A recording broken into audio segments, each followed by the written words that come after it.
Chapter 1, The First Step. Chapter 2, How Much and for How Long.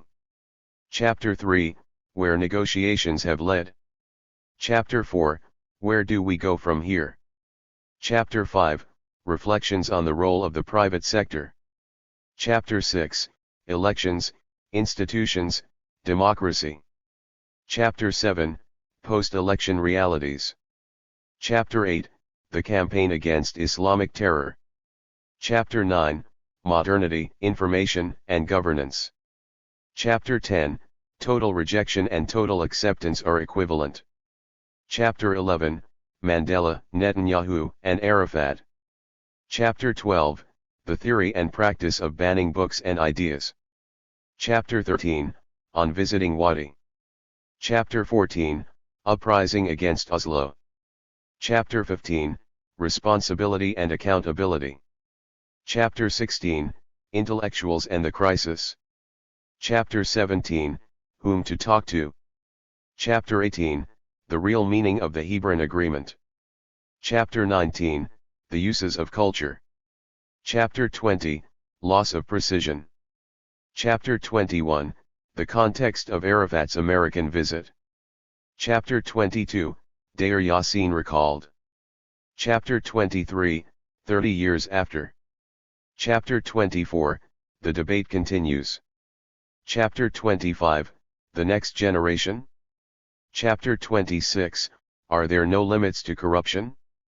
Chapter 27, Reparations, Power and Conscience. Chapter 28, Bombs and Bulldozers. Chapter 29, Strategies of Hope.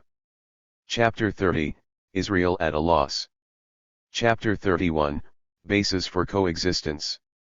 Chapter 32, Iraq and the Middle East Crisis. Chapter 33, Isaiah Berlin, An Afterthought. Chapter 34, Palestine and Israel, A 50-Year Perspective. Chapter 35, The Challenge of Israel, 50 Years On. Chapter 36, The Problem is in Humanity. Chapter 37, Gulliver in the Middle East. Chapter 38, Making History, Constructing Reality. Chapter 39, Scenes from Palestine. Chapter 40, End of the Peace Process, or Beginning Something Else. Chapter 41, Art, Culture, and Nationalism.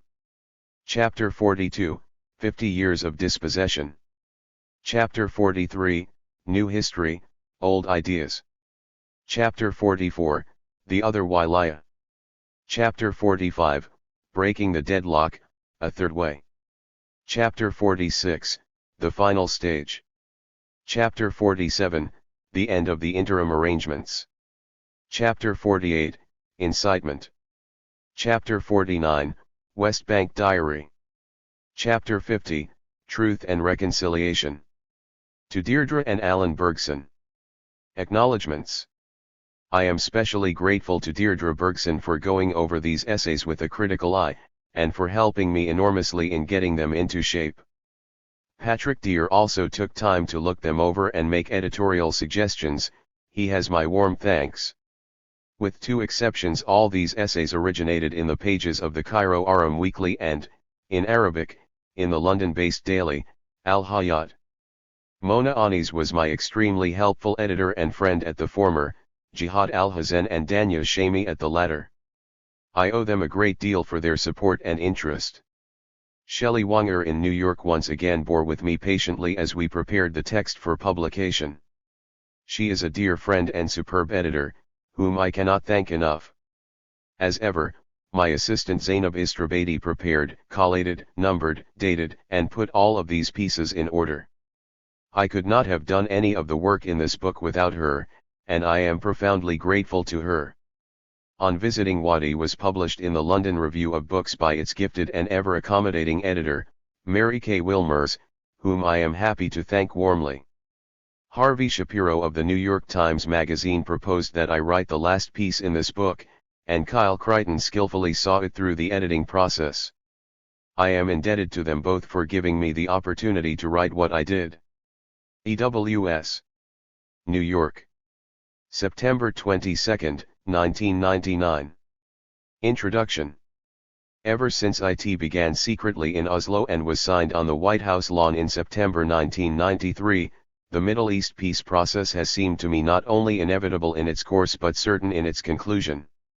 Despite various apparent setbacks from the 1994 Hebron massacre, to Yitzhak Rabin's assassination in 1995, to the various Palestinian suicide bombings and subsequent closures of territory, to, most recently, the destructive Benjamin Netanyahu period 1996, 9. The sheer disparity in power between the United States and Israel, on the one hand, and the Palestinians as well as the Arab states on the other, has dictated that inevitability and its conclusions, the Oslo agreements would end in apparent success. As Avi Shlaim, the Israeli revisionist historian, puts it in a new book The Iron Wall, it was the assessment of the IDF Director of Military Intelligence that Arafat's dire situation in 1992, and possible imminent collapse, that made him the most convenient interlocutor for Israel. With Ehud Barak's assumption of power in May 1999, things have certainly speeded up, so much so that a comprehensive peace between Israel, the Palestinians, Syria, and Lebanon will very likely be signed, if not completely implemented, within a year or so. All the parties seem to want it. The Arab states, Egypt and Jordan chief among them, have declared themselves willing partners, and what Israel wants it most certainly will get, including the additional military aid and support from the United States that Clinton gave Barak in July 1999. Yasser Arafat and his small coterie of supporters can furnish little resistance to the Israeli-American juggernaut, even though of course real Palestinian self-determination, in the sense that the Palestinian people will enjoy genuine freedom, will be postponed yet again. A permanent interim agreement minus any resolution to the problems of refugee, the status of Jerusalem, exact borders, settlements, and water is the likely result for the year 2000.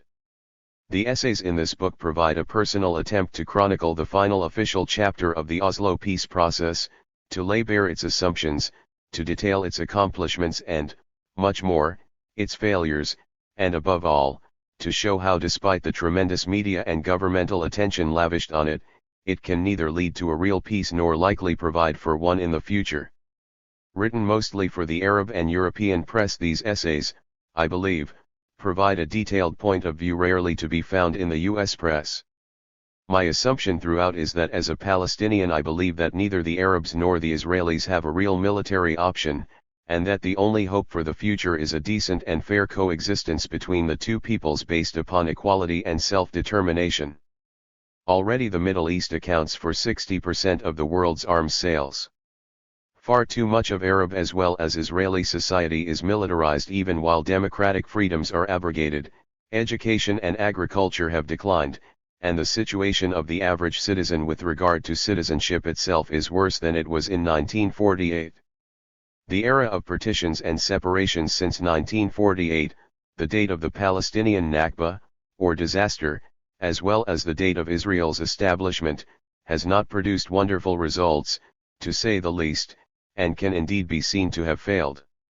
The separation of peoples into supposedly homogeneous states has imposed burdens on outsiders that are intolerable, both in Israel and in countries like Lebanon, whose 15-year-old civil war was based on sectarian exclusivism, and produced nothing except a more sectarianized country. Israel's non-Jewish, i.e., Palestinian, citizens constitute 20% of the state, so that even the Jewish state is not just a Jewish one. The Oslo agreements have built on, rather than modified, these unsound foundations.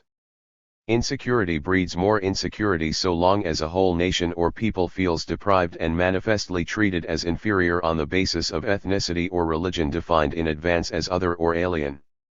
These essays have been written as testimony to an alternative view, another way of looking not just at the present and past, but at the future as well. I maintain here that only by seriously trying to take account of one's own history, whether Israeli or Palestinian, as well as that of the other, can one really plan to live with the other. In both instances, however, I find this historical awareness sadly lacking. The current Palestinian leadership has, in a cowardly and slavish way, tried to forget its own people's tragic history in order to accommodate their American and Israeli mentors. Consider the most recent instance, the cancellation by the PLO of a meeting to be held July 15, 1999, in Geneva by the high contracting parties to the Geneva Conventions on War, a meeting originally asked for by the PLO and accepted by the United Nations as a way of protecting the Palestinian populations of the West Bank and Gaza from further Israeli violations, torture, land expropriation, house demolition, imprisonment, etc., of the conventions. Instead of going through with the meeting on July 15, the PLO summarily cancelled it as a sign of goodwill toward Ehud Barak after only 1 hour's convening of the group. And this before negotiating with a leader whose long history of enmity toward Palestinians is well known, and whose meager announcements have made it clear that he is not prepared to dismantle most of the illegal Israeli settlements established on Palestinian land since 1967. It is worth noting that there are 13,000 settlement units now under construction, and that no less than 42 hilltop settlements have been established in the West Bank since last year, 1998-9. Along with the already existing 144 settlements and, including the population of annexed Jerusalem, there are about 350,000 Israeli Jewish settlers on Palestinian land. With leaders who refuse ever to deal with this major problem, it is the sort of tampering with and manipulating the Palestinian tragedy by our own leaders that these essays strenuously oppose, committed as I am in them to the facts of our history and not to fictions created at will by oppressive dictators. As for Israeli history, one of the reasons I salute the new or revisionist Israeli historians is that through their work they have exposed the myths and propaganda narratives that have attempted to deny Israel's responsibility in 1948 and thereafter for producing, in effect, the Palestinian catastrophe. I contend that unless this historical responsibility is officially borne by Israeli leaders and faced honestly by Israeli society and its supporters in the West, no paper arrangement, such as the one being projected now, can be transformed into peace. There are too many refugees still left homeless, 4 million at least, too many claims unsettled, too many apartheid policies still in place that discriminate explicitly against Palestinians on ethnic and religious grounds for us to accept such tinkerings as the Oslo peace process. It cannot succeed for long. Particularly after the NATO war on behalf of the Kosovo refugees, it seems ludicrously unjust not to apply the same criteria of right of return to people who were made deliberately homeless by ethnic cleansing over 50 years ago. But once again, I want it clearly understood here that I am totally in favor of peace by coexistence, self-determination, and equality between the Israeli and Palestinian peoples on the land of historical Palestine, and I am therefore exactly the opposite of an opponent of peace. The current Oslo peace process is an expedient and, in my opinion, foolish gamble that has already done far more harm than good. The facts must be faced, and in this book I try to face them. Peace requires sterner measures than Arafat, Clinton, and company have, or are ever likely to have, taken. And so some of us must try to make the effort that our leaders will not make. Yet what the United States wants, the Arabs are prepared to give. More explicitly, as concerns the Oslo I agreements, it is absolutely clear that whether or not these agreements have actually helped or hindered Palestinian self-determination, no leader is prepared in any way to forego, modify, or renege on them.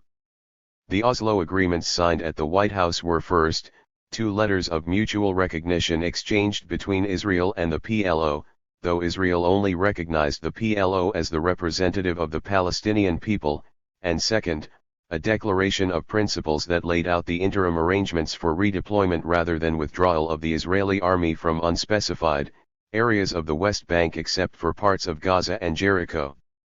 The agreements postponed the really complicated issues Jerusalem, refugees, settlements, borders, and sovereignty to final status negotiations that were to have commenced in 1996.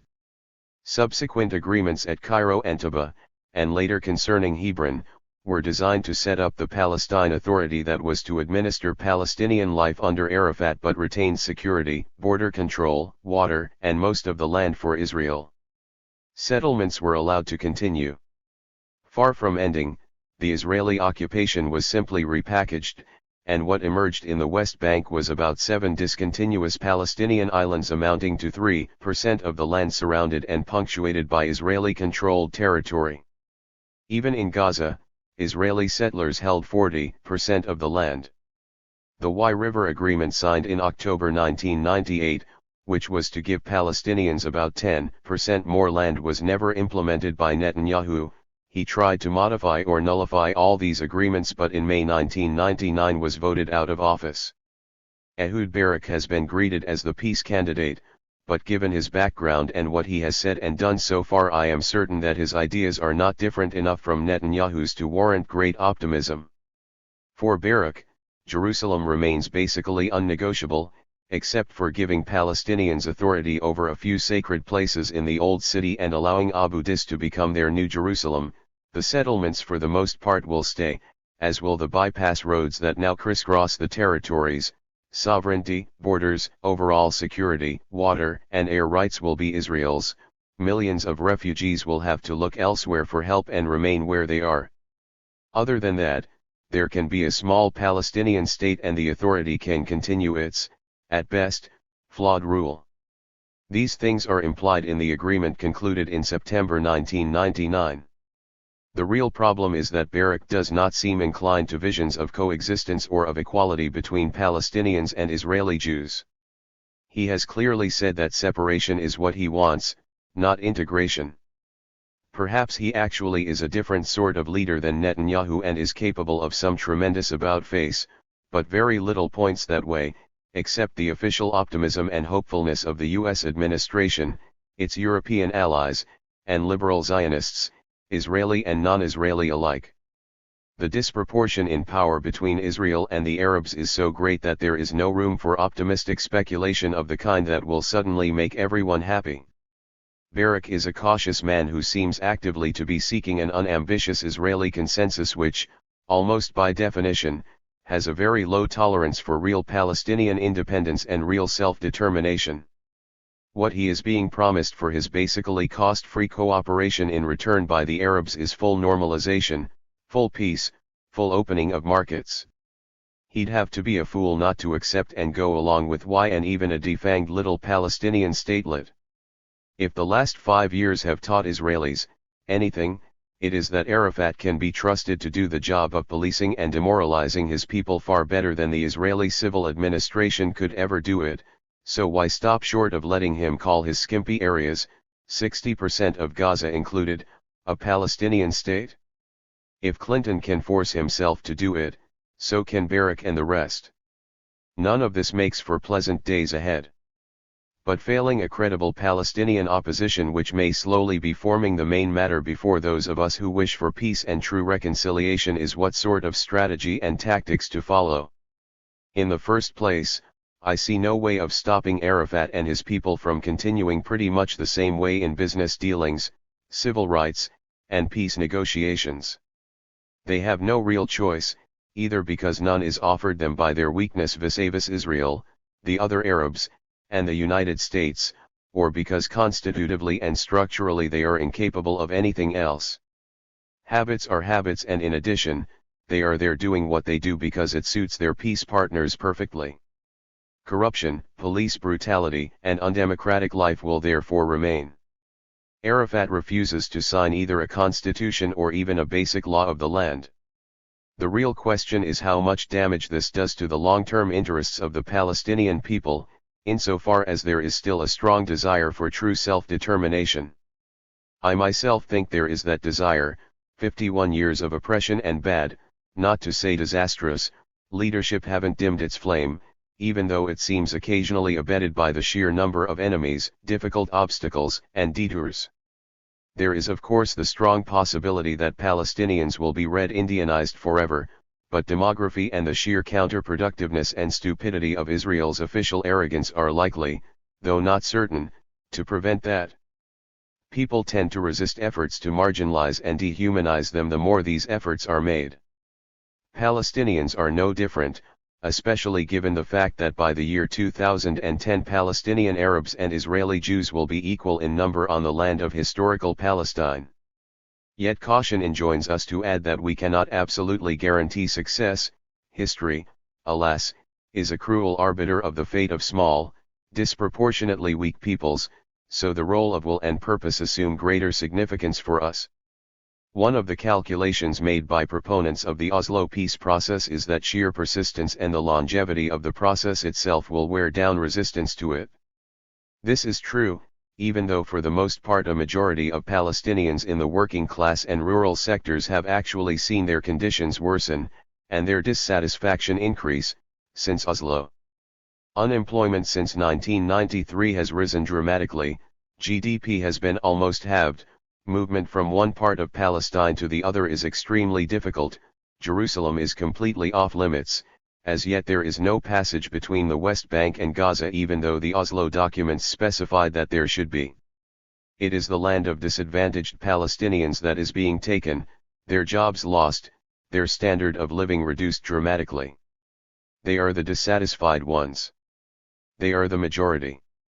A small number of businessmen and speculators have prospered, however, are written about in the international press, and are organizers of conferences with the Israelis and the Americans to further business and investment opportunities in the area.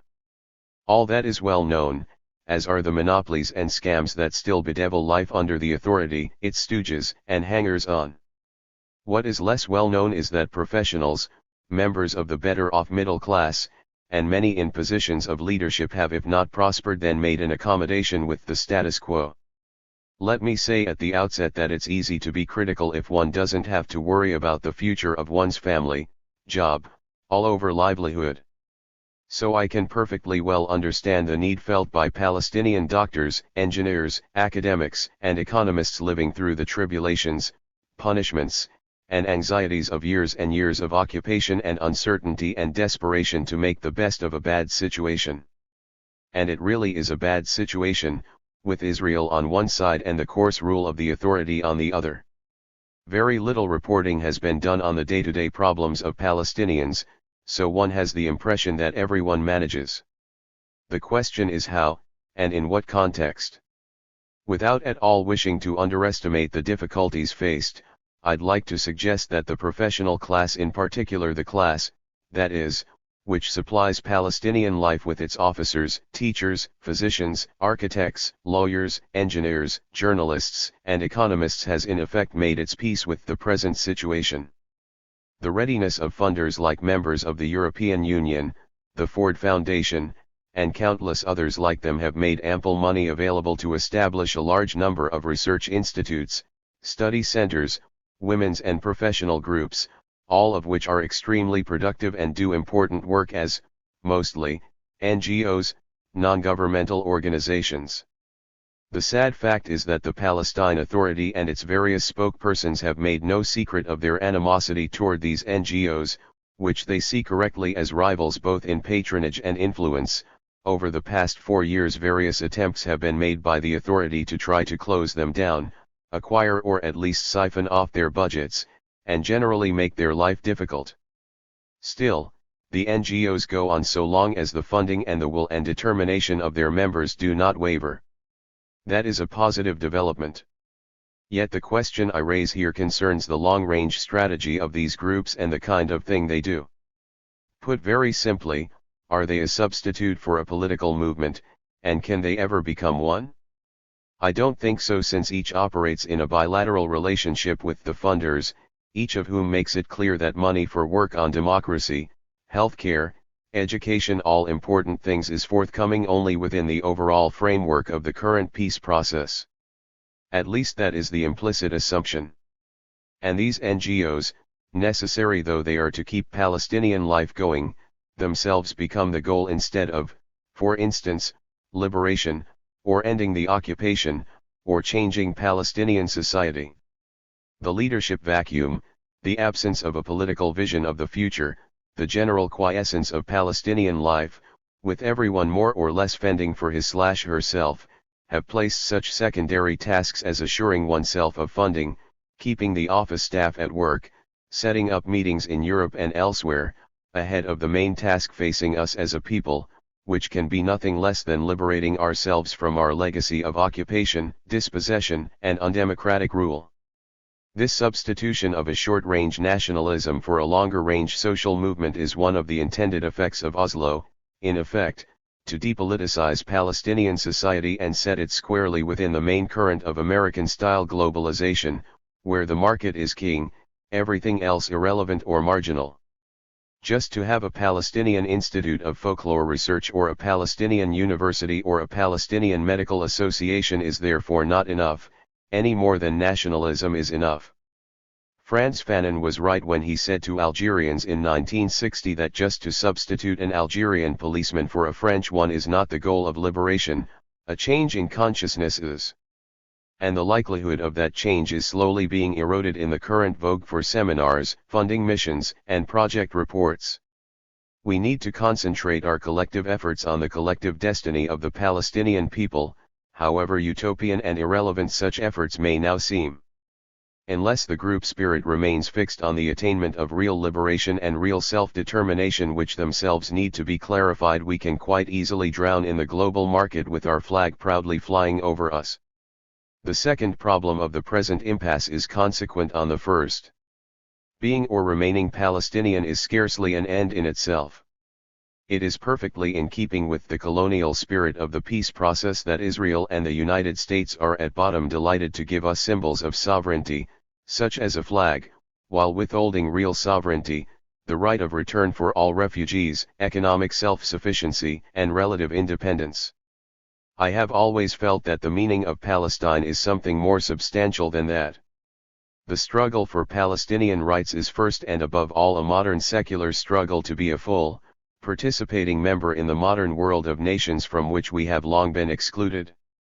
It is not about returning to the past, or establishing a parochial little entity whose main purpose is to give the world another airline or bureaucracy or a handsome set of colored postage stamps.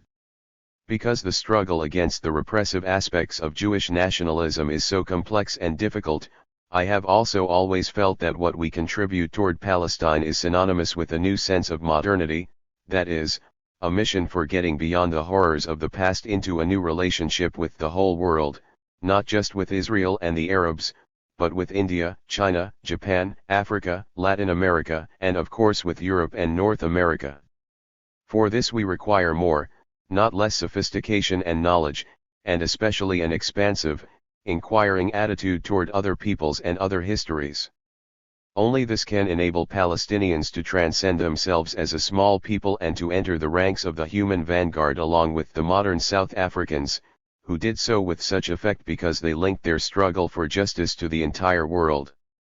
For all sorts of reasons, we have for the time being lost that sense of confidence and worldliness, partly because we have had incapable, small leaders, and partly because we have become content with mere survival and the symbolic achievements I mentioned above. Our only hope is to be found among my children's generation, young people lucky enough to be crippled neither by the limitations imposed by the Nakba nor by the dreadful lack of freedom and enlightenment prevailing in the Arab world today. Otherwise we might as well say that we already have a Palestinian state, declared, one ought to remember, in Algiers, November 1988, and so why bother? Thus the next phase, with Ehud Barak and the others negotiating away busily, will go forward as planned. There's no point in being too enthusiastic about its narrow results, which are already clearly mapped out and are certain to be celebrated by the media and the White House. Beyond that, the process is considerably slower and longer range. As I have tried to characterize it, it is where emphasis needs to be placed as much in terms of awareness as in terms of concrete steps. What needs more reflecting on is the relationship between this process in its Palestinian form and similar democratic and secular currents in other parts of the world, where once again the longer-term view is far more important and hopeful than anything the next political phase might succeed in fulfilling. Chapter 1. The first step. A short while ago I was invited to present my views on the current peace process to an invited group of guests at the Columbia University School of Journalism. Aside from a small number of individuals from the university itself, and one Arab UN ambassador, The audience of about 50 people comprised reporters, news directors, and columnists from television, newspapers and radio. What I had to say was described by the title of my remarks: misleading images and brutal realities, which argued that the picture given in the US media as well as by the US government of a wonderful progress toward peace in the Middle East is belied and contradicted by the worsening situation in the area, especially so far as Palestinians are concerned. I gave a documented and discouraging picture of how the Oslo Agreement and its aftermath have increased Palestinian poverty and unemployment, how the worst aspects of the Israeli occupation, now the longest military occupation of the 20th century, have continued, how land expropriation and the expansion of settlements have gone on, and finally, how for Palestinians living under the limited autonomy supposedly controlled by the Palestine Authority, life has gotten worse, freedom less, and prospects diminished.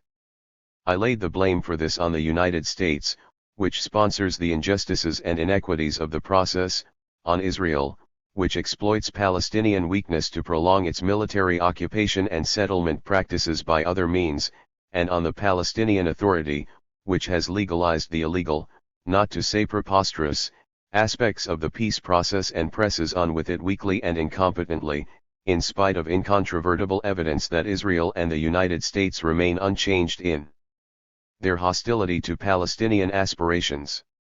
A period of discussion and questions followed, most of it dominated by 2 or 3 supporters of Israel, one of them an Israeli employee of Reuters. The irony here was that all of them attacked me personally, speaking about my lack of integrity, anti-Semitism, and so on, without ever saying a single thing that contradicted the picture I had just presented. Both the organizer of the seminar and myself tried to push past the storm of insults and slurs, asking that people dispute with me on the basis of contested facts or figures. None was forthcoming. My crime seemed to be that I opposed the peace process, even though it was also the case that what I said about it in fact was true. My opponents were in every case people who described themselves as supporters of peace now, i.e., liberal Jews, and hence of peace with Palestinians. I kept raising the question of military occupation, settlement policy, the annexation of Jerusalem, but I received no response, only more accusations that I had missed certain nuances and important distinctions. I concluded from this that in some very profound way I had violated the accepted norms for Palestinian behavior after Oslo. For one, I persisted in bringing up embarrassing questions and troubling issues. We are now supposed to feel that peace is moving forward, and to question anything about the peace process is tantamount to being an ungrateful, treasonous wretch. For another, I spoke in terms of facts and figures, and I was unsparing in my criticism of all the parties to the peace process. But I found that I was expected to express gratitude and a general attitude of cheerfulness, which I had violated by complaining about concrete abuses. Lastly, I had had the nerve to speak about the situation neither as a supplicant nor as a subservient native. This was particularly annoying to one of the individuals, who had become accustomed to Palestinians regarding her as a superior expert and foreign advisor. In other words, Palestinians are obligated to see such people as somehow entitled to tell us what is good for us, for our own good. The precedent seems to derive from the PLO chairman, who has surrounded himself with foreign advisors and financial experts, all of whom aid him in his private investments and commercial undertakings. Although all the other members of the audience soon tired of my opponents, and expressed agreement with my views, I realized that the nature of the encounter I had just had with proponents of the peace process was the main thing that was wrong with that process, its total obliviousness to the interests of the Palestinian people, as well as its enhancement of Israel's position by propaganda and unstinting political pressure. Oslo gave Israelis and supporters of Israel a sense that the Palestinian problem had been solved, once and for all. It also gave liberals a sense of achievement, particularly as the peace came under attack by the Likud and settler movement. And this, in turn, made it unacceptable for Palestinians to express anything except appreciation for what had been done for them by Oslo, Clinton, Rabin, and Peres. Even though unemployment in Gaza had risen to 60%, and closure of the West Bank and Gaza had demonstrated that Israeli occupation practices remained unchanged. When I was asked for an alternative, I said that the alternative had been there from the very beginning: end of occupation, removal of settlements, return of East Jerusalem, real self-determination and equality for Palestinians. I had no problem at all with the prospects of real peace and real coexistence, and had been speaking about those for 20 years. What I, and most Palestinians, opposed was a phony peace and our continued inequality in regard to the Israelis, who are allowed sovereignty, territorial integrity, and self-determination, whereas we are not. Now that expropriations of Arab land in East Jerusalem are once again taking place rather brazenly this time, I find myself puzzled as to why both the PLO and the Arab states allowed themselves to get in such an extraordinarily stupid position, that is, to sign peace agreements with Israel before even the most limited versions of Resolutions 242 and 338 had been complied with. After all, Jerusalem was annexed in 1967, shortly after which the expropriations and settlements were begun by successive labor governments. In her recent book about the peace process, This Side of Peace, Hanan Ashrawi lifts the curtain on the mentality of those Palestinian leaders who were anxious to sign the Oslo Accord with Israel before securing a satisfactory Israeli position on the settlements and Jerusalem. One of them told her, "We will sign now." Then you, presumably he meant you inhabitants of the occupied territories, can negotiate the details of settlements and Jerusalem with the Israelis later. In other words, the attitude seems to have been that we would sign now, thereby giving up everything. Thereafter we would hope that you would get something back later by being extremely clever. Indeed, this quite bizarre notion seems to be at the core of the current flurry of Arab diplomatic activity concerning Jerusalem. Morocco, which heads the Arab League Jerusalem Committee, has made its peace with Israel, so too have the PLO, Jordan, and several other countries, unofficially, who have already welcomed or said they would welcome visits from Israeli leaders. While they have been so cordial with Israel, that country has continued its drive to increase the size of, and add new land to, annex Jerusalem and the West Bank as well as Gaza settlements. The latter now total about 40% of the autonomous area, and in the West Bank and Jerusalem, confiscated land amounts to 75% of the whole, all of it earmarked for Jewish use exclusively. 96 incidences of such acts have been recorded by Israel between October 1993 and the end of January 1995. Why then the sudden call for emergency UN sessions, the complaints, the uproar, most of it verbal, none of it revealing the slightest amount of coordination and strategy? How could the Arab leaders, plus the United States, and Israel have persuaded the Palestinian leadership to sign Oslo and its subsequent phases without a word about guarantees on settlements, Jerusalem, and self-determination, except that these central issues, the very core of the Palestinian claim to self-determination, would be considered at the final stage, when there would be nothing left to negotiate? Those are the questions that need to be answered now, as a matter of accountability and clear political and moral responsibility. In the meantime, we would have to conclude that the great intellects that capitulated to Israeli pressure and were cajoled into believing that a big favor was being done them by recognition are, and will continue to be, incapable of leading the battle to recover Palestinian rights. A child can see that. What puzzles me is how so many Palestinian intellectuals, businessmen, academics, and officials persist in the illusion that the peace process is good for them and their people, and likewise persist in giving loyalty and deference to a Palestine Authority that at best leads its people completely astray and at worst simply enforces the Israeli occupation at the behest of Israeli leaders who have persuaded themselves and their supporters that this is a genuine peace process. Corruption. Venality. Incompetence. Or is it moral idiocy, that state of convincing yourself and others that your interests are being advanced, even as you continue to live as a prisoner? No matter what clever strategies are now planned for the Security Council and Arab League, and no matter how high the rhetorical level rises, there is no avoiding the issue of how such a leadership can continue to lead after having abandoned its people and its history to so fraudulent a set of promises. The first step in liberating the occupied territories is to determine that they are to be liberated. Just because Israel and the United States have decided that annexation and the peace process are irreversible is no reason to accept injustice. The first step therefore is to admit that such a process is indeed reversible and that in order to achieve it there has to be real mobilization and preparation. As for relying on Rabin and Clinton trusting them in the words of Arafat, would it now not be apparent after the U.S. Security Council veto, that far from being trustworthy, they have nothing but contempt for the Arabs? It is obvious to me, even though I must also say that I am quite certain that every Arab leader will now send the U.S. a private letter of apology, asking to be excused for having had the ill grace to complain in the first place. Al-Ahram Weekly, May 25, 1995. Chapter 2. How much and for how long? During the past few weeks there has been a quite remarkable series of confessions and revelations delivered by leaders and public figures in the West and in Japan. On July 14, Jacques Chirac used the Bastille Day celebrations in France to apologize for the Vichy government's behavior during World War II in turning over French Jews to the Nazis for deportation and extermination.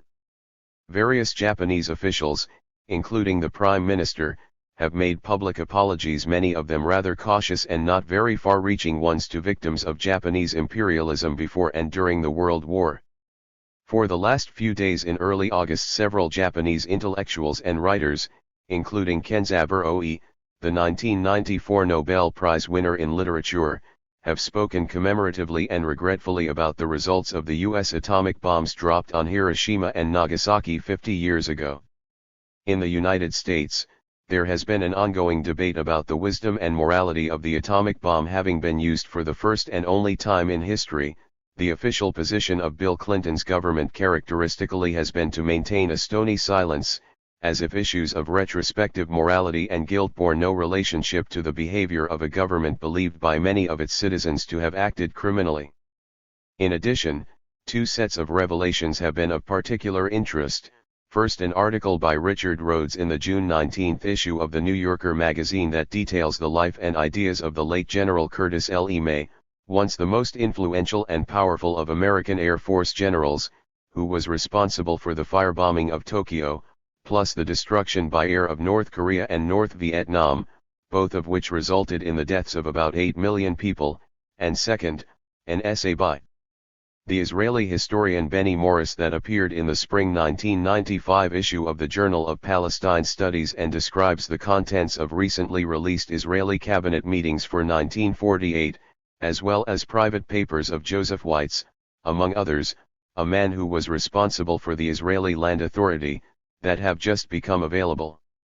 Although surprisingly, he was a favorite of John F. Kennedy, and a man of great prestige, L. E. May emerges in his own words as a war criminal, a bloodthirsty man who was quite eager to start World War III with the Russians, even though both sides would have experienced losses of several dozen millions of human lives.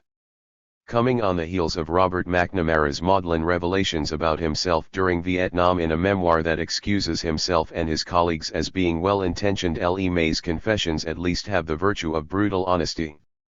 At one point, for example, he admits that had his country not won World War II he would certainly have been tried as a war criminal.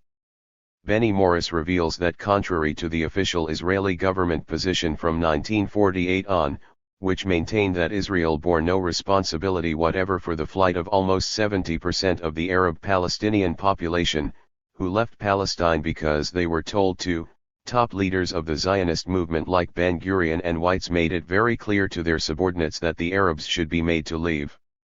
Most Israeli historians and propagandists thereafter falsified the record, removing from it those traces of incriminating evidence. What both Rhodes and Morris try to do therefore is of course to restore the record, but also to take a step as individual Americans and Israelis to try to right the wrong done by their governments against an innocent people. Public apologies or expressions of atonement such as those of Chirac have greater symbolic significance.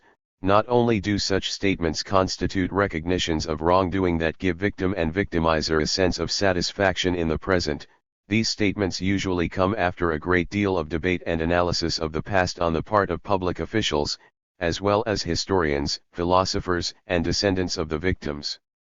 In the United States, Where crimes against black citizens have been legion, there has been some attempt to make official restitution, largely through the efforts of leaders such as Martin Luther King, Jr. and Jesse Jackson, as well as their mobilized grassroots constituency. Thus the doctrine of affirmative action was enacted as law specially to benefit blacks whose current social status was seen as the direct result of slavery and segregation. Legislation now actively favors minority students and job applicants, gives them an advantage as a way of compensating for what their community suffered in the past. The United States has also built the Holocaust Museum, as a memorial to the Jewish victims of the Nazi genocide, even though the Holocaust took place in Europe. To some degree this form of public memorial and restitution testifies to the effectiveness with which Americans of Jewish origin were able to make the Holocaust a universally relevant symbol for the moral consideration not just of Europeans but of all peoples.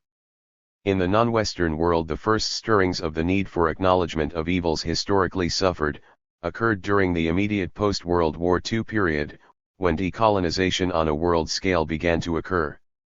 Three Caribbean writers of major significance take the lead, first in demonstrating that Europe bears responsibility for what it did, then in articulating the need for some kind of reparation from Europe for the many years of colonial exploitation. Aimé Césaire's powerful discourse on colonialism, 1955, is a full-scale indictment of Europe's imperialist ideology, which was by no means restricted only to bloody-minded soldiers and administrators. Césaire's point is that even respectable European scholars and philosophers contributed directly to the idea that colored people actually deserved punishment and oppression just because they were less civilized than Europeans. In Frantz Fanon's last work, The Wretched of the Earth, 1961, he makes the point that for years Europeans acted in the Third World without scruple or conscience. This of course raises the question of how Europe is to pay back the colonized peoples for what was taken from them, and for what they endured. Building on the work of Césaire and Fanon, the Guyana economist Walter Rodney argues in How Europe Underdeveloped Africa, 1972, that Africa's current destitution and backwardness can be traced directly to the 19th century Western practice of entering a wealthy region in Africa, enslaving the natives, stripping it bare of its natural resources, then either abandoning or directly colonizing it. Neither Césaire, nor Fanon, nor Rodney is very explicit about what Europe needs to do now for what it did then. What seemed to be most important for them was to affirm the principle that, as Fanon put it, European responsibility for colonialism should not be allowed to end when the last white official leaves the colony and it becomes independent. Beyond that, economic aid seems to have been one form of reparation. Public acknowledgement, which usually occurred in the form of ceremonies of independence, Mountbatten conceding India to Gandhi and Nehru, was another. Yet to my knowledge there has never been the kind of open European acknowledgement of colonial sins that one would like. There are still far too many British, French, Belgian, or Dutch citizens who believe that they were wronged when the natives gained independence, though they are offset to some extent by compatriots who struggled against colonialism, people like Sartre in France, who adopted the cause of Algerian independence. Underlying all these examples is a pair of almost mathematical questions for which of course no simple formula exists. How long after a collective injustice was committed does it need to be atoned for? And, how much atonement is required? In the case of perhaps the most wronged people during the past 500 years, the Native American Indians, a steady outpouring of films and books has enlivened the public consciousness about how shamefully their buffaloes were killed, huge numbers of their people exterminated, their land stolen, all in the name of American progress. The only proper restitution would be to restore their land to the Indians, but since that is an impossibility, there is considerable justification for believing that all Indians are entitled to a great deal of public compensation. Again, the questions no one can answer are for how long and how much. Of one thing we can be certain, however, none of these questions would have ever been raised, much less answered, had there not been a serious discussion of the issues themselves. It is the role of intellectuals, scholars, philosophers, as well as politicians and advocates of a particular cause, to make matters of collective historical responsibility and accountability into questions of present awareness. The past has to be uncovered if it has been hidden, responsibility for wrongdoing has to be assigned and volunteered, denied, or affirmed, proposals for atonement, reparation, or restitutions have to be brought forward, analyzed, debated if in the past silence has prevailed. An excellent example of modern success in placing a case on the international public agenda is Israel's, which gathered international support for itself as the justified state of the Holocaust survivors, even to the extent of acquiring billions of dollars from Germany. Many Arabs, I know, feel that the destruction of Palestine was partly a result of Zionism's ability to make Palestinians also pay the exorbitant human cost of the Holocaust. Even if there is some truth to this, it is no reason at all for denying that the Holocaust ever took place, or for asserting that Israel has exploited the Holocaust for its own purposes. Many of us may wish to regard the Holocaust as none of our business, even though I believe that all such outrages have to be understood as affecting every human being.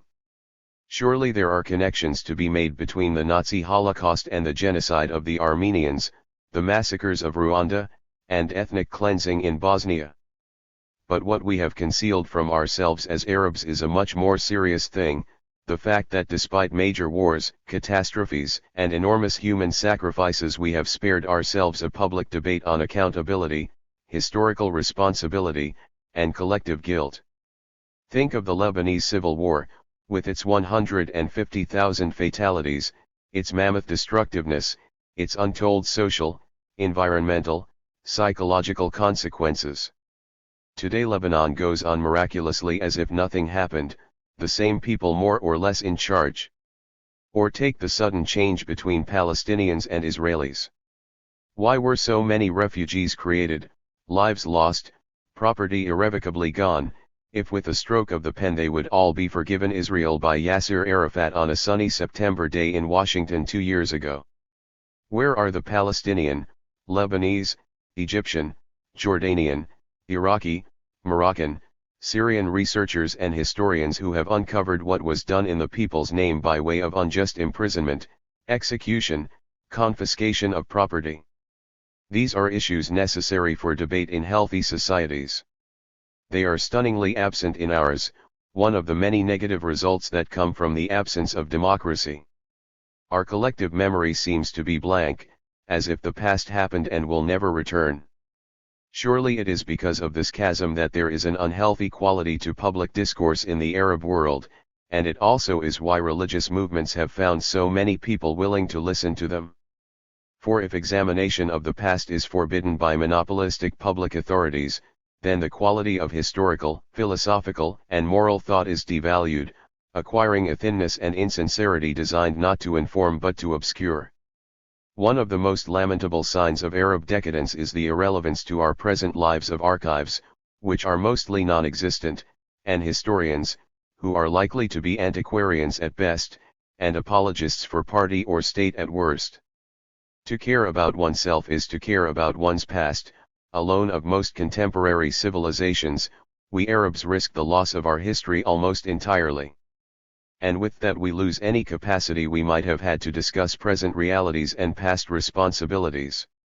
Al-Aram Weekly, August 24, 1995. Al-Hayat, August 26, 1995. Chapter 3. Where negotiations have led. Recently a high U.S. State Department official met in Beirut with a small group of Lebanese cabinet ministers and senior journalists. He was reported to have encouraged them to start preparing their files for an eventual face-to-face negotiation with the Israelis. And whatever you do, he was quoted as saying, do not do what the Palestinians have been doing. When asked to be more specific about Palestinian negotiating behavior, he told a story of tragicomic blundering and unforgivable carelessness. For in effect, without maps of their own, without the requisite detailed knowledge of facts and figures possessed by the Israelis, without a firm commitment to principle and justice, the Palestinian negotiators, acting in all things under the instructions of Yasser Arafat, have yielded to Israeli and American pressures. What Palestinians have gotten is a series of municipal responsibilities in Bantustans controlled from the outside by Israel. What Israel has secured is official Palestinian consent to Israeli occupation, which continues in a streamlined and more economical form than before. These facts dismiss any claim made by the Palestine Authority and its apologists that the real battle with Israel has now crystallized at the bargaining table. After Oslo, Arafat and his delegates have in fact not negotiated with the Israelis, they have simply surrendered, accepting Israeli diktats as a servant accepts the orders of his or her superior, without preparation, or principle, or seriousness of any kind. This is a dispiritingly prevalent Arab pattern in dealing with Israel. Take as a case in point the much heralded agreement on West Bank redeployment that the Palestine Authority has just accepted, 1995, from the Israelis. Let us leave aside the fact that it is months late according to the schedule of dates laid down in Oslo. Israel has strung the Palestinians along just as a way of keeping Mr. Arafat and his unimpressive teams under the Israeli collective thumb, revealing them for the weak and dependent Village League subordinates that Israel has always wanted as its Palestinian partners.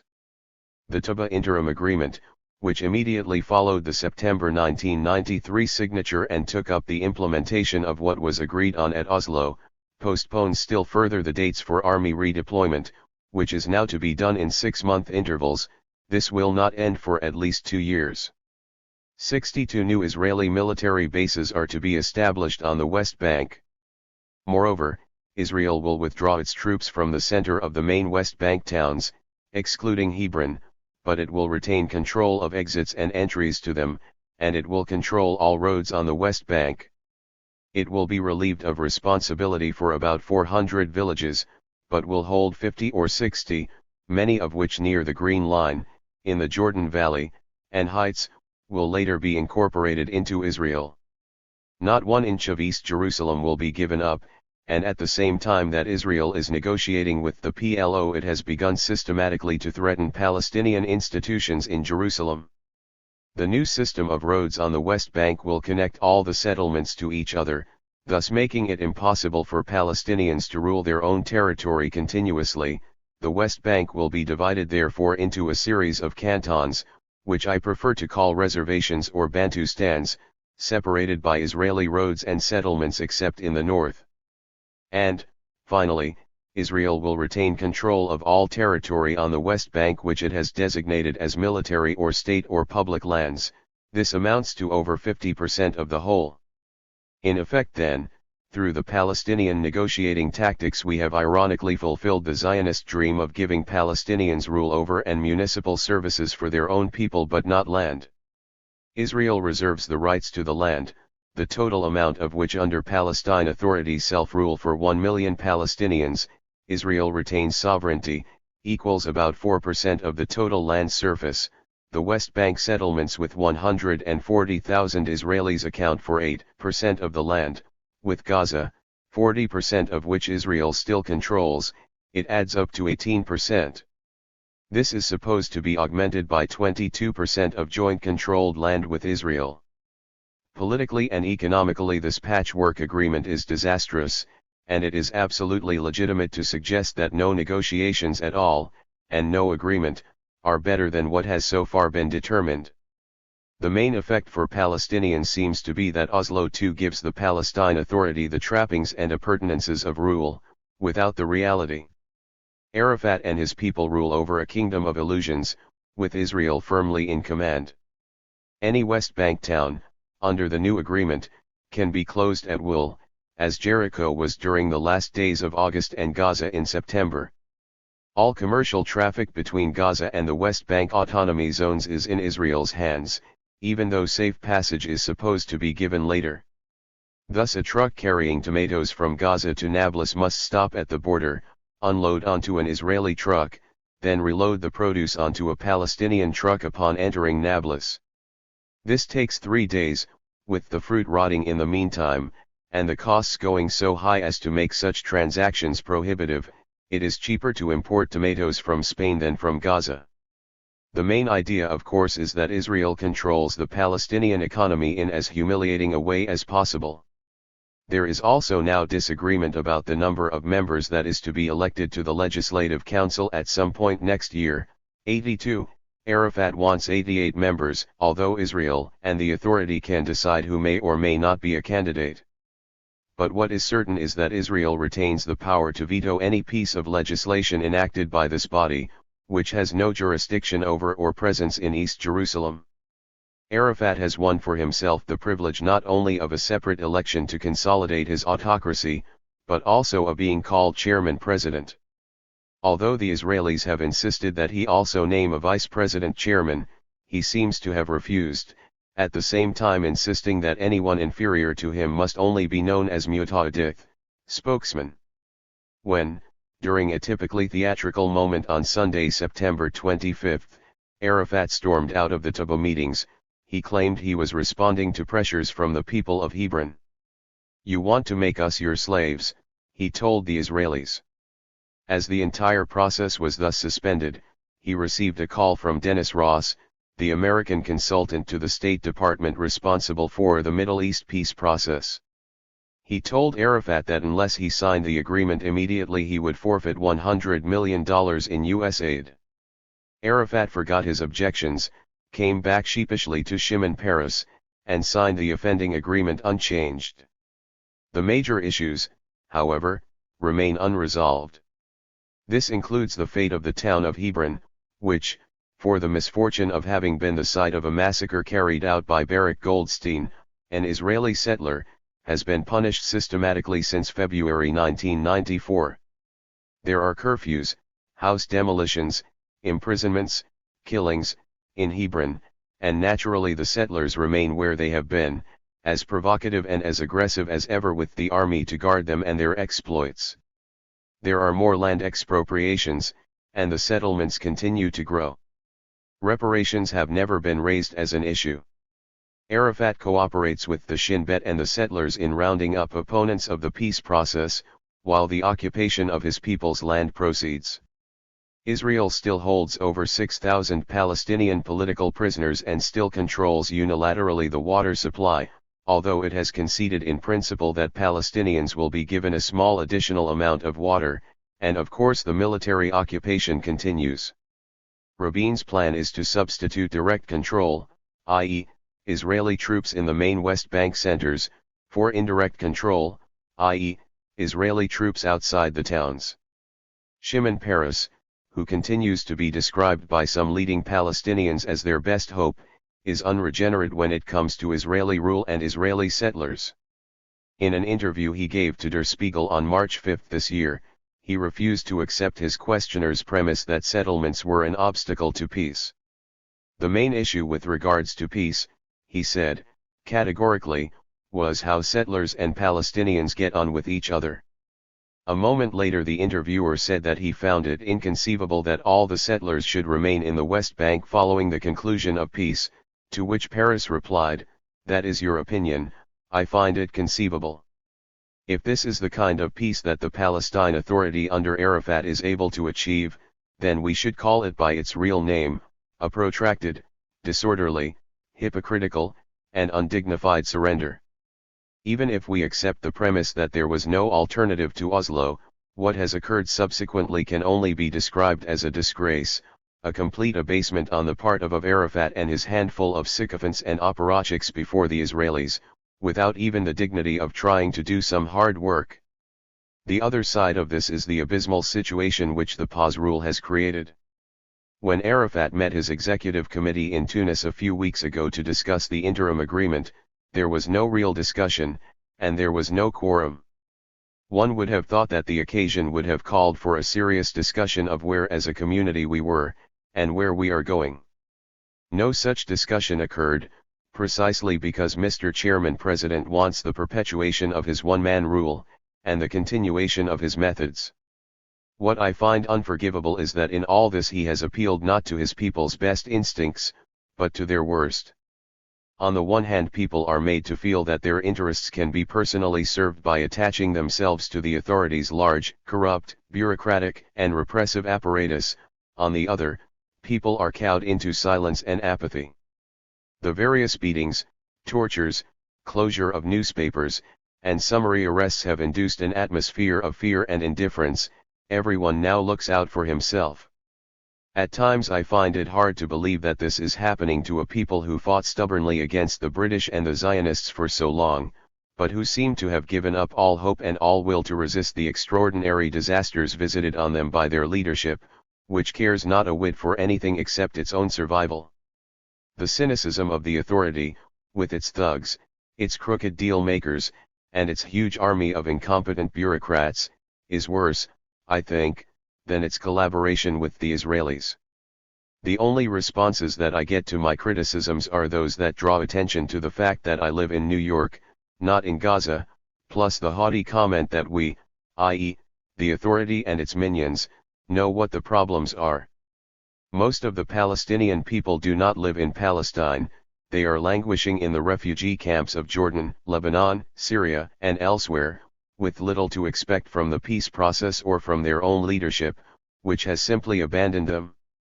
As if being in Gaza is any guarantee of telling the truth, or of acknowledging the reality, it simply is not. As Palestinians we have now produced a propaganda and enforcement apparatus that in its poverty and bumbling rivals any in the Arab world. After years of being the victims of Arab and Israeli repression, Palestinians have finally earned the right to a repressive system of their own. There is no real law under the authority, there is no due process, there are no real freedoms and democratic rights. Look, for example, at how badly Palestinian women, the real core of the Intifada, have been treated. They have been given no positions to speak of in the authority, their needs and their aspirations are not part of Mr. Arafat's agenda, and their situation has become worse. There are more child marriages, more killings for honor, more forcing of women back into the kitchen or field, than ever before. What is symptomatic of the Palestine Authority's mentality is its total inability to answer criticism, or seriously engage with its critics, whose number is growing as the situation deteriorates. I am not speaking here of Hamas or of Islamic Jihad, who in my opinion are not an alternative to the authority, even though of course they express resistance to the Israeli occupation. Arafat and his advisors have closed themselves off to their own people. They have no conception at all either of accountability or of democratic and free debate. The worst thing of all is that in his disastrous policy of capitulating to the Israelis and then signing all sorts of crippling limits on his people into agreements with his occupiers, Arafat has mortgaged the future of his people to their oppressors. It is as if in his haste to get things for himself and a few symbols for his authority, Arafat has thrown away his people's future, leaving it for later generations to try to extricate themselves from the mess he has now created. What immorality, what short-sighted irresponsibility!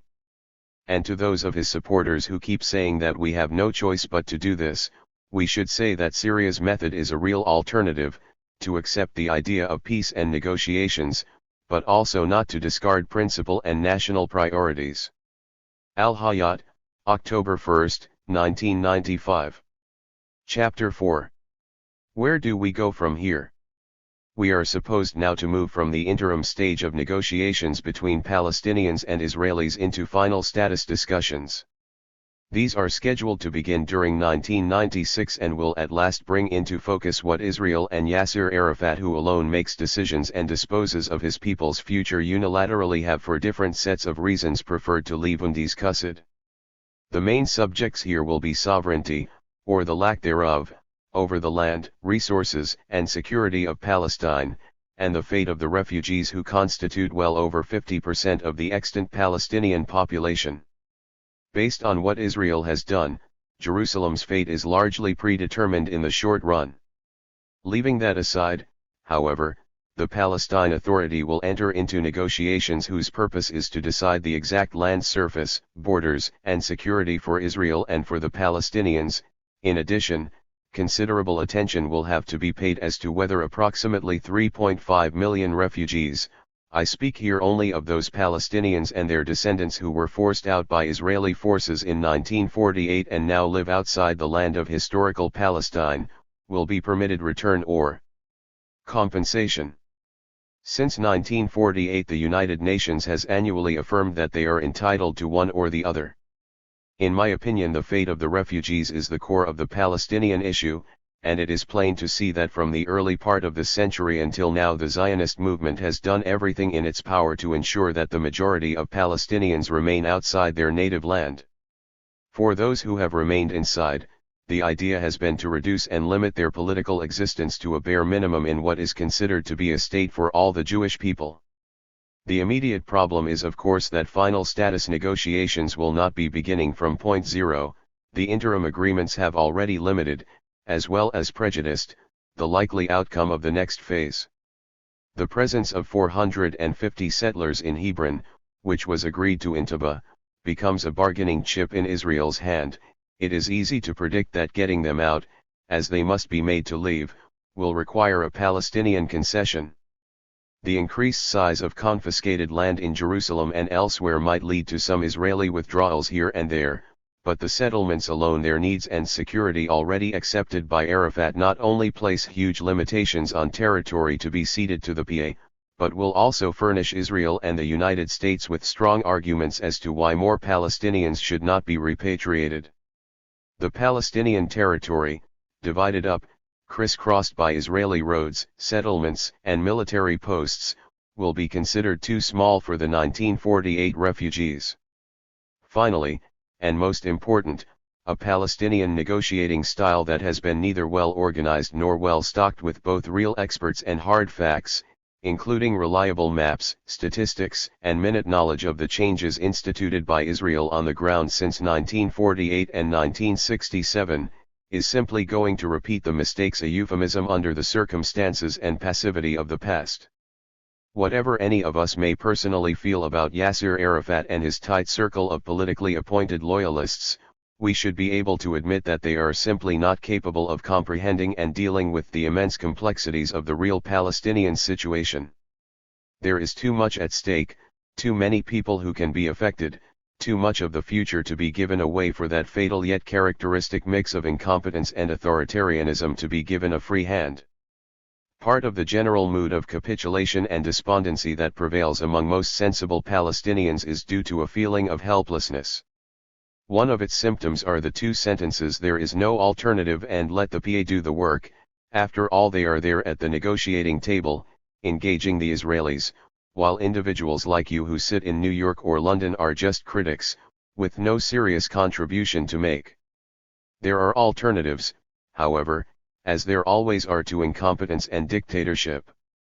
But the second statement is at once more pernicious and more subtly flawed.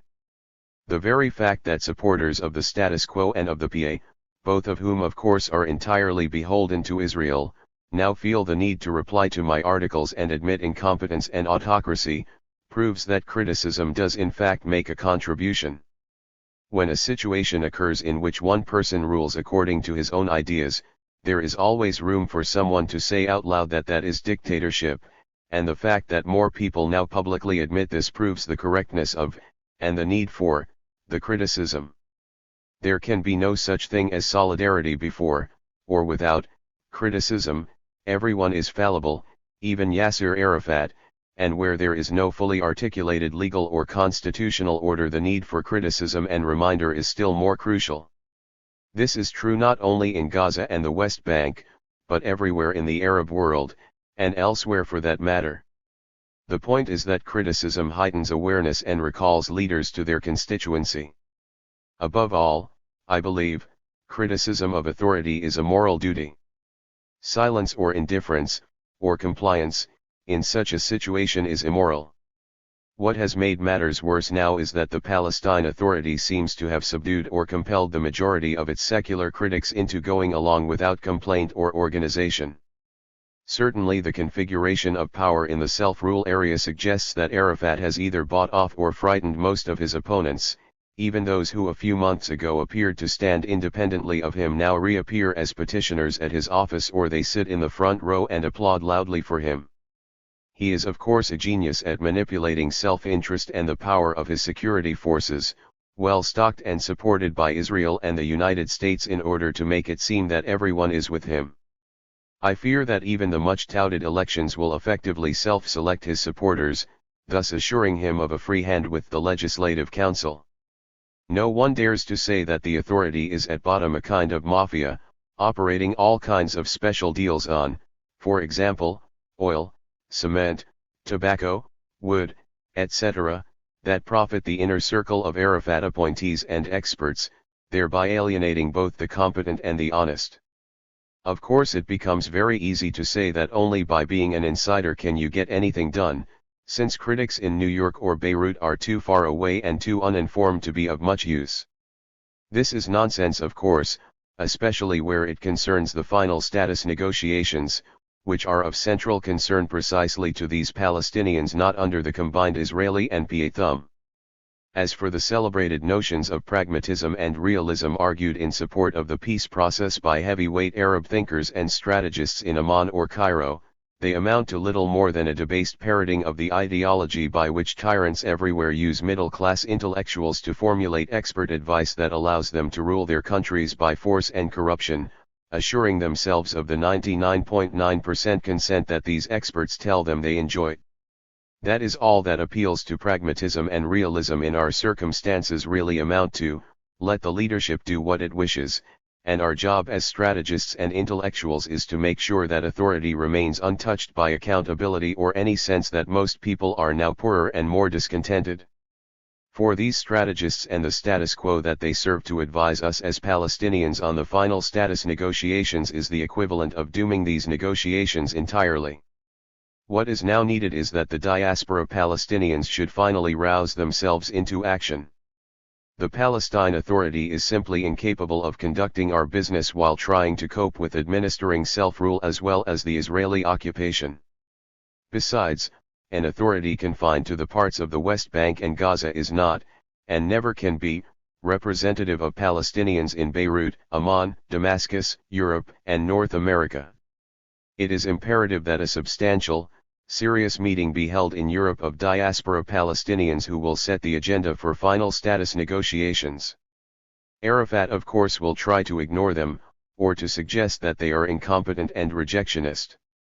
But there is enough clout, intellectual, political, economic, and moral clout in the diaspora to give such a meeting its real due.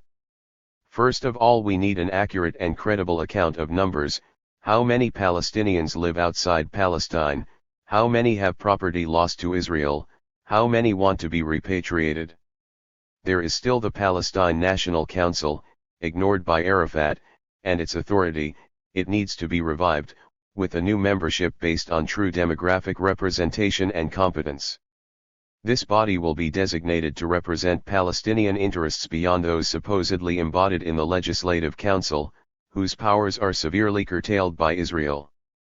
Second, we need a combined technical brain trust, a think tank, an Office of Strategic Services, on issues having to do with land and geography, water, borders, property, economic development now either undiscussed or monopolized by Israel. This group of genuinely experts must be commissioned to produce files that will be of immediate use in negotiations with the Israelis, who of course have already done all of their preparation. The main thing is that a set of unbendable and unnegotiable principles should be articulated to which negotiators must be held. Arafat's style necessarily rules this out. Since 1990 he has made a total shambles of all the central political principles of Palestinian political life, including UN Resolutions 181, 242, and 338. No one gave him the right to do that, although he is too shrewd and calculating a politician not to go through the motions of rounding up his tame colleagues on the executive committee, and on one occasion in late 1993, his brothers on the Central Council, in order to rubber stamp his deal with the Israelis. He seems totally unaccountable to the Palestinian people, simply taking for granted the sense of passivity and defeat in them that he has done so much to create. It, theoretically, might not be so bad were he truly capable of understanding every detail of the immensely complicated and crippling Oslo II agreements he signed on September 28, but since no one person at all can possibly master over 400 pages of legal entanglements, it is correct to assume that he has tied himself and, alas, his people into an agreement with Israel the full implications of which no one can fully grasp. It is an ominous sign that a peace agreement is so long, and more ominous yet that it has not been released for general scrutiny. Another matter Arafat and his people have not bothered to look at carefully is reparations. Iraq illegally occupied Kuwait for 7 months, and is still paying reparations. Israel has mysteriously been released from any such reckoning. But this question cannot be handled unless a Palestinian body has the facts and figures from 1948, to 1967, to 1995, during which time Israel not only stole and destroyed property, but deliberately planned Palestinian developmental backwardness. Sarah Roy's new book, The Gaza Strip, The Political Economy of Development, makes it clear that even after Oslo, Israel continues to impede Palestinian development. Only the vigilance and discipline of political economists who are accountable to a body of representative Palestinians can deal effectively with the apparently endless hemorrhaging of our assets, a process which, far from stopping, the Palestine Authority has done a lot to increase. No final status negotiating team can represent national, as opposed to municipal, Palestinian interests unless there are to be no further compromises on settlements, on sovereignty, water and other natural resources, on entrances and exits, and on Jerusalem. This does not preclude a step-by-step approach with a firm timetable, along with constraints against lawless Israeli behavior built into it. I have said before and will repeat here that no negotiations are better than endless concessions that simply prolong the Israeli occupation.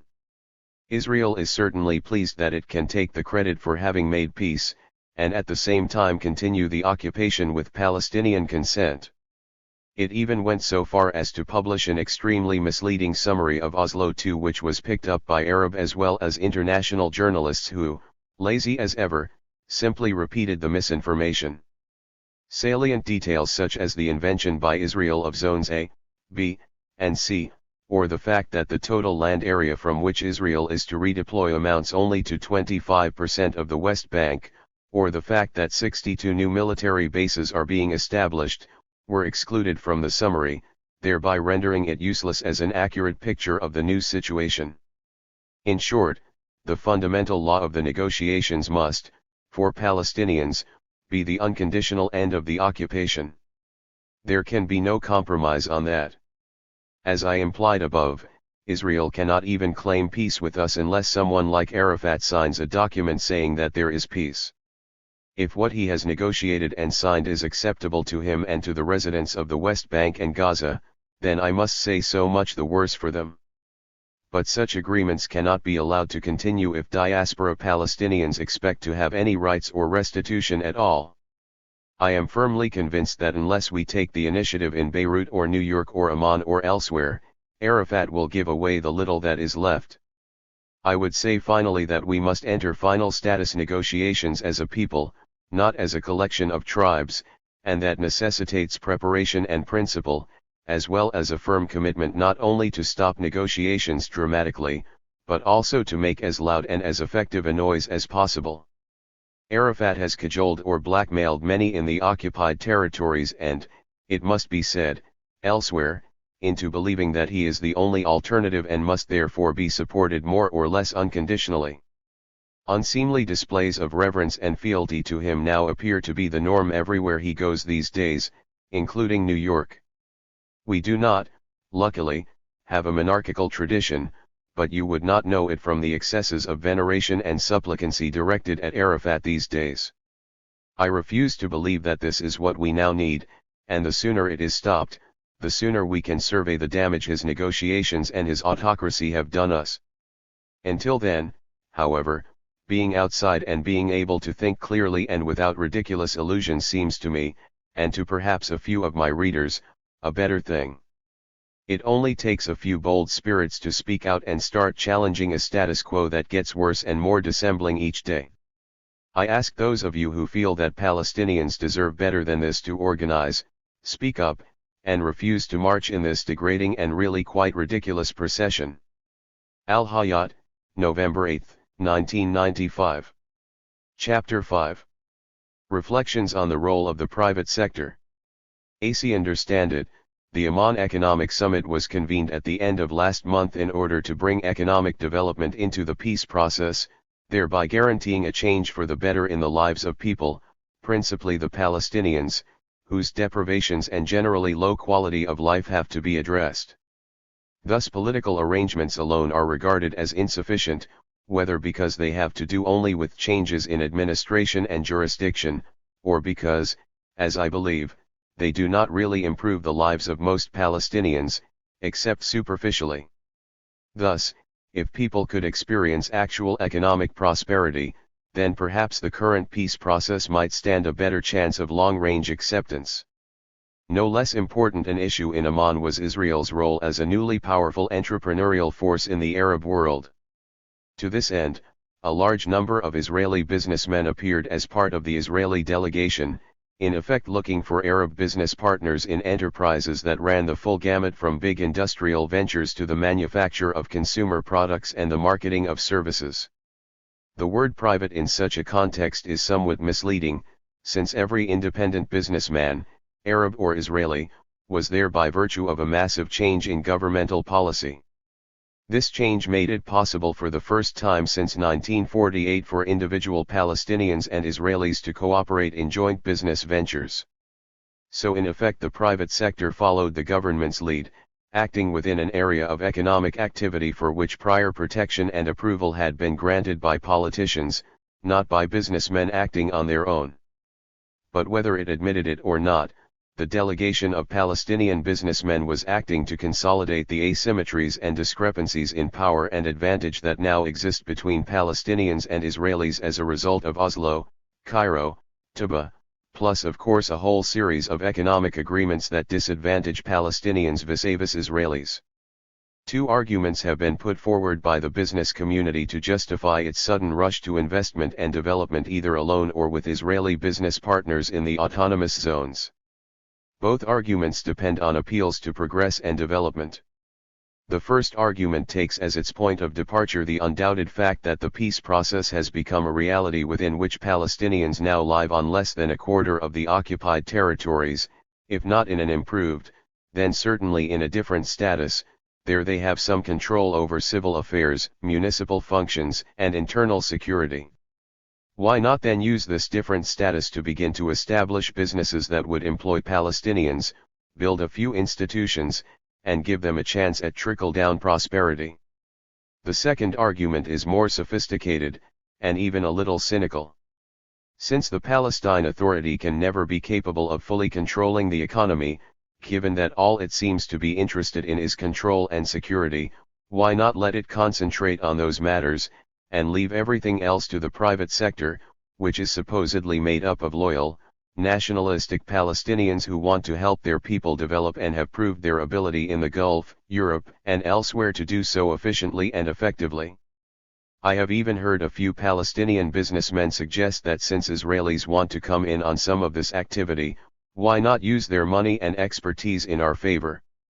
Just before the big Amman meeting last May between Palestinian businessmen, Yasser Arafat, and King Hussein, I spoke to one of the prime movers, an extremely prosperous and influential Palestinian businessman behind all of this.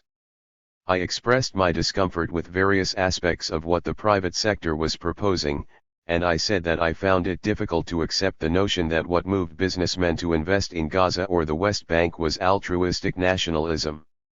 I pointed out that a probably temporary real estate and building boom had already begun, and that on its own it scarcely suggested a general improvement in the lives of all Palestinians.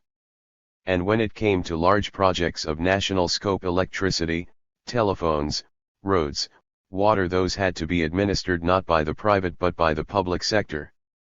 I was told in response that this kind of thinking is now outdated, since with the demise of the Soviet Union, socialist ideas were dead and the economy was to be delivered back to private investors and private organizations.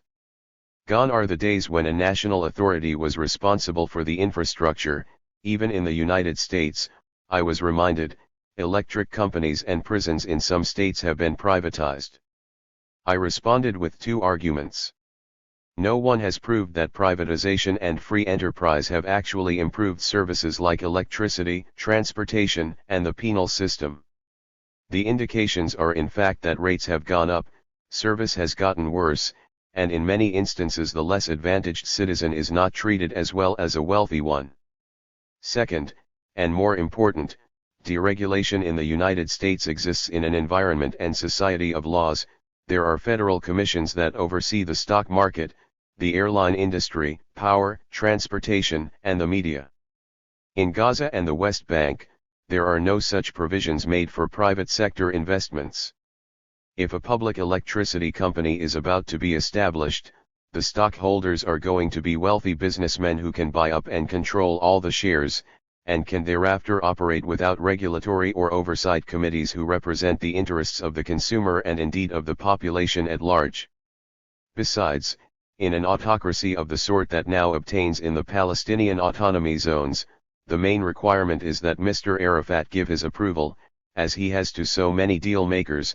There are no provisions for anything like public sector supervision, since the chairman rules by personal fiat, not by constitution or by law.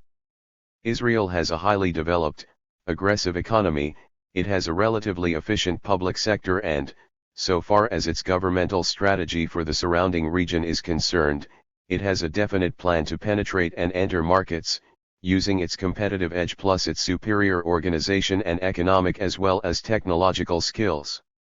The crucial thing is not just Israel's power, but its system of accountability, for which no equivalent at all exists in the Arab world, and certainly not in Palestine. Contracts in Palestine are awarded by the ruler as Mr. Arafat has done, and a compact is set and maintained between the individual entrepreneur and the ruler. There is very little to inhibit or to call to account the investor, except for the ruler's goodwill and short-term interests. In the Palestinian context, this vacuum is particularly debilitating since, in the absence of independent institutions, courts, citizens groups, a relatively free media, etc., it is the private sector made up of individual, or groups of, businessmen which has the power to control economic and commercial activity. And this sector, no matter how much its members say otherwise, is guided not by altruism or nationalism, but by interests, profits, and the vagaries of the globalized economy. Very few of them have ever lived under a rigorously administered tax code. Indeed, one of the anomalous things about the Arab world is that, to all intents and purposes, its business community is largely free of the burden of taxes of the kind paid by its Japanese, European, and North American counterparts, and very few of them are likely to do so in the new Palestine. Finally, there are two very serious misapprehensions on the part of Arab businessmen who extol the virtues of the free market and an unregulated private sector. One is that they wrongly compare themselves with Western businessmen who live and work in countries that have a very vigorous civil society, with institutions like universities, the media, an independent judiciary, a functioning parliament, and a whole host of private citizens groups, unions, associations, clubs, etc. There is no equivalent of this in the Arab world, and certainly not in Palestine. Second, the middle class from which European and American businessmen eventually emerged, grew out of a long battle with the feudal aristocracy. One of the results of this struggle was the French Revolution, the bourgeois revolution as it has been called, that was later to produce an internal social dynamic involving the new class and remnants of the old. The new class not only produced wealth and industrialization, but also culture, including the great realistic novel, scientific and philosophic societies, operas and concert halls, philanthropies. All this constantly challenged or restricted the power of the monarch or the executive. Such a development has not occurred in the Arab world. Thus the Palestinian business community, for example, has very little social advantage to its side, except for its alliance with the ruler and its money. Bound to and restrained neither by an active civil society nor by a flourishing culture, the private sector cannot, and indeed should not, be expected to provide the kind of moral, and truly nationalist leadership which it claims it has the right to exercise. It is no wonder, then, that the Palestine Authority, like other such bodies in the Third World, has decided that its allies are businessmen and its enemies are non-governmental institutions, i.e., the institutions that make possible a genuine civil society. It is in opposing this situation that efforts should be placed, and not in unrestrained private investment. In other words, the real requirement for development is not simply capital but an awakened social consciousness and a serious interest in national civil institutions.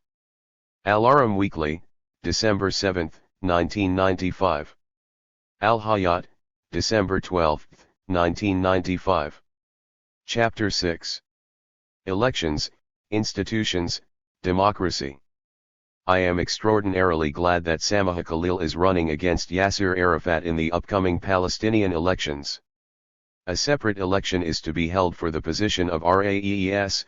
Among its many ungenerous provisions, the Touba Treaty doesn't allow the word president, only the ambiguous Arabic word for chairman and president.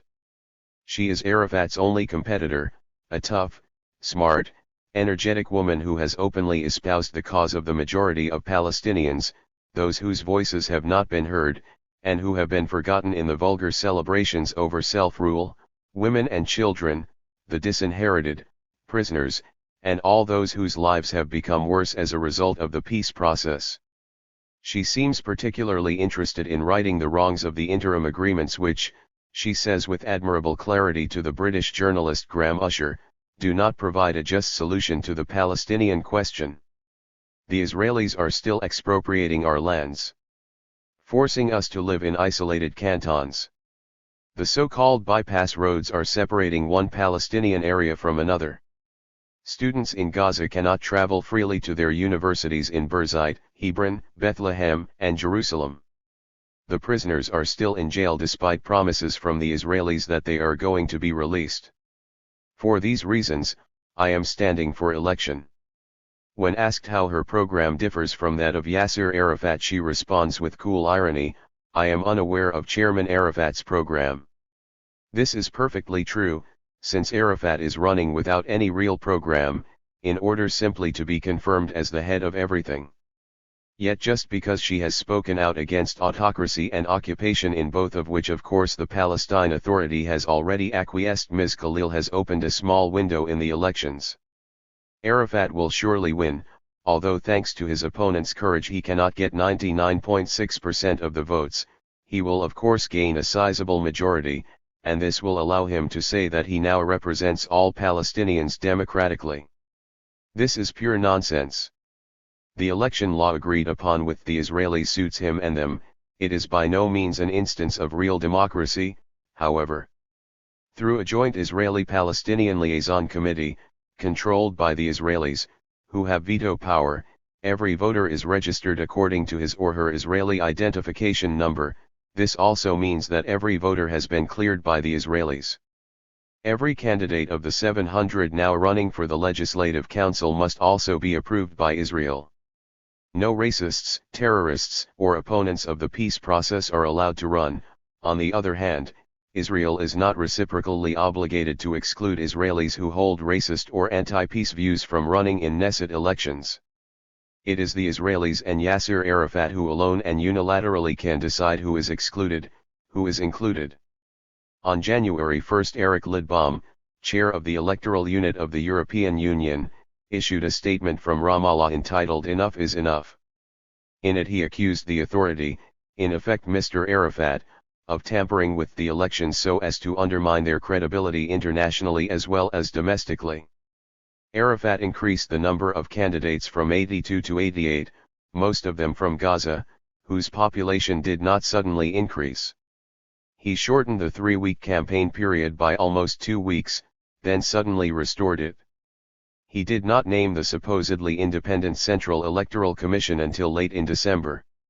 The group was supposed to be appointed 3 months ago to take charge of regulating the elections, making sure that fairness prevailed, looking into complaints about abuses and infractions.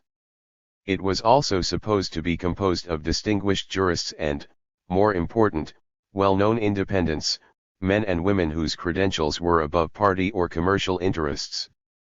Not only did Arafat name the commission several weeks late, but he put at its head Abu Mazen, Mahmoud Abbas, his second in command, a man with no known experience in law or elections or impartiality. No complaints have been dealt with. Almost without exception the members of the commission are either employees or have some direct connection with the Palestine Authority. This is hardly a guarantee of fairness. To make matters worse, Abu Mazen refused to meet with the European unit. Thus Abu Mazen's unavailability made it impossible for Lidbaum's people to find out more about all the irregularities whose purpose, it is obvious, was to give Arafat more control over the result of the elections. It is worth quoting Lidbaum directly. At such a meeting, had Mr. Abbas made it possible, I would have listened with interest to an explanation of why the Central Election Commission was not set up much earlier and why none of the allocations of seats was issued in the name of the Central Election Commission, the supreme body organizing the elections, which was given that specific task in the election law. The first allocations of seats was done instead by presidential decree, and the number of seats has subsequently changed twice also by presidential decree. I would also have welcomed reassurances from Mr. Abbas about the political independence of the Central Elections Committee. The sarcasm in these lines is plainly evident. To people who know Arafat and Abu Mazen, and have had direct experience of their contempt for democratic procedure and for citizens who are genuinely concerned about it, their actions come as no surprise. For them, Palestinian leaders do what they wish, without any regard for accountability or democracy.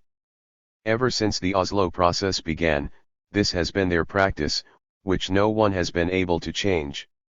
Why should they now do otherwise? Besides, neither one nor the other has ever participated in a free election, so it's quite clear that for them the January 20th elections are simply a public display of going through the motions, without any risk for them.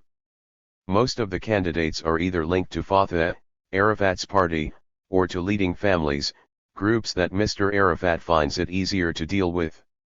In addition, the very fact that there are elections, no matter how flawed and unfair they may be, guarantees his authority some international prestige. Jimmy Carter will be there to say predictably, as he did in Haiti, that democracy has finally come to Palestine.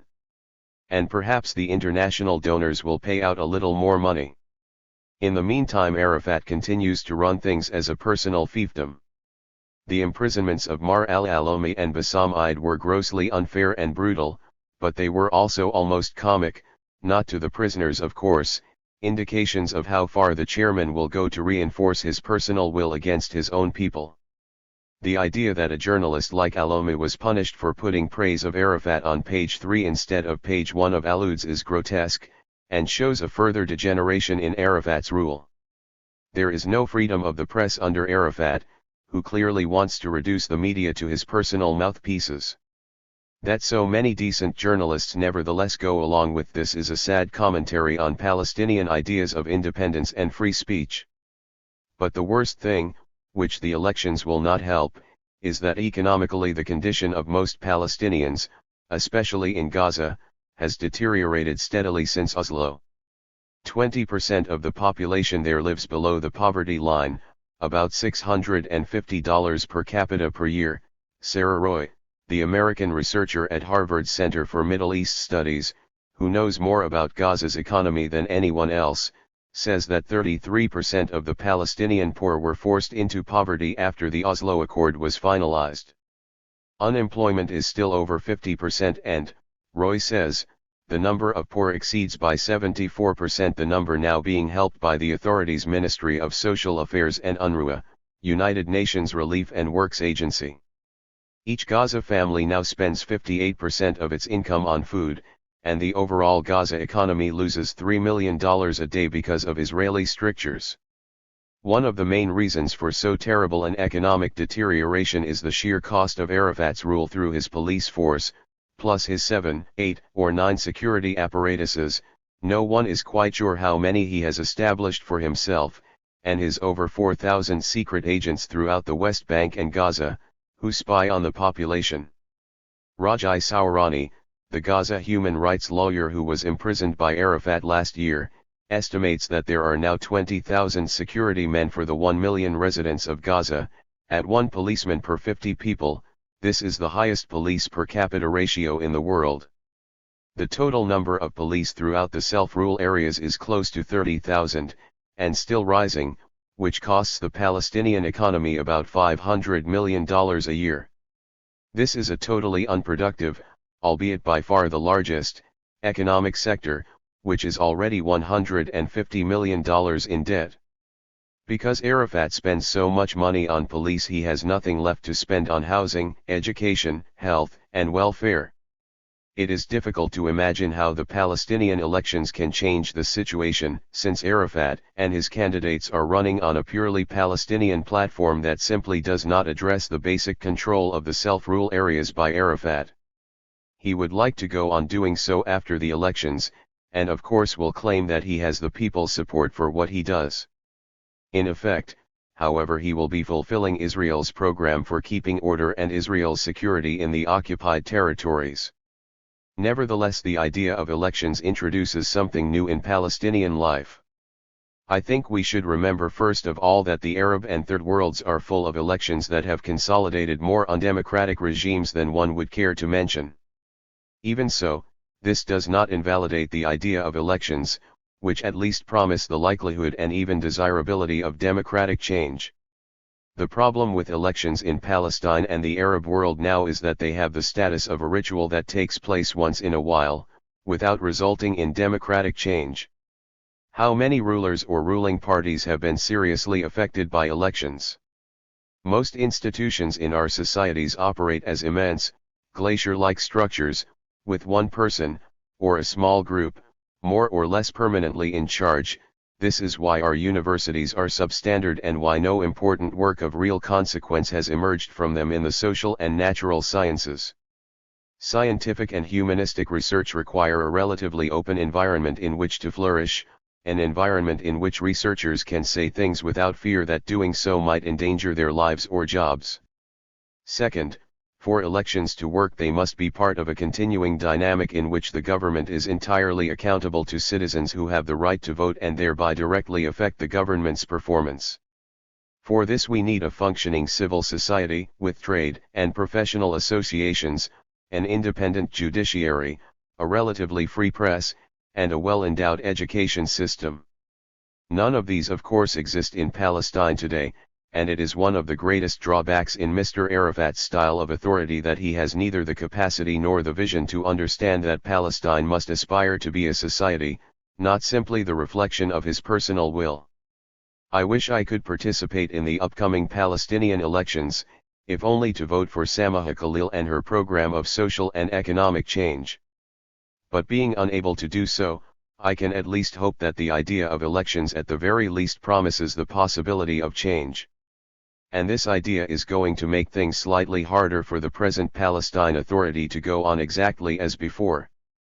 Perhaps people will ask more questions, issue more challenges, demand more answers. But my real hope is that the elections might also make it slightly more difficult for Yasser Arafat and his trusted men to govern as they please, with no respect for the people they supposedly serve. Al-Ahram Weekly, January 18, 1996. Al-Hayat, January 19, 1996. Chapter 7. Post-election realities. For 2 or 3 days around January 20, 1996, the Western media had a picnic discussing, celebrating, and echoing one another over the Palestinian elections. At most there was an admission that the elections were part of a complex reality, although the very fact that they took place seemed to be quite enough of a good thing, without anyone's bothering too much about the actual circumstances, i.e., the Israeli occupation and the Arafatian autocracy, that seriously flawed them. At least, there was an underlying journalistic assumption that, as a lesser people, the Palestinians could expect nothing more. The presence of a few foreign celebrities like Jimmy Carter added a little polish to the otherwise depressing occasion, and the disingenuousness of Arab-American expert James Zogby heaped more tinsel on the forced gaiety of the occasion. Zogby, who claimed that for 30 years he has observed elections in Chicago, New York, Detroit, and Philadelphia, said expansively that there were hardly any irregularities, and that the elections were free and fair. Zogby knows no Arabic, is a defender of Arafat and his peace process, and could hardly have been exposed despite his 30 years' experience to what really went on at all the voting stations all over the self-rule areas. That there was a dramatic level of participation is undeniable, and reflects a deep-seated, indeed urgent wish on the part of Palestinians for a change to take hold of their fate. That was the main positive thing about the elections. That there were no political parties or real platforms, that Arafat, like every other dictator, made himself and his minions into the inevitable winners, that undeserving candidates, like Marwan Kanafani, with no real constituency, what would his constituency be in any case, emerged, that fraud was practiced, and that the Legislative Council still had no really defined duties. All these were the negatives, which effectively buttressed the Israeli plan for the occupied territories. Arafat was to continue to be their enforcer, the Israeli army and settlers remained in charge and would demonstrate their authority and brutality at will. Shimon Peres reminded Arafat that his talk of a Palestinian state was a dream, with no basis in fact. And then he asked sarcastically what more the Palestinians wanted, since he had given them a small autonomous area, with Israeli sovereignty. How could they want more? He added. After 3 days of international attention, the Palestinian story disappeared. Undeterred, Arafat, who takes himself very seriously indeed, had himself sworn in on February 12, as a way of preempting the council, which has still not met. This added more fantasy to the pathos of the occasion. The egregious Mahmoud Abbas, Abu Mazen, declared that the newly elected council would soon declare an independent Palestinian state, as if everyone had forgotten that in November 1988 an independent state had, in fact, been declared by the National Council in Algiers. How many declarations of a state are required before the state like the genie finally appears, and why must Aladdin frantically rubbing his lamp be our model for everything we do? That the Israelis are not readers of the 1001 Nights became clear both during and after the elections. They prevented all but 4,000 of the 60,000 registered Jerusalem voters from actually voting. In the month since the elections they have closed Ramallah, Birzeit, and Bethlehem for all sorts of security reasons, the net effect of which was to show Palestinians that, despite elections and Yasser Arafat's eloquent declarations, they were the masters. Nearly every day since January 20 a Palestinian had been killed by the Israelis. Land confiscations and settlement building continue, and repeated violations of the Oslo agreements have occurred. All of this, by the way, and the West Bank gets chopped up further. In mid-February, for example, a security fence was built between Kalkalia and Tulkarem. Gaza is more depressed economically than it has ever been, employment is higher than a year ago. Speculators and real estate sharks have used the land for their own benefit while thousands of refugees inhabit the appalling hovels of Shadi and Jabalia camps. Not for want of money, though. Roughly $40 to $50 million flows in every month, but nobody except the boss of bosses knows where the money goes, or is entitled to make any inquiries about it. Most of it goes for his 8 or 9 security forces. In addition, he now has formed a commercial company with Khalid Slam, and this has become an instrument for skimming money off local enterprises. In short, the autonomy areas are like a mafia territory, run by a party at the expense of the entire population. Force, beatings, imprisonments, and threats rule, not law. And this, we are asked to believe, is the foundation of a Palestinian state. Not to be outdone, dovish Israelis like that visionary of peace Peres, and his smooth-talking deputy Yossi Beilin, are beginning to campaign on the basis of a platform that takes the Oslo Accords as the final settlement. I can do no better than to quote the respected Israeli commentator Haim Baram. Most Israelis, Likud supporters included, treat the Oslo Accords agreements as a fait accompli, and brace themselves for the final phase. Yossi Beilin, Peres' main ally in the cabinet, is consolidating the new consensus. Most settlers will stay put. Israel will continue to deal with Yasser Arafat, expecting him to erase the Palestinian Charter and to fight Islamic terrorism on Israel's behalf.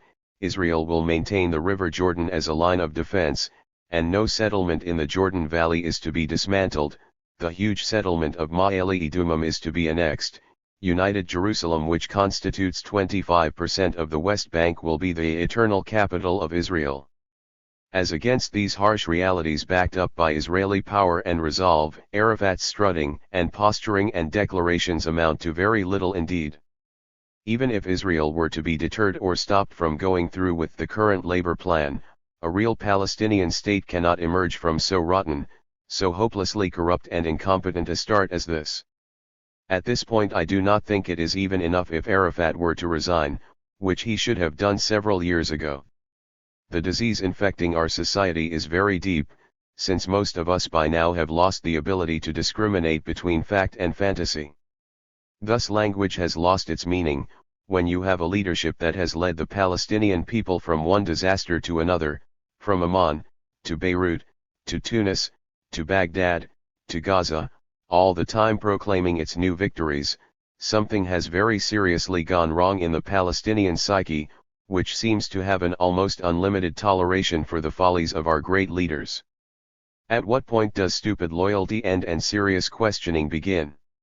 Israel can never want anything better than a leader like Arafat who concedes everything to them just to save his own skin, who since 1982 has rarely had the stomach to fight and even suffer for his people's rights, but rather gives in at the slightest offer of a token symbol of his continued autocracy, and who will never be able to convert himself into a serious opponent of the nation, Israel, which had dispossessed his people, occupied its territory, and oppressed Palestinians and treated them with contempt for half a century. As with most things in politics, the issue between them and us is a moral one, not strictly a matter of how many tanks or planes they have. Our leaders never behave with the conviction of their own right. Indeed, Arafat shamelessly used the White House platform offered him in 1993 to utter a cringing, whimpering speech, full of apologies and half-truths offered up to Israel and the United States, who continue to oppress his people to this day. I should like to remind my readers that Nelson Mandela, whose organization had been completely defeated by the South African regime, whose colleagues were either in exile or killed, and who himself was a state security prisoner for 28 years, never compromised on the truth of his struggle, which was to hold out without change in the original political goal of one person, one vote. It was that, and neither an Air Force nor secret meetings with Balin or Sarid, that brought about the defeat of apartheid, which was morally confounded and compelled in the end to submit to the greater truth of the human power of Mandela's courage and principle. We have no sense of that at all. Language no longer means anything to a tyrant who boasts about building airports and insists that he be compared with Omar ibn al-Khattab and surrounds himself with sycophants, and outright crooks, all in the name of an independent Palestine. Unfortunately, I cannot understand why our intellectuals and people of conscience, with a few exceptions like Hyder Abdel Shafi, go along with this comedy, pretending to believe in a peace process that with the passing of every day indicts itself for the unjust situation that it really is. When I first met Professor Israel Shahak years ago, he told me, from the standpoint of a fearless critic of Israeli policies against Palestinians, that the PLO never understood Israeli society. Recently he told me that the reason Israel respects and fears Hezbollah and Hafez el-Assad is that Israelis respect strength, especially if their opponents are courageous enough to hurt them, militarily or morally. The PLO mentality, he said quite correctly, wants favors from Israel, does not confront it, except for the Intifada, which Arafat conveniently enough finished off for Israel. Of course that attitude of supine servility, which always accompanies the feelings of someone whose main concern is not the good of his people but of his own survival and profit, communicates itself to our Israeli enemies, whom Arafat persists in calling his friends even as those friends continue to take his people's land and occupy their territories without respite, and the net result is the Oslo peace process, one of whose main components is humiliation, letting Palestinians feel that Israel can do what it wants, when it wants, however it wants. I have been criticized for being too pessimistic and for not presenting alternatives. Well, let me be very plain, the only alternative to what we have now is a serious attention to the meaning of words, a proper belief in the right of our cause, and an end to the rule of the present leadership. We have never learned how to build our power as a people, to build and to accumulate.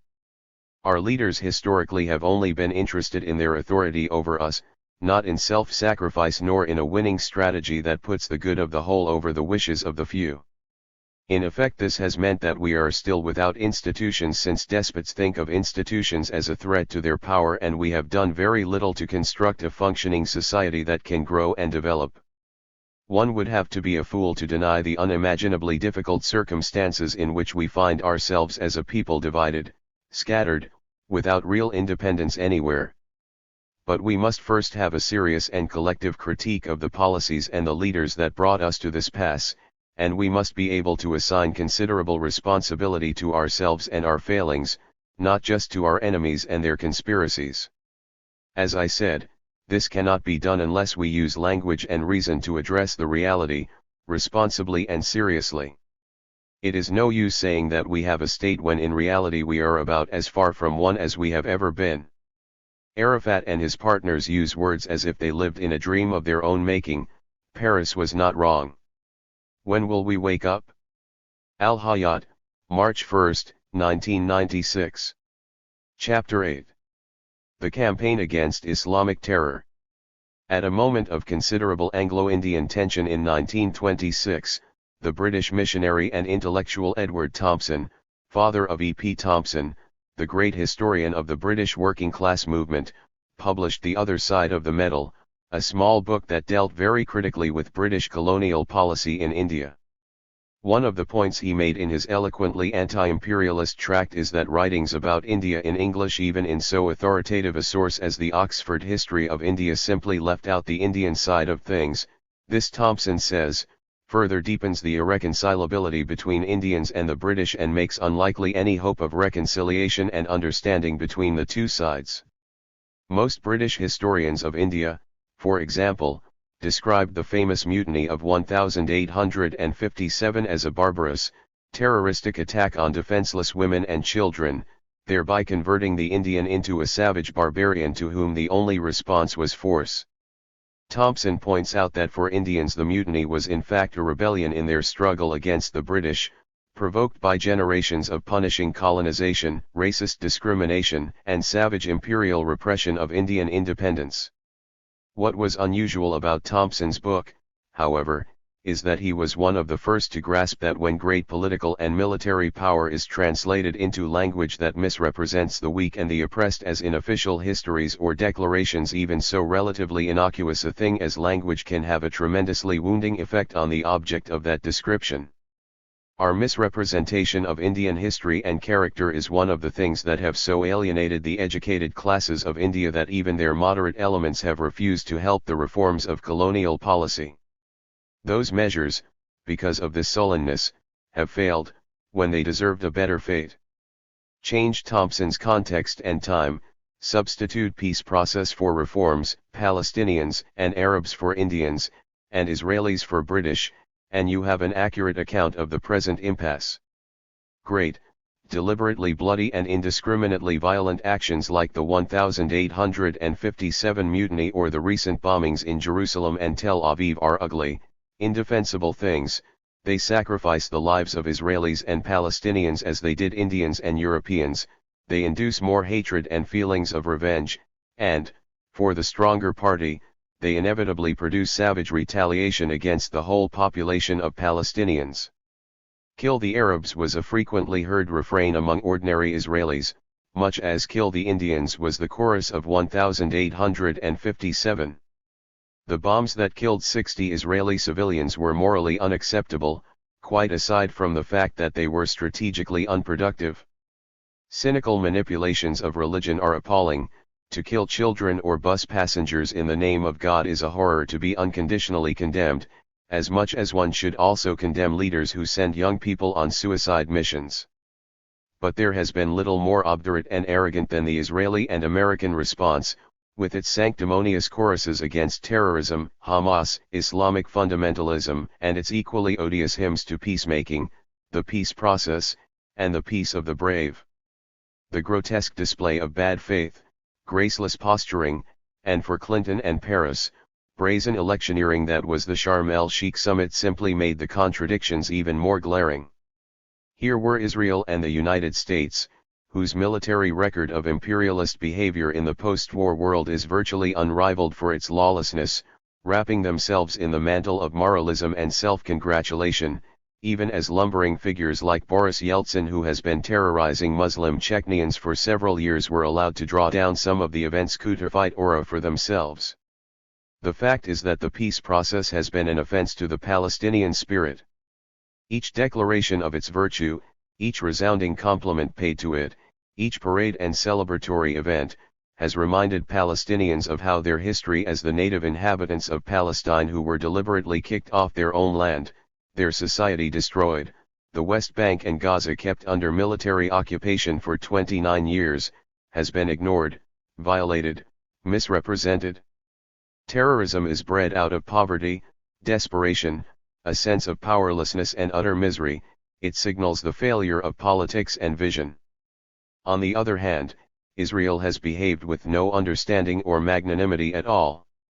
It has conducted open war against the very same people it now appears to be making peace with, it has violated even the niggling provisions of the Oslo Accords, and it has shown its open contempt for Palestinian society and its leaders, not only by pretending that the Palestinian presence in Palestine never existed, but by continuing to intervene in Palestinian life, assassinating leaders at will, using its military might to destroy homes, shut schools, arrest and deport anyone it feels is a threat to its security.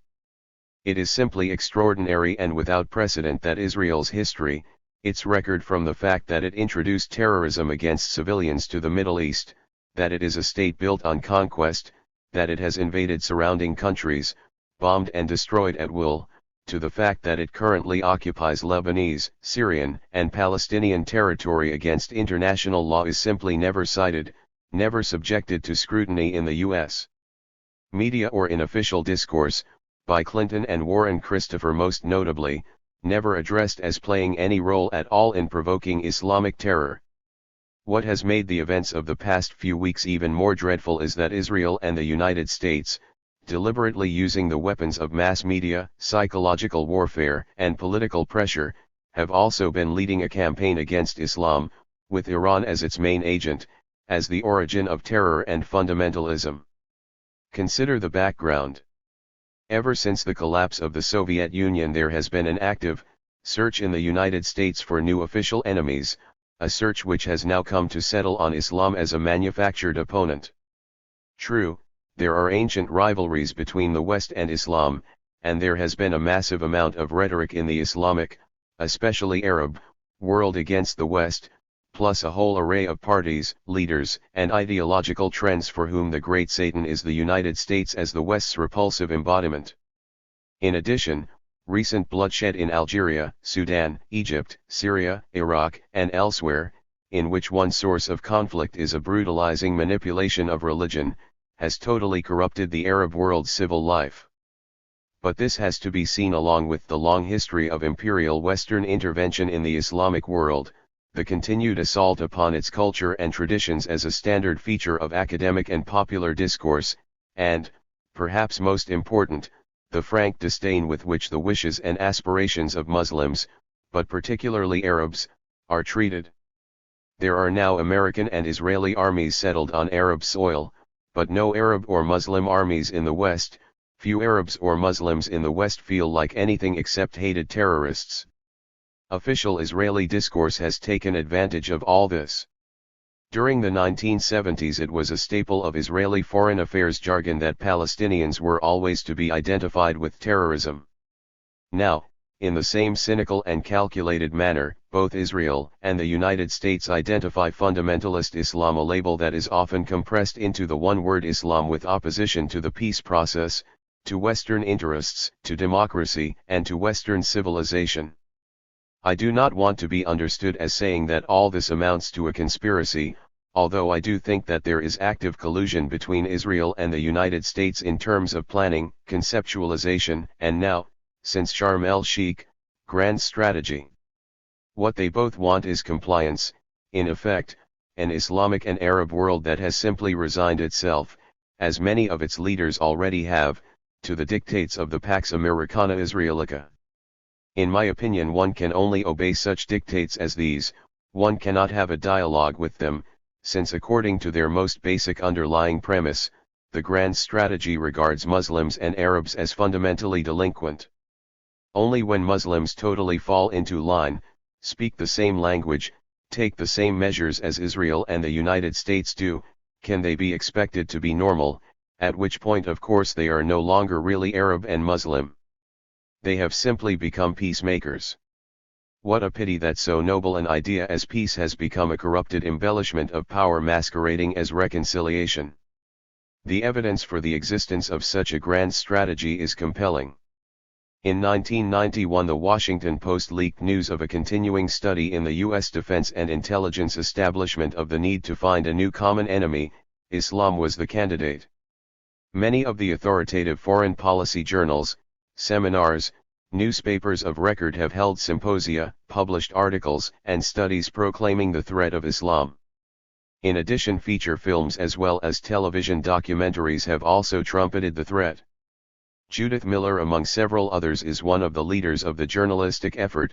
Bernard Lewis and his students, many of them Israeli, lead the so-called scholarly effort. Samuel Huntington's famous article on the clash of civilizations put forward the much-debated thesis that certain civilizations are incompatible with the West, Islamic civilization, sometimes in alliance with Confucian culture, an extremely quaint idea, being the central instance. What hasn't been noted about Huntington's article is that its title came from Bernard Lewis, and that most of its pages are in fact devoted to Islam as a Western enemy. Finally, the fundamentalism project of the American Academy of Arts and Sciences has made Islam the preferred candidate for demon status in that study. Neither Jewish nor Christian, not to mention Slavic or Hindu, fundamentalism gets much comparative attention. By now the media equates Islam with terror and fundamentalism, so that no matter where a bomb goes off in the world, the first suspects are always Muslim and / or Arabs. What I have described is only part of the phenomenon. Not only are there newsletters, clubs, continuing seminars in the most unlikely places devoted exclusively to Islamic, the word itself has acquired the bristling status of a frightening, irrational monster politics and activities. Every article published about Hamas or Islamic fundamentalism or Iran, about which it is now impossible to speak rationally, describes an ahistorical world of pure despotism, pure rage, pure violence, all of it in some way targeting us, a group of innocent victims who happen to ride buses or go about some harmless daily business, as unconnected with the decades of suffering imposed on an entire people. There is never an indication at all that for centuries there has been one form or another of Western infringement directed against the land and peoples of Islam.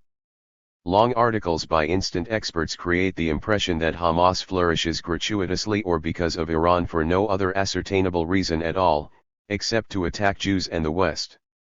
Few of those who fulminate against terrorism mention the occupation, or the constant attacks on Arabs and Muslims. A few days ago, the veteran French journalist Éric Rouleau appeared on a national discussion TV program with the former head of the CIA, James Woolsey, and Jeffrey Kemp, a so-called terrorism expert. Kemp and Woolsey were asked by the moderator about the Sharm el-Sheikh summit, and both spoke with great effusiveness and enthusiasm about its value. Rouleau tried 3 times to explain the context that produced Hamas, but the moderator never gave him a chance to say a word. All anyone wanted was proof that we were opposing Islamic terrorism and feeling good about it. Moreover, no one bothered to point out that Hamas's quarrel with the peace process has from the beginning been advanced on nationalist, never on Islamic, principles. Thus Huntington's thesis, which in my opinion amounts to a blanket declaration of war against all civilizations that do not conform to Western values, is now being put into effect. The worst aspect of all this is that the United States-Israeli strategy risks turning Arab governments into collaborators in the effort against an ever-increasing number of their own people. I am not sure how many are conscious of what is happening, but I am certain it is happening. On a popular level, the policy threatens to rob us of our memory and of our past, so that we will be faced with the choice of either coming into the American fold, which humanly offers very little. The terribly compromised peace process is an excellent instance of one reward, or remaining outside, stripped of everything except the terrorist fundamentalist identity and therefore subject to intimidation, boycott, and perhaps even extermination. In my opinion, this is what makes the efforts of groups like Hamas so futile, since they offer no real resistance to the whole plan I have been describing, although they do in effect cause the collective punishment that jeopardizes the interests of the majority of the people.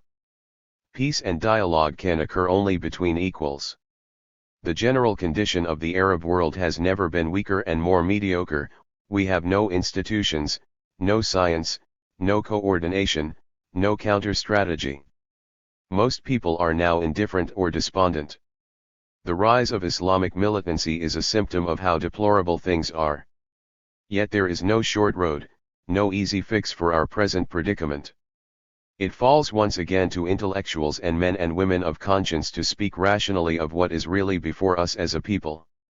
We must avoid easy formulas, and misleading displays like the recent summit, which make hypocrites of all of us.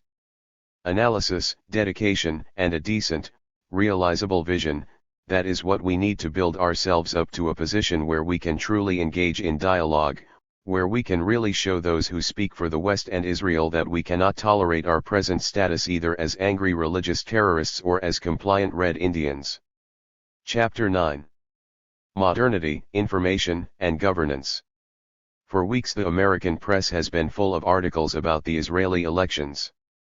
A few days ago half of New York was shut down because of an immense Fifth Avenue parade in support of Israel, although it was meant to be a routine celebration of the country's Independence Day. The most recent issue of the weekly New Yorker magazine carried an admiring profile of Ehud Barak, whose exploits as a commando killing Palestinian leaders in Beirut and Tunis are described with the kind of innocent zeal that I had last encountered in Kipling's Jungle Books. Wherever one turns there is a reminder that Israel now occupies a place in this country's imaginative and political life that has no equal. Even Europe and the Orient seem to have lost their aura of importance when compared with Israel's. I vividly recall a few phone conversations I had some years ago with Seymour Hersh, the former New York Times correspondent who was celebrated for his courage in taking on Henry Kissinger, the My Lai massacre, and other difficult subjects that he tackled without regard for consequences. He was beginning a piece on the United States-Israel relationship, which, he told me in typical Hersh style, would deal with a lot of intelligence material, including the USS Liberty case in 1967, that had defied every other reporter. "I've already done a lot of research," he said to me in one conversation, "and it is absolutely staggering how deep the relationship is. What you already know is less than 10% of what there is. Most of the rest is so secret and so profound that even I am surprised." What he subsequently published was a watered-down version of some of the things he told me, since his book turned out to be about Israel's nuclear option, unfortunately not a very surprising topic. He had obviously thought better of his earlier plan, since the consequences of exposing the Israeli-United States relationship in too much detail would have been prohibited. I found myself echoing Hersh's hushed accents of awe, as I started to reflect on the extent to which Israel is now so interlocked with the United States on every level, military, political, economic, cultural, scientific, and ideological. I certainly do not have the information he suggested he had, but it is a fact that when it comes to thinking about the Middle East today, Israel's concerns, perspectives, views, and purposes set the tone, determine the agenda, dominate the discussion, no matter whether the Israeli right or left is in power. The United States simply accommodates. As a small example of what I mean, there was a series of recent articles on the West Bank and Gaza published in the New York Times by Anthony Lewis, a famous liberal columnist, who has had the courage over the years to be critical of Israel's Palestinian policies. I do not think it is important that Lewis happens to be Jewish, since his views correspond with those of many liberal Americans who are non-Jews. In any event, he has been writing about his experiences with moderate Palestinians in Gaza and Ramallah, who have reported to Lewis the horrors of the closures instituted by Israel, as well as the land confiscations, humiliations, and general misery all around that have resulted from the peace process as administered by the famous dove, Shimon Peres. Now none of these views is particularly unusual, anyone coming from Gaza or the West Bank would have voiced them routinely. Lewis, on the other hand, is deeply impressed since, he says, he had not thought that way before. What he does not explicitly say is that the Israeli Labour Party view of the peace process is the authorized one, because of which it has been impossible even to think about Oslo except as a good thing. Thus Israel speaks for and in a sense represents Palestinians in what Israel has considered to be a decently advantageous peace process. An ironic result of Lewis's reporting has been that Iyad al-Sarraj, the prominent Gaza physician and human rights activist, was imprisoned and tortured by Arafat. This is a perfect example of why it is that today Arab societies and their rulers, we must not detach them from each other, as one in effect produces and is a mirror image of the other, have given backwardness and underdevelopment a new sort of clarity. Arafat's model of rule is based entirely on coercion and personal gain. What he does not like or he thinks opposes him must be blotted out, made to disappear, put behind bars. It has not occurred to him, as an erstwhile disciple of Saddam Hussein, that people and societies do not work that simply, and that the only way to deal with something you don't like is to put it away, is an assumption that cannot forever be maintained. Such is the power of human thought and resourcefulness that Sarraj's courage and arrest will in fact create more courage, protest, and resistance among Palestinians, not less, as Arafat believes. To the Palestinian Authority, everything including human rights must be sacrificed to a willful reduction of the peace process. Only thus will Arafat survive, he believes, and in this way he will be carried along with his Israeli mirror image, the elusive Peres. In the overall media context shaped by the United States, Shimon Peres has been seen as the man who must win the elections, if the country is going to remain a bastion of democracy and progress.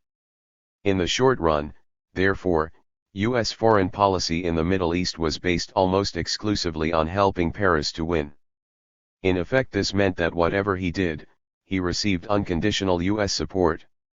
A Likud victory, always, in my opinion, more likely, was considered to be a catastrophe that would threaten the peace process, undermine U.S. influence, produce a ruinous instability in the region.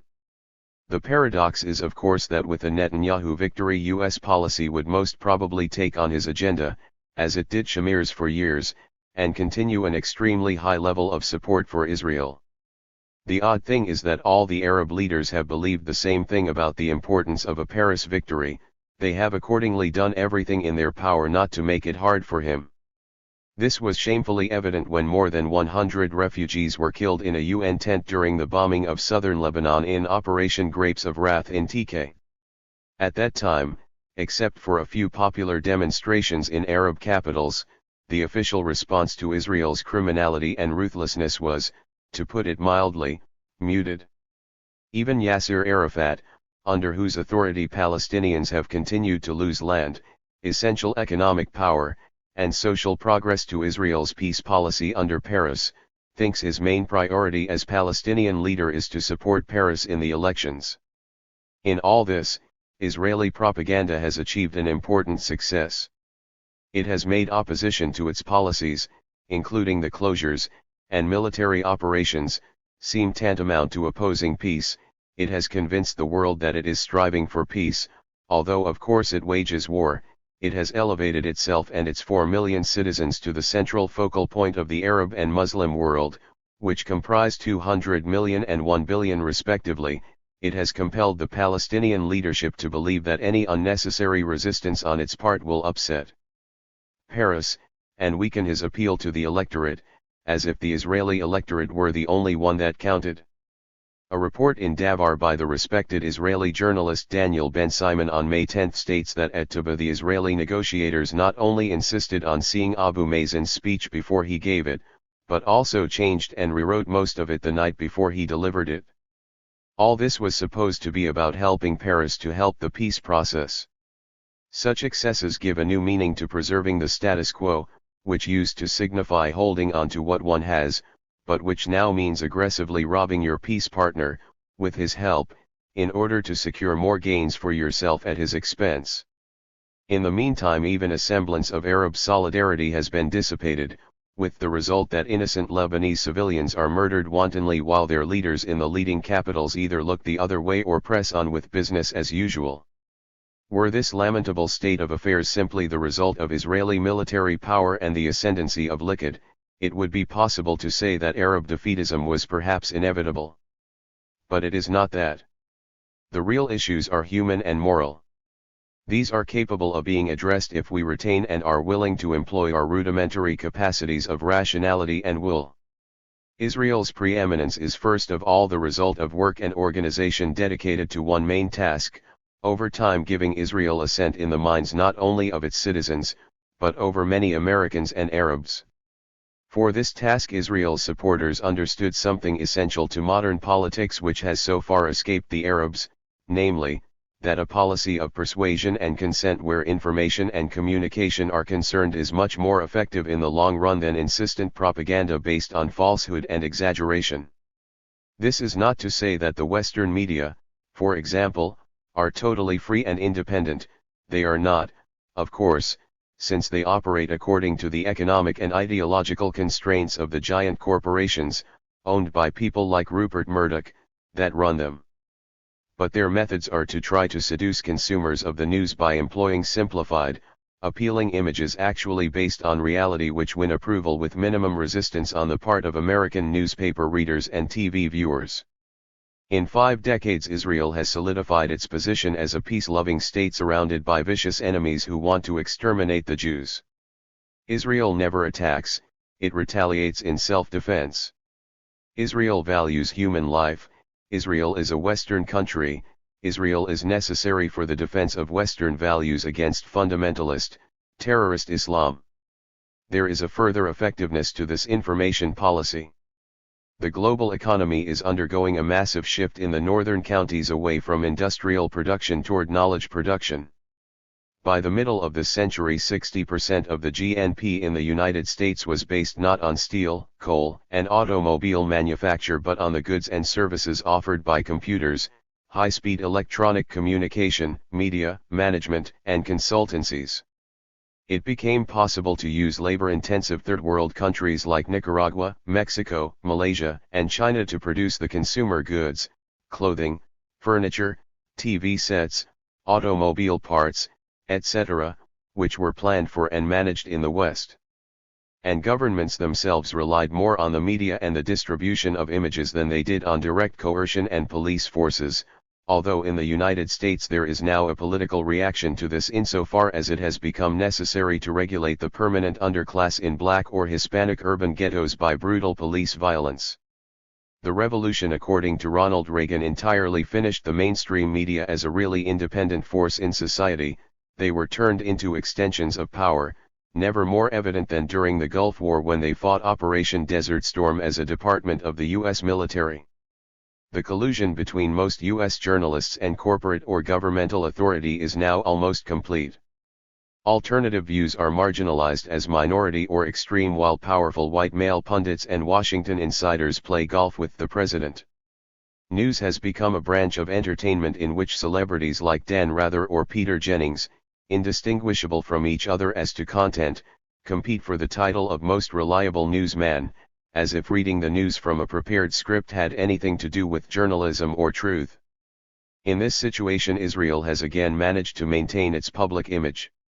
Israel has benefited from every change in the international system and it does the same thing with changes in the media systems. A mere 3 weeks after its murderous attack on Lebanon, Israel is now at the center of things, as the elections have seized world attention, largely through the help of CNN. Whether Netanyahu won or not, the style of peace was and is going to be dictated by Israel, with the other Arabs, especially the weak Palestinians, completely under its thumb. Our tragedy is that as a people and culture we have not liberated ourselves from a crude model of power, forgetting that knowledge, information, and consent are more important than brute force and policemen. The only way to begin the change is to do what Siraj and others have done, change the battlefield from the street to the mind. Speak out, tell the truth, refuse to accept clichés and ideological constructions, examine and reflect concretely on the nonsense produced by the media. The struggle is not only against Israeli and Arab tyranny and injustice, it is for our right as a people to move into the modern world, away from fear, the ignorance and superstition of backward-looking religion, and the basic injustice of dispossession and disenfranchisement. For those of us who speak and write, our fundamental issue is the right of free expression, and not who won the Israeli elections, which no appeals to security, military emergency, or national unity can continue to abrogate. There is no other way of achieving the minimum goals of a decent life without also translating ourselves from a primitive to a modern condition in which for the first time in our modern history leaders are directly accountable for their policies to the people. We should stop waiting for things to improve or for better leaders. The Arabs as a whole have created their own weakness and the incompetent leaders that have been tolerated for so long. Surely we must do better than that now. Al-Hayat, July 3, 1996. Chapter 10. Total rejection and total acceptance are equivalent. It is an irony of recent Arab political analysis that we went suddenly from a style of considering everything about Israel as being always the same, to one in which we saw differences everywhere inside Israel, differences that were total. Just 20 years ago, for example, Zionism was considered as coloring all Israeli political parties, personalities, discussions, and actions. Everyone was a Zionist enemy, from the bus driver to the army chief of staff. A few intellectual attempts were made here and there to moderate this quite rigid picture, but until Anwar Sadat went to Jerusalem in 1977 the unanimity and uniformity of Arab views of Israel were nearly complete.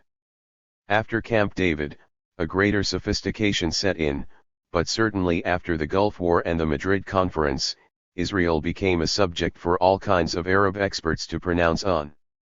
I recall that in June 1992 I was in Amman, having just arrived there from the occupied territories. It was my first visit to Palestine since my family and I left there in late 1947. By coincidence Yasser Arafat was in Amman, convalescing in one of the royal palaces from a recent operation. So my family and I paid him a social visit on the very day of the Israeli elections that brought Yitzhak Rabin's Labour Party to power. What struck me at the time was how Arafat and about 15 of his closest advisors were watching the results on television with extraordinary precision and discrimination. They seemed to have precise knowledge of each parliamentary district and its candidates that distinguished each one from the other, something that would have been impossible 5 years before. Of course the change from rigidity and blindness to analysis and considered reflection is a good one. But that is not what I am talking about. The worrisome factor is when in becoming more sophisticated you begin to believe that differences between Labour and Likud, for instance, are absolute instead of relative, and you begin to forget or overlook the abiding continuities within Israeli, or for that matter, all national politics. Now that the Israeli elections are over, it is perhaps useful to confirm that there are important differences between Peres and Netanyahu. The former is a European-style politician, raised in an international atmosphere of socialist politics, on which the first generation of Israeli politicians like Ben-Gurion, who was Peres's mentor, thrived. Netanyahu is an American-style technician, a manager as well as an ideological soldier whose ideas about Israel and the world are extremely simple, even crude.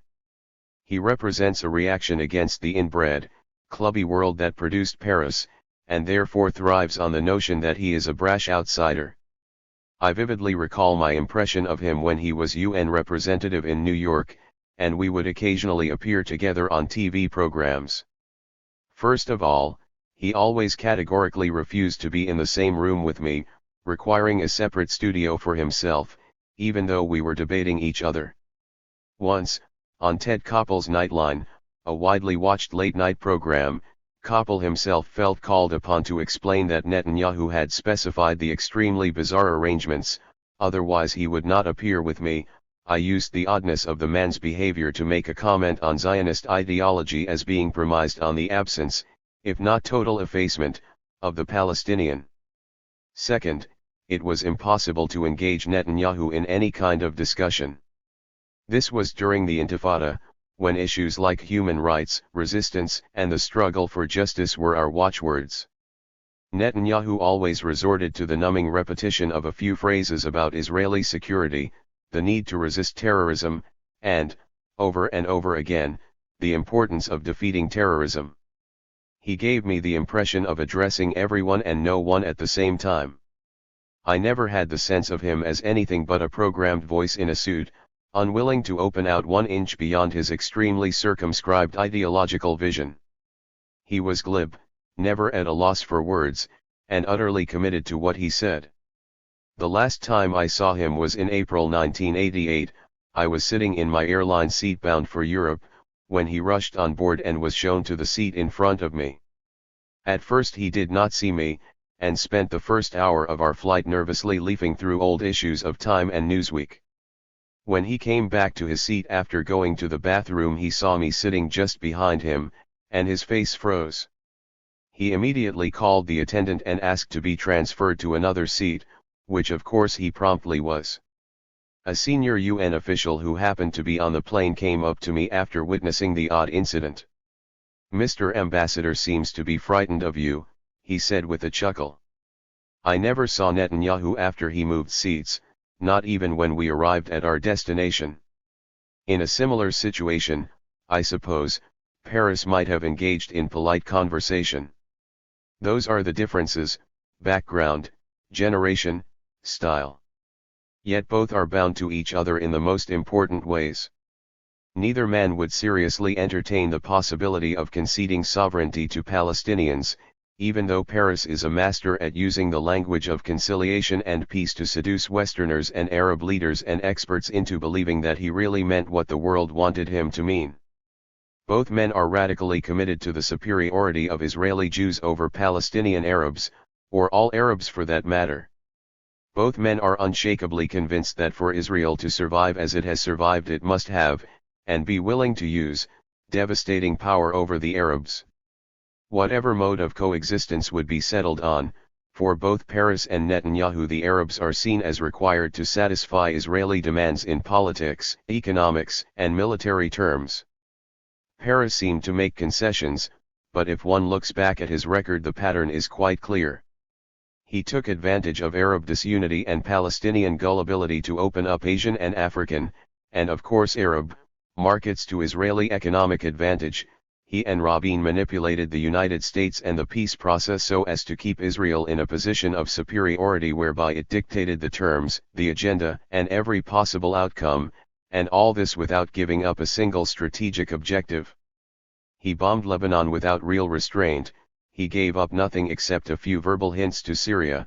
In Gaza and the West Bank he continued land expropriations, increased the settler population, closed off Area A from Areas B and C, strangled the economy, and imposed horrendous security conditions on Yasser Arafat, turning the autonomous areas into zones of oppression that were subject not to the norms of civilized life but to the harsh imperatives, both real and imagined, of security for every Israeli man, woman, and child. Neither Peres nor Netanyahu cares in the final analysis what Israel's actions have cost the Palestinians as a people. The difference is that Peres wants moral approval from Arabs and others, whereas Netanyahu is not interested in what anyone else thinks. Peres went out of his way to gain for Israel a retrospective forgiveness of any responsibility incurred toward Palestinians during the many years of occupation. In addition, he wanted to continue the occupation indirectly, so that Israeli soldiers and settlers would not have to be seen. Netanyahu wants to rule directly. He wants everyone actually to see Israeli settlers and soldiers invading and occupying Palestinian areas. It is an interesting fact, unmentioned to my knowledge in any Arab or Western press report, that Nekuta, one of the leading settler weeklies, admitted 1 week before the elections that Peres and the Labour Party had done more for the settlements than the Likud. Despite these facts, the leadership of the Arab world expresses regret and consternation at Netanyahu's victory. What we have been unable to see clearly in our search for change and difference in Israeli politics is that the basic core of Israeli attitudes to the Arabs generally, the Palestinians in particular, has not really been modified enough. We have accommodated to that core, we have changed, we have accepted it as a fact of nature, and as a result we have grasped at the cosmetic differences that a clever tactician like Peres has exploited. So long as the core is protected by Israeli power, and so long as there is no sustained, systematic Arab attempt to force the change, we shall remain as supplicants or as dependents. There is a tragic parallel to the Palestinian situation in what has taken place between whites and blacks in American society over the past century.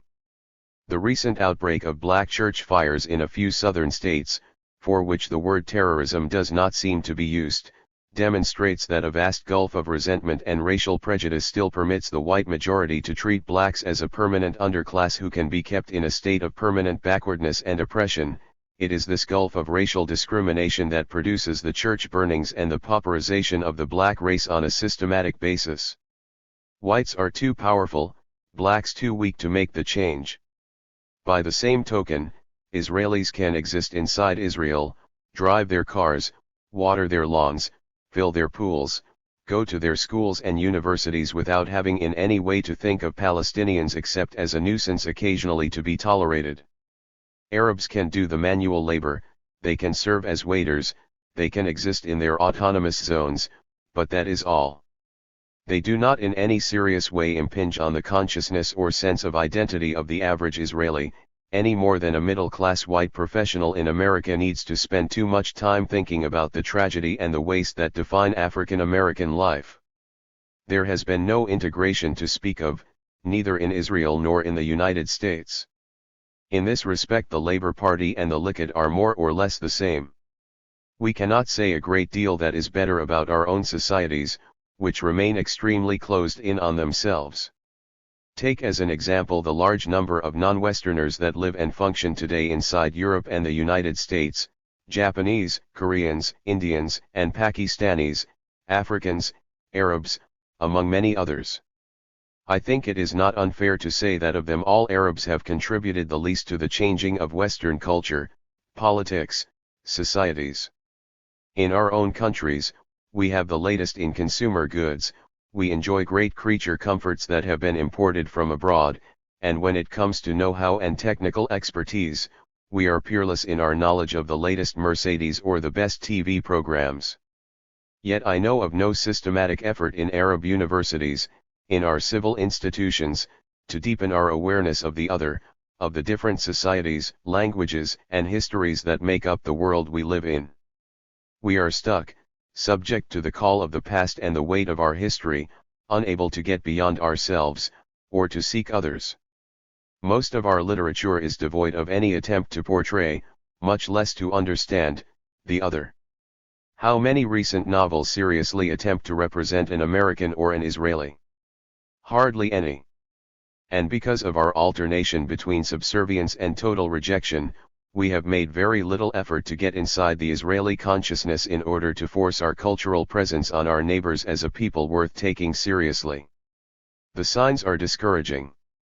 Over the years I have noticed that Arab university students know fewer and fewer foreign languages. I was struck by this when I visited Arab universities for the first time in the mid-1980s.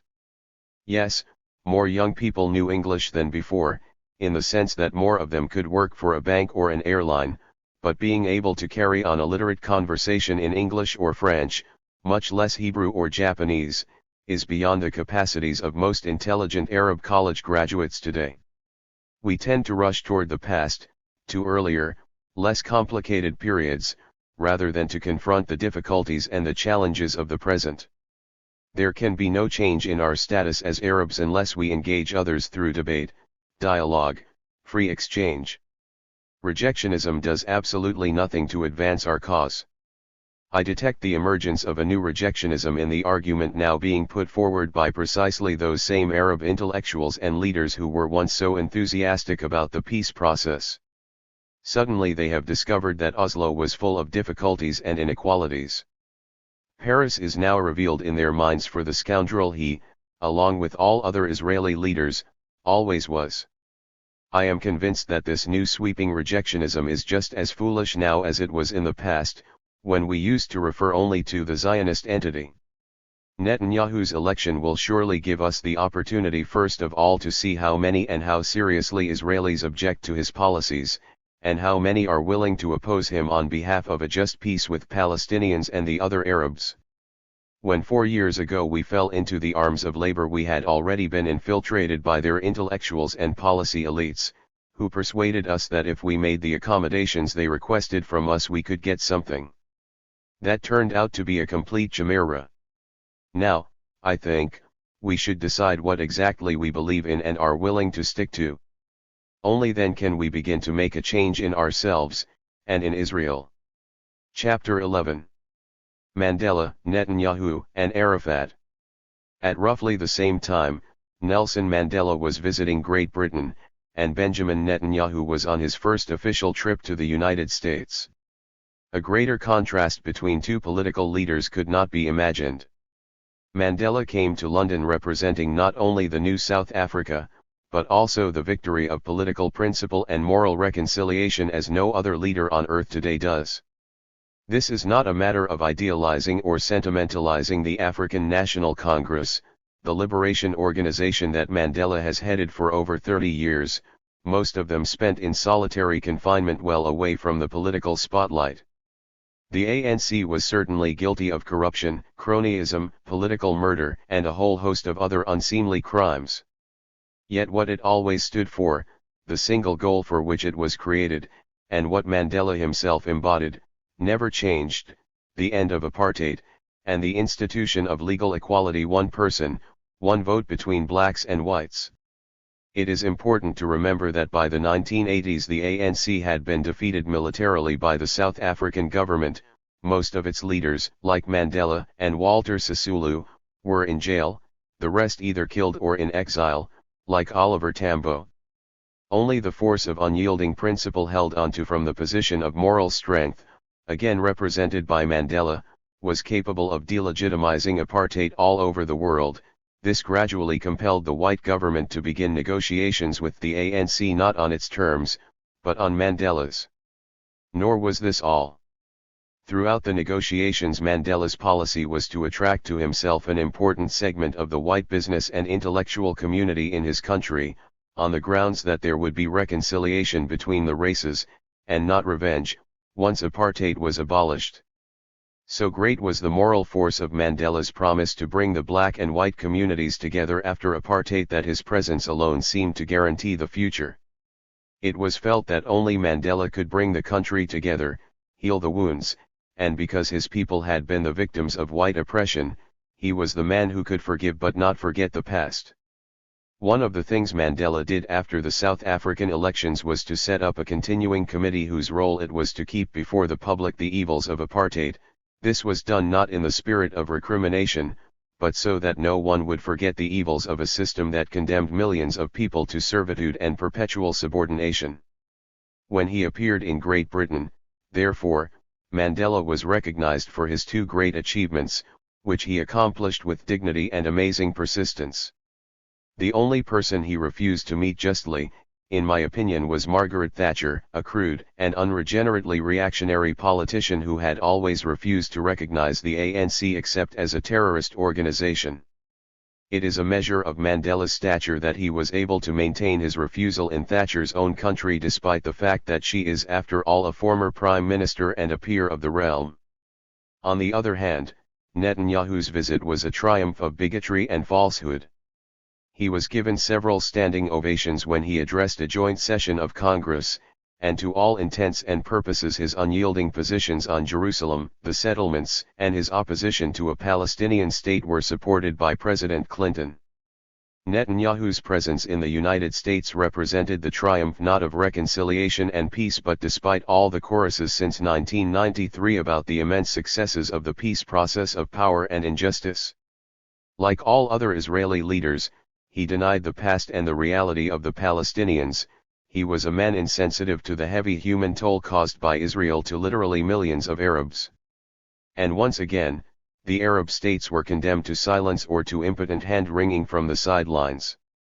A few short years ago, when Menachem Begin came to America bearing the Likud message, a number of Arab American groups mounted demonstrations against him, and in fact were heard as they raised their voices in protest. For Netanyahu this time, it is extremely likely that a few Arab Americans tried to meet with him behind the scenes.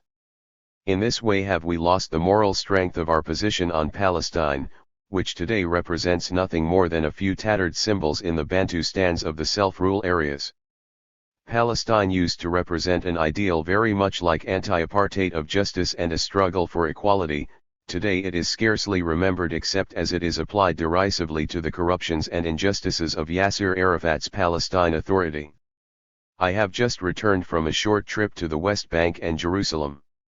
What struck me aside from the forlorn hopelessness expressed by most people is that conversations between Palestinians are confined almost entirely to everyday worries and anxieties, most of which reflect the frustration of a people whose struggle has been demoted, passed by, reduced to a simple matter of minimum survival. All the newspapers run advertisements praising Mr. Arafat as a great man, and they express gratitude for the things he has done. Yet no one has any illusions at all that his rule is anything but corrupt, that his police and prisons, there are 35 prisons in Gaza alone, are cruel, torture is rife, due process is suspended most of the time, and if you need to get anything done you have to have a connection with someone in the authority. An index of this is that elected members of the Legislative Council express frustration at the fact that despite their attempts to pass reform bills, Arafat simply refuses to implement them. He wants to rule in his own way, unilaterally and without any significant civil interference. A lawyer friend told me that the most recent version of the Basic Law or Constitution being studied by the legal experts that Arafat appointed has produced a draft which is a good deal worse, in terms of democratic freedoms, than earlier drafts.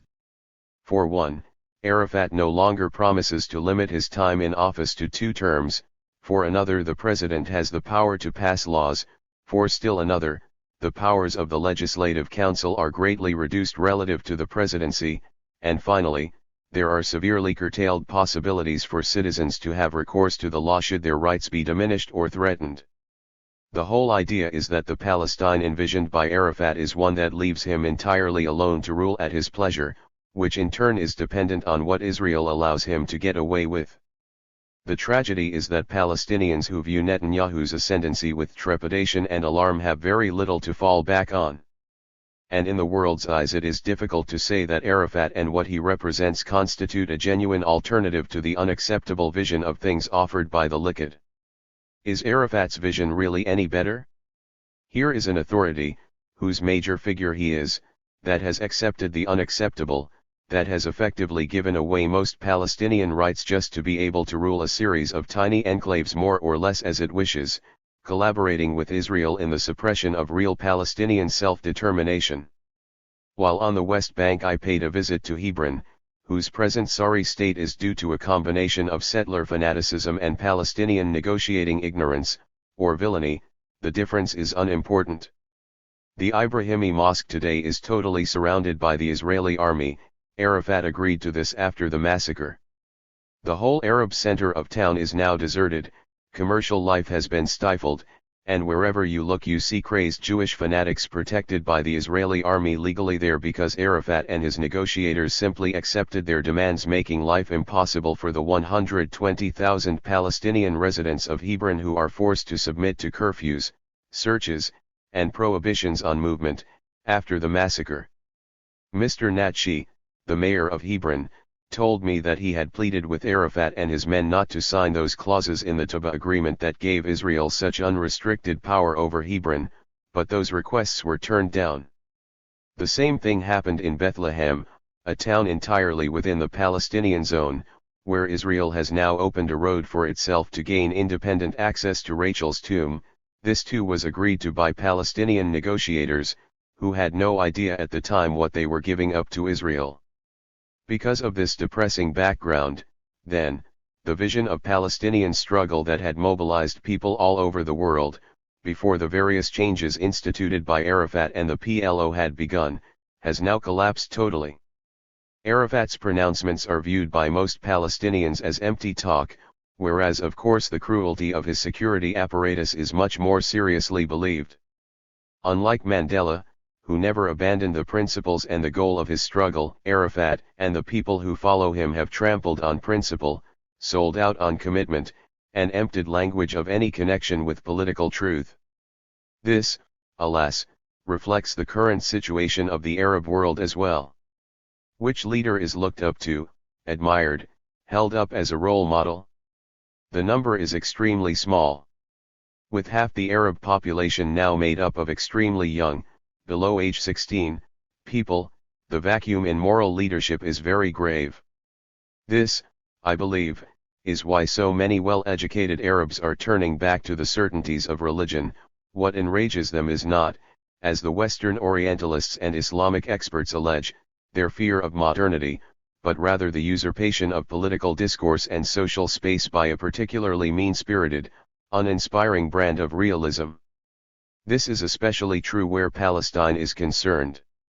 For the first time that I can remember, non-Palestinian Arabs in Egypt, Lebanon, Syria, Jordan, and elsewhere have underlined the need for restoring political idealism and principle to their proper place in the struggle for Palestine. And also for the first time, Palestinians on the West Bank and Gaza no longer play a prominent role in this movement, so taken up have they become with competing for ministerial posts, as well of course as the struggle for daily survival.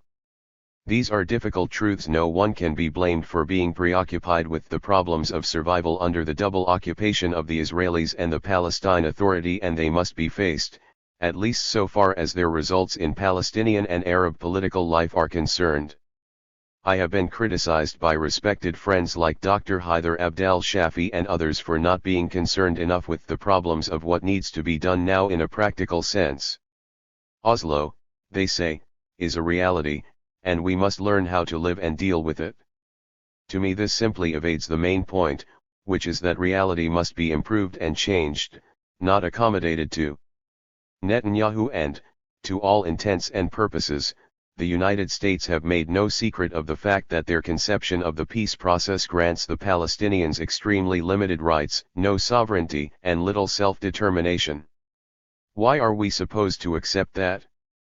Every careful reading of the Oslo Entebbe agreements has shown that they were designed to defuse Palestinian energies, maintain overall Israeli control, and keep Arafat in power. It seems quite clear to me that we should begin practically speaking by simply refusing all three stipulations, substituting instead a policy of non-cooperation with Oslo's specific injustices while at the same time building up our civil and cultural institutions. We need more coordination between Palestinians inside and outside Palestine, more coordination between us and other Arabs, more coordination between us and our worldwide constituency. I have been advocating an active information policy by which we inform the world of our peaceful intentions but also of our unshakable commitment to equality, self-determination, independence. We must address Israelis plainly and openly. The point is that there are many practical steps to be taken which I have been speaking about for 3 years, and I am now tired of the uninteresting chorus of requests for practical proposals that leave Oslo and the present Palestinian power structure in place as a reality with which we must deal. The sooner Arafat is made to understand that his route via Oslo and Tel Aviv will take us further and further away from our national goals, the better. But what I see is nearly everyone trying to come to terms with the impossible situation as it is now, and that will take us absolutely nowhere.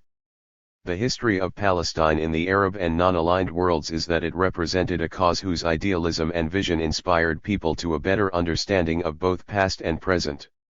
Oslo put an end to that as, I believe, Israel and the United States had intended.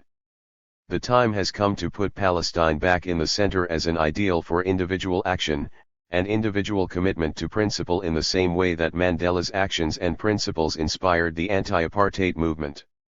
This does not mean a return to the bombast of aggression and threat, nor to the glorification of one person, but rather to the establishment of a new movement for peace, in which the goal is that all peoples should live together as equals.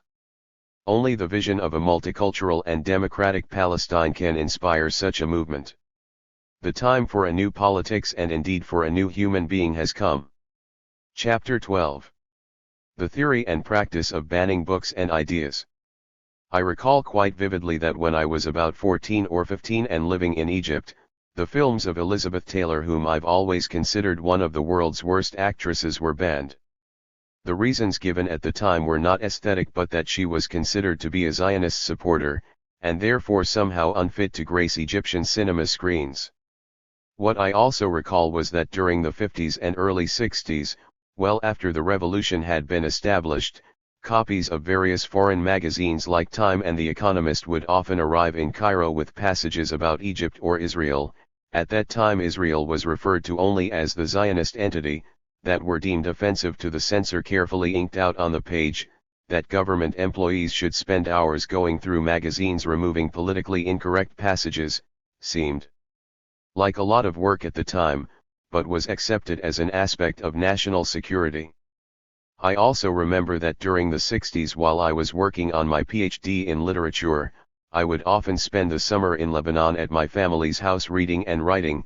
Because I had 3 months, I would regularly air freight a large parcel of books to Beirut via Pan Am, and then would reclaim them at Beirut airport a few days later. Each time I did that, however, I would have to carry the heavy bundle over to a censorship office where my books and I were examined. The operation took about 10 minutes for possibly evidence or traces of Zionism. On one occasion I was asked by a burly employee of the Shurat General whether there was anything in my books, the poems of Keats and Wordsworth, novels by Fielding, Sterne, Stendhal, and Thackeray, about Israel, as with one hand he held one of them upside down. All this changed somewhat as a result of the Palestinian Revolution, as we then called it, after 1967, when not only did the movement make possible a whole new self-critical style and rhetoric in politics, but also research articles on Israel and the Arabs were published complete with footnotes. A new thing at the time, frankness was permitted, and for the first time, the articulation of criticism about the past and various leaders was openly practiced in Beirut. I do not mean to suggest that everything became liberal and open. Indeed, I recall how Yasser Arafat during the early 70s sent an armored car to the home of Elias Khoury, then working as an editor of Shu'un Filastiniya, because of something he had written which had offended Arafat. But Lebanon was not the whole Arab world. Censorship continued to exist elsewhere, although perhaps on not so ridiculous a scale as in the pre-1967 years. The point I am trying to make is that after 1948 at least 2 generations of Arabs were gradually inoculated with the idea that part of our struggle as a people required the suppression not only of certain unwelcome and unpleasant actualities by our rulers who disapproved of them but were otherwise powerless to do much about them, but also that we ourselves as a people should accept the principle that our duty as citizens was to acquiesce in the abrogation of our right to freedom of thought and expression. This was a miserable legacy to pass on. No society is entirely free of control over thought and expression, though not all such control is instituted and maintained by the government. I think it is quite true in the United States that certain things cannot be easily said or written. For years it was impossible to say anything critical about Israel, and even today it is virtually impossible to publish material from a Palestinian point of view in major American journals of opinion, but there is no American Ministry of Information or Government Office of Censorship. People and organizations can be banned, as the PLO was for many years, but there was always popular, outspoken resistance to the prohibition. Freedom of expression is therefore relative, but it must, in my opinion, be protected by law and by constitution. Otherwise what can be said or written? And finally, thought is subject to the whims, opinions, moods, personal interests, of the ruler. In the West, relative freedom of expression was won over a long period of time, the result of a contest first between the landowning aristocracy and the monarchy, then as the result of a contest between that aristocracy and the middle classes. This has not been the case in most, if not all, Arab countries, where executive authority dominates even the constitution and the state's written laws, and the middle class remains at best a commercial and professional, but not really a political, class. When it comes to the regulation of expression, whether for civil or religious reasons, the prevailing situation in the Arab world is almost comic, since electronic communication, travel, and reality itself defy the ridiculous strictures imposed by the religious and secular authorities. But the practice of censorship still exists, and is often maintained with violence at far too great an expense in our societies. I have yet to hear or read a real defense of censorship, even though large numbers of journalists languish in Arab prisons, and an estimable number of artists and intellectuals pay the price through exile, torture, or an imposed silence.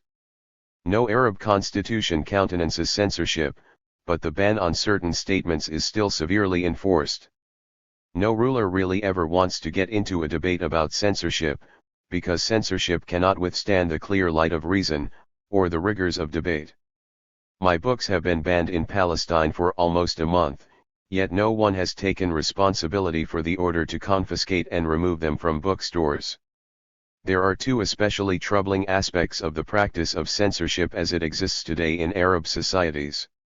One is that it does not work. It has not made one regime better, one ruler more loved, one army more efficient, one newspaper or university more up-to-date, one society more secure and modern. Its damage even to the regimes that enforce it is incalculable. It has made Arab societies as a whole the least democratic on earth. It has dispirited and discouraged every Arab who today is ashamed even to be an Arab. Untold riches have been lost to us in spirits broken, in talents exiled, in research, exploration, thought left untried, all because of censorship and the prohibition on free debate and discussion. Censorship has turned people away from their governments, and individuals away from other individuals. The question is then why, since it does not work, censorship is still there. This is the second and more disquieting aspect of censorship in Arab societies today. The fact is that as individuals we can no longer evade responsibility for our own social evils, or for the governments and rulers that are either unjust or unresponsive to the real needs of the majority. Censorship exists because many individuals collaborate with it, individuals who censor themselves, who say it is better to be inside a regime trying to do good than to be outside and marginal, individuals who say what difference does it make if I allow myself to be censored since after all the world goes on. Everyone complains privately, but few, very few like Nasr Hamid Abu Zaid in Egypt or Laith Shubaylat in Jordan, take the next step and say what no one else is willing to say in public. Above all, we accept censorship as we do nearly everything else that has been forced on us in this miserable, damp, gloomy period of mediocrity and defeat, because we say that we are powerless, the world is against us, Zionism and imperialism have won. We are told that we must be realistic and pragmatic, a nauseating word as it is used by our leading policy intellectuals to justify their own compromises, Baathists or Marxists one day, advisors to presidents and princes the next. We have been told, we must realize that we have no alternative, etc., etc. There can be no meaningful compromise on censorship, on the banning of books and ideas, on the imprisonment and torture of critics or opponents of the regime. The time has come to hold the practice and the theory up to the scrutiny of reason and light, and to ask publicly why censorship is still necessary and whether it would be better for all Arabs to do away with it entirely, and to say that as prospective citizens of the 21st century we are entitled to say what we want to say and read what is available to be read, and enough of all this nonsense about security and danger and protecting ourselves against some imagined outside enemy. After all, Elizabeth Taylor is still before the public despite being banned in Egypt, and Time and The Economist still publish their opinions 40 years after they were censored. But look at us. Yasser Arafat and his authority use censorship not just to silence and threaten opponents of his policy, but also to hide his past mistakes from discussion and accountability. He accepted an agreement with Israel that said nothing about Palestinian self-determination on the one hand, and tacitly accepted occupation and the settlements on the other. For the past 3 years his partners Rabin and Paris have been building and expanding settlements, they have sealed the doom of Arab Jerusalem, they have destroyed the Palestinian economy and corrupted its political class, they have imposed military rule on areas B and C, and have simply walked away with over 90% of the land. All of this with Mr. Arafat's cooperation. After Netanyahu came to power and exposed the peace process for the fraud it always was, Arafat is pleading without dignity or credibility with anyone who will listen that he needs help. All the while his security forces torture and kill anyone who objects to his colossal failures as leader. He announces a 4-hour general strike, which will hurt no one except his people. Israelis don't do their shopping in Ramallah and Nablus, and he urges people to go to Jerusalem on their own to pray. This man has learned nothing from any of the nonviolent struggles against imperialism, has taken nothing from Gandhi or from Martin Luther King, and he has never understood the meaning of armed struggle as practiced by the Vietnamese or the Algerians. The South African experience means nothing to Arafat. What he should be doing now instead of strengthening his power inside Palestine like the incompetent general that he is to lead a series of nonviolent demonstrations against the settlements, announce publicly that he does not want to fight Israelis but rather the bricks and stones of their settlements, and that he will do so unarmed, leading his people in large numbers, instead of sitting behind his guards and his palaces in Ramallah and Gaza. We should all speak out against a policy that will cost us the rest of Palestine unless it is changed, and unless the leadership is forced to change or be gone. Chapter 13. On visiting Wadi. The principal Palestinian city on the West Bank is Ramallah, about 10 miles north of Jerusalem. My parents and I spent the summer of 1942 there. I recall it as a leafy, slow-paced, and prosperous town of freestanding villas, largely Christian in population, served by a well-known Friends High School. Today it is the West Bank capital of the Palestine Authority set up under Yasser Arafat as a direct result of the Israeli PLO negotiations. Most of its Christian residents have been replaced by Muslims. It has considerably increased in size and is now full of office buildings, shops, restaurants, schools, institutes, and taxis, all catering to Al-Dafa or the bank as it is known. But there are no hotels in Ramallah, nor is it any longer a resort, as I remembered it. While I was there during the second half of March, Mr. Arafat's office in Gaza announced that the West Bank was to be renamed the Northern District of Palestine. No one I spoke to understood what that particular change really meant. But it is true that more than in most places, and despite their long history, the Palestinian territories seem to spawn new names, jargons, initials, and shorthands. They are a feature of the unstable circumstances in which Palestinians now live.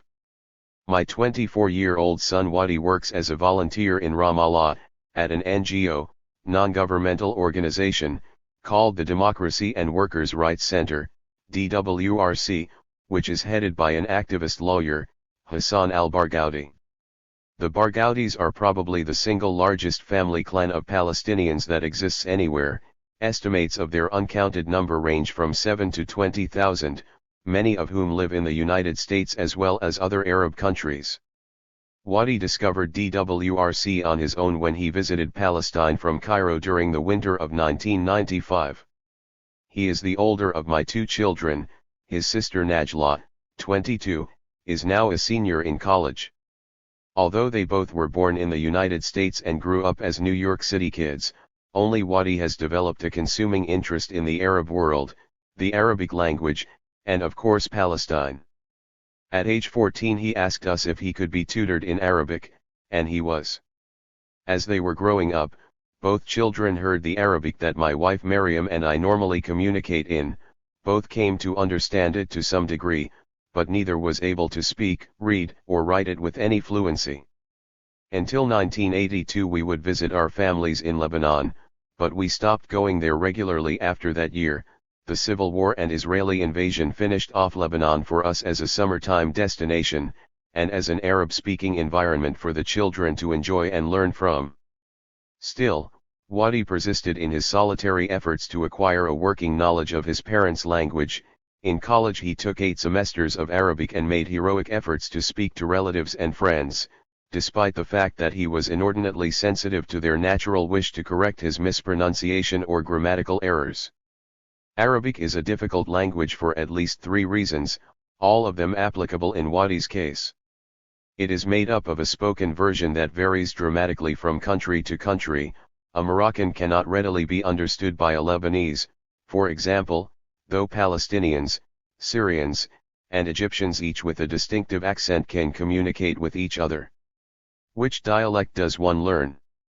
The written version, on the other hand, is common to all Arabic readers and writers, but it is an almost completely different language from the spoken dialects. Its relationship to Demotic Arabic is rather like Latin's to French, Italian, and Spanish. The rich vocabulary, grammatical complexity, and rhetorical structures of written or classical Arabic are difficult, but necessary to master. Linguistic knowledge and fluent literacy are an almost obsessive concern for most educated Arabs. Third, there is a cultural barrier against Arabic in the United States. Arabic is associated with violence and terrorism and, of course, anti-Israel rhetoric. Arabic literature is scant and the Arab contribution to civilization is usually ignored or downgraded in universities. For a young person growing up in New York, the challenge to press on and actually get hold of the language is formidable. Learning Arabic was the hardest way for a young Arab American like Wadi to understand his heritage, but it is also the most serious. Wadi majored in history in college and wrote a senior thesis on the Bandung Conference of 1955. Meanwhile, his Arabic kept getting better and better, almost unbeknownst to us. We should not have been surprised that the kid who surmounted an early learning disability, who suffered osteomyelitis and a shattered elbow from hockey and bike riding respectively and, despite both, was an honors student and a member of the tennis team, turned out to be as persistent in his resolve as he was. He graduated in 1994, then won a Fulbright Award to study intensive Arab language and culture in Cairo. During that year he steeped himself in novelists from Mahfouz to Gitani, the films of Rihani, Shahin, Adil Imam, television and radio serials like Layali Hilmiya, Quranic studies, as well as the dubious pleasures, afforded by seedy cafes, of the hookah. He applied to and was accepted to law school in the United States but, he informed us last spring, decided to defer it for another year. His exploratory visits from Cairo to the occupied territories convinced him that he wanted the experience of living in the new, post-Oslo Palestine now, and having settled on DWRC as the place to work, he moved to Ramallah last September. Barghouti gave Wadi and Rudiger, a German volunteer, a tiny unfurnished house rent-free, plus $100 a month. In December the house was broken into. Wadi's glasses, his heavy metal CDs, the CD player, and a mobile telephone's battery charger were stolen, his plane tickets and money were not. Though he dismissed it as a typical third-world crime, the robbery seemed to wound him, and he resolved to find a new place, which he did in Aram, a small outlying town near the Jerusalem, West Bank border. He moved in there in January, this time with his girlfriend, who works as a freelance photographer. It is a matter of considerable wonder to his parents that throughout his stay Wadi has taken no money from them. He is very Spartan in his lifestyle but has also managed to supplement his DWRC pittance by producing English translations for academics, researchers, and journalists. This has financed trips he's taken to Jordan and Upper Egypt. In the meantime the peace process has continued to unfold. I was an early dissenter from what I interpreted as a poor deal for Palestinians. For the past 2 decades I had had few doubts that a negotiated political settlement was the only valid option for our struggle with Israel, but, after the Gulf War and his disastrous alliance with Saddam Hussein, I had lost confidence in Arafat's abilities to lead or truly represent our national interests. The Oslo Accords were the result of his crippled, but still potent, position as Palestinian leader of which the Israelis took full advantage. Coincidentally I was diagnosed with leukemia, which made my exit from Palestinian politics. I was a member of the Palestine National Council since 1977, seemed imperative to me in 1991, although I continued to write, mainly in the Arabic press, and speak. For my children, their father's involvement, plus the enormous hoopla of White House ceremony and media celebration, made Palestine even more of an inevitability in their lives. We had gone as a family to Israel and the territories in 1992, my first trip since leaving West Jerusalem as a boy in late 1947. Wadi was stirred by what he saw. Quite obviously this was the germ of his plans to return there, and this gave added charge to his Arabic studies. Ever the anti-political skeptic, Najla rejected the whole thing as altogether too much, too involved, and confrontational for her as someone interested in literature, acting, fashion, Since 1992 I came to feel that the changing situation on the ground after Oslo warranted another look. Besides, with Wadi there the notion of going as his visitor was attractive, and I could assess what was taking place through his eyes as someone participating in the life of the new post-Intifada, post-peace accords generation. At this point, however, he could not acquire the permanent residency granted very sparingly to diaspora Palestinians by Israel. He therefore had to exit the country every 3 months and re-enter as a visitor. He had had almost 7 months of being there when I arrived during a sustained spell of unusually cold and wet weather. Miriam joined us several days later. The February and March bomb outrages had brought down on the territories the closures, arrests, and all-round discomforts that made life for everyone extremely hard. While we were there, Peter Hansen, the Danish Commissioner General of UNRWA, which is the main aid organization serving Palestinians, spoke out strongly about the dangers including starvation to the West Bank and Gaza of Israeli policies. Ramallah itself had been free of Israeli soldiers since December, but what I hadn't quite bargained for was how isolated and cut off it, as well as the other 6 liberated Palestinian towns, had become. The maddening complexities of the Oslo II West Bank map provided for 3 types of area not including the Jerusalem area, which Israel considers entirely its own.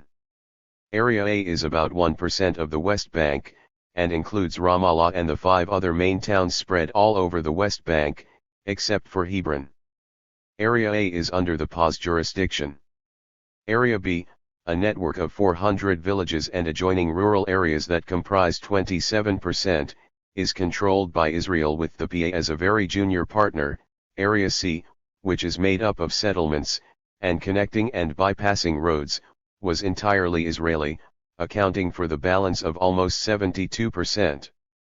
Palestinians now speak of their land almost entirely in terms of the Arabic initials Aleph, Bet, and Jim.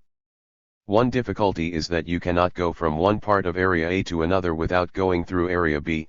This enabled the Israelis in early March to shut off exits and entries to towns like Ramallah in Zone A from Birzeit, which is where the leading West Bank university is, in Zone B.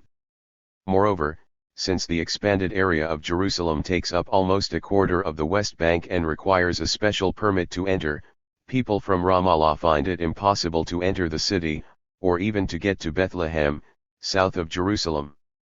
Entrances and exits to Gaza are also controlled by the Israelis. Even Arafat needed special permission to leave, so that negotiating the roads was for the average Palestinian both a costly and often discouraging business.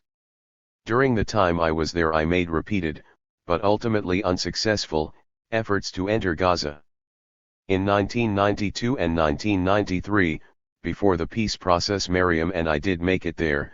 Peace has made movement much harder for Palestinians. Wadi was helped in his daily movements by his US passport, although like everyone else he has to queue at all the Israeli barriers. Most of the time he gets around by service taxi, which enables you to pay for one seat rather than the whole car. During my visit we rented a car with a Jerusalem, i.e., Israeli, license plate. This made it possible for us to go everywhere except Gaza. The change in road surface and width between Israeli and Palestinian areas is dramatic. Roads in the former are wider, landscaped, and cared for, whereas in the latter they are extremely narrow, rutted, potholed, and unattended. It's as if one suddenly crossed over from Southern California into Bangladesh. As my driver, Wadi first drew attention to this with his comment that, unlike the Palestinians, the Israelis had a mania for building roads. He reminded me of Kipling's Kim in his knowledge of all the backways and shortcuts in the Ramallah area, as well as each building, road, and alley inside the city. He had the native sense of known, familiar space. It was the first time in our lives that I felt that I was in his hands. I needed the feeling, since most of the time I felt disoriented and at a loss. I stayed at the American Colony Hotel in East Jerusalem, a well-established albeit elegant and comfortable haunt of journalists, security men, and Israeli as well as Palestinian politicos. The colony's staff, however, was halved while I was there because West Bank workers were prevented from coming to Jerusalem by the closures. Yet the alleys of the old city, a short walk from the colony, past St. George's Cathedral, where I was baptized, and St. George's School, attended by myself as well as the male members of my family, were clogged with Christian tourists, transporting dreadful little brown crosses in their hands with a look of rapt vacancy, wandering all over, oblivious to the 20th century world of conflicting Palestinians and Israelis all around them. As the Holy Land's nerve center, and the likeliest source of future conflict, Jerusalem has never been especially attractive to me, although I was born there, as were my father, his father, and several generations before them. There is something ungenerous and unyielding about the place that encourages intolerance, given that all sorts of ultimate religious and cultural claims emanate from the city, most of them essentially denying or downgrading the others. I discovered that the unbroken line of said anti-Jerusalem feeling persisted in Wadi, who must come to the city in order to do translations for the Jerusalem Media and Communication Center, JMCC, an enterprisingly conceived and run Palestinian outfit that produces daily press digests, reports, and translations for the benefit of journalists and diplomats in the East Jerusalem area. Wadi works 2 days a week there, using his fluency in English and Arabic to maximum advantage. Like Wadi, the other JMCC workers have comparatively little trouble getting around, since their Jerusalem IDs and license plates allow them access to the city as well as the West Bank. Still, he finds the city tense and stifling at the same time, he told me. On the other hand, West Jerusalem is a more interesting place, but after a few visits there in November and December, he now goes there infrequently. Uncomfortable for me, he explained, and anyway, Jerusalem is still divided. So even though the Arab and Israeli parts of Jerusalem were pulled together by Israel in 1967, East Jerusalem and its people lead essentially segregated lives, hemmed in by the increasing number of Israeli Jews who have taken up residence there. The disparity in power, the differences in culture, language, and tradition, the accumulated hostilities of the past century, all these keep Jews and Arabs apart. In addition, the hassle of simply getting around and keeping alive for ordinary Palestinians, makes it nearly impossible for them to interact with Israeli Jews. I belong to this world because of where I work and live. There's no way for me to see or talk to many Israelis who live inside their world, as I do in Ramallah and East Jerusalem, Wadi said on one of our first drives into Ramallah. The closures were designed to enforce the separation anyway, he added, and the sight of Israeli soldiers impassively stopping, then waving cars in, or out, hardly added to the likelihood of fraternization. Wadi uniformly spoke English to them, but only if he was addressed by them. What should I say? I asked him. Don't say anything until they speak to you. Don't even show your passport until they ask, he responded. The experienced child instructing the confused and apprehensive father. I let him be the guide in this, except for the one time that a soldier appeared on my side of the car. Passport, he said to me. When I showed it to him, he asked, "Where are you from?" to which I almost replied from here but prudently settled for New York instead. Okay, he said noncommittally, and nodded us through. But entering area through the mud and rain, and driving along the main street of El Beira, the town just before Ramallah, you do feel as if you're being forced to accept all the unpleasantness, inefficiencies, and general feeling of disorganization and dilapidation so common in the Third World. Wadi, however, had come to feel at home there. This is Al-Manara, he said as we drove into a crowded bustling square with a handful of indifferent-looking Palestinian policemen listlessly signaling one impetuous car after another to stop or go through. You remember it, don't you? He asked. I certainly did not, since what had once been a small quasi-rustic space had metastasized into a noisy cauldron of zinging cars, bicycles, and motorbikes swooshing and swerving to miss an assortment of stationary peddlers' carts, SPRI pedestrians, and gigantic potholes. We were heading for Ibrahim Abu Lughad's office, a research center, there are dozens of them now in the West Bank, for curriculum development. It was Wadi's idea that we check in with Ibrahim, my oldest friend, a charismatic and brilliant political scientist from Jaffa who after 40 years living and teaching in the United States had pulled up and returned to Palestine, first to teach and be academic vice president at Birzeit, then to launch his center under the auspices of UNESCO and the PAS Education Department. To Wadi, Ibrahim is, in the Arabic popular tradition, an uncle. He stayed with my old friend, now in his mid-60s, a lively, witty man who has an engaging way with youngsters, for the first couple of weeks before he moved into his little ill-starred house with Rudiger. My son and my friend have a joshing, affectionate relationship which is conducted, this never fails to surprise me, in Arabic. Wadi used to be extremely skinny, he is still very lean, but has filled out, is now solidly muscular, and at 6'3", towers over Ibrahim and me. He has a gentle, open manner that especially endears him to very young children, and to older people, who find him unusually reflective and serious. Unlike most of us who use English words inside Arabic speech, he has disciplined himself not to do that. Thus his deliberate, routinely understated, even taciturn manner, "It's okay" is almost a term of high praise for Wadi, appears reinforced as he concentrates on producing perfectly idiomatic Palestinian sentences. As this is the first time I see him in a situation created by him, I find the exchange between him and Ibrahim about the plan for my visit slightly irritating as I am spoken about in the third person. "Where do you plan to take him?" asks Abu Lughod. "I want him to see the Shabab first," answers Wadi, "but we'll have to wait till the afternoon." The Shabab, young men, are Wadi's wards, a group of 6 young Gaza men, most of them Ibrahim's former students at Birzeit, now illegally on the West Bank. This is one of the many ironies of the peace process, that Palestinians are more restricted legally in their movements and possibilities for work than before. By a stroke of the pen Arafat agreed to the cantonization of his people under his jurisdiction, while Israel retained control of who could go where. As a result of the closure, all Gazans have been confined to Gaza, even students who were in the middle of the semester.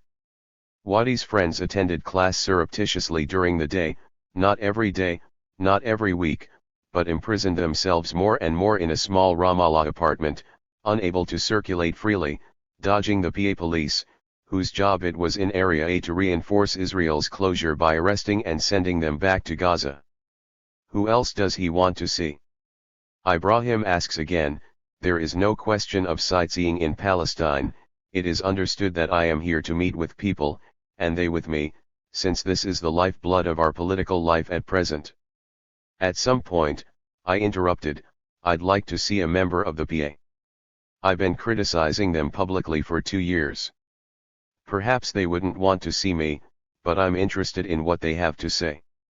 Both Wadi and Ibrahim chuckle. You must be kidding, Dad. Of course they'll see you.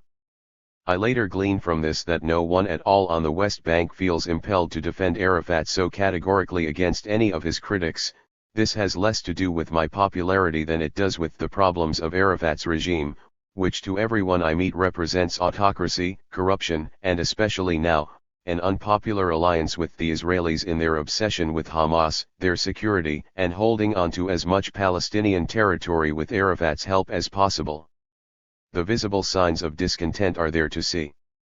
As Wadi drove me back toward Jerusalem on that very first day, we passed the former headquarters of the Israeli Civil Administration in Ramallah, now the PAS headquarters, with detention centers, interrogation rooms, barbed wire enclosures intact.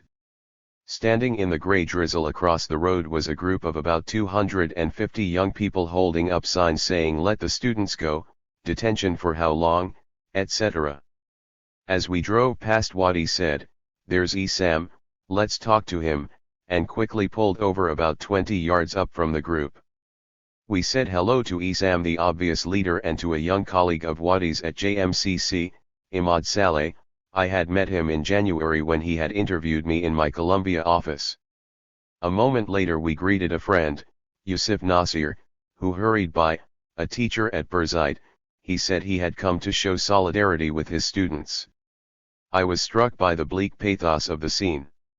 During the Intifada the same students were demonstrating against the Israelis, now they were making claims against the Palestinian Authority, which was using a cruder version of Israeli techniques in picking up dozens of students under emergency military procedures recommended by Israel and the United States to Arafat in the war against Hamas terrorism. Issam told me more irony that the group was a coalition of Hamas and Fatah students who were protesting the absence of democracy and the state apparatus' practice of political arrests. One of their flyers asked the authority to remember that law is supposed to protect citizens, and further demanded a critical reassessment of all those measures now taken that have been imposed on it by circumstances. Polite, sorrowful, firm, idealistic but, I thought, ineffective against an obdurate dictatorship. One of the students said that an official had come across to talk to them. "We haven't really arrested or detained your friends," he was reported to have said. "They're our guests." Everyone laughed. "By the way," Professor said, Imad chipped in. "They've welcomed you to Palestine officially. You heard the broadcast, didn't you?"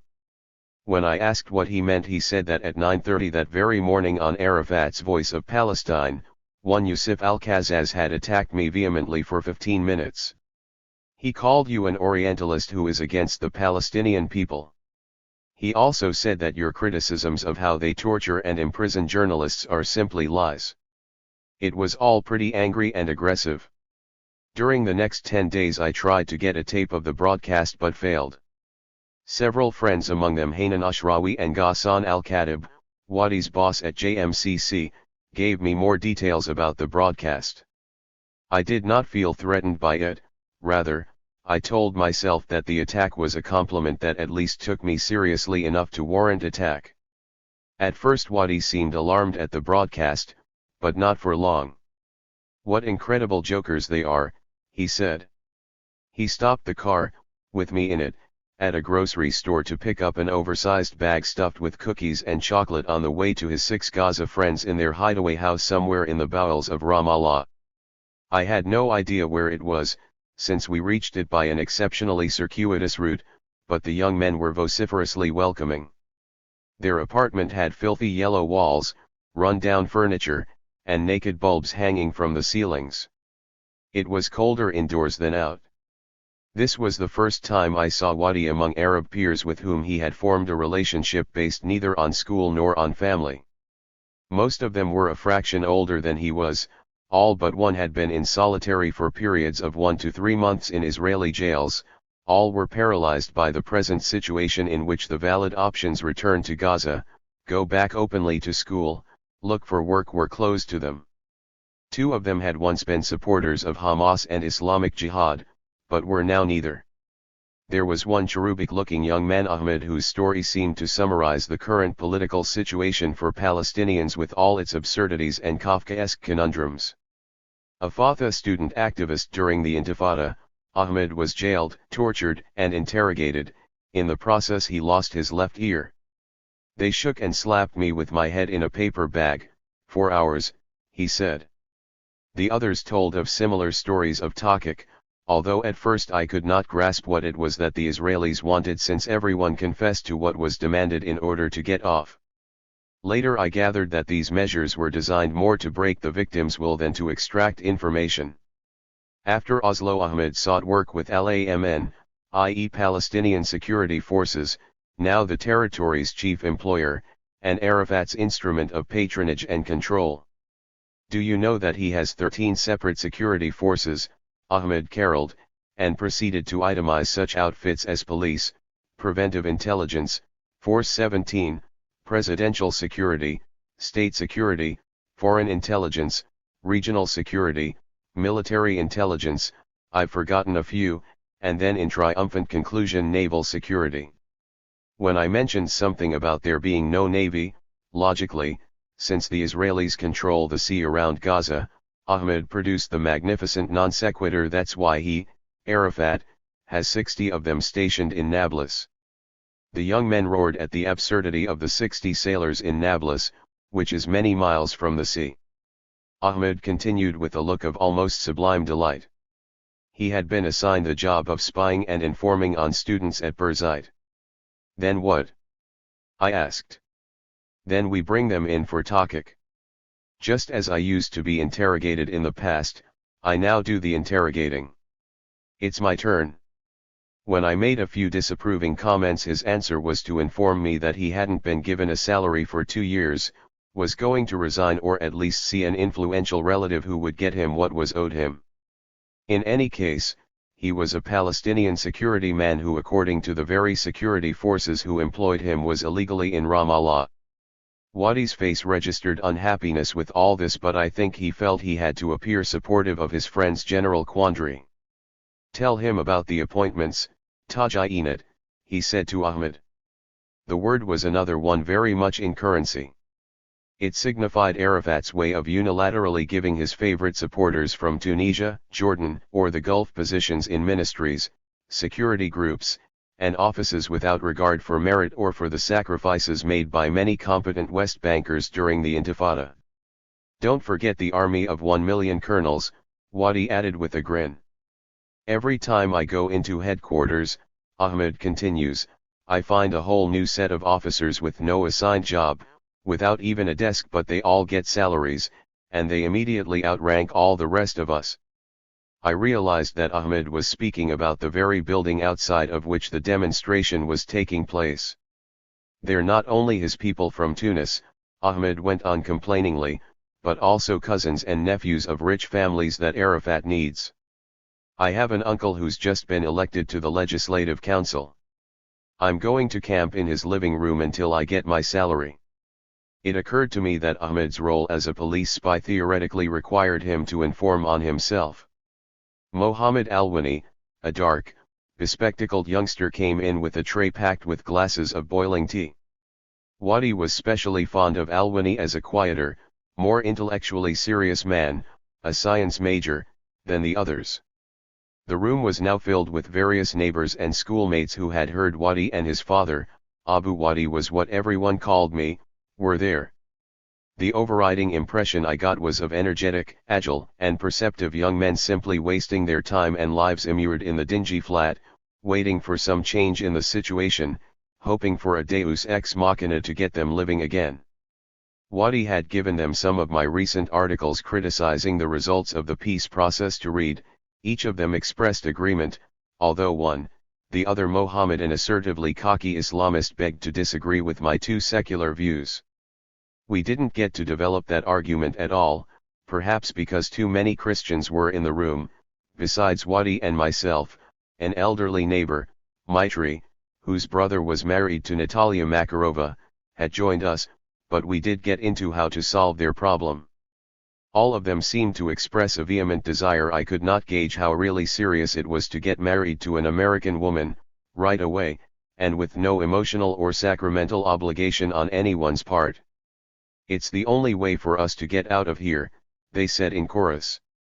I started to explain my dismay at this to Wadi as he drove us back to Jerusalem.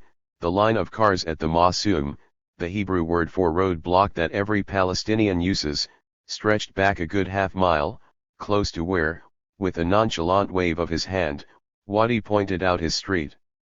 When I suggested that I go in to take a look, he declined, too messy. I'll show you later, and abruptly U-turned, then sped off on a side road. We'll take the Betunya detour, it's longer, but the Mawsum there is always less crowded. I came back to the Shabab's plight, the dispiriting listlessness of their existence, their helplessness and their lostness. Everyone is like that, Wadi responded. It's the indifference that kills me about my friends and myself. The mess is everywhere and the PA is laughable. Nobody wants to do anything to change it. There's no hope. And we can't get anything right. The Shabab were his friends, but it was clear that besides being their link to the outside world, dropping in on them nearly every evening, buying them supplies and occasionally smoking a water pipe with them, he was as stymied as they were. You know, he said, it's not that they're destitute. They're all from middle-class families. In fact, I visited one of them in Rafah, Gaza, and stayed over a few days. So it's not money, but the total absence of opportunity. And the apathy of everything around. This prevailing apathy was the bane of his existence. More than anything else it kept coming up whenever we were alone. When I asked him what he thought he was doing, the rain came down more heavily, it was very dark, and we seemed to be driving in an uninhabited area, the houses locked up and lightless. Wadi said he was trying to figure that out too. When I was in Egypt last year they kept asking me where I was from, as if I didn't belong there. I liked being in Cairo a lot, in spite of the chaos, the dirt, the cars, and eternal honking. But I didn't belong there. I do belong here. I'm Palestinian and this is it, for better or worse. He added with a cackle, mostly for worse. Wadi is a gifted mimic with a marvelous gift for getting the essence of someone's verbal tics or accents. He suddenly became an Indian. We are reading your books in Calcutta, Professor said, and we are liking them too much. Pause. Then he switched to the voice of a generic befuddled Arab professor speaking in colloquial. That man has a personality, I mean to say, he has a personality, really, I mean it, which is, how you say, a personality that is really, charming. I could feel Wadi slipping away. I remembered that as a child he'd lose his temper at us when my wife and I used the close quarters of a car to ask him questions about his schoolwork or hated phrase his future, to get him to concentrate in the way parents have of using the child's attention to focus on them, in the best Theobald Pontifex manner. Being a ventriloquist was his way of escaping now. His sister says about Wadi that he does people's voices when he knows that they're acting a part. In addition to my being the aged parent, perhaps he felt that I was too much the interviewer. We slowed down for the soldiers. A flick of the wrist from one of them was all we got, and we sped on to West Jerusalem. It had stopped raining and the area vaguely resembled the hills around San Diego. Sure, we were able to drive around in our little rented car, but the sense of powerlessness we felt was insidious. At that moment, still aching through my jet lag and the incipient fatigue that is endemic to my illness, I felt that the dreariness of our collective situation as Palestinians was leading us absolutely nowhere. The peace process had become a new reality, but there were too many unaccounted for miseries left over from the past, too many inequities in the present and foreseeable future to help us round the corner into real peace and real independence. I think that Wadi experienced the same frustration as I. He confessed to me at the hotel that his single-minded assault upon Arabic was his way of getting over the taunts of his Lebanese cousins and the awful experience of being an Arab-American schoolboy in Manhattan during the Gulf War. By forcing my way into Arabic I could be at home really. I didn't again feel as helpless as I did when they connected me with Saddam Hussein and terrorism. On the other hand, he added wistfully, I can talk, listen, understand, but aside from my translations and work for Hassan, I don't do too much here. Wadi is never disconsolate for long. He carries around some gaily colored juggling balls in his pocket, brings them out and starts to juggle. It's better than standing around, he says the next morning, as he brings me a rented pelephone, the Hebrew word for magic phone, pronounced bellyphone in Arabic, which, despite its mispronounced name and provenance, is the major status symbol and indispensable instrument for being in Palestine. This is a cellular telephone which, since we spend so much time in delays on the road, a 10-mile trip can take an hour and a half, you must have with you at all times to make contact with anyone. Our routine was driving up and down the Jerusalem-Ramallah road, going to meet people whom Wadi and I thought of as doing something in the present morass. Unfortunately, there isn't much of a West Bank press to consult for orientation as you start the day. The two main papers are Al-Quds and Al-Ayam, recently begun by an old friend, a former Fatah operative called Akram Haniyi who was deported by Israel in 1987, became a close advisor to Arafat in Tunis, is back in Ramallah, and having reportedly refused a political appointment, has been publishing his paper since the first of the year. It is better printed and put together than its rival, but I couldn't see the difference in content. Replication and primitive imitation are everywhere in the new Palestine, a wilderness of mirrors. The striking thing about Al-Quds the first day I look at it is that nearly every item on the front page is bad news: house demolitions, 70% unemployment because of the closure, food shortages, confiscations, and so forth. Otherwise, however, there is a tiny margin of press freedom, given that the authority has routinely imprisoned and threatened journalists. Before Oslo my articles were run by Aludes, now I appear only in Xerox copies passed around the West Bank, according to a cardiac surgeon I met in Nablus. But the really odd thing is that a couple of days after I was attacked on the radio, Al-Im ran a back-page guest column by Ghassan Zakhtun in which he defended me for opposition to Oslo and for my principled positions, political courage and analyses. And a day after his column, I ran into Zakhtun, a poet and journalist who grew up in Beirut, at the Ministry of Culture where he works. Another irony: one part of the authority attacks, the other answers.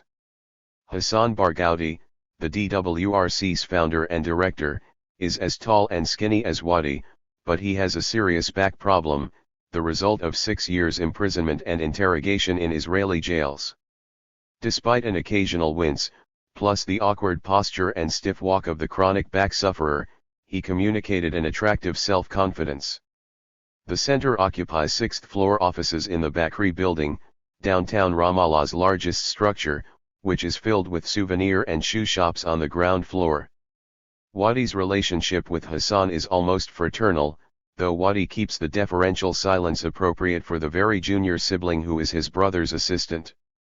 Barghouti chronicled the rise of Palestinian working-class sentiment during the Intifada, and its subsequent fall after Oslo, when Fatah operatives took over and converted the unions into nationalist organizations. "This is our bane," he says with considerable animus, the use of nationalist discourse to cover over social inequities, real economic injustices, and the sorry state of our civil life generally. My idea, he sounds very much like the trained lawyer that he is, has been to go in and help laborers who because of incredible job shortages are either treated badly by their Palestinian employers or summarily fired. He nods at Wadi, who had told us about this in December, negotiated a settlement between the Ambassador Hotel and a dozen employees that they discharged unfairly. Wadi also helped us write up and translate a report on the unacceptable rate of child labor in the West Bank. He also must have told you how we visited the tanning plant in Nablus where workers are given no protection against the chemicals they use or the fumes they inhale. Agitatedly Wadi added, "I've never seen anything like it, and what makes it worse is that the management tried to convince me that the atmosphere was good for the workers." The center has about a dozen members, including a Palestinian-Israeli lawyer improbably named Castro, and 2 or 3 Europeans of Wadi's age. It is clear to me, the proud father, that Wadi is very much liked by everyone. His remarkably unabrasive manner is enviable. That plus his sense of humor, his juggling, and his total lack of affectation or pretentiousness make him extremely easy to be with. Like his mother, he is also a very private person. Unlike his loquacious father and sister, he doesn't find it easy to reveal or articulate what he feels, although it is clear that he takes things very seriously. One of his colleagues gave me a handful of pamphlets about workers' rights that Wadi had edited and translated. Hassan later said about them that they were only a fraction of the real difficulty, which was to prevent Arafat from grabbing hold of all the workers' pension fund money now held by the Histadrut. For all these years, he explained, our people worked in Israel, sometimes at the rate of 100,000 laborers a day. Now there are only 3,000 or 4,000 who are allowed to work there, but Israel has been deducting money directly from their paychecks all along, that in addition to the large sums they deducted before have accumulated into a considerable amount. Arafat is trying to convince the Israelis to give him the money, claiming that he is the only national authority. Another example of nationalism being used as an instrument of blocking social justice for Palestinians. Wadi was also eager for me to visit the JMCC where he worked as a translator, occasional columnist, and editor to supplement his tiny monthly stipend from DWRC. It's remarkable that information in the form of news reports, speculation, official pronouncements, leaks, constitute what seems to be about 90% of conversation and activity. Aside from an occasional trip to Jordan or Europe, all of my middle-class friends, most of them professionals, are condemned to nightly social gatherings with each other. For the short time I was there I found the hospitality and fellowship invigorating fun, but I could also see that such a life diet could become claustrophobic. For the first time in our lives we find ourselves in a society with no certainty about, or prospects of, improving anything beyond a fairly narrow circle of friends or relatives. Arafat's office is in Gaza, as are many of his ministries, though some have branches in Ramallah and Jericho. This makes ordinary government, and a sense of continuity, order, stability impossible. There are 3 branches of the health ministry, for example, one each in Gaza and Jericho. Then there is Arafat's brother Fathi who directs the Red Crescent. A physician I met in Nablus spoke of the ensuing confusion. Medicines are in constant short supply, whereas 4th-generation antibiotics suddenly proliferated even though they are useless in most cases of illness. Somebody made a killing on the super sophisticated drugs, in the meantime everything else is unavailable. He also told me that 70% of the serious illnesses on the West Bank are either cancer or heart-related, yet there is neither a cardiac unit nor an oncological service anywhere in Palestine. In addition, Arafat throws his weight behind one health ministry, then another, keeping all 3 off balance and in need of his patronage. I could discern 2 sets of functioning civil institutions in Palestine. One is the network of Islamic welfare organizations which is especially strong in Gaza, the other is the group of NGOs, most of which began during the Intifada when the Israelis made life very difficult for Palestinians, closed schools, 24-hour curfews, massive censorship, closures. Now Arafat's authority is battling them in an attempt to reduce, and perhaps even dissolve, their influence. For someone like Wadi who came to Palestine as a volunteer, the obvious choice to set down was the NGO network. Not only are most of them run by gifted and in some cases charismatic people like Samaha Khalil, the 70-year-old woman who was the only candidate to oppose Arafat in the January elections, but they were entirely staffed by natives of the West Bank or Gaza whose work began out of real and immediate needs. The JMCC is a perfect example. Ghassan Khatib, who founded it and spoke with me and Wadi in his East Jerusalem office next to the Turkish consulate, said that he got the idea when he saw wave after wave of foreign journalists who were in the territories to cover the Intifada with no one on the Palestinian side able to give them systematic attention or information. So he started to contact them, arrange for interviews, take them into towns and villages, and generally supply them with a Palestinian view of the complicated uprising. A political science professor at Birzeit University, Khatib was naturally linked to many of the Intifada committees, partly as a consequence of that fact. When the negotiations began shortly after the October 1991 Madrid Middle East Peace Conference, he was made a member of the Palestinian delegation in Washington. He is a quiet-spoken, undemonstrative middle-aged man.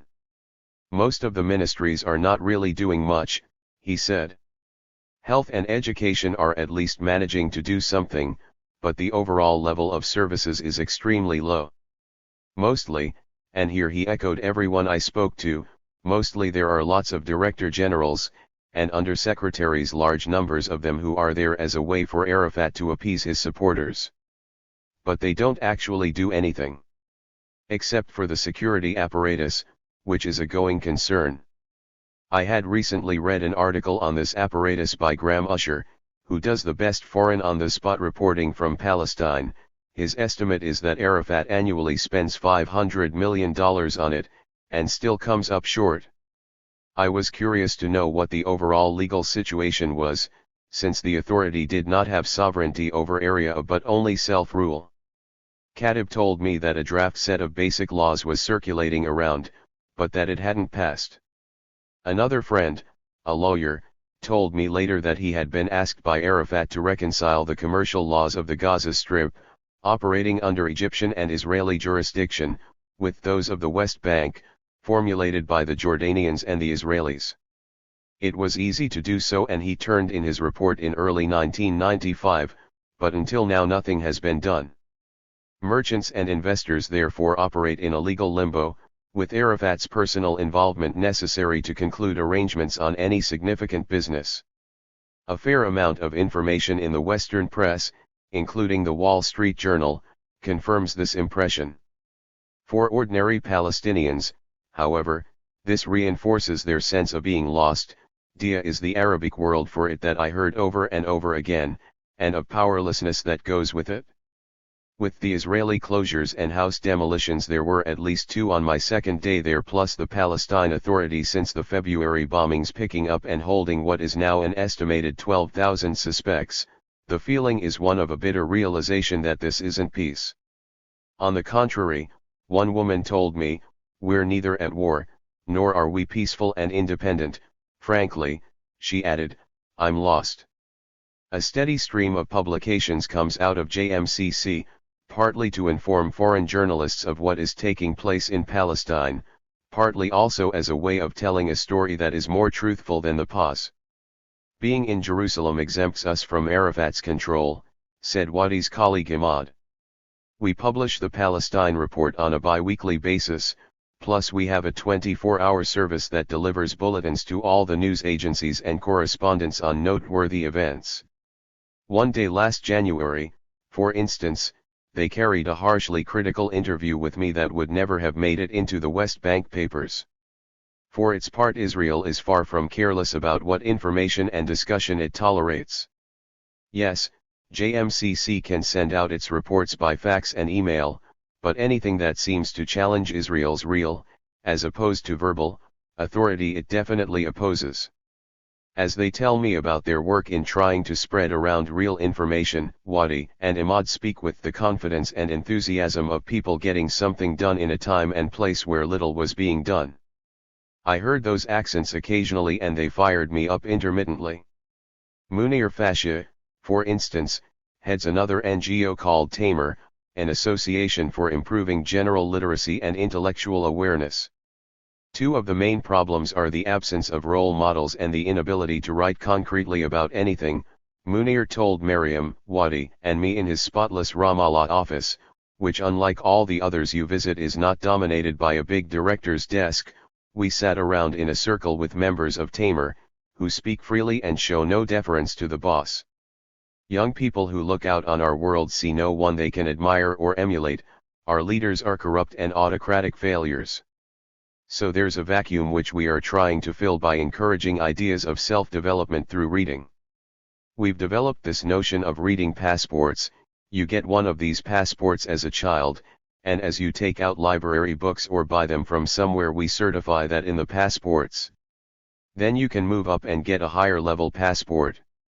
As for lack of concreteness, we take out pages in alludes, for example, where we encourage people to express themselves about a given feeling, or situation in which they find themselves. The idea is to focus attention on who one is, and to try to do that not in the abstract, fraudulent way that is promoted by our nationalistic discourse, but by expressing oneself simply and directly. Modest perhaps, but we think of ourselves as planting seeds. One of Tamer's associates is a handsome young woman, Safa, who has a U.S. graduate degree, and has pioneered sex education classes, formerly an untaught subject, in Palestinian universities and schools. She now travels constantly throughout the territories, giving lectures, demonstrations, showing films about intercourse, hygiene, harassment, infectious disease, and the like. "What has been most fascinating," she said to us, "is that I have found most of my vocabulary readily available in the classical Islamic tradition. It's been there all along, buried under mounds of regressive prohibitions that actually misrepresent Islam for contemporary use. But these are relatively isolated individual initiatives. The general climate is not hospitable." On Friday, March 22, the Israeli police prevented a conference on Jerusalem from taking place in Arab East Jerusalem's Ambassador Hotel. We had been alerted to the conference when Wadi and I went to pay a call on the Alternative Information Center, AIC, in West Jerusalem, their publication News from Within, which I receive every month and on whose honorary board I serve, carries excellent coverage of the Israeli scene by dissenting Israeli Jews. Tikva Honig Parnas, the journal's editor, was particularly exercised by Israel's collective punishment of the Palestinians and quoted to me a leading writer, Zaire, as saying that Palestinians were cannibals. Such racist emotions, she said, were never more prevalent than now. Anyway, she added, perhaps you could come to our conference tomorrow, although we've received information that it's going to be banned. As indeed it was. What seemed like a small corps of Israeli soldiers in full battle dress stopped traffic 50 yards from the hotel, which perches on a hill in Sheikh Jarrah overlooking the old city. We had to leave the car there and walk the rest of the way to the hotel. It was all I could do to restrain the usually unflappable Wadi from remonstrating. As we walked past, he vented his spleen to me. Here are these 19-year-olds with American rifles that they use to bully the Palestinians who just simply take it. I don't know why I take it, but I do. The helplessness is awful, but so is their ignorance. He was to repeat this several times while I was there, each time making it harder for me to say something appropriate, or to explain the facts away. I couldn't. This had been our condition all of my life. The basic difficulty is that when it came to being pushed around by young people with rifles, it did not finally matter whether the soldiers were Arabs in countries like Egypt, Syria, Jordan, or Israeli Jews on the West Bank or in Gaza. As an individual, one felt alienated and demeaned. The disconnection between oneself and a sullen, almost impersonal authority directed at one's personal freedom, in which the individual has no recourse except to acquiesce without complaint. This was a reality that endured all through the Middle East, from my father's generation under Ottoman and British rule, to mine under Israeli and undemocratic Arab rule. Now my son was experiencing it. Each generation seemed to hand it on to the next without being able to do a great deal to change it. Israelis push us around because we are Palestinians. In Arab countries, even Egypt, we are routinely searched and detained at airports, despite our US passports, and wherever one goes one senses that Arab authority is crude, directed mainly at civilians, unrestrained by laws or constitutions. A small group of people was standing at the hotel's entrance. I greeted Tikva, who introduced me to a chain-smoking, gray-haired man whom everyone addressed as Mikado. His name is Michael Warchovsky, and he runs AIC. His wife is Lit Semel, whom I have known for a decade as an indefatigable Israeli lawyer stubbornly defending Palestinians in Israeli courts. Reminding me that Israel is an intensely legalistic country and that the only recourse was for Lee to be in court trying to get the ban lifted, Mikado explains that the police have the right to forbid any activity that conflicts with Knesset legislation passed a couple of years ago ruling conformity with the Gaza-Jericho Accords.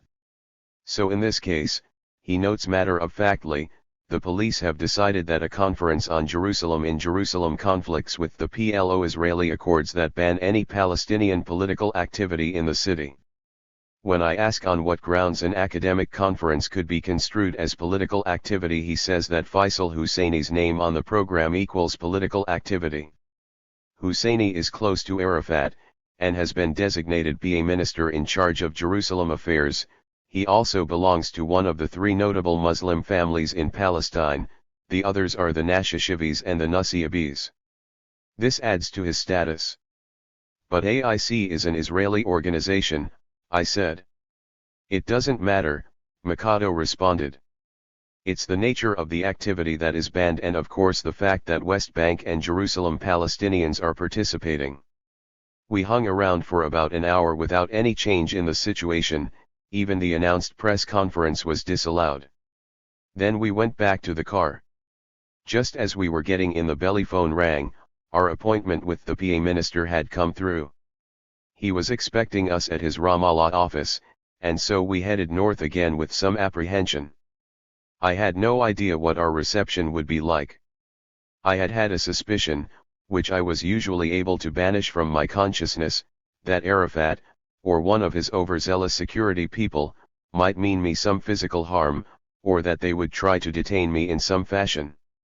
Dr. Haidar Abdel Shafi, the elderly Palestinian political leader who is universally admired throughout the territories, had sent me a message before I left the United States that I should not plan to come at all. I took that to mean that I should not come to Gaza, where Arafat has his most effective and universal presence. On the West Bank he is far less in evidence, and I found out later he is much less interested in what goes on there than he is in Gaza, which after all is his power base. Although Wadi had been eager for me to visit, about a month before I left the United States he called and suggested that it might be better if I didn't give any lectures or make any public pronouncements.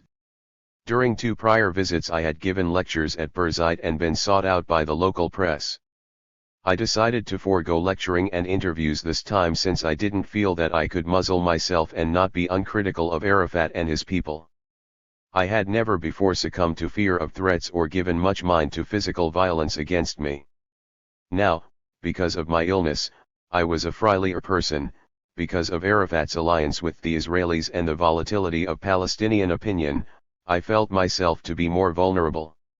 All this weighed on my mind as we drove up to Ramallah in silence.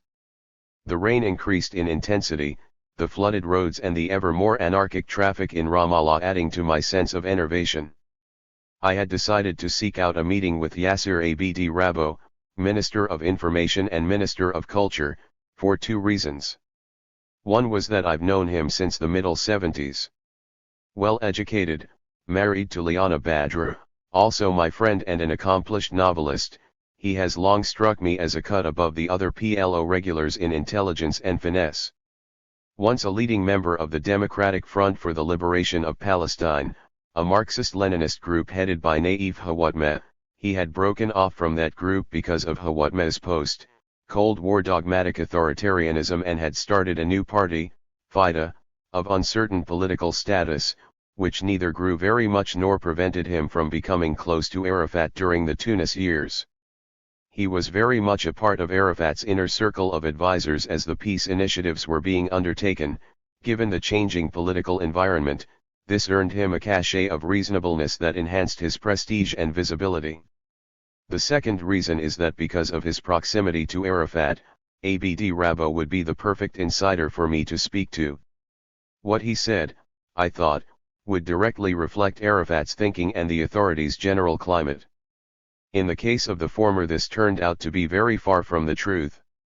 The elevator wasn't working in the ministry building, a gaunt, unprepossessing hulk that squatted on the outskirts of Ramallah.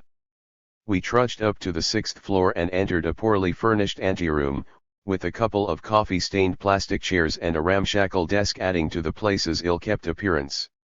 Wadi's face was already registering disappointment and frustration.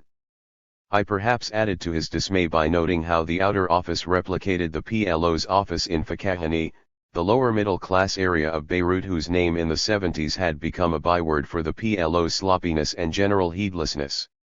Because male Palestinians are extremely heavy smokers, the collection of staff members and random visitors lounging about the landing and the waiting room had created a thick blue cloud which immediately had us coughing and sneezing. A young woman came out of the inner office, offered us coffee, and asked us to wait a few moments. These quickly stretched out to about 40. Then we were ushered in. Abd Rabbo was very cordial.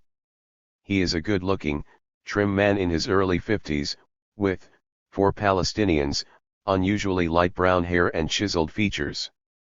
We kissed each other on both cheeks. Arab men do quite a lot of this, and both of us turned to embrace Liana, who came into the room just after Wadi and I entered. She is a striking black-haired woman with an open, animated face that radiates energy and enthusiasm.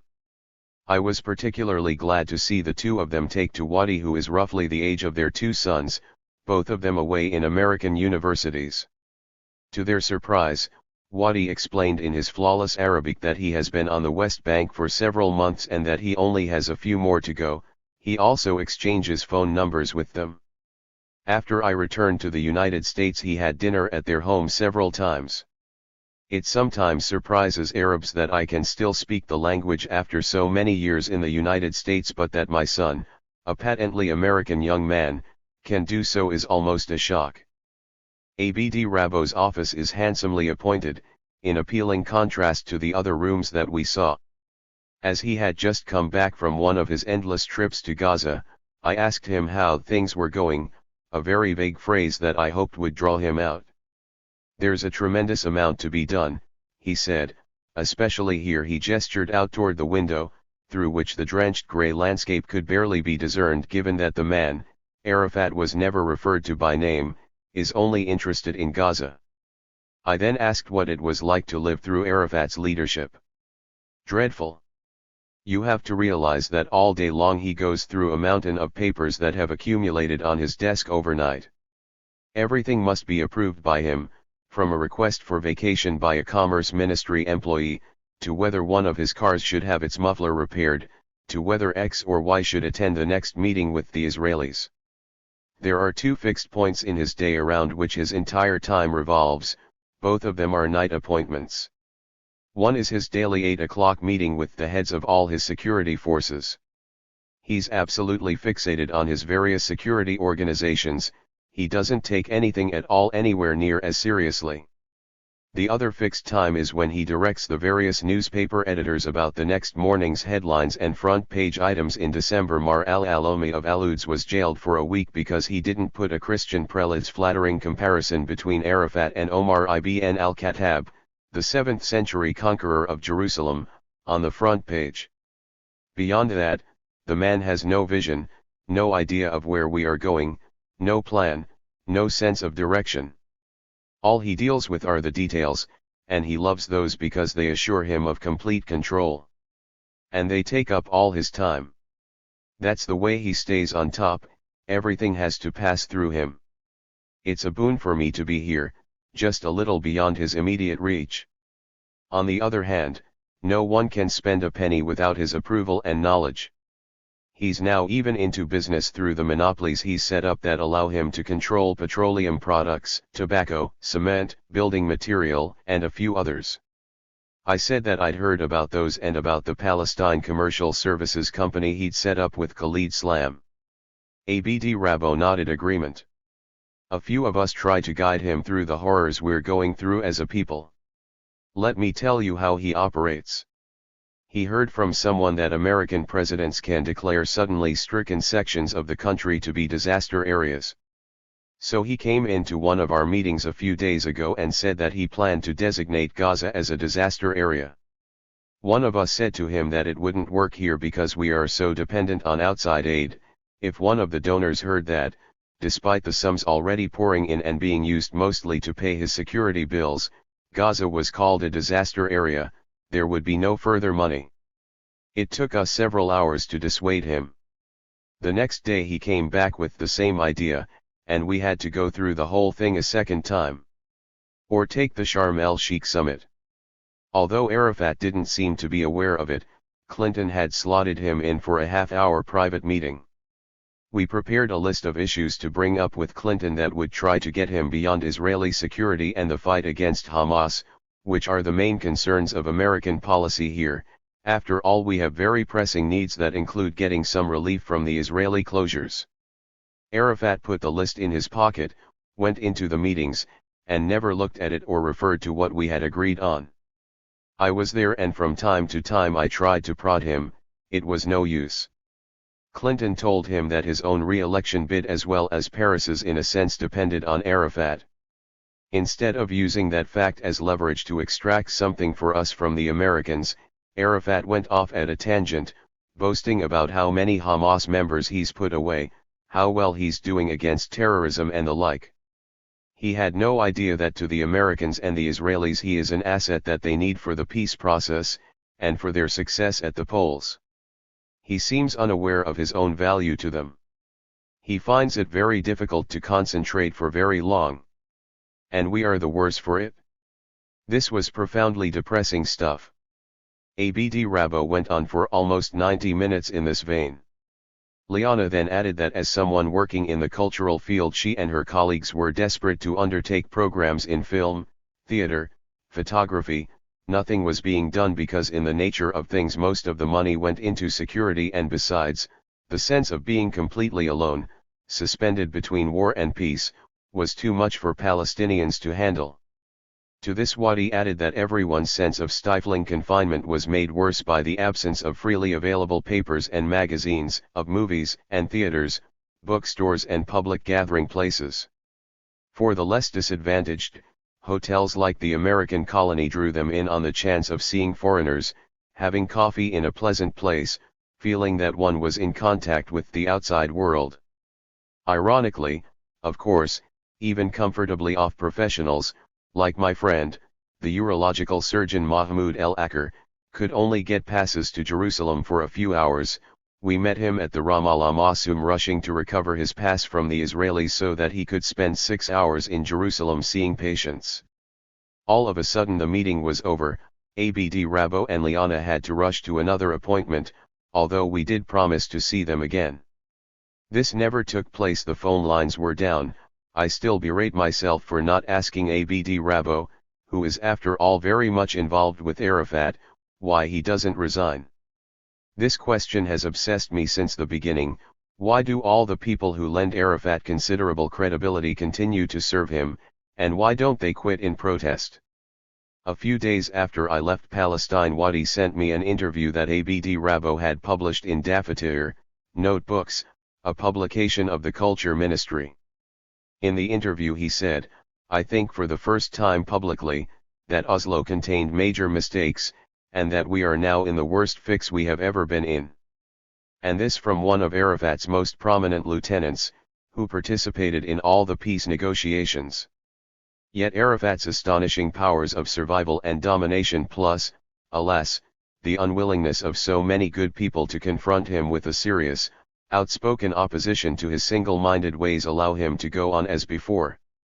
During the meetings of the Legislative Council that took place while we were there, he was reported to have disallowed any investigation or questioning of his authority over the money. But there is a further, perhaps more serious problem, to which Wadi drew my attention. Every organization here, he told me one afternoon, is run by a boss who's like Arafat, who wants to do or to control everything. There are no other role models than the one he offers. So they all reign over their NGOs and don't even bother to have elections. Most of them founded the NGOs and have remained president ever since. Maybe, I suggested, this is what a sense of insidious dislocation and insecurity breeds, this need to hold on to one's position of authority indefinitely, which also grows into a feeling that one is indispensable to the organization. I am torn about this, since quite a few groups have done crucial things, like Samaha Khalil's in Ash al-Usra, or Family Rehabilitation Project in Ramallah. It trains nurses and dressmakers, provides kindergarten and daycare centers for working mothers, runs bakeries and crafts shops that sell their wares for profit. A formidable personality, Khalil, as she is known, has been running the whole enterprise of about 5,000 people for years and years. She has an able group of volunteers, but everyone knows that she is the boss.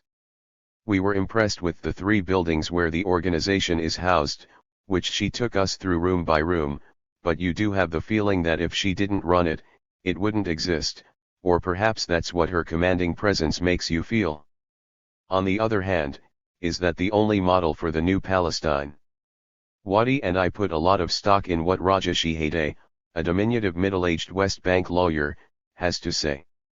As a prospective law student, my son is interested in how Raja managed at the same time to become a successful practicing attorney and, with little apparent prejudice to his practice, also establish Al-Haq, a celebrated Palestinian human rights organization that acquired prestige abroad during the 70s and 80s. That sort of thing is what I would like to do, Wadi tells me, since I'm not really interested in corporate law. But you meaning me want me to do law, earn enough money to be able later to put my money and time to public service. Isn't that so? I demur at the thought of his becoming a Wall Street lawyer, although I sheepishly confess to having said something of the sort. Let's talk to Raja, I say a little defensively. Every time I have seen Raja for the 20 years I've known him, I come away impressed with his intellectual power. In the hasty, bustling world of Palestinian life, he stands out for his ability to analyze and reflect with enormous precision. He's also someone who cares about language, but not in the enthusiastic, frequently falsifying way that many of our politicians have of using words to affirm illusions, or create a collective realm that is unfaithful to the people it describes. He is therefore one of the few to have taken seriously the texts of the Accords, both as legal and linguistic documents. All the evidence I have suggests that none of the Palestinian negotiators understood exactly what was being put down, and what they subsequently agreed to. It was not unexpected that we would find him in a somber mood when we met him and his American wife Penny Johnson for dinner that evening. But what I was unprepared for was how stubbornly he defended his recent decision to withdraw completely from public life. "It's no use at all," he told us with quiet finality. "I am very disillusioned, and I don't feel I can contribute anything positive to what's happening. Our people are oblivious to what they're doing, and what the Israelis are doing. The result is a worsening situation that is getting so disadvantageous to us that I am afraid nothing will reverse or stop it." It was very difficult for either of us to tell him what he ought to be doing.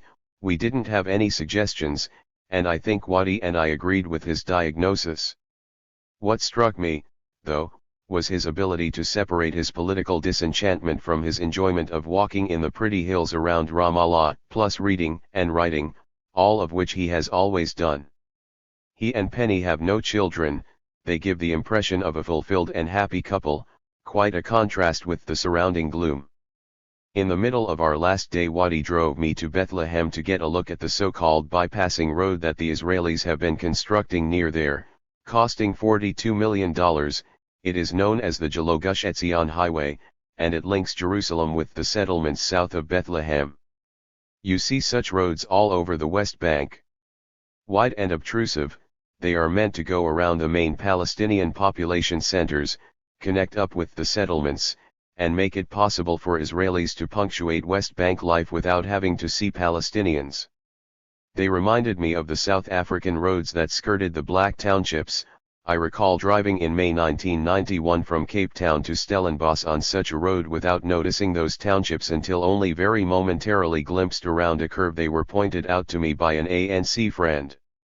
As Wadie and I entered Bethlehem itself, a new road and concrete barricade had been erected near the site of Rachel's tomb.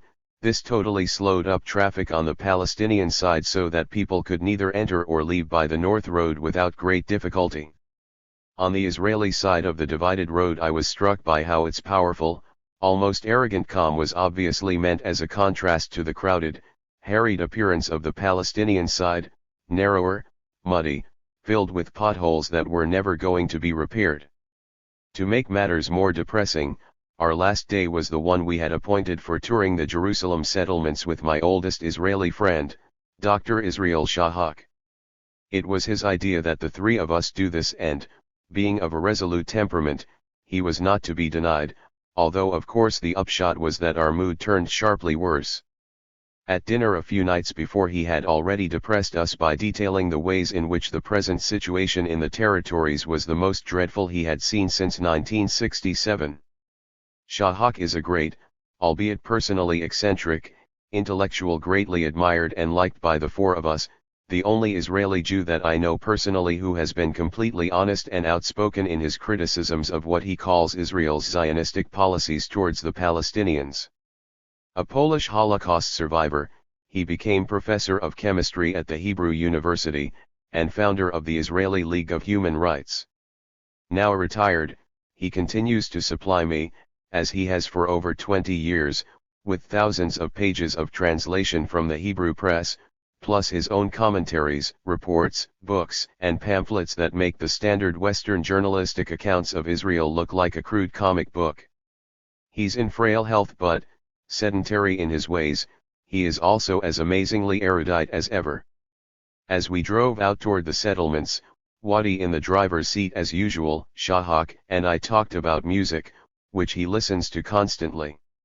With almost childish glee, he told me about a radio program he had just recorded about politics in music, in which for instance he played extracts from works that illustrate the changing status of women from the 18th to the end of the 19th century.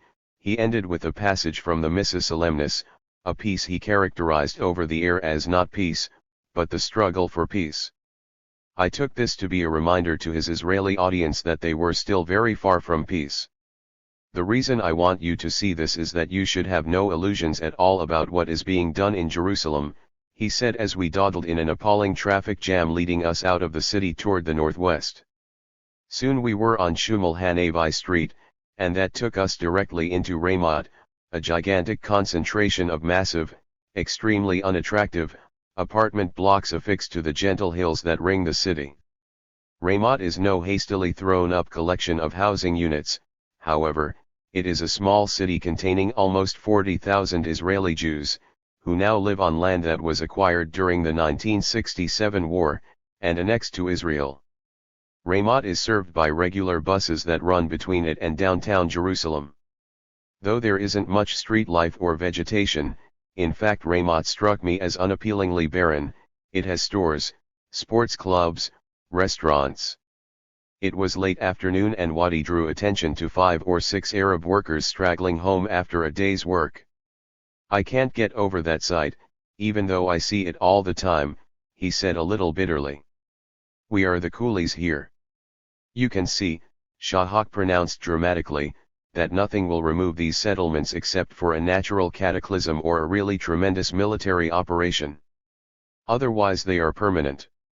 Then we drove out of Ramat, Shahak having lost his way until Wadi told him that he knew the area pretty well, as indeed he did. I was impressed.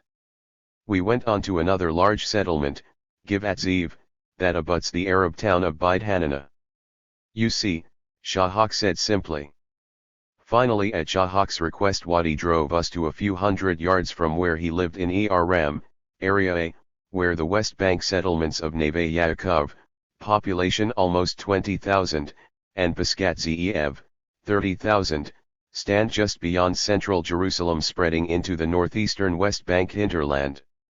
Neither Wadi nor I said anything to Shahak about our breakfast meeting that day with Faisal Husseini, from whose Orient House office in East Jerusalem the Palestinian effort to preserve, and perhaps even get back, East Jerusalem is run. In contrast to the sheer, overwhelming, if charmless, power of the settlements with their assertive presence making statements of Israeli strength, Husseini's soft-spoken, optimistic accents gave off a kind of unintended frivolity, even irrelevance. Husseini showed us lists of housing units that Palestinians were entitled to build in East Jerusalem.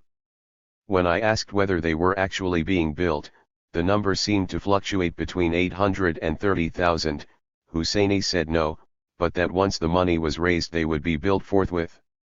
It sounded very much like Arafat's refrain, for which the Israelis mercilessly upbraided him, that there was going to be a jihad for Jerusalem.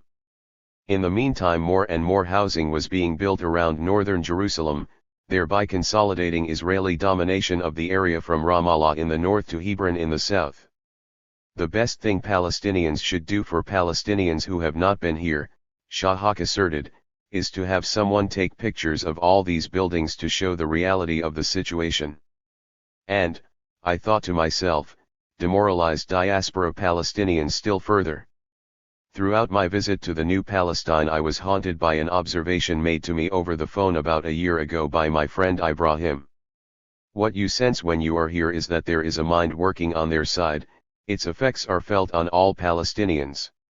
You don't feel that there is any mind on our side?" I can confirm that, and, when I brought it up to Wadi after we dropped off Shahak, he could too. "We can think," he said impetuously, "but the question is how to get past the apathy and self-hatred." I was reminded of a visit to the University of Puerto Rico 6 years ago. One of the historians there told me that the tragedy of political life on the island is that people have been stuck in the status debate: should we remain a commonwealth, become independent, or are we really only a U.S. colony, for almost the whole century? In the meantime, the general condition seems to deteriorate. In Palestine, I felt, it would be a good thing if we could have a status debate, but we are still not there yet. After 3/4 of a year there, Wadi now feels that he too is not moving forward. In addition, the daily tensions and uncertainties have accumulated to the point that his frustrations turn into neck and head pains, sleeplessness, weight loss. My wife and I think it is time for him to leave, and he is coming round to that view. But, he tells me on our way to the airport, I will always come back. At the airport we were put through a long period of intense and, in my opinion, pointless questioning by a team of young Israeli security personnel. "Why did you come? Who did you see? What did you do? Give us names, people, and places. Where did you stay? The young American woman ahead of us was reduced to tears under the grilling. When I asked an airline employee why the unpleasantness when one was leaving, as opposed to arriving, he shrugged his shoulders. A mind at work, I muttered to myself as I rushed to the gate with about 2 minutes to spare. Postscript, August 20th, I write these lines from a New York hospital bed. Wadi and I were again in Palestine for a few days in early July, I to attend a meeting, he once again to accompany me and take me around. Since I had left in March, Paris had invaded Lebanon, created 300,000 refugees, killed about 200 civilians, and wounded thousands more. Yet, as Israel Shahak had said to us in March, he would lose the elections, which he did. In Palestine the situation had deteriorated considerably. Arafat's security people seemed everywhere on the West Bank. He had requisitioned the entire 6-story Ministry of Education for his personal presidential office in Ramallah and in addition caused a demonstration in the city by confiscating several acres for a new personal residence there. Mrs. Arafat was spending the summer in Deauville. A new spirit of resistance was apparent among the members of the Legislative Council that I met, and that was clearly annoying to Arafat, who was described to me as screaming the most obscene epithets at members, including Abdel Shafi, who he thought had gone too far. But there was also a sense that because of his still total control of money and his security services, Arafat was getting away with murder. Literally. A few days ago some spokesman of his admitted to having killed 7 Palestinians under torture. Hundreds are picked up and detained, so much so that in late July Arafat's men were finding themselves like Israeli soldiers during the Intifada shooting at stone-throwing crowds in Nablus and Tulkarem. His powers of co-optation are formidable. My friend and former student Hanan Ashrawi had, inexplicably to me, accepted a position as minister in his authority. Through numerous phone messages, I was followed around by 2 members of his entourage whom I had known before Oslo, to get me to make up with him. I refused to speak to them or to see him. 2 weeks ago security men appeared in all Gaza and West Bank bookshops, by order of the Minister of Information, Abd Rabbo, and confiscated every one of my books. I am now banned in Palestine for having dared to speak against our own Papa Doc. Chapter 14. Uprising against Oslo. Over the past few days there have been 2 battles between Palestinians and Israelis. One is over Jerusalem, and was most immediately provoked by Israeli Mayor Ehud Olmert's decision to reopen a tunnel beneath what some Jews call the Temple Mount, site of the Second Temple destroyed almost 2 millennia ago, and what Muslims call Al-Haram al-Sharif, the noble sanctuary, where the Mosque of Omar and the Aqsa Mosque have stood for almost 1500 years. As both sides quite rightly see it, the issue is dominance over Jerusalem. Both Olmert and Netanyahu know perfectly well that the Israeli annexation of East Jerusalem after the 1967 war has been definitively consolidated by an enormous ring of settlements around the city, built on confiscated Palestinian land. In addition, Israel has steadily imported a large number of mostly Orthodox Jews into the predominantly Arab Old City in an unceasing attempt abetted by house occupations, expropriations of land, deceptive property purchases from Arabs, and outright eviction of Palestinians to Judaize what was formerly Palestinian about East Jerusalem. As against all this there has been an inadequate, even pathetic, Palestinian and, generally, Arab and Muslim response. Conferences, ringing declarations, promises of money, have done nothing to counteract the Israeli juggernaut. Yet no country on earth recognizes the Israeli annexation. The fact remains, however, that it would take either a cataclysmic natural disaster to dislodge Israelis from settlements and newly Judaized quarters, or an unimaginably large military campaign.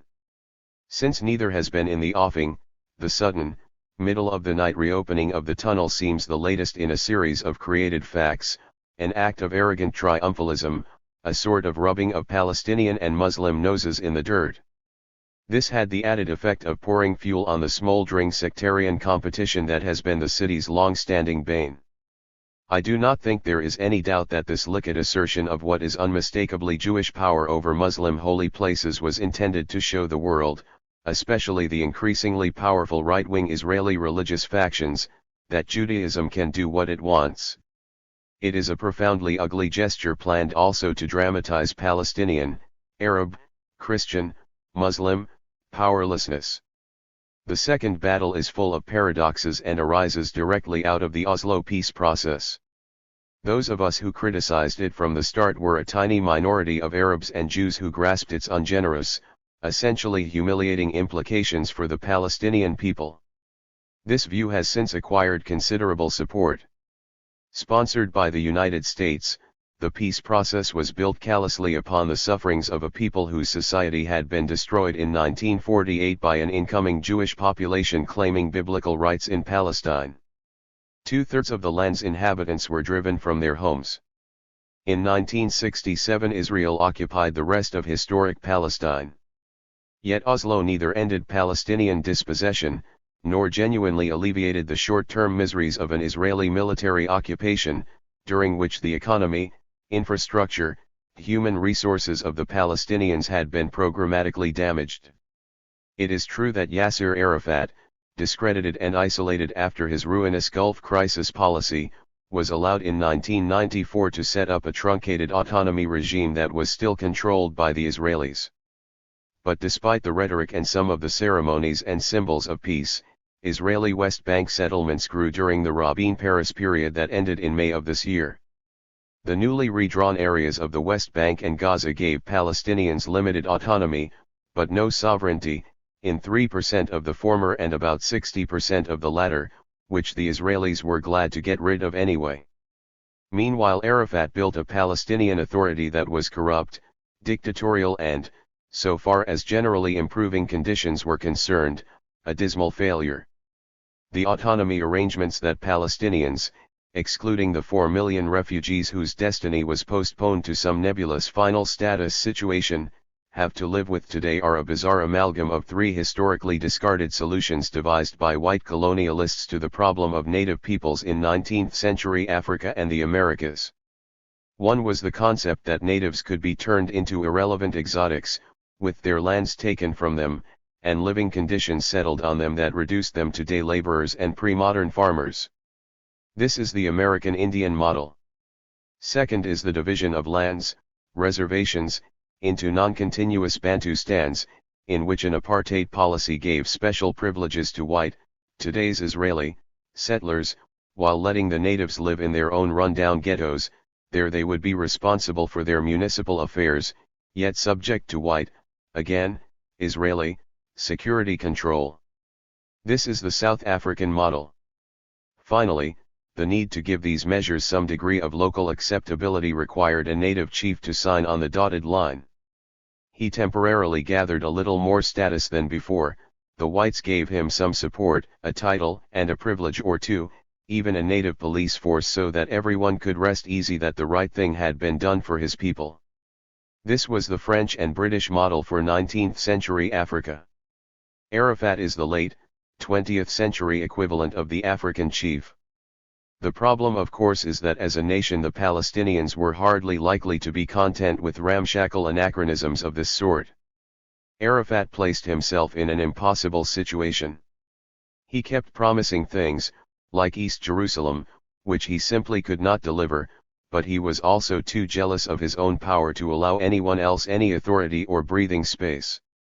Most of the rewards he, as well as the Israelis and Americans, kept speaking about never materialized. Gaza has 70% unemployment. Investments have not poured in. The clampdown on expression and democratic practices is as severe as under direct Israeli rule. A vast police apparatus has transformed the barely discernible outlines of Palestinian self-determination into a premature replication of countries like Iraq. And still the Israelis clamor for security from Palestinian terrorists while their colons confiscate more land, build more houses, and bully more people such as the inhabitants of Hebron, whose current plight is a capsule version of the whole mess. No human being can endure grotesque injustice and suffering of this kind for very long. Since Netanyahu came to power, he has interminably made it clear that he is tough, and that peace with the terrorist Arafat is a negligible priority. But this was all icing on a cake already baked and partially eaten by the Labour Party. The terrible thing is how much some Palestinians trusted Israeli intentions, particularly at a time when the Arab governments were so supinely weak and villainous in their hypocrisy and mendacity. A good deal of what has been happening in Jerusalem, Gaza, and the West Bank is therefore an explosion that could easily have been, and in some cases was, foreseen. It is an intifada against the very texts and maps of the Oslo Accords, and against its planners and participants, Israeli as well as Palestinian. For several months Palestinian dissatisfaction with Arafat's regime has been expressed in many intifadas against his police in places like Nablus and Tulkarem. Polls have shown a marked increase in disaffection and anger. But when the die is cast and there seems to be a new Israeli push to hurt all Palestinians, the rage spills over, as it has during the past few days, with Arafat and Netanyahu having no real choice left except to try to bring things under control, to make Oslo work a little longer. Already Abu Mazen has been dispatched to Tel Aviv. Netanyahu returned abruptly from a European trip. My guess is that their efforts will win out, and an uneasy calm will prevail.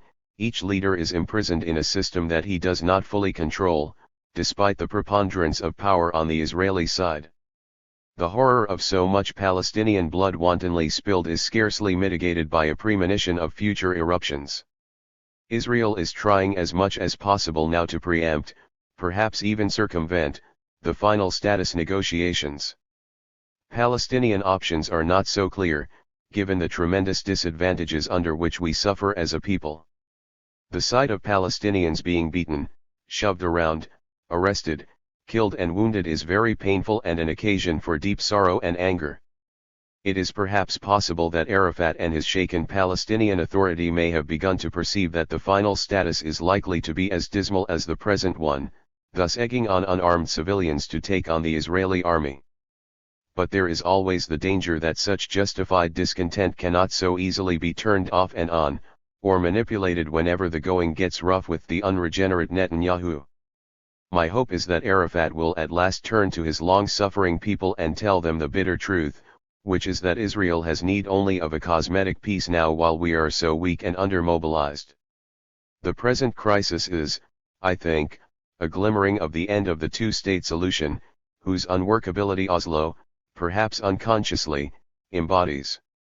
Israelis and Palestinians are too intertwined with each other in history, experience, and actuality to separate, even though each proclaims the need for separate statehood and will in fact have it. The challenge is to find a peaceful way in which to coexist not as warring Jews, Muslims, and Christians, but as equal citizens in the same land. Chapter 15. Responsibility and Accountability. Two principal themes in Arab and Palestinian discourse emerged during and after the recent crisis over the provocatively opened Jerusalem Tunnel. One was the need to rally round the authority in its time of crisis with Netanyahu.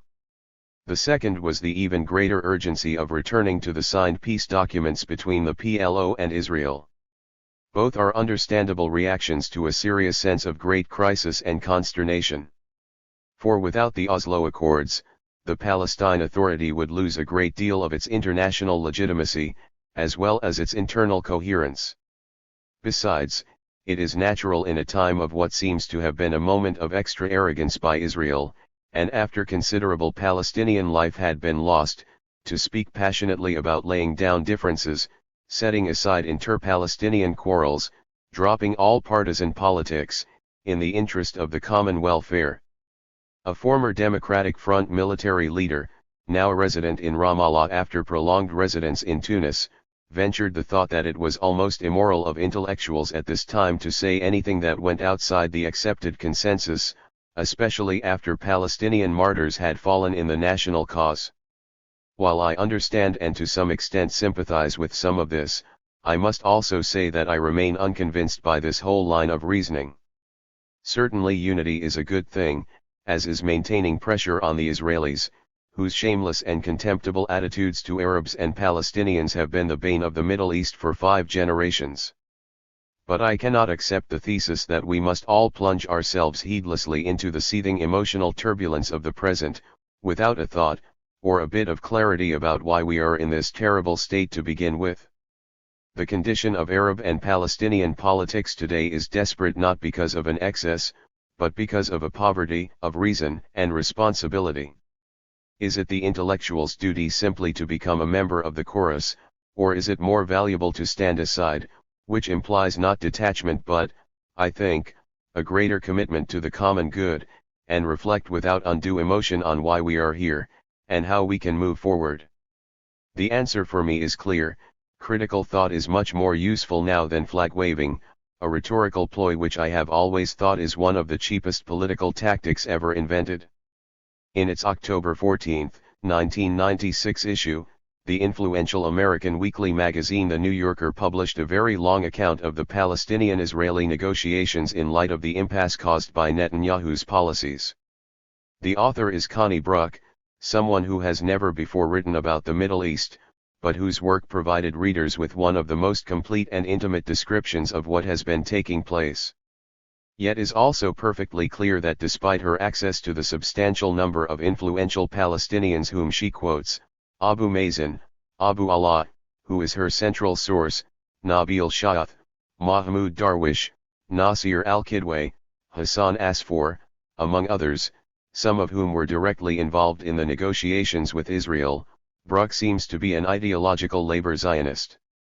Throughout her article she gives one example after another, some of which I shall describe below, of how Paris literally cheated and bullied his Palestinian interlocutors, leaving them in the end with a pathetic patchwork of little autonomous regions that, she says, added up only to about 3% of the land. Yet she concludes her article by praising Rabin and Peres and Yuri Savur, with whom she reports Abu Allah established a mystical bond as men of principle and courage. The labor leaders, she said, had a moral commitment which nevertheless extracted concession after concession from the Palestinians, unquestionably overpowering them. Then, in total contradiction with her own account, she adds that the Israelis did not see the Palestinians as a lesser order of being, whereas everything she talks about suggests that they did. They did not see them as unruly subjects for whom some small, spotty parcel of their homeland should suffice, which is exactly what the Israelis did give the Palestinians, and exactly how they did, and continue, to see them. I mention all this about Bruck in order first of all to show that even when confronted with evidence of their own research and selection, supporters of Israel can override that evidence and conclude that some Zionists are fine people with a moral commitment. I recall feeling the same way when I first read Benny Morris's important book on the birth of the Palestinian refugee problem, in which Morris, also a liberal Israeli, gives example after example of the concerted Zionist plan to drive out the Palestinians in 1948. Yet he too concludes, inexplicably, that there was no real plan, only a series of incidents that were the result of a general war. Be that as it may, Bruck's New Yorker article is important not because of its peculiar conclusions but because this is the first non-Arab and non-Palestinian account of the process from the American and Israeli point of view that confirms what I, and many other critics of the process, have been saying. The article deserves translation into Arabic for its details and accuracy. Here I can only give 2 or 3 examples of how the future of Palestine was negotiated. Bruck tells us that according to Arafat's aides, the Palestinian leader probably never read the agreements, relying on his assistants, who gave him a rosy picture of its contents, or on a quick reading of the headings. Abu Mazen told Bruck that for several months after the Washington ceremonies Arafat did not realize that he was not getting a state, only autonomy. Furthermore, Arafat regularly intervened in the negotiations, making it easier for the Israelis to get concessions from him which his own people had already refused. The Norwegians were useful in this, and I must say, they emerge from Bruck's account as manipulative and slippery, as well as unreasonably pro-Israel in what they did. The Israeli plan as formulated by Peres was to remake and transform Arafat into a partner for the Israelis, so that he could make historically unpalatable concessions to them and remain as an instrument for implementing their schemes. Before the negotiations began in earnest, an Israeli-American lawyer with years of international experience had drafted the agreement in 16 drafts. For their part, however, the Palestinians had done nothing. Bruck describes their woeful lack of preparation, their various cults of personality, the duplicity of which they were victims, at the expense of their people, of course. The worst deception by the Israelis was in Oslo too. Both sides had agreed not only on a schedule of redeployment, but also on what percentage of the land held by Israel would be conceded to the Palestinians. The coordination of timetables and percentages over a period of several months gave the process a semblance of success for the Palestinians, although they began by getting autonomy in the main cities. 3% of the whole according to the schedule percentage plan. They would be getting about 70%, some thought it was 80%, of the West Bank. When the documents were drafted and ready for signature, Bruck says that the percentages had been eliminated unilaterally. But the furious Palestinians were forced to sign anyway. This meant that if Netanyahu wants to go back to the implementation of Oslo, he can withdraw 6 inches and say he had exchanged land for peace. The fact is therefore that Peres, Balin, Saver, and company had bamboozled the Palestinians, all the while posturing as serious men of peace with real partners. Bruck writes as someone in favor of the peace process, by no means as a critic or opponent. She too longs for the days of Peres and his group, which is to say that they were plausibly ripping off the Palestinians, while the ruffianly Netanyahu, who has more or less the same thing in mind, is less presentable, more embarrassing for supporters of Israel. In view of the current crisis, therefore, it seems quite evident that a good deal of responsibility for the horrors of what the Palestinian people now endure at the hands of Israel is due to the negotiators, with Mr. Arafat at the top. This leadership produced the hideous map of many Bantustans. They agreed to the settlements, they did not prepare, they lied. Bruck says that Arafat always lied. They accepted the plan without real timetables and percentages, they made the concessions, they in effect connived with the Israelis to put forth what in reality was a travesty of peace, in which Palestinians got very little except the autonomy regime and the dubious privileges of running municipal affairs. To return to Oslo, which has been the central plea in official Palestinian discourse, is therefore to go back to the very situation that produced the mess we are in right now. During the 1921 Anglo-Irish negotiations, when Britain was the most powerful country in the world, the Irish resistance leaders Michael Collins and Eamon de Valera always said that their ultimate strength in dealing with the British was their people and their power of refusal. Is it not right at this juncture to refuse merely to reiterate the well-known formulas about national unity, while more of Palestine is conceded unwisely, and without broad popular participation? I agree that we face a national emergency, but over 4 million Palestinians exist outside of Palestine. Why are their needs and concerns never taken into account? Why are Palestinians in Lebanon, Syria, Jordan, and the Gulf never consulted? Inside Palestine there is a rule of autocracy in which people are afraid to speak, in which the press is controlled, and in which only authorized opinion is permitted. To say, as Mr. Ahmed Khalidi fatuously claims in a recent article, that it is irresponsible to ask for democracy in Palestine now, since we must wait for 15 years before we can begin to think of democratic practices, is the rankest idiocy. As we give up more and more of ourselves to the authority, letting Arafat do what he wishes without any check or accountability on his power to use his bloated security services, we are being as bad as any Arab state. And we do not even have a state. How can we repeat the tragic course of the Arab countries, in which national unity and a state of permanent emergency have been used as a cover for sustained dictatorship, total corruption, and mediocrity, plus more and more losses to Israel?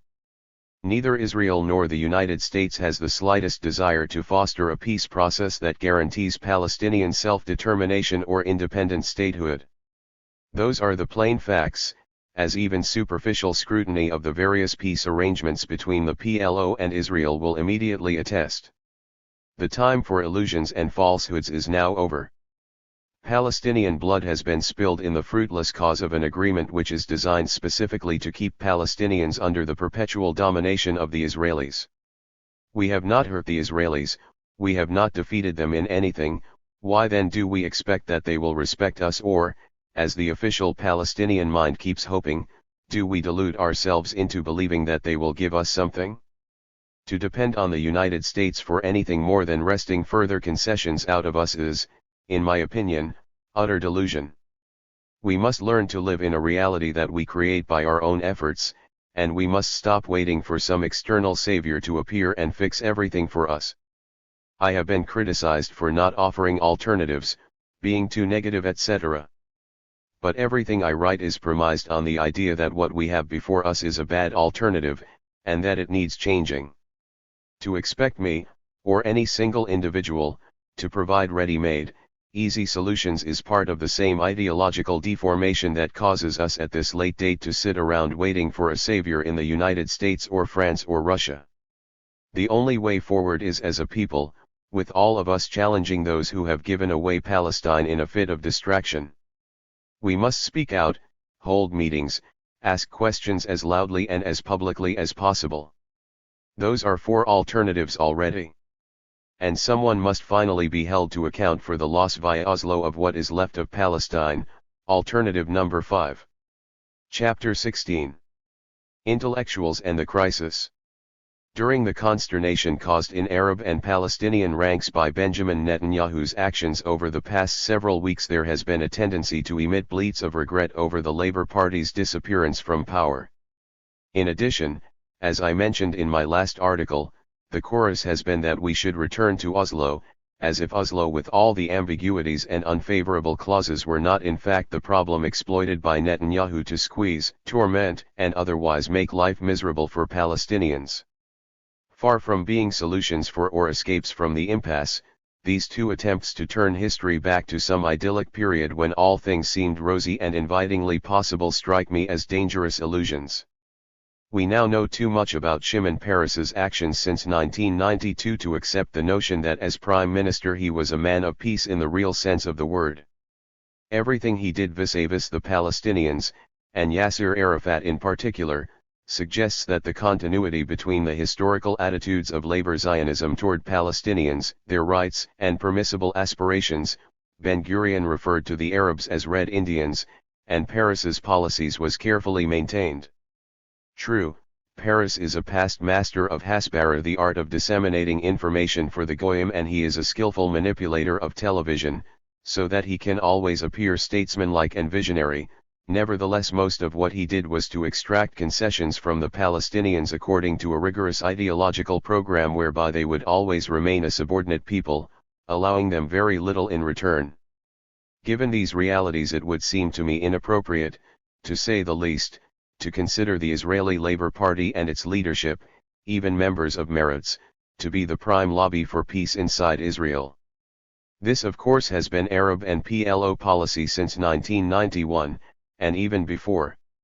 In his recent article analyzing the discussion of normalization in Egypt and elsewhere, the prominent Egyptian political analyst Gamal Matter is absolutely right to say that all through the 1970s and 1980s Arab intellectuals were enjoined by their governments to enter discussions with Israeli and American intellectuals, functionaries, and politicians in the misguided hope that these meetings would convince Israel and its supporters that the Arabs were indeed ready for peace. All that happened was that Israeli positions hardened, and more demands were made on the Arabs. I recall that during the mid-80s I was persuaded to meet a well-known Labour Party activist with a very famous name. Give us your acceptance of Resolution 242 and the sky's the limit, we can do amazing things in return, I was told. But we need to be assured that you are seriously interested in peace. In 1988 the PNC produced its recognition of 242, but the Israeli position remained unchanged. It struck me then as now that Arab, and especially Palestinian, positions were always guided by the prerogatives not of Palestinian dispossession but of Israeli psychology, as if having one of the most powerful armies in the world, a nuclear arsenal, and the full, unconditional backing of the United States was insufficient to allay Israeli anxieties. There was always another hurdle for us to jump, one more insecurity to address, still more fears to assuage. The list kept getting longer. Somehow it did not seem appropriate to think about our insecurities, or our fears. This extraordinary self-forgetfulness on our part was, and remains, a legacy of the colonial era, when it was assumed that natives were to be addressed by the master, used, employed, exploited with scant regard for their concerns. There is also the added complication that our interlocutors were Jews who were at the same time survivors of the Nazi Holocaust, as well as colons who used the strategies and tactics of colonialists in other parts of Africa and Asia. No one to my knowledge has had to deal with such a complication anywhere else in the world, where white colonialists were wresting control of land and resources from native peoples. In addition, Zionism's authentically idealistic component, so far as only Jews were concerned, which argued the world over that Jews were coming to Palestine in order to be reborn as a nation after centuries of unique ordeal, swayed public opinion, as well as the policies of Western governments whose guilt at doing very little to assist Jews during the Holocaust made them compensate, relatively inexpensively, in the present for their costly sins in the past. As a result, Palestinian voices were simply unheard, and in very little time Israel became central to the ideology of European and American liberalism. The main beneficiary of this was of course the Labour Party, a full member of the Socialist International, and to all intents and purposes a representative of progressive causes in the Middle East and elsewhere. Little attention was paid to its aggressive wars, its disgracefully racist policies toward its Arab population, or, since 1967, its brutal colonial policies, including massive settlements, collective punishments, annexation, and attacks against its neighbors. Labor was supposed to be tough, yes, but it was also believed to be rhetorically ready to be as forthcoming and as conciliatory as, inversely, the Arabs were not. Outside the Labour Party, most Arab governments and their intellectuals perceived only the religious and political extremists associated with the Likud, Gush Emunim, Rabbi Kahane, and the other ideological zealots. Until about 1990, knowledge and analysis of Israel and the United States in the Arab world were both superficial and incomplete.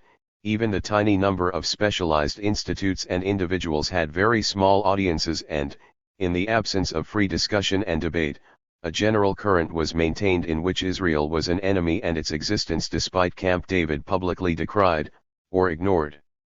So the various meetings, seminars, debates that took place, as Gamal Matter has described them, were in effect closeted away from the scrutiny of most people. They did not seem to be coordinated, nor in the end were they useful to the Arabs, except, interestingly enough, as a way of surreptitiously getting closer to the Israeli power center.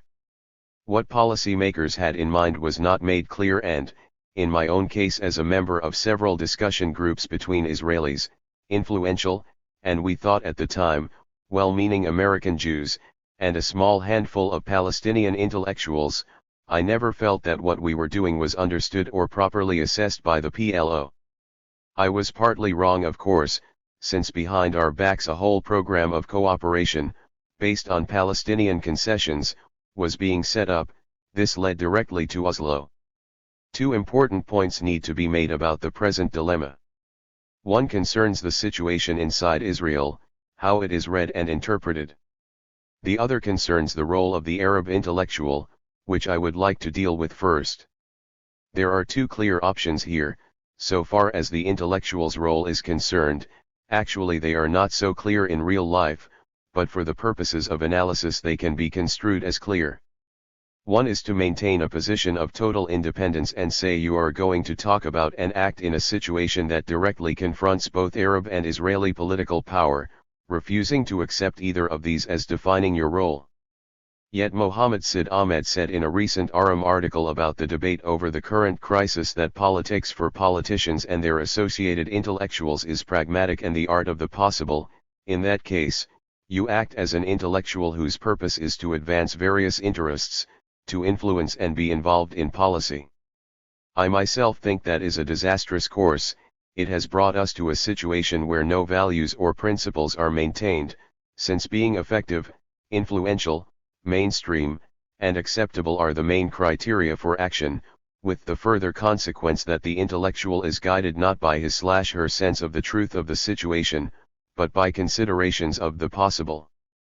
Too often this has meant internalizing the norms of power, not those of genuine reflection and analysis, which answer, in my opinion, to more permanent, long-term considerations not immediately tied to implementation or to advancing policies and interests in the realm of the possible.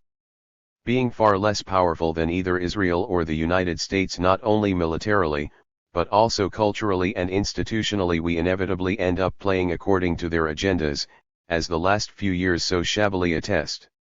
The independent intellectual, I think, would therefore regard the impasse of today as an aspect of the larger problem, which is that Israeli society has maintained a rigorous denial of its own past toward the Palestinians in particular, and the Arabs generally. We have not made our voices heard inside Israeli society, that is, from a position that gets us attention as voices of conscience and challenge, rather than as petitioners or supplicants. Total refusal of what is now called normalization strikes me as unsubtle, and inattentive to important currents within Israeli culture, currents that need to be supported, addressed, engaged. Why should critical voices like those of Israel Shahak be ignored just because they are not attached to power, or because we have a policy of not talking to Israelis under any circumstances? I do not think it is reasonable to expect Israelis to apologize in advance of a discussion for what Israel has done to Arabs and Palestinians, although it is, I think, possible to choose one's interlocutors and audience inside Israel on the basis of principle rather than proximity to power. Hence, people like Shahak or Stanley Cohen, or the Alternative Information Collective, as opposed to a Yossi Sarid or a Shimon Peres. The main intellectual task is to confront the Israeli conscience with the serious human and political claims of the Palestinians. These require moral, intellectual, cultural attention of the most profound kind, and cannot be easily deflected by the common tactic of putting Israeli insecurity on the same plane. On the other hand, I do think it is a mistake simply to rule out the whole history of anti-Semitism, the Holocaust included, as irrelevant. As Palestinians and Arabs, we have not even tried to study this enormous subject, nor in any serious way have we tried to see how it impinges on the Jewish, and indeed Western, conscience as something all too real. Thus we need a discourse that is intellectually honest and complex enough to deal both with the Palestinian as well as the Jewish experience, recognizing where the claims of one stop and where the other begin.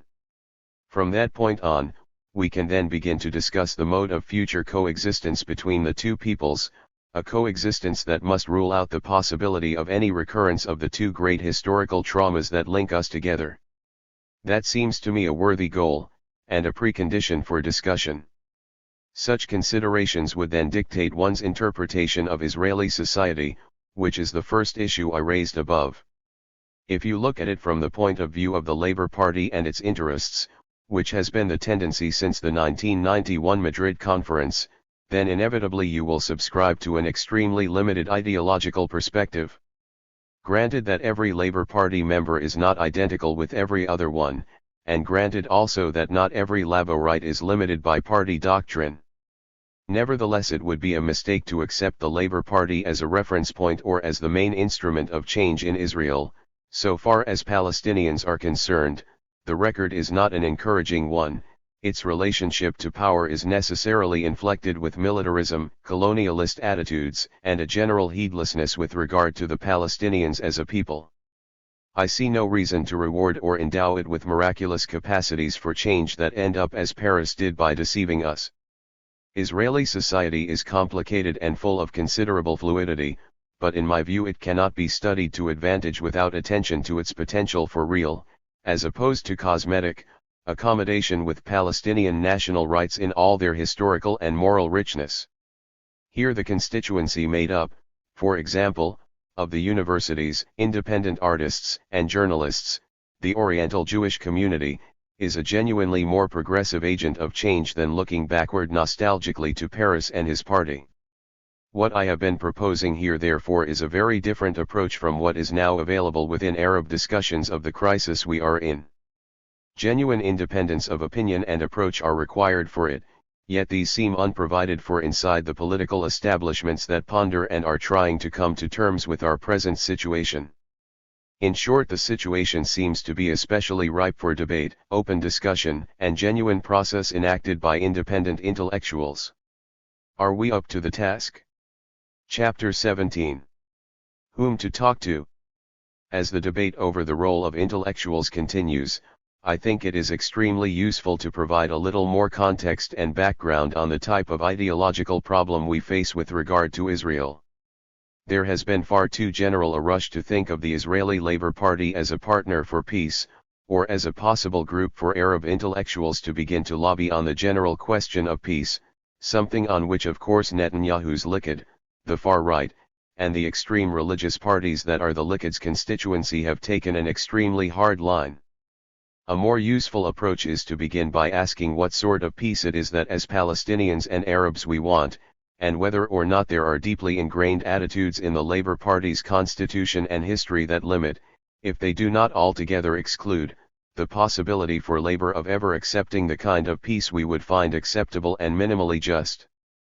It is very necessary to keep in mind that the current peace process was not negotiated abstractly or in a vacuum, but was the product of Labour's very specific political tradition and long-standing ideological as well as philosophical formation. The point to be made here is that unless those are understood as constitutively limiting what it is that Labour can accept and live with on the Palestinian side, we will be repeating the same mistakes and drawbacks of the current peace process which, I have been saying for some months, rests on a fundamental misinterpretation of what Labour is and what it can, and cannot, become. What I propose to discuss is the foundations of the political philosophy of Labour as a liberal party in Israel. These suggest that it plays a particular role, it shares many things in common with other liberal constitutional parties, and it looks at the future within certain limits. What it is able to undertake for peace with the Palestinians is therefore a very specific thing, unless we accept that as a profound constraint on the kind of peace it will act on behalf of, then we will, I am sorry to say, continue to flounder in disappointment and deception. I have no doubt that the only acceptable form of peace between Israel and Palestine must really be a mutual one, in which Israel cannot enjoy benefits like sovereignty, security, territorial continuity, real political independence and national self-determination, and Palestine not. Peace must be between equals, which is exactly what is wrong with the Oslo peace process. All one has to do is to look at the texts themselves, beginning with the exchange of letters of supposedly mutual recognition, to note that whereas the PLO recognized Israel's right to exist, a formula hitherto unknown in international or customary law renounced violence, and more or less said that it would behave itself, Israel contented itself with recognizing the PLO only as the representative of the Palestinian people, a rather limited proposition on the face of it. Moreover, in none of the hundreds of pages of texts that followed is there any indication that Palestinians would have the right to sovereignty, or that Israel would completely remove its army and settlements of occupation. Indeed, as I have been saying for too many months, the Oslo Accords are designed to guarantee Palestinian subordination and dependence for the foreseeable future. Like Paris, Netanyahu has pledged himself to this formula, albeit in a harsher but in my opinion less hypocritical form. Given all this, it would seem pertinent to ask whether there is any way in which the Labour Party, its intellectuals, functionaries, and general membership can be seen as prepared in some measure to accept the recognition of Palestinians as a people fundamentally entitled to the same rights as Israeli Jews. I am prepared to believe that such recognition might occur over a reasonable amount of time, and that a new process that envisions a really mutual recognition of Palestinians by Israelis, as well as vice versa, would have to take place step by step over a certain period of time. Is Labour therefore really a potential partner or lobby for peace in the real sense of the word? My argument is that it is not, and that we have to work outside the Labour Party for the kind of change that as Palestinians and Arabs we need to provoke. What are my reasons? As no one needs to be told, Israel is a very special kind of state with a very unusual form of democracy created by complex laws. It is the product of at least two historical currents, both of them feeding directly into the Labour Party, which has been the dominant party throughout the history of modern Zionism. The first of these currents is of course political Zionism, a form of Jewish nationalism whose goal since the 19th century has been the establishment of a state in Palestine, although for a time, other parts of the world were considered acceptable, exclusively for Jews. Anyone who has read the main documents or records of the principal debates within Zionism will be forced to conclude that hardly any time was spent discussing the role of non-Jews, Muslims, Christians, Palestinians, and other Arabs, in what was to become Israel. The Zionists were singularly focused on the problems faced by and concerned with Jews, and therefore spent no time at all looking around them, surely one of the most striking instances of political and moral blindness in the history of political thought. In addition to the all-consuming debates within political Zionism, there was also the tremendous importance of Jewish religious thought which, as Israel Shahak points out in his book on Jewish religion and history, has always been inimical, if not openly hostile, to non-Jews. So that when the state was established in 1948 a complex structure of laws was established more or less in accordance with Zionism and Jewish history. In the main it was a liberal nationalist edifice which allowed a large number of privileges for Jews while reducing the status of Palestinians juridically to that of non-Jews. This lopsided situation still obtains today, even though there has been a continuous series of debates in the Knesset, some of which were reflected in judicial practice, like the recent conviction of Israeli soldiers for killing an innocent Palestinian, then sentencing them to 1 hour in prison plus a fine of 1 agora, in which the religious and generally right-wing revisionist party has attempted to modify the state's juridical liberalism. The presence inside Israeli of 800,000 non-Jews, Palestinians who make up about 18 or 19% of the whole, has not appreciably changed their status for the better. Except for its dreadful policy toward the Palestinians, Israel is considered today to be a Western liberal democracy. In my opinion, this is not an incorrect judgment so far as Jewish citizens are concerned.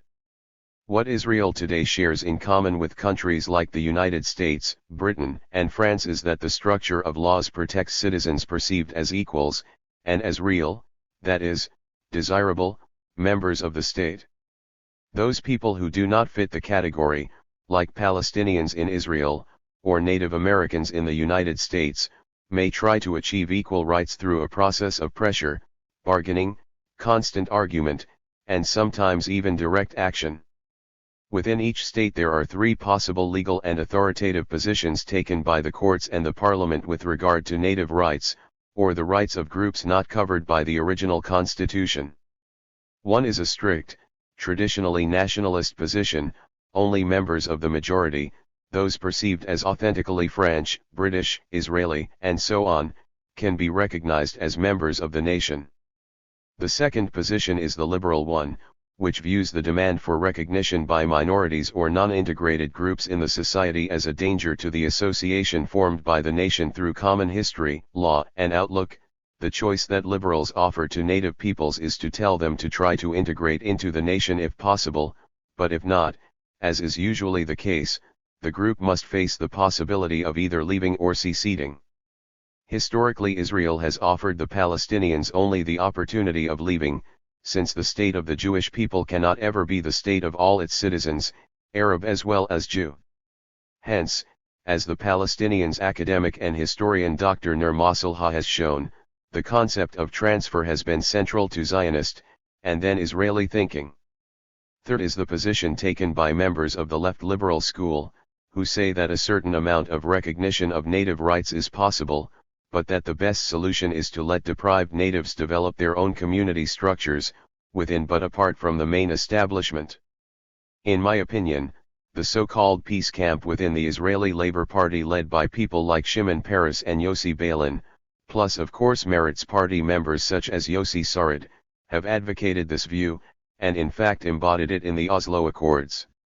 There would be no real Israeli recognition of Palestinian independence and self-determination, but there would be a certain autonomy for Palestinians, who could then perhaps pretend to themselves that they had achieved something, whereas in fact their subordination to the majority community would remain absolute. In no other liberal country, as Professor James Tully of McGill University in Canada has argued in his remarkable new book, Strange Multiplicity, has there been anything different so far as the national rights of Indigenous people have been concerned? In Britain, as a case in point, it took 600 years for the Irish to gain a measure of independence, although the Irish Protestant community in Northern Ireland remains in effect within Britain, plus of course a strong British military presence on the ground. In the United States the indigenous peoples have all but disappeared through genocide, diseases brought by the white man, slavery, and programs of deliberate dispersion. In places like New Zealand, Australia, and the American state of Hawaii, important native movements have mounted a strong challenge to the constitutional authority of the nation, but those have yet to yield any fundamental change in the juridical authority that has essentially consigned native peoples and cultures to second-class status. It is therefore a fundamental misreading both of Israel and of the various traditions and practices that have formed Israeli politics to expect that recognition of Palestinian rights would occur on anything like the level that is necessary for true peace. The outlook and history of the Labour Party is too entrenched, too tied to the liberal as well as nationalist positions that I have described, to make the move from denial to full recognition of full Palestinian rights. It is for that reason that a careful analysis of Israeli society would have to conclude that, in the absence of a credible military option, a more effective strategy would be to look to groups within the society that a. Are themselves engaged in similar struggles for recognition, or b. Are not organically tied to the Labour Party. In the first group an obvious constituency is formed by the Jews from Arab countries who remain oppressed within the largely Ashkenazi-dominated Israeli system. In the second group are independent intellectuals, artists, university students, and professors, whose social position and intellectual vocations permit a much greater degree of receptivity and tolerance for the idea of Palestinian national rights and independence. Simply to repeat the cliché that the Labour Party is our only likely partner for dialogue and pressure is, I am sorry to say, a somewhat lazy reaction to the difficulties of the real task ahead of us. Moreover, it must be strongly emphasized that Netanyahu's policies are an intransigent, ugly extension of what is always implicit, and sometimes very explicit, in Labour Party policies toward the Palestinians. I am certainly not saying that no change is possible within the Labour Party, nor am I saying that every Labour Party member or sympathizer is automatically against the real recognition of Palestinian national rights. But I am saying that it is a great deal more politically plausible to expect political change from elsewhere within Israeli society than it is to waste a great deal of energy on the historically solidified ranks of the Labour Party, which by virtue of its far greater strength is in a better position to extract even more concessions from Palestinians and Arabs than the other way around. Why not then choose the more practical and morally acceptable tactic? One further point needs to be made. As the great Italian political philosopher and working-class organizer Antonio Gramsci recognized, modern societies such as Israel's are not susceptible to putsches or revolutions such as occurred in countries with relatively underdeveloped civil societies such as ours or the Soviet Union. In the liberal Western tradition, democratic societies gain their strength and are able to resist change by way of institutions, voluntary associations, and traditional groups such as those provided by religion, the educational and independent judicial systems, the family, etc. There is hegemony in those societies rather than rule by force. Hegemony in this case is the set of opinions, ideas, and institutions provided by civil society which, in the case of Israel, has so far been impervious to the recognition of Palestinian rights. To gain influence in this hegemony one must do a great deal of intellectual and cultural work of the kind that Gramsci talked about in his prison notebooks. This, as Arabs and Palestinian intellectuals we have not done, although I think it is true to say that the kind of intellectual and cultural work done during the Intifada was an extremely promising start in persuading many Israelis that Palestinians really existed as a people and required serious attention. I shall have more to say about the nature of intellectual and cultural work that can result in social change in future articles. What I want to end with here, however, is to emphasize the limits of what the official Palestinian and Arab establishments can do and have indeed done. Since our societies are basically undemocratic and are ruled not by the hegemony that derives from argument, persuasion, and consent, but rather by direct force, censorship, intelligence services, and the absence of freedom of expression, I think it would be a serious error to expect Yasser Arafat's authority, as an excellent case in point, to do anything very much about Israeli military occupation and settlement policies except complain and try to get more money from donor countries to pay for its corruption. If we are going to be accurate about Israeli society in the future, we must of course be equally accurate and honest about our own. Until that time, we will continue to view the Labour Party as a lobby for peace within Israel. Chapter 18. The real meaning of the Hebron Agreement. The Hebron Agreement, signed with such fanfare and excitement a few days ago, was of course really signed in September 1995, as part of the Oslo II Accord, celebrated with all the usual flourishes and patched-together ceremonials on the White House lawn. When I visited Hebron last July, I paid a call on an old friend, Mayor Mustafa Natshi, to find out from him what he saw as the future of his town. Among other things, he told me that he had pleaded with Yasser Arafat and his men during the summer 1995 Taba negotiations that led up to Oslo II, not to sign an agreement that would give a Palestinian seal of approval to the 450 illegal settlers, most of them fanatics of the sort that had nurtured Barak Goldstein and were soon to produce the lamentable Noam Friedman, squatting with such offensive, even murderous, insistence in the center of what in fact is an Arab town. It isn't just the principle of the thing that is so galling, he said, but the fact that giving them this foothold in our midst by partitioning the town makes it possible for them to use Hebron as a precedent for staying in all their other settlements, extending their reach further all over the West Bank. Natshi's pleas went unheard, as Arafat and his team pressed ahead with their Israeli peace partners. The word has now entered official Palestinian discourse, who of course consolidated their gains with, I suspect, a sense of disbelief. How else could even the most hardened Israeli explain the fact that the Palestinians 132 had accepted a formula for coexistence in Hebron which gave about 450 people, no one knows the exact number, who sat there with the Israeli army guarding them, the choicest 20% of the town's commercial center, whereas the 160,000 resident Palestinians were expected to be happy that they got an 80% that was so bogged down with conditions, reservations, and stipulations as to make it virtually a peripheral part of the Israeli enclave. What sort of strategic calculation on the part of the Palestinian leadership produced acquiescence in that bizarre mathematics whereby an Israeli settler population of less than 0.03% got 20% of an Arab city, were allowed to carry their arms, were abetted by Israeli patrols who were given virtually the run of the hills surrounding the town, while the Palestinian police were limited to a few poorly armed men, theoretically subject to Israeli restraints in everything they did. Nevertheless, there seemed to be genuine euphoria among Hebronites, for whom the presence of Israeli settlers and soldiers has been so unpleasant an ordeal, just seeing some of them leave in the hope of not having them come back on quite the same basis as before supplied a good day's worth of celebration. But there, alas, much of the jubilation will be as short-lived as it was when Ramallah and Nablus went through the same happy catharsis 18 months ago. Despite super-magnified Palestinian cheers and exultant announcements, Hebron was not liberated. 80% of it was given the right to administer municipal affairs, sanitation, health, postal delivery, education, local security, and traffic, under the Palestine Authority's jurisdiction, with Israel still in charge of security, entrances and exits, water, and overall sovereignty. The ambiguities of the situation are evident in reports from Hebron carried recently in the press.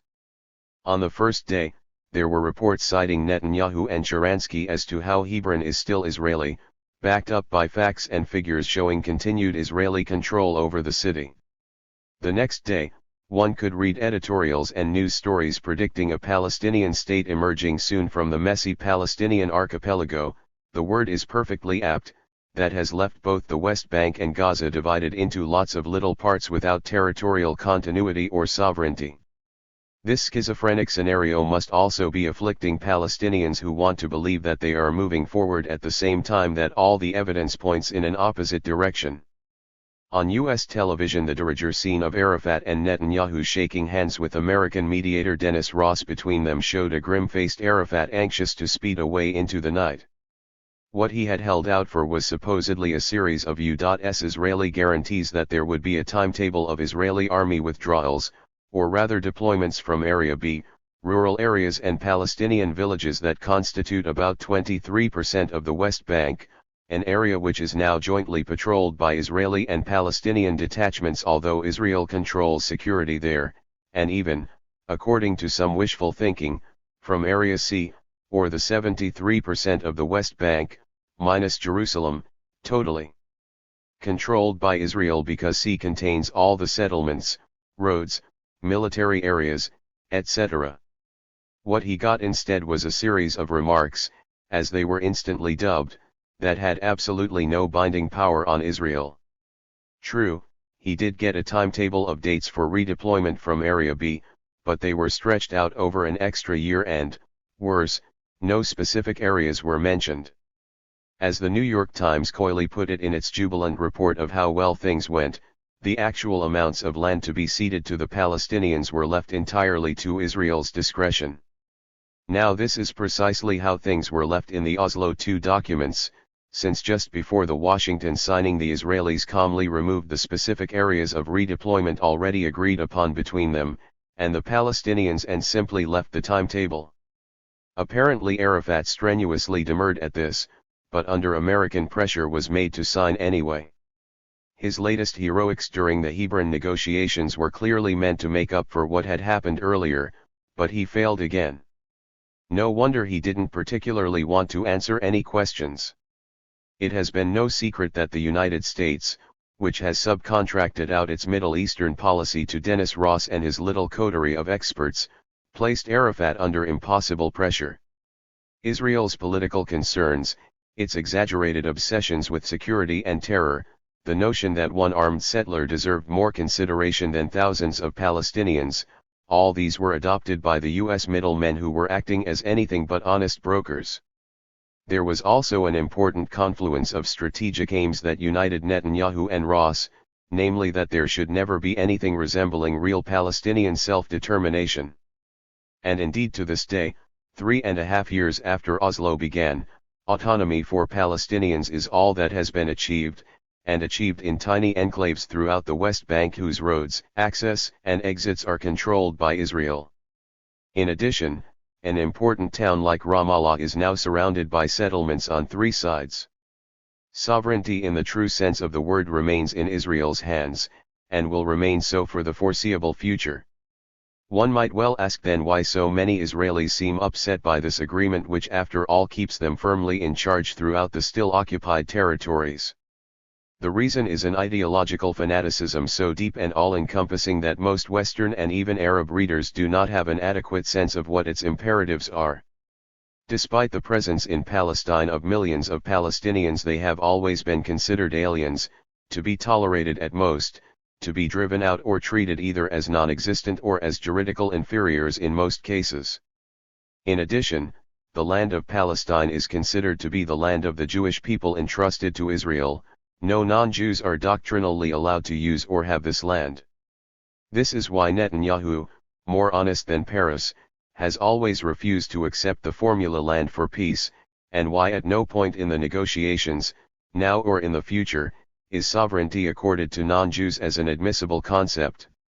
I believe these positions are also shared by the acceptable Israelis, including the ubiquitous Amos Oz, whose views are routinely aired in the Western media as representative of the peace camp, and do a brilliant job of concealing their real views of Palestinians, not so different from Likud, beneath a carpet of conscience-rending, anguished prose. They never bring up sovereignty for Palestinians either. Yes, many of them, including the egregious Henry Kissinger, speak of having a Palestinian state, which they say they would accept, but never has any of them specified sovereignty and real self-determination for Palestinians. Yes, they say, you can have your little insignificant state, but it must be demilitarized, we will keep our settlements, we will be in charge of security, we will control exits and entrances, the economy, and a few other things like water, Otherwise you can call it anything you like, even a state. We retain sovereignty in all cases. Trying to put myself in the shoes of the PLO men who continue to produce such, to put it mildly, disadvantageous agreements that do nothing to change the course of Israeli policy, I keep asking what our leaders must be thinking. They certainly do not do very much talking about what they are up to, and share very little with their people beyond the usual triumphalist nonsense. All I can come up with is a series of unflattering rationales for going on as before, with equally bad results and equally tragic consequences for the whole people. One rationale is that so long as the peace process guarantees the centrality of the PLO and its leader, then more or less anything goes. A second is that being so outmaneuvered, outgunned, outsmarted by Israel, you feel you have no choice but to go on trying to brazen it out vis-a-vis your own people, with a lot of hopeful but ultimately misleading speeches and promises. Meanwhile you surround yourself with supporters who tell you what you want to hear, and are anxious to help you set up more feel-good things like a bagpipe band, a few luxurious cars and houses, postage stamps with your face on them, and so on. The best thing of all is to go on as many state visits, none of them necessary, as possible, one day Stockholm, another Paris, another Beijing, another Cairo. Third is the tactic of making more concessions, accepting all the humiliating Israeli conditions in the wishful fantasy that someday you'll either stop having to make concessions or the Israelis will give you a few things back. Fourth is the rationale that this is politics, a dirty business, and so we proceed with the Israelis like partners in crime. Never mind that they get all the advantages, a lot of commercial deals have come our way. There may be one or two more possibilities, but none of them explains the Palestinian streets' acceptance of this appalling situation, which seems to be getting worse daily. Many of Arafat's advisors are intelligent men and women, quite a few of them with long histories in progressive politics. Why are they so silent? And why do the most gifted so willingly accept a few material advantages, a car, an office, a position, a VIP designation, in return for continuing to work with a man whose tactics they loathe and whose mistakes over the past few years they know, and have said openly, have brought us as Palestinians and as Arabs to one of the lowest points in our history? Why silence, and why cooperation? Do they feel no obligation toward the truth and to alleviating the misery of a people whose continuing dispossession could have been arrested 1,000 times more effectively than the PLO has done? In the meantime Netanyahu, Madeleine Albright, and Dennis Ross will manage the peace process with the same results. Most people in the United States and in Europe genuinely believe that peace has improved things for the area, and that for the first time in 30 years the Palestinians are getting their freedom. This is the cruelty of the Palestinian dilemma. On the one hand we want to show that we desire peace, whereas on the other, because of that peace, the daily lives of all but a tiny handful of wealthy businessmen, security chiefs, PA employees, have become a good deal worse. For at least 6 months now the mainstream media in the United States and Europe, this is equally true of print outlets, radio and television, have been filled with stories about the diplomatic front, the negotiations, the impasses and the final breakthroughs, and completely void of anything that portrays Palestinians' lives on the ground and in reality.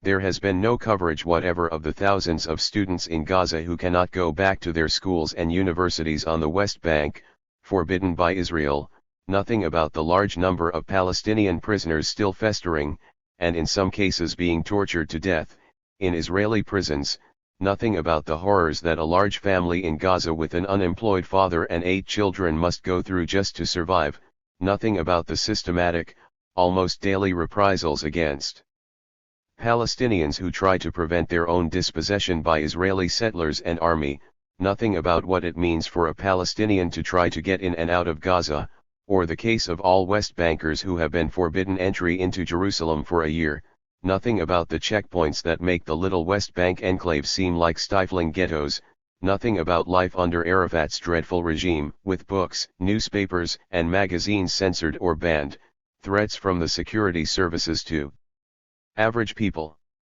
Corruption on an operatic scale killing the possibility of regular daily business, nothing above all about the total absence of law or the rule of law in the Palestinian autonomy areas.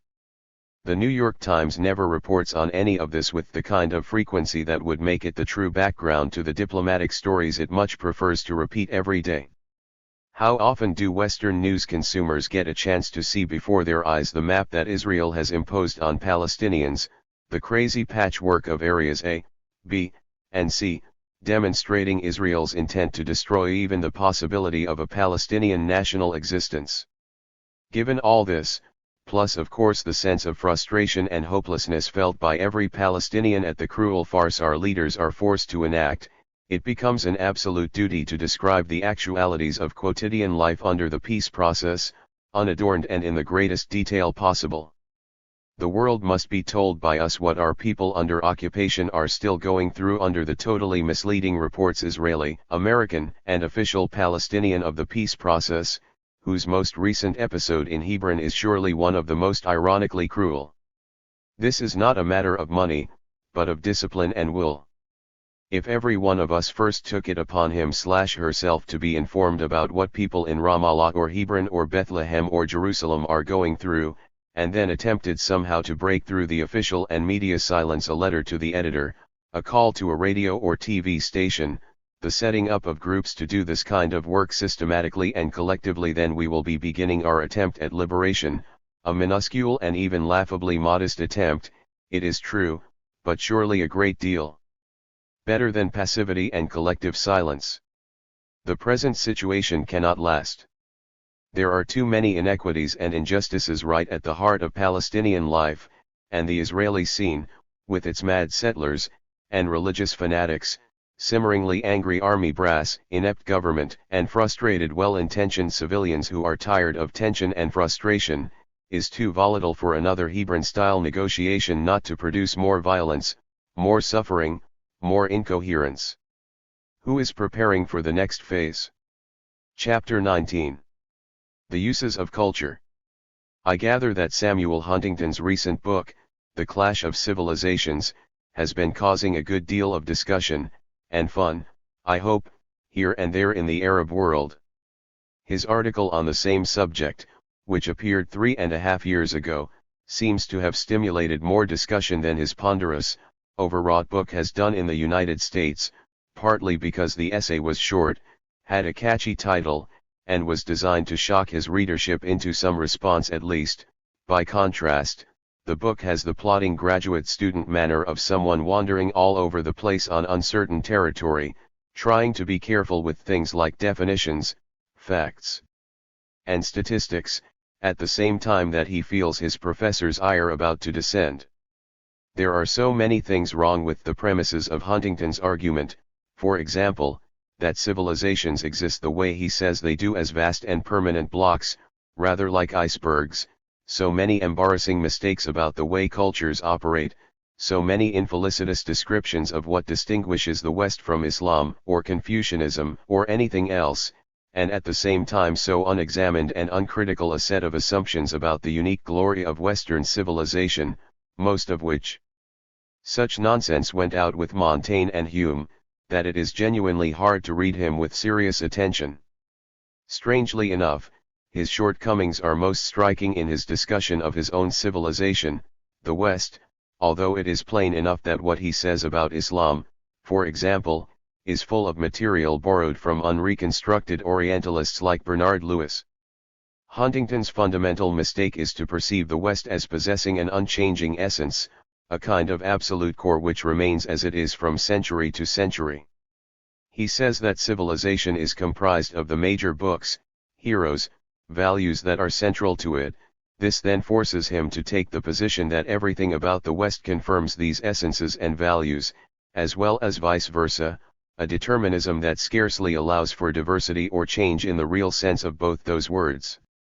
My own reading of the West places emphasis not on the permanences and essences that give Huntington such evident pleasure, but on the discontinuities and disruptions in it, as in all cultures and civilizations, in addition to all the various mixtures and hybrids that in fact compose cultures and civilizations. The authoritarian and dogmatic interpreter will, like Huntington, see Socrates as an important historical figure whose method, metaphysical inquiries into the true and the good, constitute one of the permanent glories of Western civilization. To a genuinely brilliant and imaginative reader like Friedrich Nietzsche, what made Socrates interesting was that by his methods and his great rolling critical eye he was a disruptor of values, an overturner of accepted ideas, someone who threatened all authority. This is clearly why Socrates was put on trial, condemned, and left with no recourse but to take his own life. And indeed, it is possible to argue that one of the key elements in modern Western culture was the emergence and dominance of philosophies such as those of Nietzsche, whose great thrust was in fact the overturning of even the ideas of good and evil, and the attempt to eliminate any faith in the concept of a stable identity. For Huntington, civilizations have a fixed and constantly, perpetually recognizable identity, whereas the proper critical question to be asked at the end of the 20th century is which West, or Islam, or Confucianism do you mean? There are dozens, all of them in conflict, irreconcilably opposed, endlessly in flux. Is it really possible to speak of the West, or of one Confucianism, since the evidence of extraordinary diversity within each culture wreaks immediate havoc on any attempt to reduce the culture or civilization to a simple, unitary phenomenon? A second mistake running throughout Huntington's book is that he does not at all take seriously the extent to which all cultures, as well as civilizations, are mixed, hybrid, full of elements taken from other cultures. So much so, in my opinion, that it really is intellectually irresponsible to argue as if there were a pure, unmodified culture that is totally at one, self-identified with itself.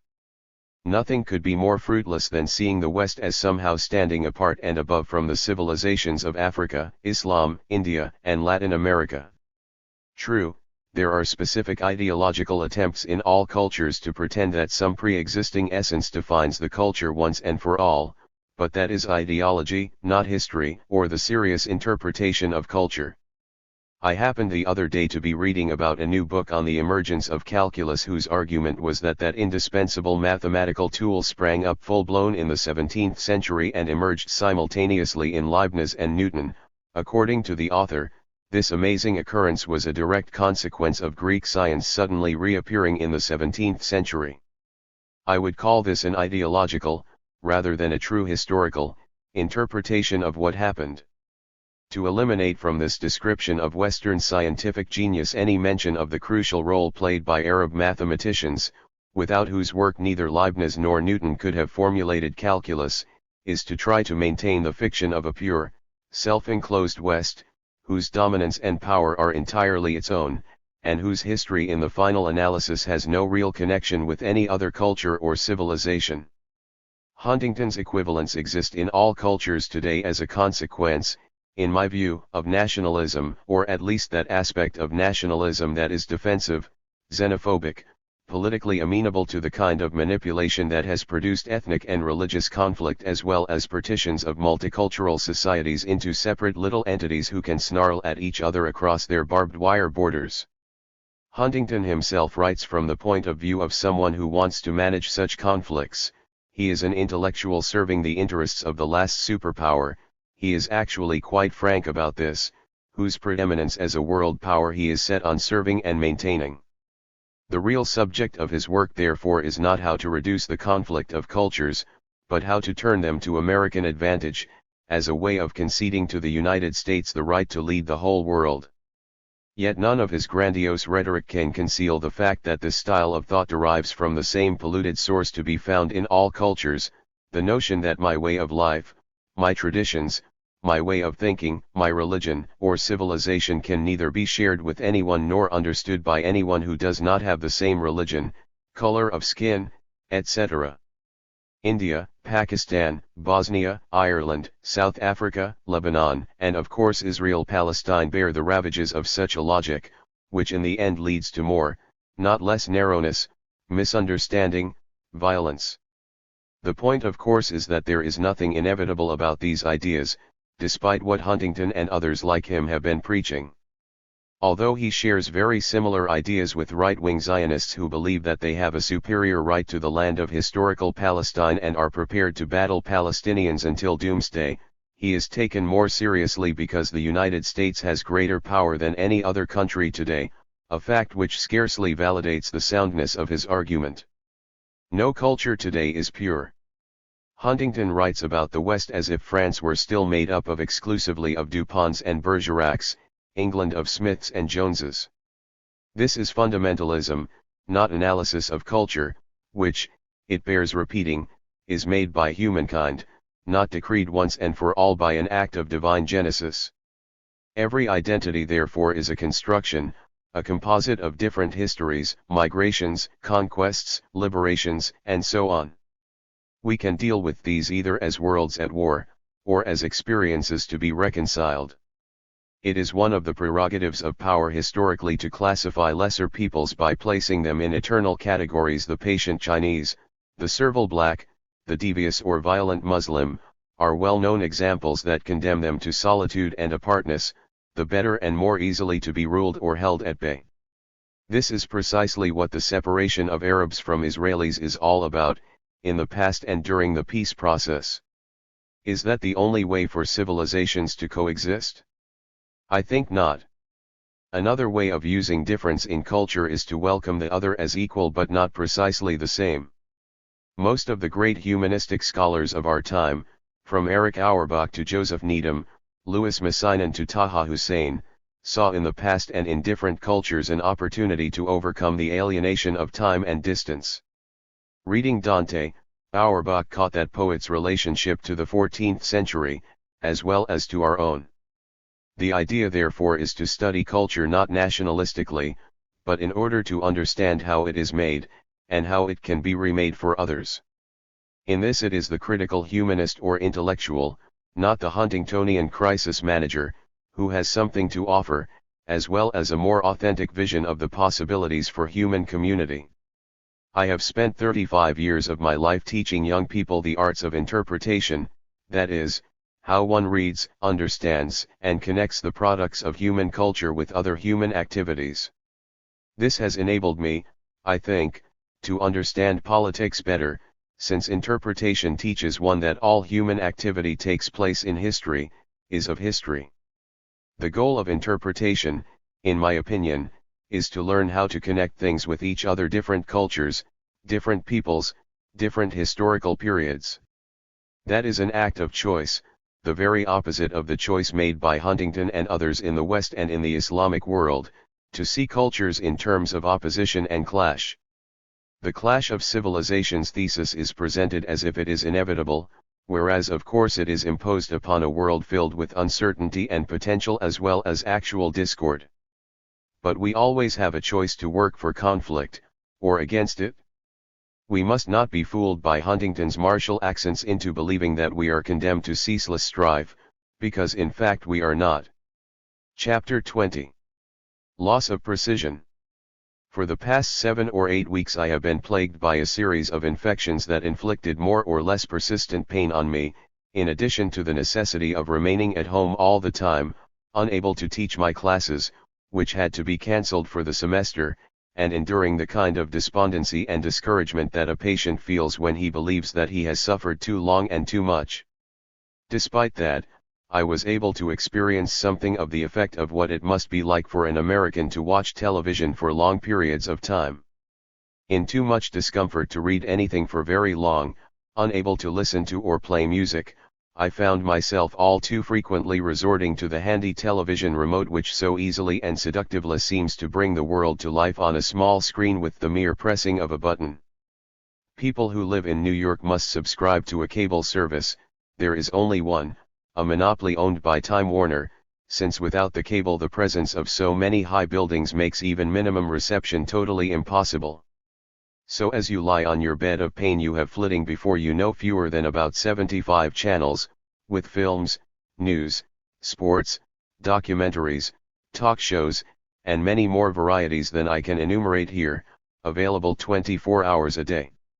At first, I derived pleasure from looking at old movies. A few weeks ago one channel offered 24 hours of 1940s Universal films about the Middle East, most of them starring John Hall, Maria Montez, Sabu, Yvonne De Carlo, and Turhan Bey, movies like Sudan, The Arabian Nights, Scheherazade, in which Hollywood's conception of what the Orient was supposed to be like is given amusing, if grotesque, realization. To simulate the Middle East in these now long forgotten films one always had to have lots of sand, galloping horses, cruel sultans, and dancing girls, but after watching 3 or 4 of them I couldn't bear to watch another for even a second. In what turned out to be a relatively short time I had exhausted my patience with television. One had to wait hours, perhaps days, for a decent, usually imported, film or documentary to appear. The chat shows were tiresome, unbelievably stupid. Gossip, the news as delivered by CNN, the national networks, or the local channels, was almost entirely about the United States, and usually copied from one network by another. CNN I found unwatchable since there are too many commercial breaks, too many shows about cooking and fashion to be worth the time spent waiting for an item of real news. Endless sports programs proliferate, usually basketball and football, but punctuated with all kinds of bizarre new attractions like women's boxing and barefoot water skiing. Most of the airwaves, however, are polluted with 3 types of program. One is a general category that purports to be entertainment.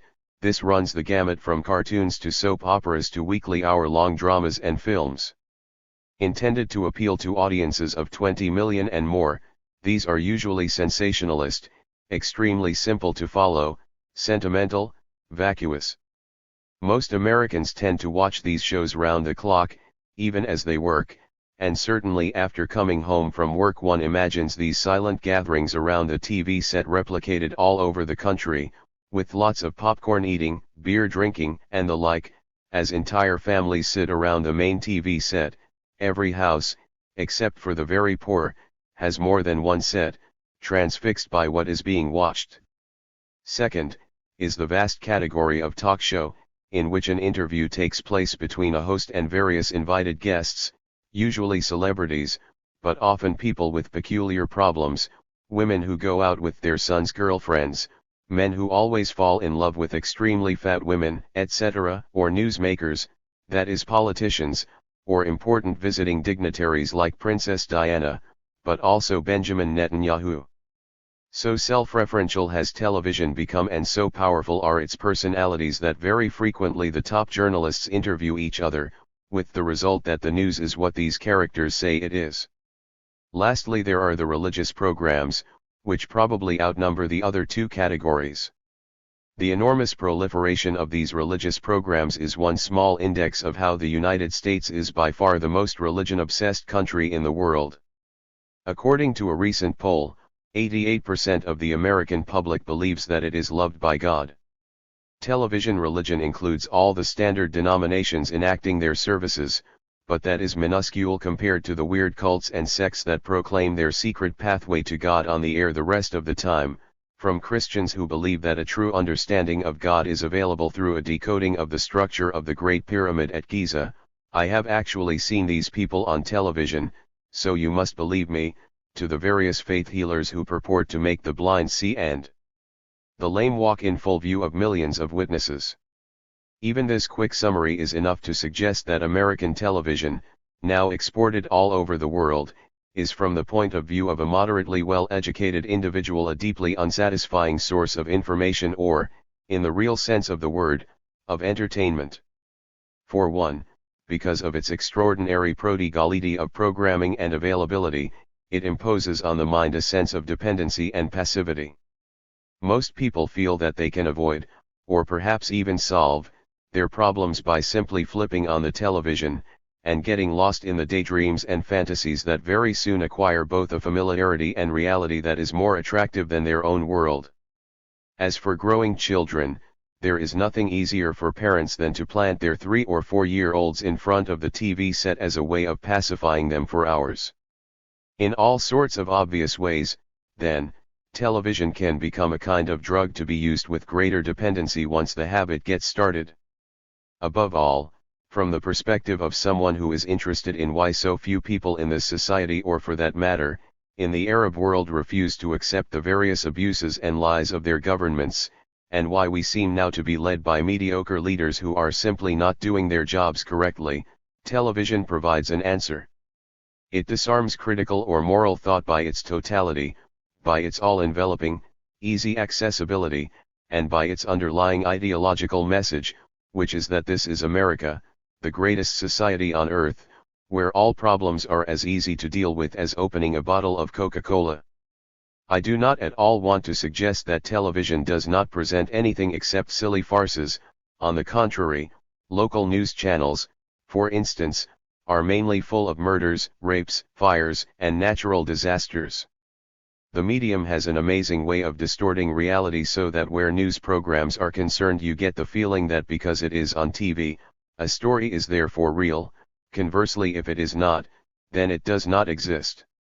I would say that the percentage of news reported contains at most 3 or 4% about international issues, most of them, however, usually reported because of a crisis which as soon as it passes erases the issue from memory.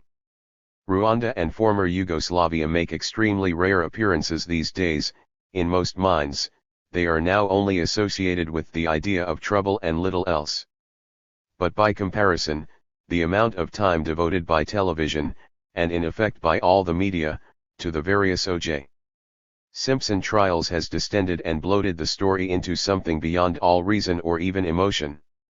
It has become virtually impossible to see the world as not principally about Simpson, his lawyers, victims, and legal predicaments. And the problem is that the story itself is fed not only by TV itself, but by a public that cannot get enough of what in reality is a sordid case of wife-beating and murder. In other words, the mind has lost its power to resist an onslaught of irrelevance and gross distortion of reality.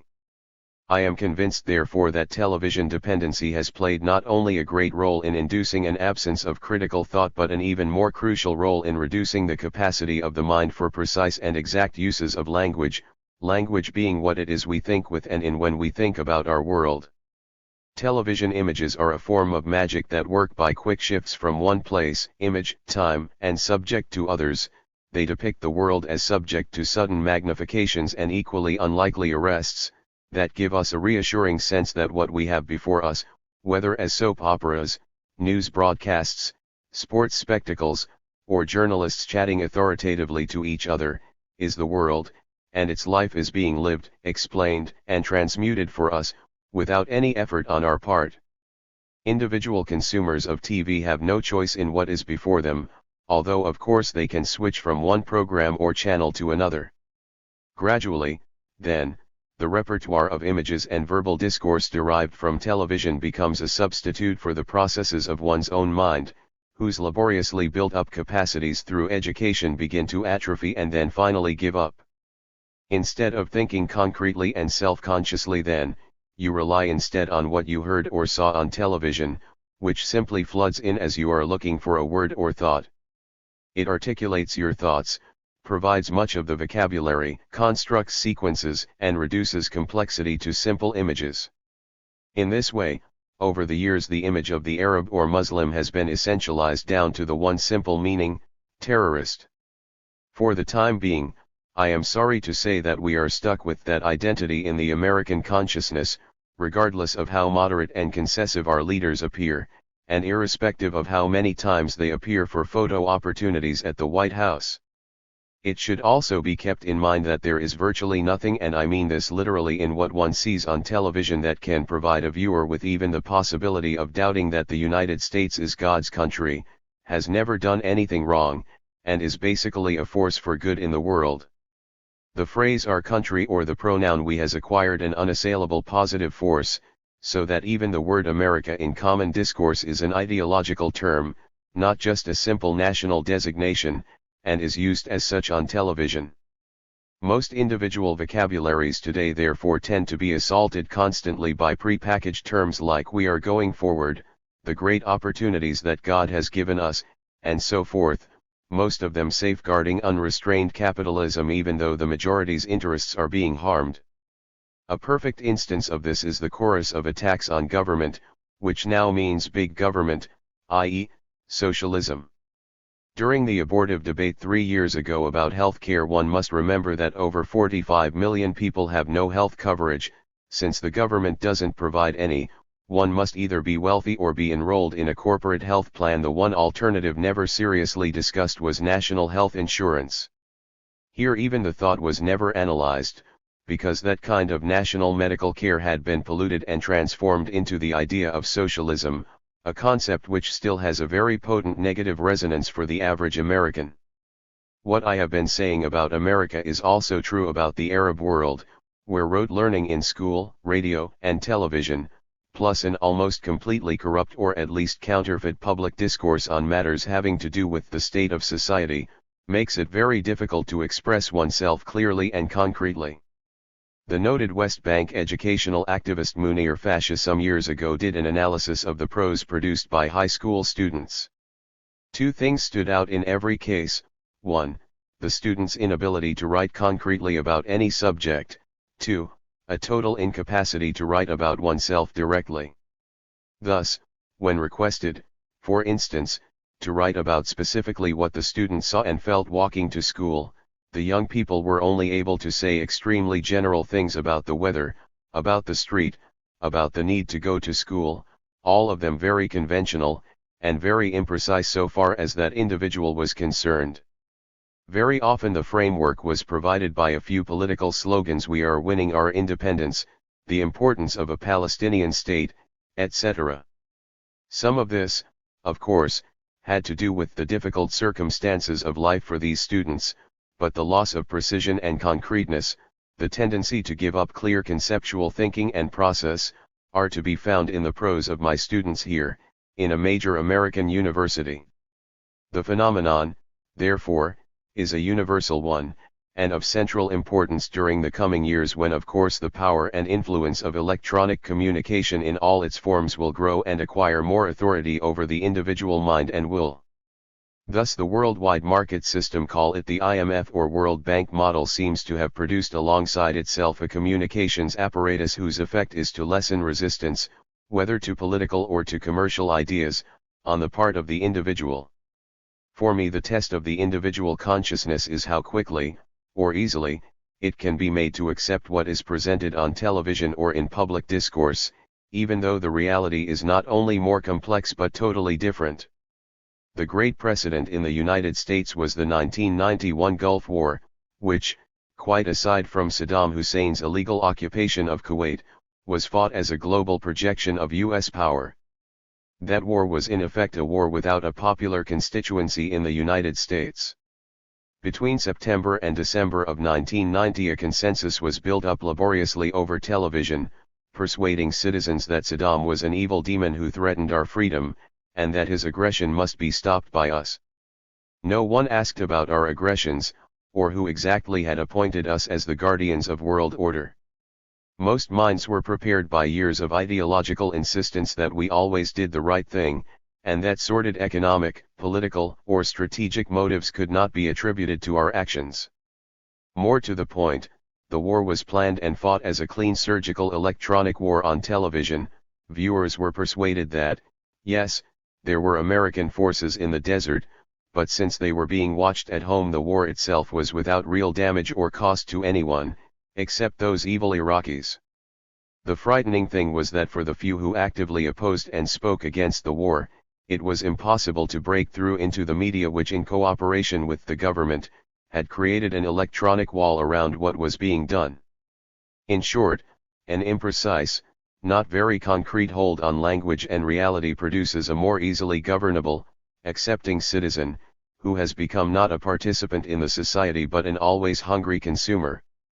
Literate, critical education has an extraordinarily important role to play in providing the instruments of resistance to this end, it must be said plainly, in providing a means of self-defense. Otherwise the picture of billions of people whose volition has been pacified and whose consciousness and will have been usurped is a truly frightening one. Chapter 21. The context of Arafat's American visit. I have just spent the last 2 days reading the manuscript of Raja Shehadeh's devastatingly sad and powerful new book From Occupation to Interim Accords, which thanks to a Dutch publisher is soon to appear in print. Shehadeh himself is a remarkable man, unusual for the care and deliberation of what he says and writes, courageous and modest in manner, serious and without illusion. He is the son of the late Aziz Shihadeh, a distinguished Ramallah lawyer, originally from Jaffa, who was one of the first to say publicly after 1967 that Palestinian self-determination should be sought on a West Bank and Gaza state. I recall that he was greatly attacked for his views at the time. Raja was educated in literature at the American University of Beirut, a fact that has always given a literary dimension to what he writes, especially in his diary of life, Sumud, under a brutal military occupation. He did his law studies in England, then returned to the West Bank in the 1970s both to join the family law firm and to become one of the founders of Al-Haq, to this day the most credible and well considered of the Palestinian human rights organizations.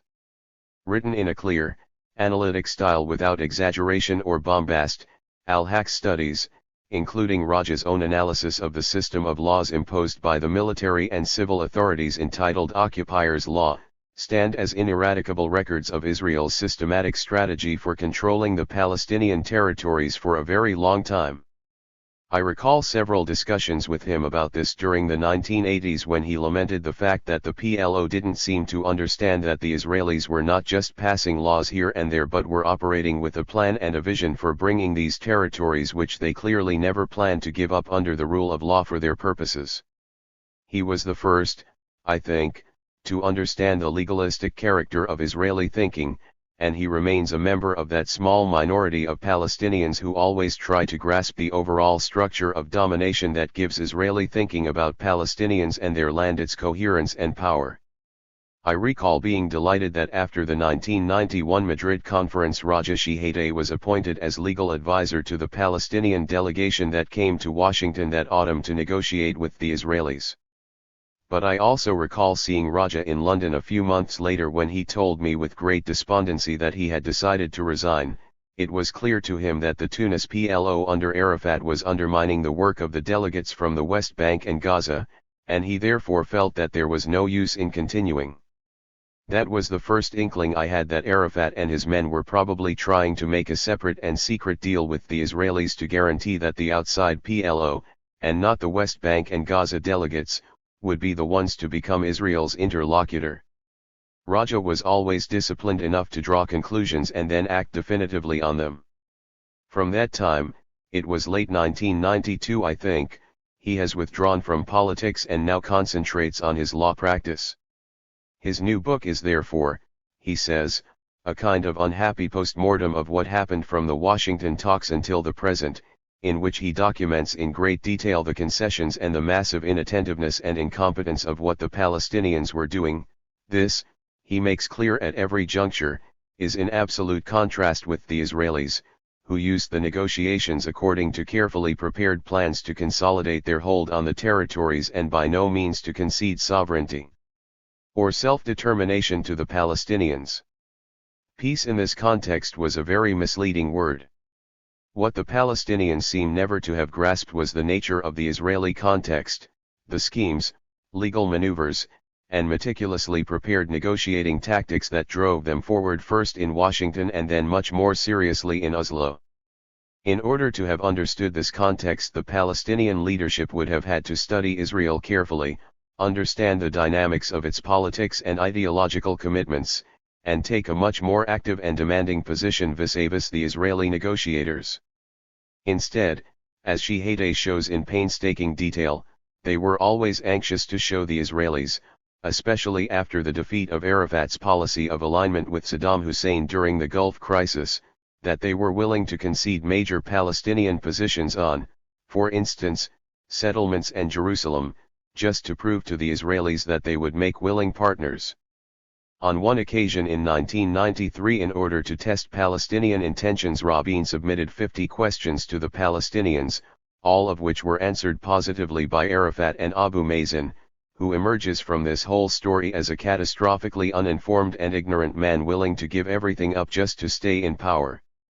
Even Rabin was surprised at their answers, and more surprised still when it was clear that the Palestinians never asked questions of the Israelis, never challenged them, never effectively probed their intentions.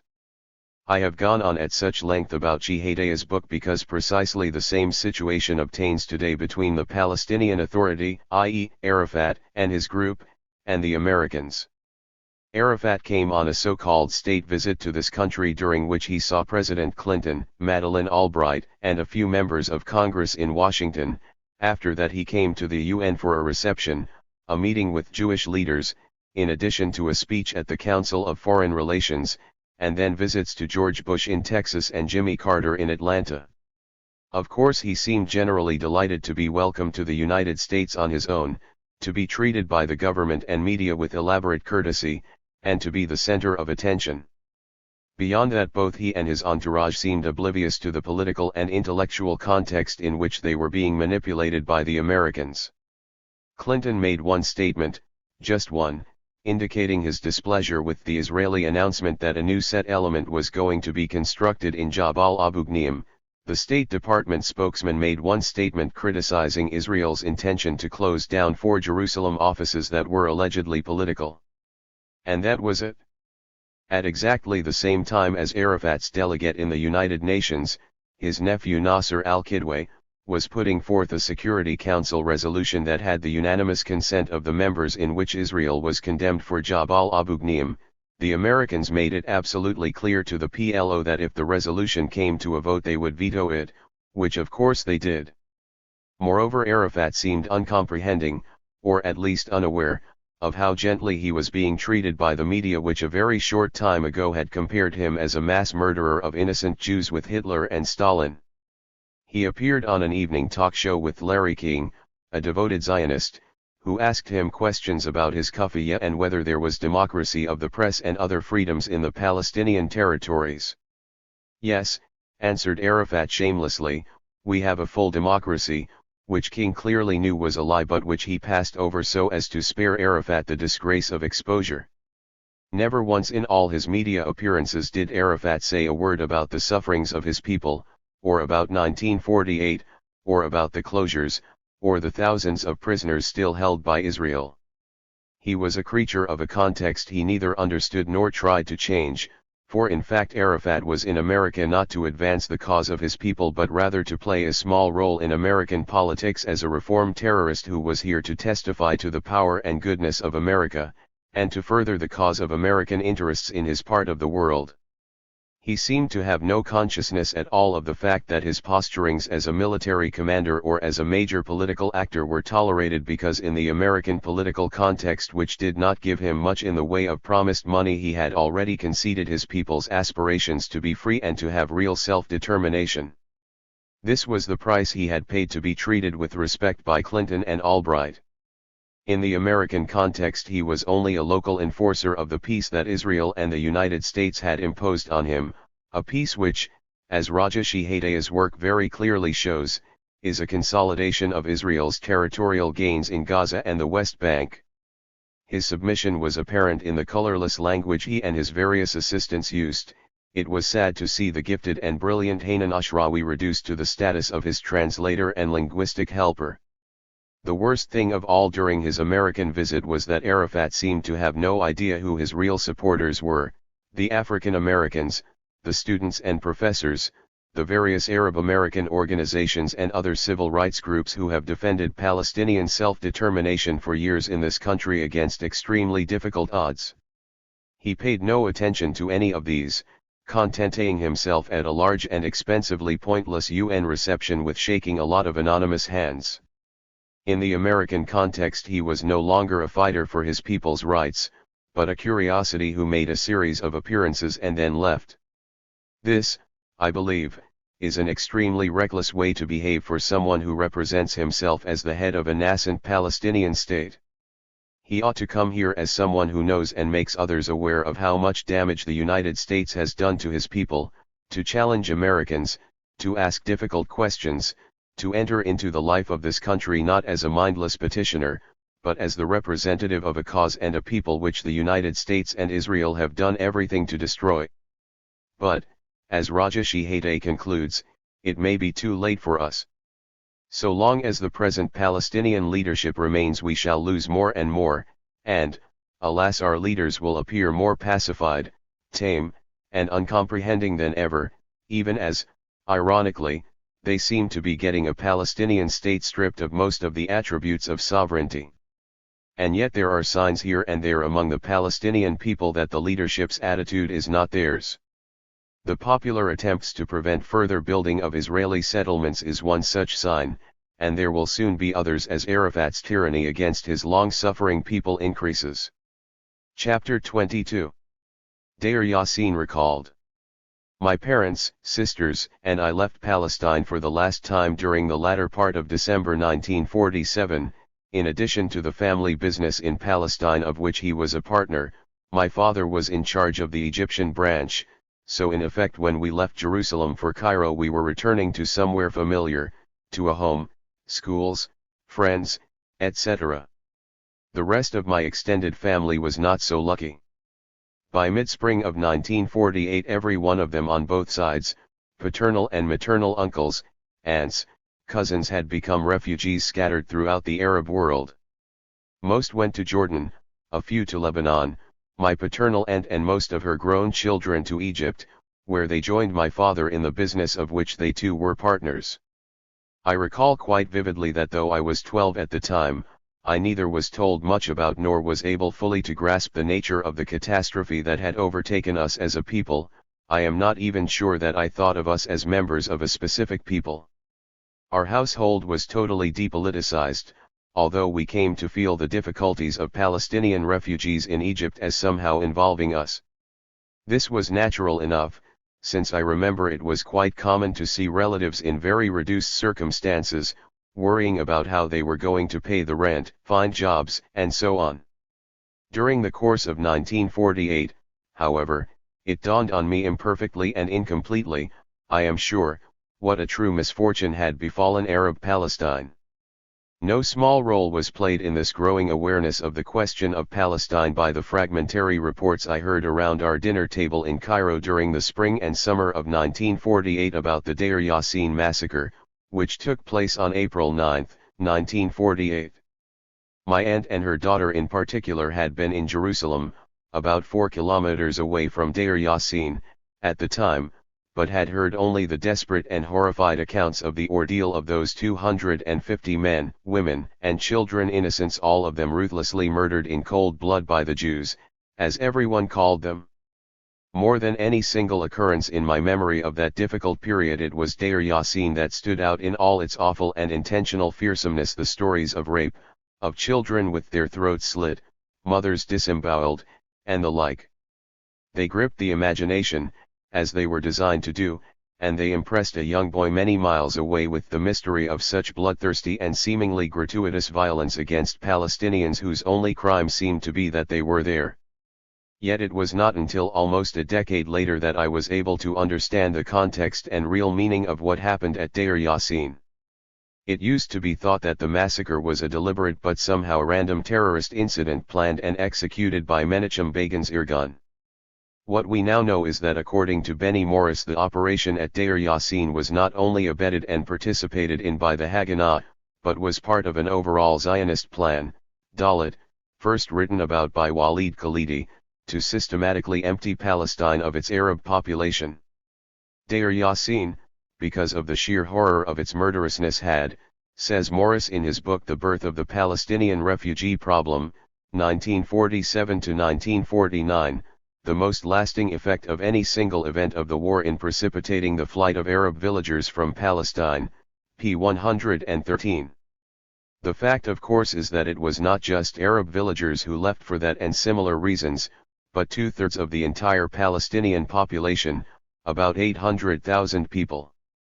Recent, extremely important work by the Palestinian-Israeli scholar Nur Masalha on the concept of transfer in Zionist thought shows how persistently the Zionists imagined, planned for, and implemented programs to rid their promised land of the native people. His first book, which treats Zionist ideology from 1882 to 1948, is Expulsion of the Palestinians. His second, and only just published, is a terrifyingly graphic account of the period between 1949 and 1996, A Land Without a People, Israel, Transfer and the Palestinians, 1949-96. The material he presents in his second volume is even more compelling, since not only is it based mainly on Zionist sources, but it shows how deeply, how thoroughly, and how determinedly Israeli politicians, military men, and intellectuals continued well after 1948 to prosecute the same policy of trying to get rid of the Palestinians, either by actual transfer, by massacre, as in Kafr Qasim, or by forcing submission on them as a whole.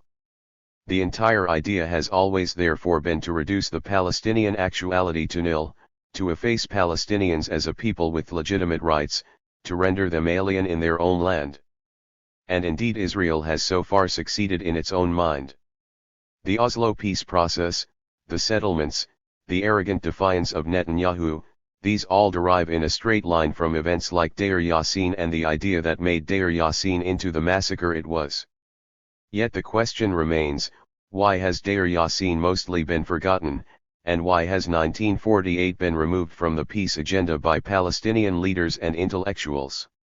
After all, we are dealing with Israeli Jews who constantly, and justly, remind the world of the evils of anti-Semitism and the Holocaust, and of the reparations thereby made necessary. In his book Silencing the Past, Power and the Production of History, the Haitian historian Michel Rolf Troerlet discusses how in Western accounts of the Haitian Revolution of 1798 the Westerners always seem finally destined to win, the Haitians to lose. In addition, most accounts of that period simply ignore what happened in Haiti. He refers to the silencing of the Haitian Revolution, which he says happens because the narrative of Western global domination makes the defeat of native people seem inevitable, unless there is an attempt by native peoples to retell the history of Western domination and thus provoke a fundamental rewriting of world history.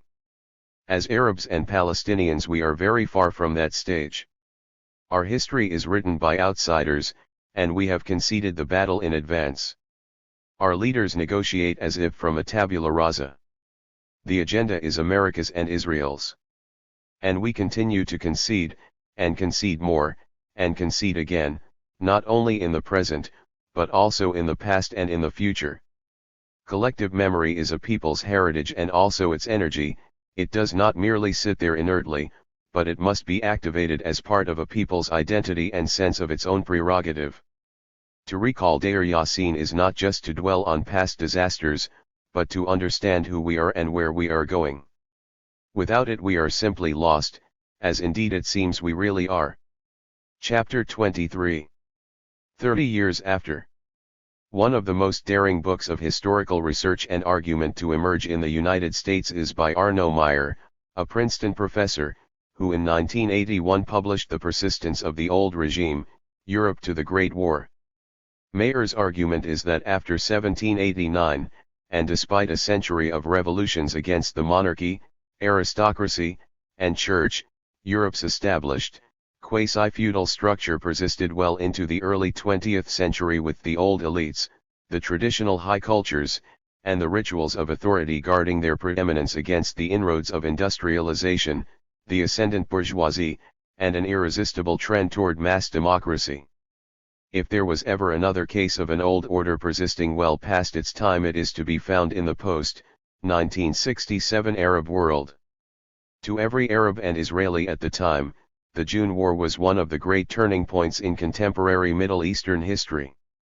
In a matter of hours the Egyptian and Syrian air forces were destroyed on the ground by a preemptive Israeli military strike. Vast tracts of land, Sinai, the West Bank and Gaza Strip, the Golan Heights were occupied by the Israeli army. Many thousands of Arab soldiers lost their lives, some of them, we have learned in the last 2 years, massacred as defenseless prisoners of war by Israeli troops. A whole structure of militarist ideology was discredited in the Arab world, though vindicated in Israel.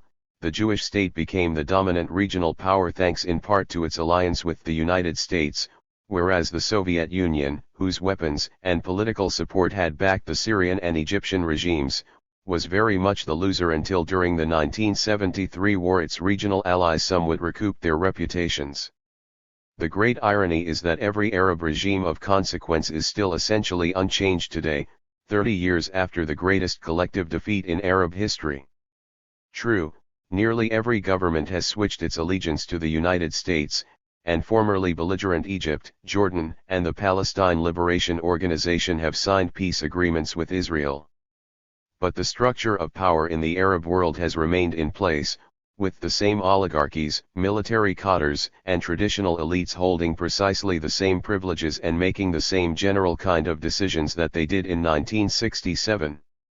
A few days ago King Hussein commemorated the 1967 war's anniversary with a radio broadcast to his people.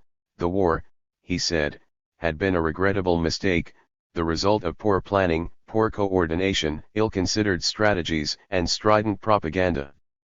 The observation he did, or perhaps could, not make was that the Arab situation today was not really any better than it was in 1967. If the airwaves in late May 1967 were filled with the propaganda of Arab victory in war, they have been replaced today with the vociferous, but no less fraudulent, chorus of praise for the peace process, which has yet to receive any widespread popular support or any advantages except for Israel. Almost every one of the large and important Arab countries has had elections and has parliaments, but democracy in the true sense of the word is still manifestly absent. The ruler is still in charge of foreign policy, defense, budgetary matters, and overall security. Freedom of expression remains a luxury, as controlled newspapers, television, and radio continue as the norm for the overwhelming majority of citizens. And when it comes to personal freedoms, the record is no less dismal, no less undeveloped than it was in 1967. Torture, summary arrest, and deplorable prison conditions exist everywhere, as do secret police teams who operate on the basis of an anti-terrorism routinely associated with Islamism, the common scourge of Arab rulers and their Western and Israeli counterparts. The sheer longevity of the old order is even more astonishing when we go over the turbulence of the past 30 years.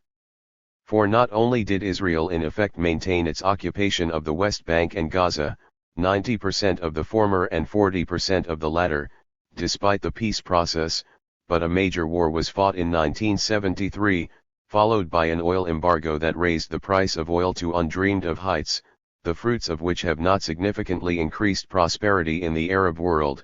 The PLO emerged as a political and, for a time in Jordan, a military force to be reckoned with, until the 1970 Black September civil war in Jordan put an end to its presence there and gave it renewed life in Lebanon. The Lebanese Civil War began in 1975, consumed the country and an estimated 150,000 lives before the Taif Agreement settled matters in 1990.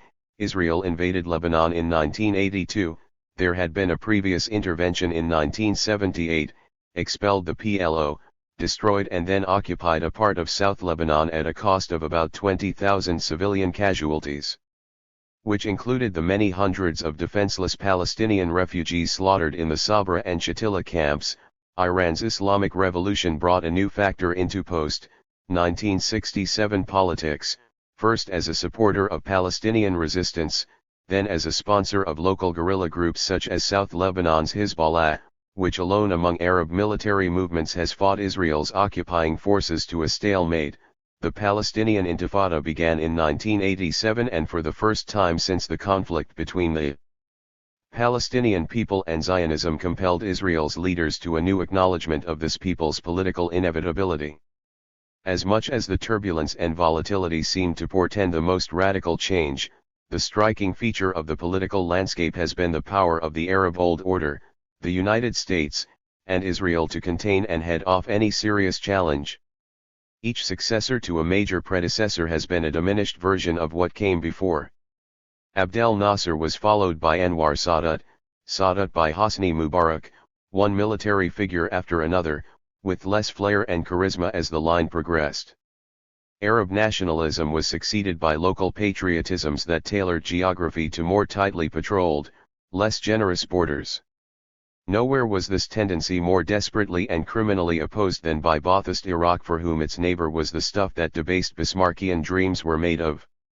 The Iraqi occupation of Kuwait in 1990 and the Gulf War of 1991 constituted the greatest of the post-1967 crises, the one that exposed the terrible rifts between Arabs, that dramatized the moral vacancy in so-called Arab radical thought, and that finally introduced the United States as an actual military presence in the heart of the Arab world.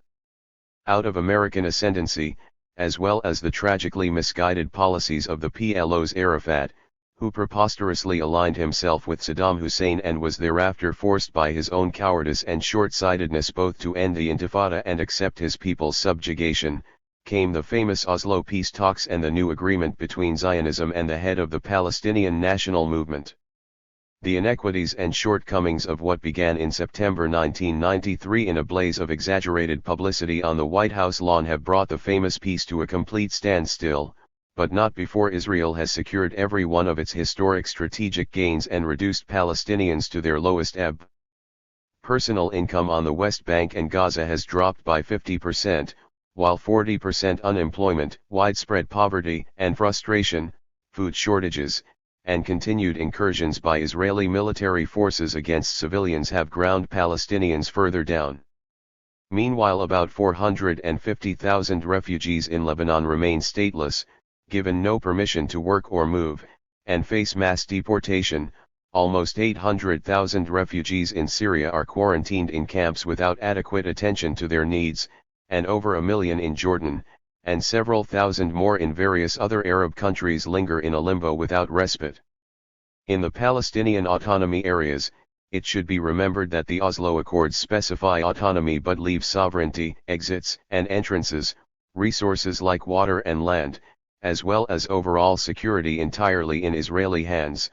A corrupt, cruel, and incompetent regime of autocracy under Arafat rules Palestinians for the benefit of a small handful of cronies. There are monopolies on fuel, building materials including wood and cement, tobacco, and nearly every commodity and consumer item, all of them shamelessly enriching Arafat, his lieutenants, and their children. This corruption has become an international scandal.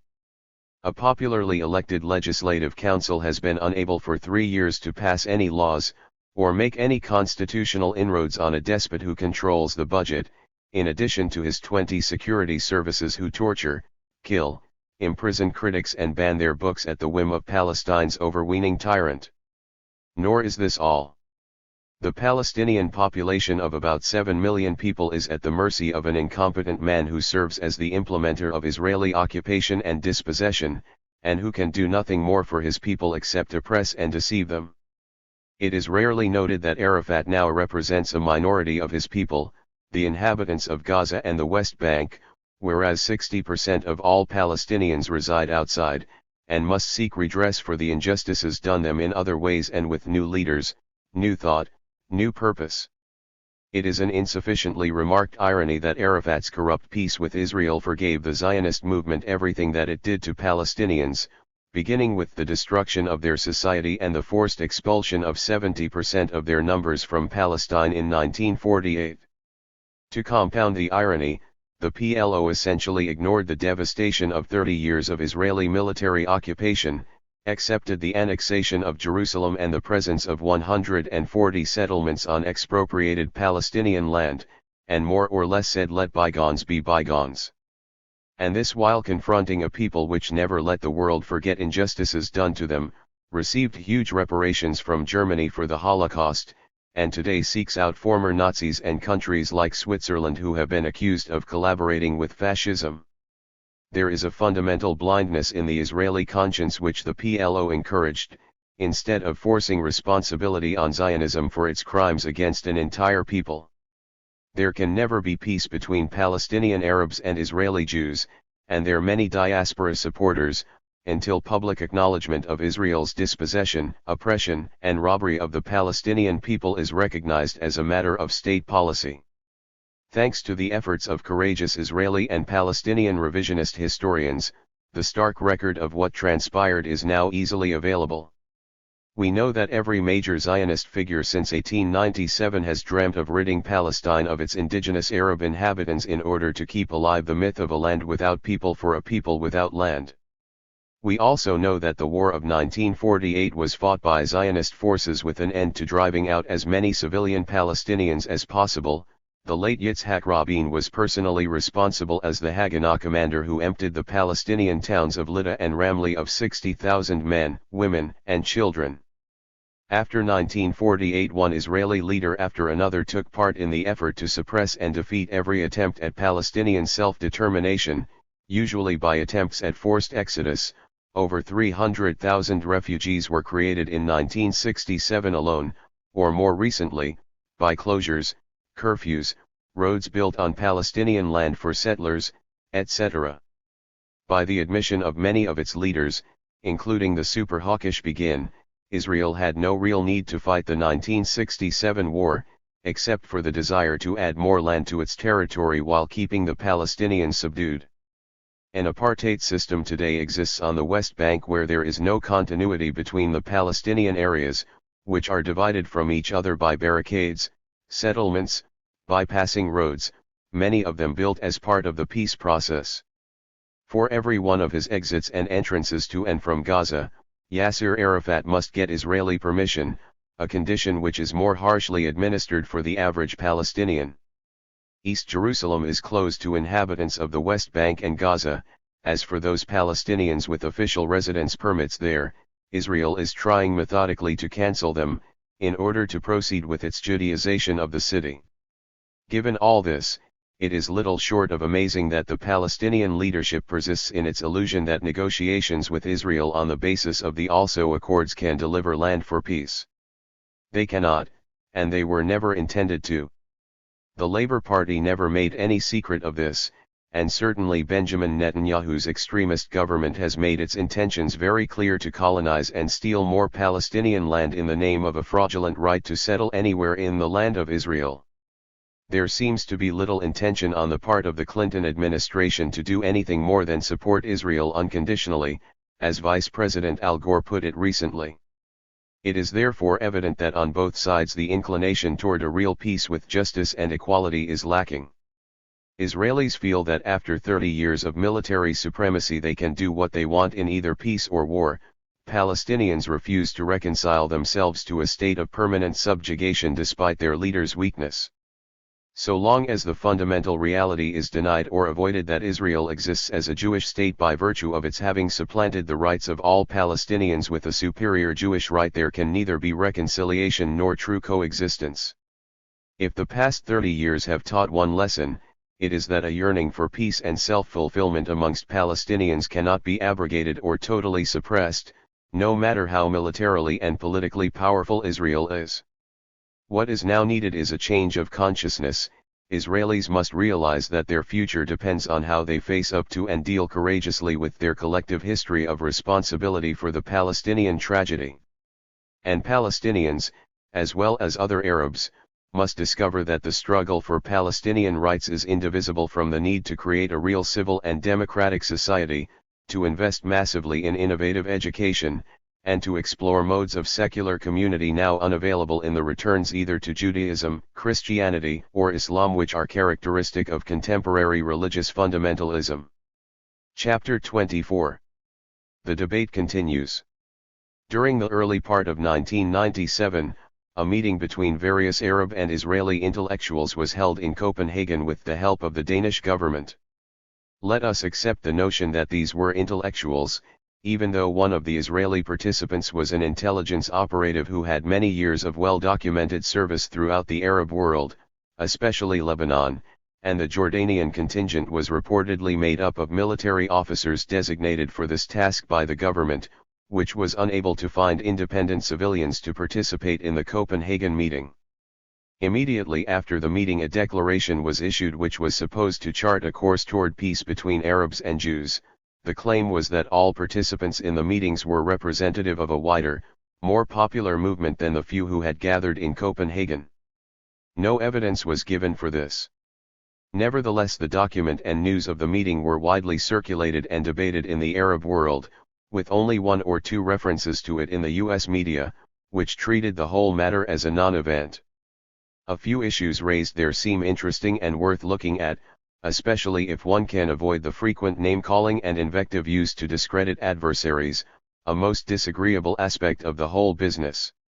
Although I was referred to and briefly discussed in an interview with Lotfi Al-Kholi, a protagonist at Copenhagen, I myself have had nothing to say about the meeting before now. The interviewer Nouri Al-Jarrah asked Kohli whether my views on the peace process might have had a bearing on the meetings. Mr. Kohli responded by saying that even though he respected me as a literary scholar, I was not after all a political person, which seemed to imply that because I was literary I had little qualification for anything else. Far be it from me to suggest that I am a political expert or intellectual like Mr. Kohli, or that I have any of his considerable accomplishments. But it does not seem to be enough of a reason to dismiss someone's views just because he is not accredited by an expert. The whole point of engaging in political debate, I have always thought, was that it was actually the duty of every citizen, not just the prerogative of certified professionals like Mr. Kohli. One of the main issues in the debate over Copenhagen has been the question of change in Israeli political thinking. Is there a constituency for real peace? Have the conditions in Israel changed sufficiently to warrant hope and a serious Arab political investment in the process of transformation? All the evidence available from history, from Israeli political behavior, and the like, points most discouragingly away from positive answers to these questions. In the various apologias on behalf of the peace process as well as the prepex for peace with Israel, there seems to be little Arab awareness that in speaking about, dealing with, or analyzing Israel we have to do with a unique political phenomenon. Israel is not an ordinary state, nor was it ever meant to be. It is the state of the Jewish people, not of its citizens, who include about 900,000 non-Jews, which is the official Israeli designation for the Palestinian minority in the state. As Professor Israel Shahak said in the Aram Weekly a few days ago, the history of modern Zionism has shown a singleness of purpose which is unmatched by any other contemporary movement. So powerful have been the motivations of its leaders and adherents, so deep is their certainty in the rightness of their course and cause, that violations of morality, law, and human decency have repeatedly been accepted as unfortunate but unavoidable consequences of the fulfillment of their destiny, reclaiming the biblical Jewish homeland and establishing the Jewish state of Israel. Were this description simply a matter of ideological conviction in an abstract sense, it would be bad enough, but it is also an accurate characterization of Israeli action since the founding of the state in 1948. I have had occasion in these columns to mention the work of Nur Masalha, the Palestinian-Israeli scholar who has written 2 books on the centrality of the concept of transfer in Zionist thought and practice. His second book, A Land Without a People, published in England, but not in the US, this year, ought to occupy enthusiasts of the peace process and Copenhagen somewhat more than ill-consider general encomia to the need for new thought, and a new Arab mind. Masalha traces the actions of the Israeli government against the Palestinians from 1948 until the present, showing how the exodus of 1948, the attempts during the 1950s by Ben-Gurion and his associates, Dayan, Rabin, Peres, Alon, Yadin, Herzog, and the others, to redraw the map of the Middle East so as to eliminate or dissolve Syria, Lebanon, Jordan, Iraq, the military occupation after 1967, the policies toward Palestinian Israelis, the settlements, and even the Oslo Accords, were all aspects of much the same obsession, to rid Palestine of its original Arab Palestinian inhabitants by expulsion, repression, colonization, and a kind of willful blindness toward them as human beings. For example, the Israeli Attorney General wrote in 1971 about deportations by Israel of Palestinians from their homes to Jordan. Deportation of a person to Jordan is neither deportation to the territory of the occupying power nor to the territory of another country. It is more a kind of return or exchange of a prisoner to the power which sent him and gave him its blessing and orders to act. p. 131. According to Masalha, there has been a long-standing effort to force Palestinians to emigrate, and even to provide funds for them to go to Argentina, Venezuela, and elsewhere in Latin America. During the 1980s, a powerful right-wing extremist movement gradually gained power and influence over politics in Israel, encouraged of course first by Begin, then by Shamir, and now by Netanyahu. Groups like Gush Emunim, the Catch, Tehaya, and Molday parties, and the Whole Land of Israel movement have openly advocated not only annexation of Palestinian land, but also an unyieldingly hostile view of Palestinians as aliens in the land of Israel. True, Mossel Ha concedes, there have been liberal Israeli critics of these tendencies and parties, but not enough of them to stop such groups or to make them modify their extreme views. Besides, it should be obvious that the influence of the right wing has been greater than that of the liberals, who seem to have diminished in size and influence since Oslo. Moreover, the Oslo Accords do not obviate the desire on the part of labor as well as Likud to stunt Palestinian development, to annex most of the West Bank, and, above all, neither to give back settlements nor to concede any Palestinian rights in Jerusalem. In that city, the deputy mayor, Shmuel Meir, is on record as planning to devour Arab East Jerusalem and reduce its Arab community to an insignificant minority. The plan includes demolishing more Palestinian houses, more settlements, more stripping Palestinians from Jerusalem of their identity and residence permits. A great deal has been made by Copenhagen and peace process enthusiasts of people like Yossi Beilin, who is routinely considered to be a dove and something of an ally of the Palestinians. Having myself heard Mr. Beilin last year in Washington defend the Cana massacre, I am somewhat less convinced, but it is true that he has had cordial dealings with Palestinian leaders like Abu Mazen. The two of them produced a secret document on the final settlement supposedly acceptable to both sides.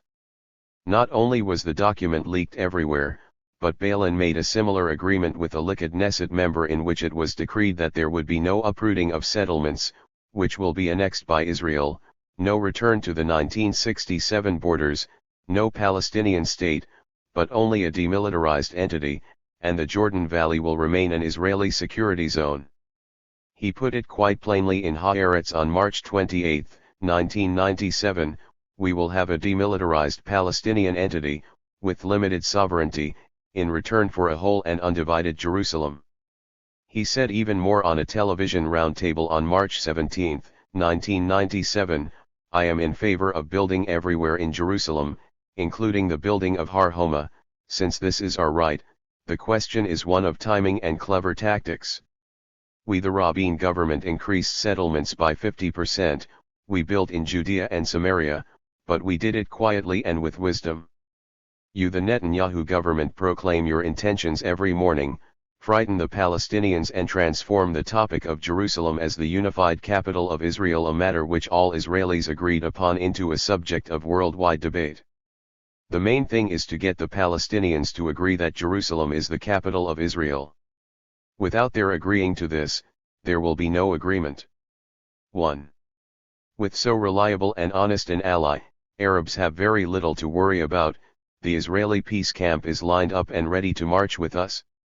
What bothers one about Arab commentators and intellectuals who support Copenhagen and the peace process is why they never confront people like Beilin and Kimchi with public questions about their real attitudes. After 100 years of unbroken Israeli Zionist hostility to the native Palestinians, and 50 years of mostly successful attempts to destroy their corporate social and political existence, dispossess them of their land, reduce their actuality to that of blacks under apartheid or Native American Indians on reservations with the active collaboration of an incompetent, discredited, and totally corrupt Palestinian leadership, one would have expected a little more skepticism from Messrs. Kohli and company than the stream of insult and abuse directed against honest Arab critics of Israel and the peace process. Why do Mr. Kohli and his friends not direct their energies toward trying to change Zionist practices, especially since at present they show very little knowledge of how either Israel or the Zionist movement has treated Palestinians? Why this unseemly enthusiasm for peace with an ideological state that has shown very little inclination, if at all, to concede either on matters of doctrine or on the ground? The other major issue in the post-Copenhagen debate has concerned an entity obscurely referred to as the Arab mind, as if one could speak responsibly of so vast, not to say stupefyingly general an object with any degree of sense. So let us begin by saying that by attacking the Arab mind in so racist a way, accusing it of derangement and simple madness, the pro-peace pro-US Arab commentators, mostly expatriate former leftists, contribute only to the general demoralization that has overtaken Arab political and social discourse. For them, being modern is being opportunistic. Very little is said about the policy either of Israel or the United States, while a great deal that is defamatory is said about individuals whose views are taken to be retrograde, unmodern, basically stupid. In a typical piece of transparently illogical rhetoric, one of them accused Arab intellectuals of not having a new enough style of the kind of thought that is required to think about peace. Even Palestinians, he says, think too much about the wrongs done them and not enough about the future. As if one could separate the past from the future, particularly when one is dealing with an opponent whose whole raison d'etre is a realization of the Old Testament, which is nothing if not a style of thought rooted, indeed frozen, in the past. So completely has this individual intellectual separated himself from the past that in 1991, in a prominent American journal of opinion, he advocated an American invasion of Baghdad and the military occupation of Iraq by the U.S. military. If this is an example of new futuristic thinking, one would be right in dismissing it as a fraud, and seeing in it only the old complexes of people for whom the white man's power is to be worshipped, fawned upon, emulated at all costs. Clearly we need more, not less, debate in the Arab world. But we cannot accept as debate and free expression of opinion anything that is coercive and has the authority of official thinking to enforce its claims. The real burden has to be put back aggressively on Israel, to require of its citizens and intellectuals a qualitative change from a political ideology that has never deviated from extreme chauvinism, and downright aggression against Arabs, both Palestinian and non-Palestinian. Unfortunately, however, the real tragedy is that in the Arab world we have neither the social and political institutions to carry on an open debate with equals, nor the unity and sense of purpose to confront a ruthless and ruthlessly single-minded opponent. Until we do, the distorted claims and counterclaims that have emanated from the aftermath of the Copenhagen meeting and declaration will probably continue with no effect at all on the Israeli advance toward the total appropriation of Palestine. Chapter 25. The next generation? It is hard for any Arab aged between 50 and 70 not to feel that his or her generation has not made an all-around mess of things. Ours was the generation that supported and lived through the first decade of post-World War II independence, which brought to power the very regimes surprisingly durable that run things today, the armies, the undemocratic societies, the intelligence services, the hopelessly backward and unreformed educational system, the growing gap between a small elite and a vast number of disadvantaged citizens, the dependence on the United States, the almost total absence of a thriving civil society, the sinking rate of nearly all forms of productivity. Ours is also the generation that announced all sorts of wonderful slogans about liberation, creating a new society, and freedom from the shackles of a colonial past. The dream was to be Arab unity, a phrase that has become almost a term of abuse, replaced instead by all kinds of fancy formulations about a new Middle East that was supposed to get us out of the traps of that illusory hope of unity. Worse yet, the ideal of cooperation and planning has been withered down into a string of jealous nationalisms that have now reached the end of their promise. And to top it all, we all live under Israeli hegemony. The longest military occupation in the 20th century continues its unabated rule, now in its 31st year, a set of flawed, deeply unpopular peace agreements with an Israel that has neither bothered to define its borders nor to modify its racist anti-Arab laws, were the lamentable result of a failure of Arab military, political, and social policy. Israel got its way in most things, with the result that today peace is only a word shunned by most Arabs as a trap, celebrated by only a small minority of their number as a hope, and essentially rejected by the most reactionary and brutal government in Israel's history. This is not a record to be proud of, obviously enough, nor is it something in its present form that we can confidently hand down to our children. And it certainly is not a matter of becoming more, or less, as various Islamic movements have argued, Western. Most of the advisors to Arab leaders today are Western trained and educated. A fair number of Arab university and college professors were trained in American and European universities. Many of them were contemporaries of mine, many gifted and full of promise, and many went back to their countries of origin full of hope about serving their people. Yet today's Arab world is dominated not by them but by a class of profiteers, bureaucrats, and time servers. Harvard and Oxford educated advisors end up by going along with policies that produced various Arab civil wars, including the Gulf War, and one losing proposition after another. Within my own limited experience, I have been struck that so many talented humanists, social and natural scientists whom I either know or taught in the United States return to comfortable positions as faculty members in Arab universities only to become unproductive and lazy, perhaps because of the vast demoralization overtaking so many parts of secular Arab society. Our generation is now reaching the end of its tenure without, alas, having very much to hand on to our children. But there are grounds for hope, hope in unexpected places. 3 weeks ago I gave a lecture on the relationship between imagination and imperialism at a distinguished university near Boston. It was the first lecture I had given after 4 months of illness and confinement at home, so I was quite apprehensive about how it would be received, and about how I would be able to deliver it.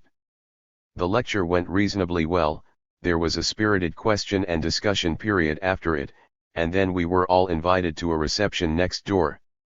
The discussion continued for quite a time afterward, most if not all of it sustained by a sizable group of young Arab men and women, students at places like Harvard, MIT, Tufts, and Boston University.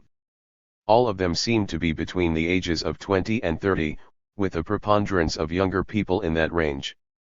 Part of the joy of meeting them was, first of all, to encounter the children of old friends, parents of my generation, whose sons and daughters I vaguely remembered as noisy little figures running around the living room.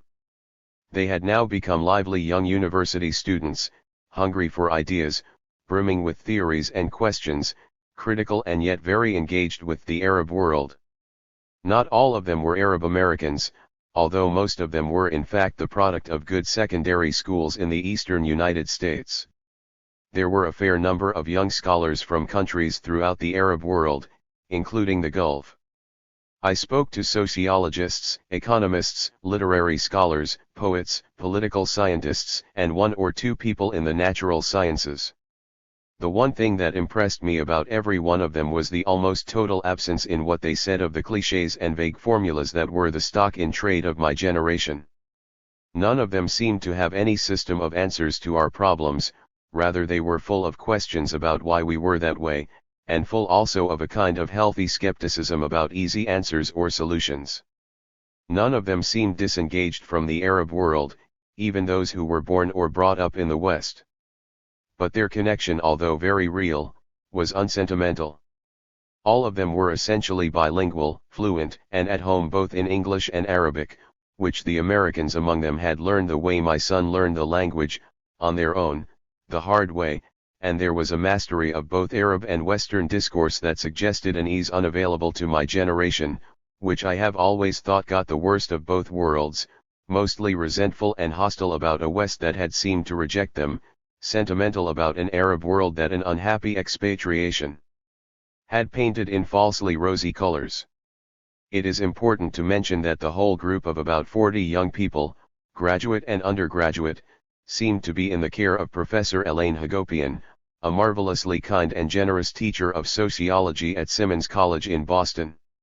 She is certainly the most dedicated and modest person I know. She never boasts or talks about herself. She is always concerned about others, and most commendable of all, she has made it her personable responsibility to care for these young Arabs in Boston, all of whom regard her not only as a senior professor but as an older sister. She is completely egalitarian, and so as one of them told me, she never makes them feel inferior or somehow less important a person than she.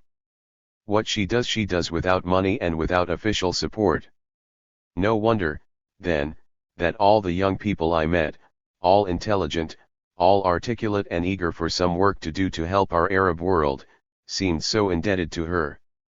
In my generation it was and still is the case that the older and more significant you feel yourself to be, the more you bully the young, prevent their rise, are jealous of their success, repress enthusiasm and initiative whenever possible.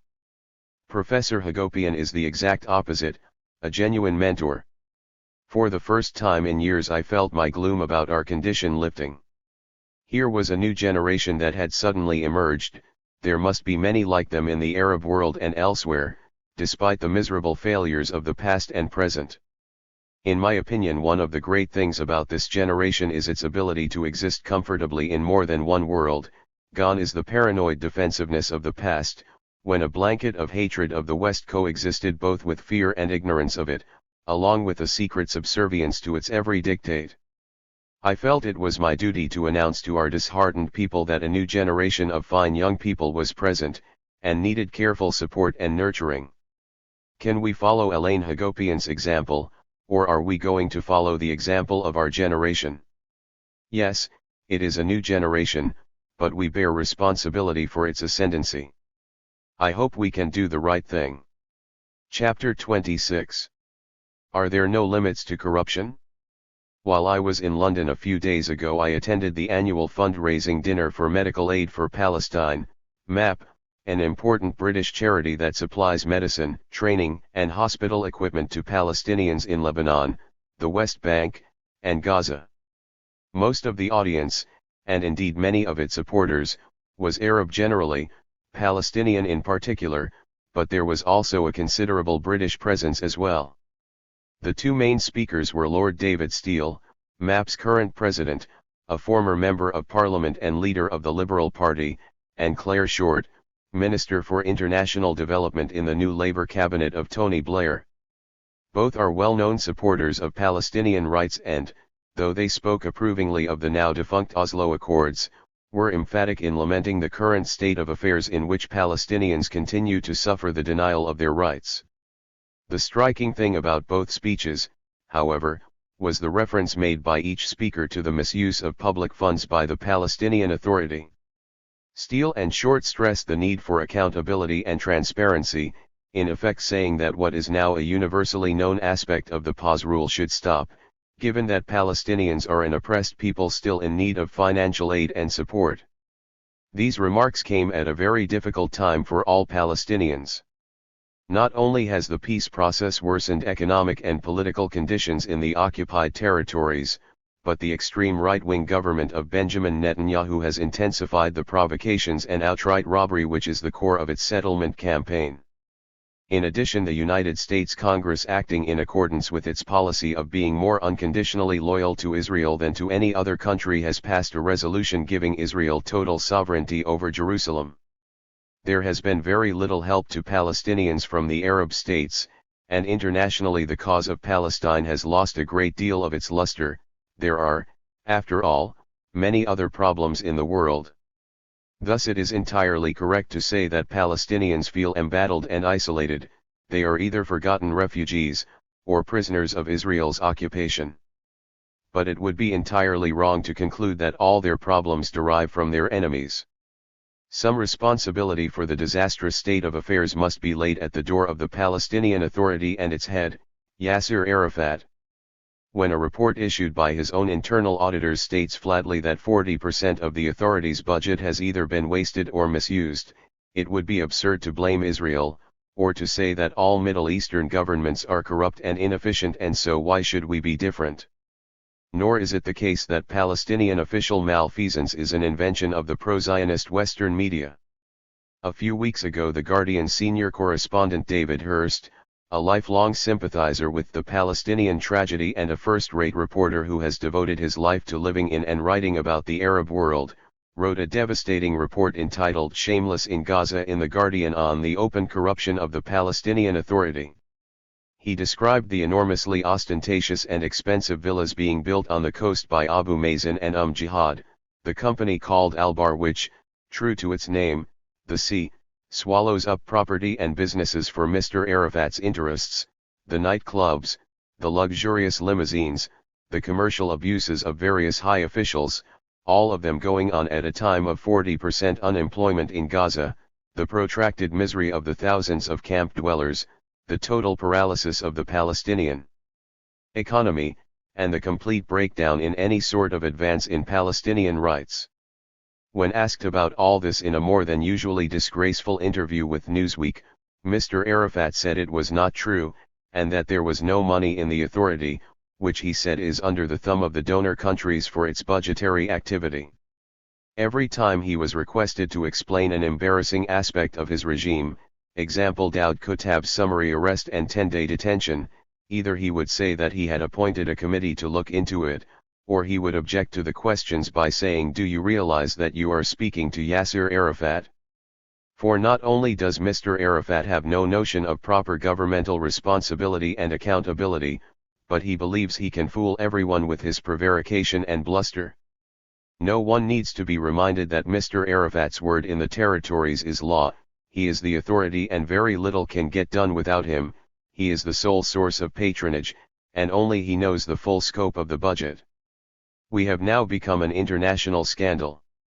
In April, Haaretz published a 15-page supplement on the authorities' characteristic double-dealing. This year 1.5 billion shekels, $500 million, will be transferred from Israel into the PA's secret accounts in Israeli banks. This is referred to as Al-Sanduk Al-Thani, and comprises remittances on VAT taxes, import duties, and pension fund deductions paid by Palestinians which Israel returns to Arafat, but since only he and assistants of his, like Mohammed Rashid, Khalid Slam, know the exact amounts and accounts, he is at liberty to dispose of this money basically to buy people's loyalty and complicity. In the face of virtually no productivity and no public works, Arafat simply inflates the size of his bureaucracy and security forces, now totaling about 90,000 people, many of them without real jobs except for a title, 750 directors general of ministries to cite just one example, and a salary. To survive, Palestinians must become servants of a despotic tyrant who has nothing real to offer his unfortunate people except himself, more failure, more corruption, and mediocrity.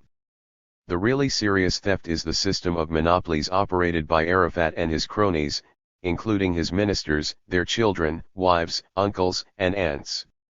There are now monopolies on wheat, cement, petroleum, wood, gravel, cigarettes, cars, gasoline, cattle feed, and a few other commodities. All these compel the ordinary citizen to pay inflated prices several times greater than the price under direct Israeli occupation. Thus a ton of cattle feed used to be 120 dinars, it is now 300 dinars. No one knows exactly how much money is made in this way, nor who gets it, or how it is spent. There are no laws for companies or investments, and consequently no requirement to register companies, nor to hold bidding competitions and offer tenders.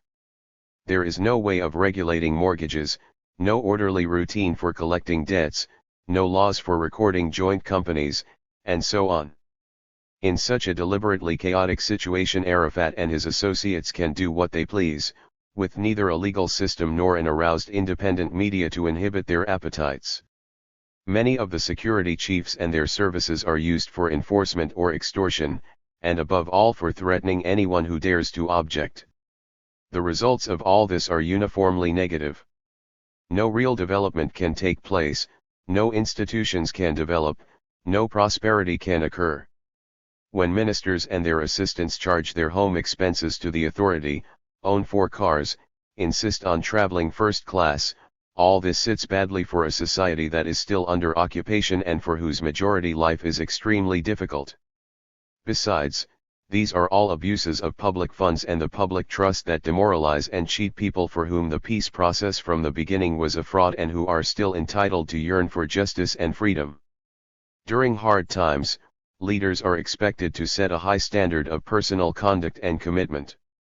In the Palestinian case, the tragedy of a dispossessed and militarily occupied people is compounded by a leadership that made a peace deal with its more powerful enemy, a deal that serves Israel's strategic purposes by keeping Palestinians, whose land has been practically lost to Zionist conquest, in a state of depression and servitude. The leadership of Yasser Arafat perpetuates rather than alleviates this horror. He delivers security to Israel by punishing his own people, lying to them that he is bringing us nearer to self-determination, deceiving them into believing that he acts in their name and interests. With his corruption he has stripped his own people of their resources, squandered their wealth, abused their lives further.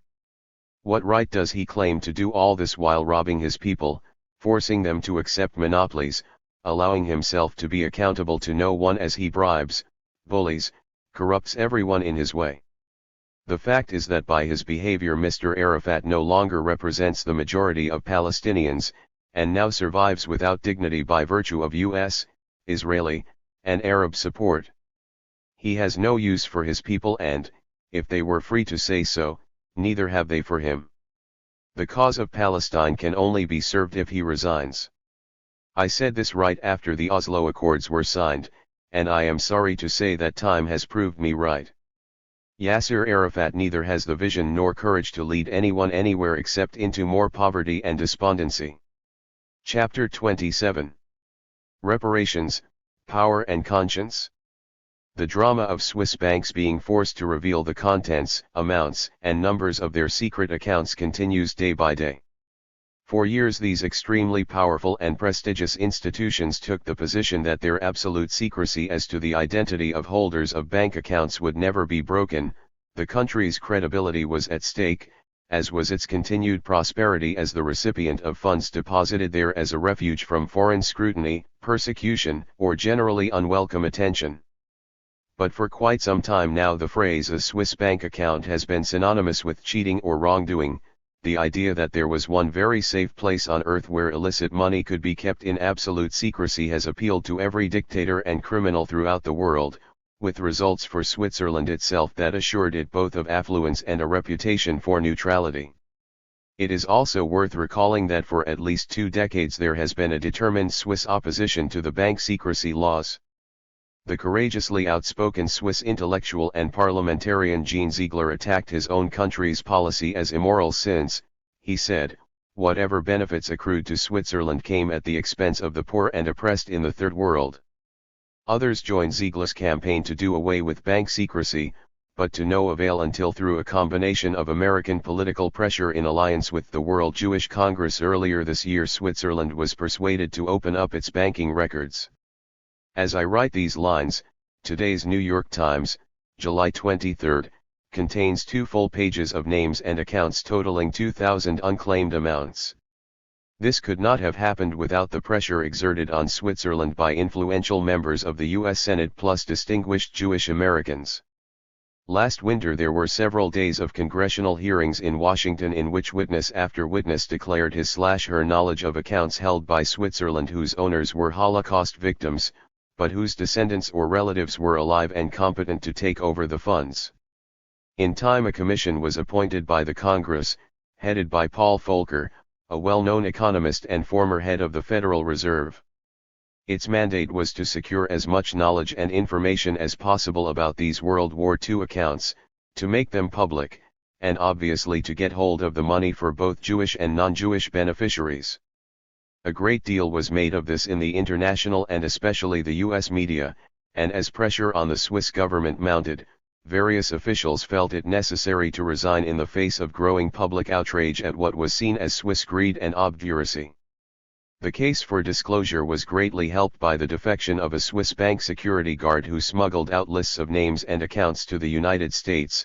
He later had to leave Switzerland but was immediately welcomed to America, given a hero's reception, and then a lucrative job. Feeling itself shamed before the entire world, the Swiss government has given up on its secrecy so far as World War II accounts are concerned. It is an interesting anomaly of the situation that General Mobutu of Zaire, who made off with several billions of his country's treasure, has so far not been required to declare what his Swiss accounts are. A cursory search by independent experts has revealed only about $14 million hidden in Switzerland, but since the United States has not taken a position on his larceny, there has been no pressure to divulge the actual amount. In a few weeks a referendum of Switzerland's entire population will be held in order to determine whether the country ought to establish an additional endowment fund for charitable purposes, that will include restitution to Jewish as well as non-Jewish Holocaust victims. Although it is quite clear that various individuals have been involved in this campaign against Swiss banking secrecy for entirely selfish, even cynical reasons, the whole thrust of what has taken place strikes me as entirely justified. Not all the pressure has come because of Jewish influence. Clearly the United States is trying to end the Swiss practice of accepting drug money in secret accounts, and clearly also the European community has little patience or use for Switzerland as an independent economic and banking center inside, but not of, Europe. Be that as it may, one must also admire the persistence of the World Jewish Congress in pressing the case for reparations to Jewish Holocaust victims. Why should the victims of persecution and genocide also be deprived of their worldly goods, and why should their persecutors be given an additional victory? This is not a matter of revenge, but of an injustice rectified. As to whether the Swiss bankers and people themselves feel that justice has been done, that is another question, since there is no doubt that only the enormous power of the United States could have extracted the concessions that have finally emerged. The main thing to be lamented is that this same power has not regularly been deployed on behalf of other victims of injustice. Analysis cannot end here, however. Israel is in a sense the state of Holocaust survivors and the victims of Western, especially Christian, anti-Semitism. Theodor Herzl's arguments on behalf of Zionism always included the wish to end the persecution of Jews by creating a place for them where they would be the majority, not an oppressed and despised minority. Many Western supporters of Israel believed that in taking Israel's side in its dispute with what were always referred to very generally as the Arabs, they were compensating for what their societies had historically done to the Jews. The facts of the matter are not so accommodating, since after all Palestine was an already inhabited country, whose natives were subsequently displaced and dispossessed, their society destroyed, and their remnant either hounded into exile or the rest of their territory militarily occupied since 1967. A debate has been developing inside Israel on what the Haifa University psychologist and historian Benjamin Beit Hallahmi has called Israel's original sin, its treatment of the Palestinians from the Zionist movement's very inception through 1948 and 1967. There is now considerable evidence from research done on Israeli archives, in addition to the testimony and research produced by Palestinians, to ascertain that the tragic fate of the Palestinian people for the past 50 years has derived in large measure from Israel's behavior. Israel, that is, acting as the state of the Jewish people. An article in the July 19 to 25 issue of The Economist entitled "The Unchosen People," a reference to the Palestinians as victims of Israel, describes the Israeli historians' debate about what role and what blame should be assigned to Israel's wars and to its army. This is an important development in that for the first time since 1948 the wall of official denial has been penetrated, and the silence about what took place in 1948 has been broken despite the fact that some intellectuals still refuse to acknowledge the factual evidence. The Economist concludes as follows: the war of Israel's historians is fated to continue. That is probably, on balance, a good thing. Nobody can deny that, whatever the original intentions of Zionism's leaders, their project turned out to have calamitous consequences for the Arabs of Palestine. It may be that by accepting their portion of the blame, Israelis will find it easier to reach a reconciliation with the Palestinians. But not, it is to be hoped, by rewriting their country's history. Against the background of Swiss compliance with the World Jewish Congress's legitimate wish to have secret bank accounts of Holocaust victims uncovered, it is plain that the Palestinian claim for losses to Israel ought at least to be addressed. It is hypocritical for Israel to require justice in one instance and refuse it in another, especially since nearly every one of the 7 million surviving Palestinians today incurred major losses because of deprivation, dispossession, military occupation, bombing campaigns, and terrorism. To say that the only reason that the Swiss were forced to open their bank records was that the power of the United States and the World Jewish Congress made it possible is to tell only part of the truth. Undoubtedly, power played a significant role, something the Palestinians have no hope of emulating. But it is also true that were it not for Swiss acknowledgement of injustice, there could have been no redress of World War II evils. The conclusion arrived at seemed inevitable, whether for reasons of power or of conscience or both. Israel has never been required to face its own past. Its claim to have survived for 50 years as a state embodying the innocence of the victim is of course utter nonsense. Palestinian losses for which Israel is directly responsible are estimated at many billions of dollars, considering that in 1948 the Zionists had only succeeded in buying 6% of Palestine's land area, The rest came by conquest and by driving out as many Palestinians as possible. Thus the Jewish victims of antisemitism and the Holocaust produced their own victims, the Palestinians. Even though it is difficult to formulate the claims of the victims' victims, the fact is that such a claim must be formulated by Palestinians above all, but also by other Arab peoples and other supporters of human rights. For the past half-century, Palestinian struggle has focused principally upon armed conflict for understandable but, in my opinion, insufficiently analyzed reasons. The myth of the heroic freedom fighter was allowed to stand on its own, hence it was easy for Israeli propaganda to turn Palestinians into terrorists, thus voiding our claims for justice and reparations. From militancy and armed struggle, our leadership jumped directly into the concessions that have produced the disasters of Oslo, for which the large majority of Palestinians are today paying the exorbitant price. More important than peace for us is acknowledgement of our past losses and sacrifices, and this, I am sorry to say, both the Arabs generally and Palestinian leadership in particular have simply forgotten about. But today's world is neither like that of 1948 nor that of 1967. There is an aroused moral conscience everywhere apparent in today's world, which is why the Intifada of 1987-91 achieved significant moral and political successes, and why the South African victory, the crumbling of the Berlin Wall, and the coming of democracy to various Latin American countries have had such resonance. The point here is not just to blame the Palestinian leadership for another of its failings, but to suggest that we should start to rethink our strategy for peace beyond the cul-de-sac of Oslo. Haider Abdal Shafi's call to put the Palestinian house in order is a central part of the strategy, since one cannot wage a struggle for national rights without belonging or appearing to belong to a just cause. Corruption, torture, abuses of power, and a bankrupt rhetoric have no place now and should no longer be tolerated, any more than collaboration with an authority that practices such things can be tolerated. But the next step is in fact for us to turn ourselves into a community of conscience and to stand before Israel and its supporters not as supplicants or as petitioners for pity, but as a people demanding that their presence and past be acknowledged for what they are. We must remain true to the principles of our history and of our losses, which cannot be sidetracked by such things as the ridiculous Allon Plus plan offered by Netanyahu and his right-wing supporters. Peace can only come with reconciliation and restitution. In short, we need an entirely new strategy of peace, a new peace movement on the basis of equality, reconciliation, and justice, and a rhetoric that puts our history on the world's agenda for the restitution of past wrongs. This cannot occur simply by going out begging. It has to be organized using the plentiful resources of the Palestinian diaspora community, which include money, talent, and a mobilized will.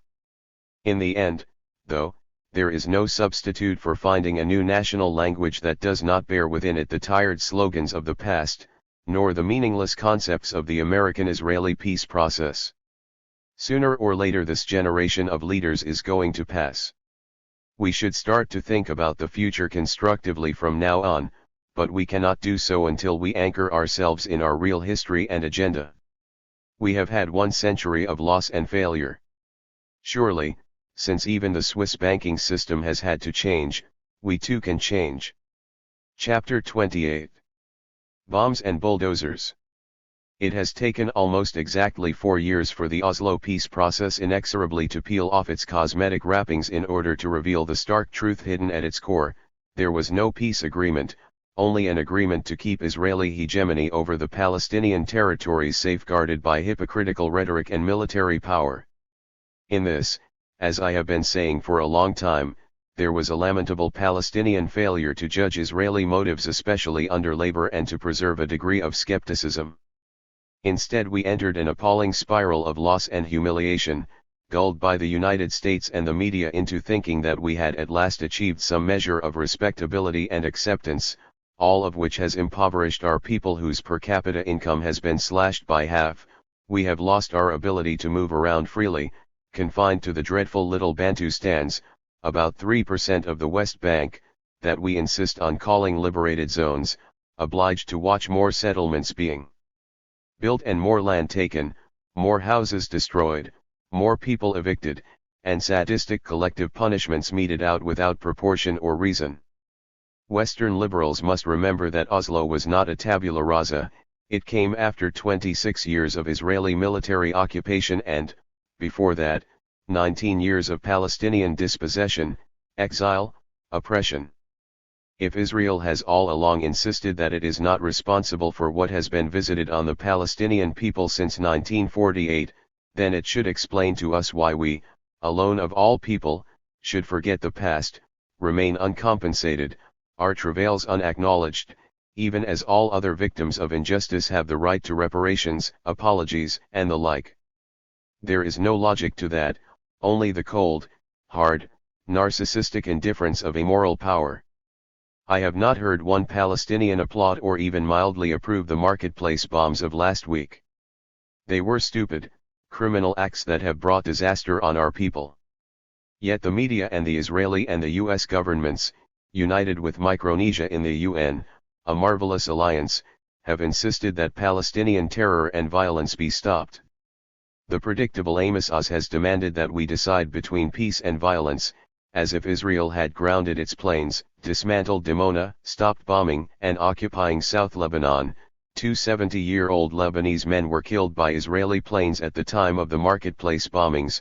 Why is that not violence and terror, and withdrawn all its troops out of the 97% of the West Bank it still controls, along with the military checkpoints that it has planted between every major Palestinian center? Israel and its American supporters have rarely troubled themselves with any of these facts, which Israel is entitled to fabricate or annul on the ground and in the media as it suits its purposes. Neither of the two suicide bombers has been identified, neither, it is practically certain, came from the Palestinian territories.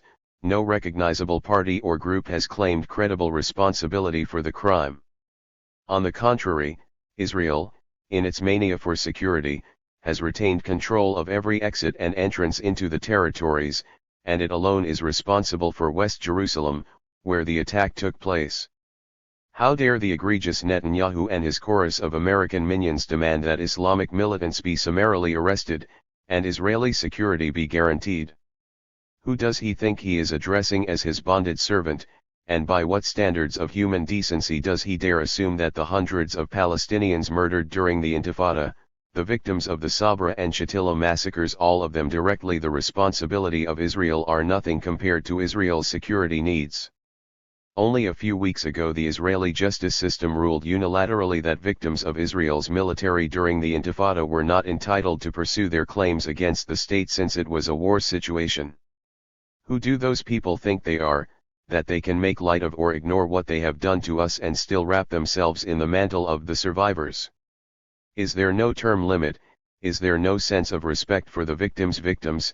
Is there no boundary to what Israel can do while continuing to demand the privileges of the innocent? As Anthony Lewis put it on August 11 in the New York Times, Israel holds most of the cards. To blame the Palestinians for every misfortune or incident inside Israel is to jumble up blame with illusion. He is absolutely right, and right also to admit that there isn't much hope for peace in such circumstances. I have been unsparing in my criticism of Arafat and his associates for what they have done during the past 5 years. Now, I must say, I concur fully with his policy of refusing to negotiate on security as Israel defines it, i.e., rounding up Islamic suspects to Israel's satisfaction, until Israel fulfills the terms of Oslo that it has so far either blatantly violated or simply brushed off. When Bill Clinton and Madeleine Albright repeat the formula now used as frontline propaganda by the Israeli lobby, there is no equivalent between bombs and bulldozers. They need to explain to a recently evicted Palestinian family or Palestinians under curfew or Palestinians whose houses have been destroyed or whose young men and women languish in Israeli jails or who are strip-searched by Israeli soldiers or driven out of Jerusalem so that Russian Jews can be settled in their homes or killed in massacres or deprived of any right to resist Israeli occupation policies. What is the equivalent of an Israeli-American bulldozer in such a context? There is a simple racist premise underpinning the peace process and subsequent rhetorical ambushes set in its name that Palestinian and Arab lives aren't worth as much as Israeli Jewish lives. Last year, when 100 Lebanese civilians hiding in a UN shelter were deliberately targeted and killed by Israeli jets and helicopter gunships, there was no Israeli apology, no demand from the United States that Israel should curb its bombers, no willingness even to accept the UN Secretary General's report. Is there any real meaning to the nonsensical charade that the United States and its army of former Israeli lobbyists who now are in charge of the peace process and still continue to pretend that it is somehow for peace can be an even-handed negotiator? The only peace worth its name is an exchange of land for peace on the basis of rough parity between the two sides. There can be no peace without some genuine attempt on the part of Israel and its powerful supporters to take a step toward the people they have wronged, a step they must take in humility and reconciliation, not in clever talk and cruel behavior. Very few of us want back everything we lost in 1948, but we do want some acknowledgement of what we lost, and of Israel's role in that mass dispossession, which so many of Israel's new historians have themselves excavated with courage and assiduity. Many Palestinians do not want to return to their land, but they ask, why is it that any Jew anywhere has the theoretical right of return, whereas we have none at all? And Israel's citizens and its friends need to ask themselves openly whether they think that Israel can go on abusing and humiliating Palestinians, showing contempt for Arabs, flaunting its brazen actions before the world and at the same time enjoy real recognition and acceptance.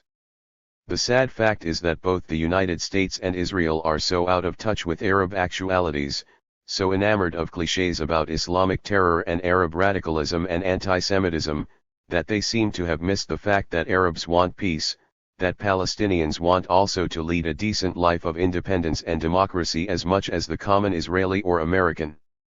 Why then lay up stores of resentment and hatred that will surely delay peace for Israelis and Arabs for years more? Terror bombing is terrible, and cannot be condoned. But the bulldozers of forgetfulness and righteous arrogance are terrible also. Israel's constant demands for security conceal, I think, a deep insecurity about Israel's original sin, the fact that there was always another people in Palestine, and that every village, kibbutz, settlement, city, and town had an Arab history also. Dayan used to admit it publicly. This generation of leaders hasn't his honesty. The worst are Israel's lobby and the scads of pro-Israeli organizations in the United States who repeat the dreadful clichés and celebrate Israel without a trace of awareness that there is tragedy beneath every road, every act of military prowess, every settlement. What sort of hypocrisy is it to rail against Islamic fundamentalism and to say nothing of Jewish fundamentalism that dehumanizes every non-Jew and relies on biblical promises that go back 2 millennia? To mouth phrases about getting the negotiations going in such a context is to play King Canute, as if only State Department planners and Israeli policy makers are capable of defining history and reality. The air needs to be cleared, language shorn of its worn-out phrases, honesty and simple fairness given a chance. Yes, Palestinians want peace, but not at any price and not the way Netanyahu and company define it, with endless conditions concealing an iron rejection of the desire for Palestinian equality. People respond to a call for justice and the end of fear and oppression, not to the lumbering heaviness of something called a peace process, in which Israel has all the advantages, plus a nuclear arsenal, and demands that Palestinians are there only to give it security. I fear that at present the atmosphere is too inflamed by lies, too corrupted by illusions and self-fulfilling incapacities to allow us all to move forward. But a start needs to be made somewhere and somehow, blame apportioned accurately, and responsibility assigned proportionately. One cannot always expect a people without statehood, without rights, without hope, to act like well-dressed diplomats sitting in seminar rooms talking about scenarios and confidence-building measures as so many abstractions. What we need now, and certainly the United States can take the step, is a restatement of the basic premise that there is peace only when land is given back, and that the goal is independence and statehood for two peoples in Palestine. Start from that, and it might be possible to move toward the goal in as many steps as are necessary.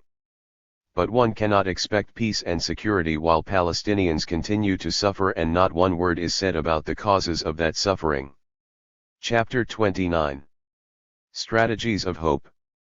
Certainly the list of negatives against Oslo is a long one, and as we reflect on it during this fourth anniversary of the signing ceremony in Washington, the horrendous balance sheet makes it almost impossible to understand why so many Arab and Western leaders keep referring to it with such enthusiasm. But in the wake of Benjamin Netanyahu's reign, his scorched earth policy has in fact delivered up a landscape of singular bleakness even when compared with Oslo's intended devastations. Yet enough has been said about economic, social, and political deprivations for Palestinians during the past 4 years, all of them attributable to the Oslo peace process, without sufficient attention paid to the human factor, surely the most important.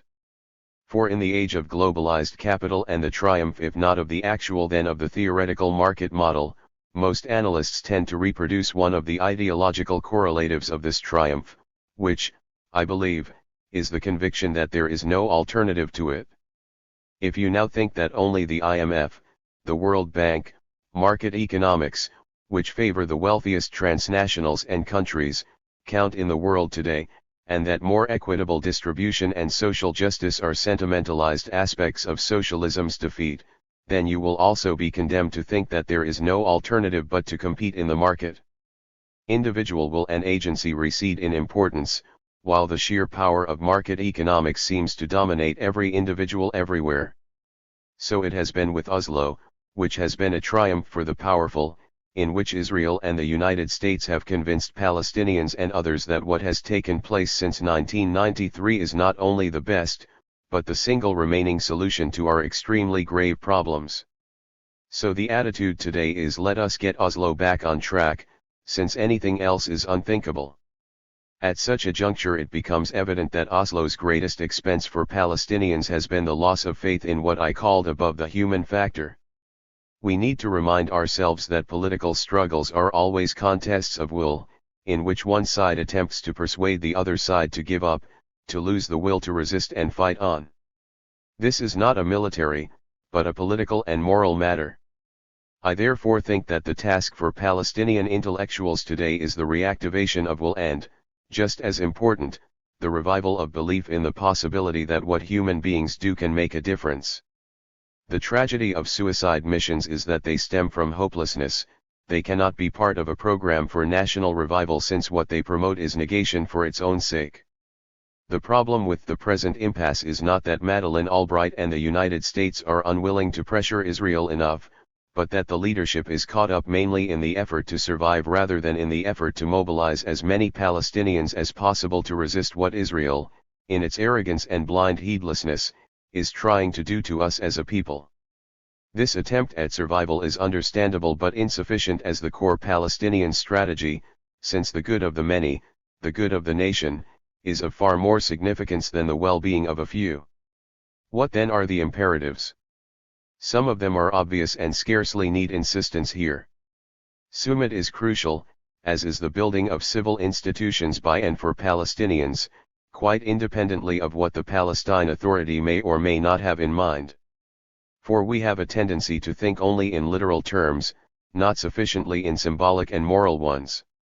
The greatest victory of Zionism has been a sustained one for a whole century, to persuade Jews and others that a return to an empty land is the proper, indeed the only solution for the afflictions of genocide and anti-Semitism. After spending many years living, studying, and being active in the struggle for Palestinian rights, I am more convinced than ever that we have totally neglected the human effort required to demonstrate to the world the immorality of what was done to us.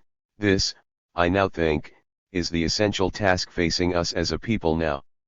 Unless we mobilize ourselves and our friends and, above all, our voices so that the Zionist project can systematically be shown for what it is and was, we can never expect any change in our status as an inferior and dominated people. Even as Arafat and his men try unsuccessfully to deal with Israel's actions, they seem to have forgotten that no voice, or voices, speaks for the suffering of the Palestinians, no effort is made to record systematically the wrong we suffer, no energy is expended on trying to organize our various expatriate communities so that they can undertake the task of dramatizing and finally defeating the legitimacy of the plan to take the whole of Palestine, every significant inch of our land, every aspect of our past as a people, every possibility of self-determination in the future. For at bottom our struggle with Zionism must be won first on the moral level, and then can be fought in negotiations from a position of moral strength, given that militarily and economically we will always be weaker than Israel and its supporters. The importance of this was first borne out for me when I visited South Africa in May of 1991. Mandela had already been released, exiled leaders of the ANC had been repatriated, and the stage was set for the huge political transformation that was to ensue with democratic elections 4 years later and the victory of the one person one vote program of the ANC. When I was there I visited the ANC's headquarters in downtown Johannesburg. A scant few weeks earlier the organization had been considered as terrorist, and no legitimacy at all attached to it. I was stunned by the complete reversal. Speaking to Walter Sisulu, who had been exiled for almost 30 years and was second only to Mandela in authority and prestige, I asked him how the transformation had been possible. What exactly did the ANC do to turn defeat into victory? You must remember, he said, that during the 80s we were beaten in South Africa, the organization was wrecked by the police, our bases in neighboring countries were routinely attacked by the South African army, our leaders were in jail or in exile or killed. We then realized that our only hope was to concentrate on the international arena, and there to delegitimize apartheid. We organized in every major Western city, we initiated committees, we prodded the media, we held meetings and demonstrations, not once or twice, but thousands of times. We organized university campuses and churches and labor unions, and business people, and professional groups. He paused for a moment and then said something that I shall never forget as long as I live. Every victory that we registered in London, or Glasgow, or Iowa City, or Toulouse, or Berlin, or Stockholm gave the people at home a sense of hope, and renewed their determination not to give up the struggle. In time we morally isolated the South African regime and its policy of apartheid so that even though militarily we could not do much to hurt them, in the end they came to us, asking for negotiations. We never changed or retreated from our basic program, our central demand, one person, one vote. Let me add one footnote. On the basis of my South African experience I organized a seminar in London for every leading Palestinian activist intellectual that I knew, including a few who have since become ministers in Arafat's government. I invited the ANC ambassador in England, whom I had met in Mandela's office and who was on the same plane with me out of Johannesburg, to address one of our sessions, and he gladly accepted. The idea was to impress on everyone, a mere matter of weeks before Madrid, that we should all tirelessly focus on the same facts about what had happened to us as a people, and should not get deflected into discussions about policy and grand negotiating tactics with the Israelis and the United States and so lose sight of the political moral goal of isolating the Israeli occupation and delegitimizing through a carefully organized movement in Europe, North America, the Arab world, and elsewhere. There was some resistance to listening to the ANC representative talk about his experiences. "We are not blacks," said a distinguished young Palestinian political scientist who thought we should be addressing Oxford or Harvard experts behind closed doors, not wasting our time on trying to create a grassroots movement of support for Palestinian human rights. I remember saying that we should always make it a point to be as concrete as possible to talk about daily life under Israeli occupation, to talk about the humiliations of checkpoints, of how our houses were blown up, and how our trees were uprooted, and not to talk to audiences as if we were negotiating theoretical issues. But all in all, I and my co-organizers of the seminar felt that we had made some progress. But the moment Madrid gave us an opportunity to appear in public, we all started to speak like James Baker, forgetting that our status had more weight as representatives of a moral cause than as members of a diplomatic delegation. And of course the goal changed, so much so that in the Oslo negotiations and in the period after them we forgot not just our values but our own history. I am convinced that we have no recourse now but to return to the discourse of the oppressed and use what Netanyahu is now doing to us as an initiative to put his policies in direct connection with the history of Zionist policies toward the Palestinians. After all, he speaks in a straight line of descent from what every major Zionist theoretician has declared, that Jews have a superior right to Palestine despite the presence and existence of Palestinians. We must not only contest what is now being done to us, but also take our moral presence directly into the Israeli and Western, and even the Arab, consciousness. But this confrontation cannot be undertaken by individuals acting alone. It must be a job of organizing and then implementing such a plan by the worldwide community of Palestinians. Yasser Arafat and his coterie have never understood this. They have always supposed that if they could get the attention of the President or Secretary of State, or even of various prominent Jewish leaders in the United States, these influential people could be persuaded to do something for the Palestinians.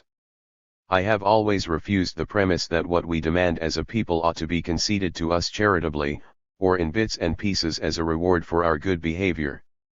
This is to diminish ourselves and what we stand for, since our position as a dispossessed people is morally unassailable.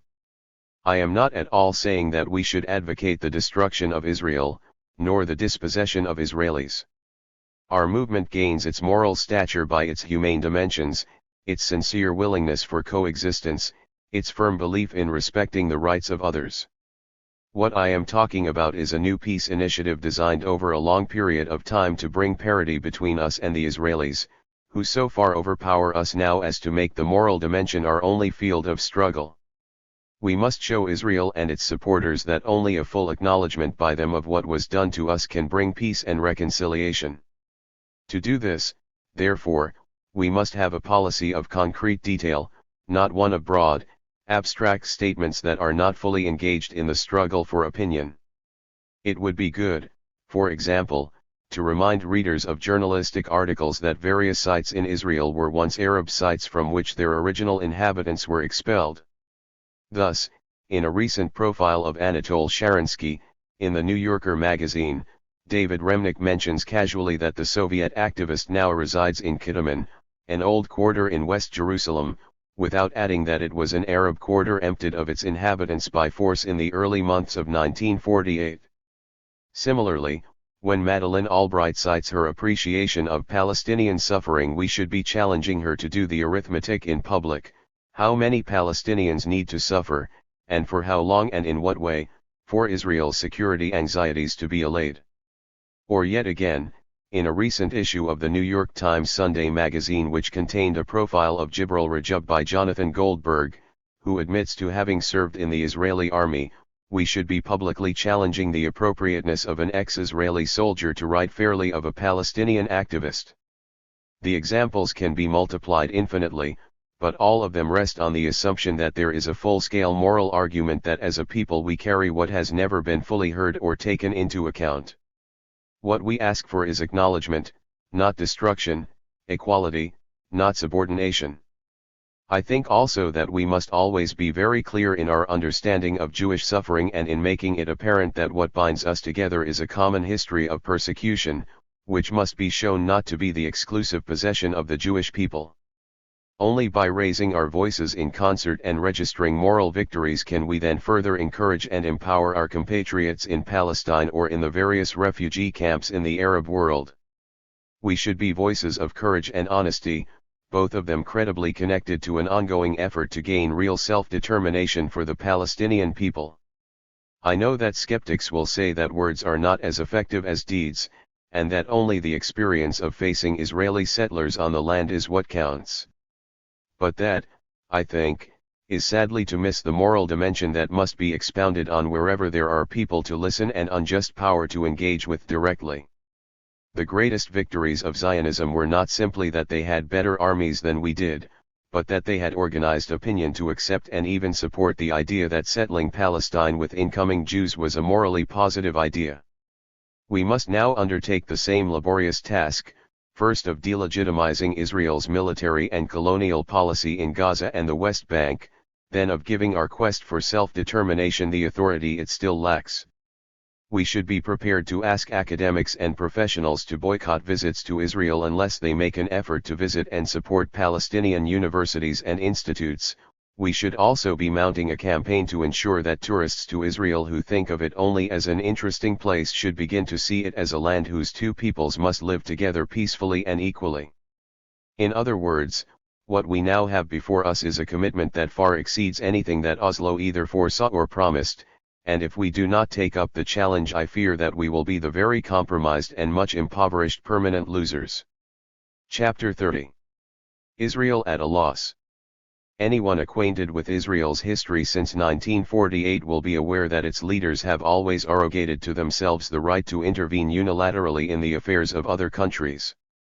This has been true not only for Israel's neighbors, but also for countries like the United States and Italy, friends and even allies of the Jewish state. The Pollard case of recent memory apparently did immeasurable harm to American security, so much so that even the repeated appeals to the United States by Israeli Prime Ministers, Rabin, Peres, and Netanyahu most recently, have been turned down. Mordechai Vanunu was kidnapped off the streets of Rome and brought to Israel, where he has been serving a life sentence in prison ever since.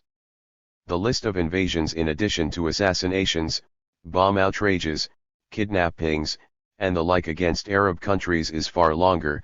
These rankle in the minds of most Arabs, for whom Israel's actions testify not only to that country's supreme bellicosity and arrogance, but also to Arab impotence and defenselessness. Against that background, then, suicide attacks on Israeli civilians stand forth as the desperate acts of the weak, morally inexcusable but understandable humanly. Yet Israel's most recent attempt against an Arab citizen in the capital city of the most friendly and pacific of Arab countries is mystifyingly obtuse and downright stupid. For not only was the assassination plan extremely bizarre, but its method of implementation peculiar in the extreme. Why try to kill someone by pouring poison into his ears, a method last employed by Claudius against Hamlet's father, and why antagonize the government of Canada by supplying the terrorists with forged and stolen Canadian passports? The overriding impression is one of clumsiness and contempt, as if Israel's leaders had decided to throw caution to the winds and indulge their most primitive fantasies, with no other end in mind except to assert their power and humiliate the Arabs. Netanyahu's excuse for the caper that it was part of Israel's unrelenting war against terrorism simply made matters worse, not only because it demonstrated every intention to go on in this fashion, but also because it suggested that the Goyim had it coming to them. After centuries of anti-Semitism, it was now our turn to push people around. That was it, since there was no possible advantage to attempting so coarse a gambit on the streets of Amman. We shall do what we please, and hang the consequences. To speak about Netanyahu's bungles as a sign that Israel has lost its way is of course to suggest that it had a way once. Under the country's historic leaders Ben-Gurion, Golda Meir, Menachem Begin, Yitzhak Rabin, and Shimon Peres there was always evident a will to dominate, and Israel did this not only by overwhelming military power, accumulated and nourished over years and years, but also by a qualitative attention to its own Jewish citizens and society. This meant that education received high priority and that many of the institutions of civil society, such as the media, the courts, the universities, the labor movement, developed very much along Western European lines. There were always hidden and unacknowledged rifts within the society, between Ashkenazi and Sephardic Jews, for instance, and between Jewish and non-Jewish, i.e., Palestinian, citizens, but Israel could claim to the world that its people in the main fared better there than they had in the pre-1948 diaspora, except for American Jews, who prospered in the United States as nowhere else. Israel's eternally postponed problem, however, was always its actual place and status in a part of the Middle East that was predominantly Arab and Islamic.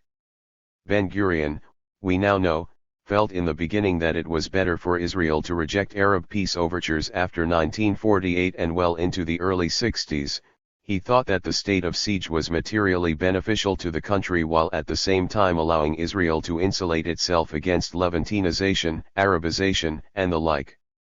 So state policy could follow from the idea that Israel was a sort of cultural and political fortress developing its own interests and strengths against its Islamic and Arab surroundings.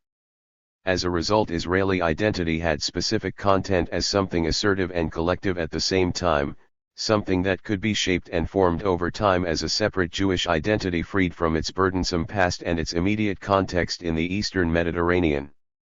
I have never agreed with Israel's politics, but at least until the late 1970s I could at least understand the logic that drove them.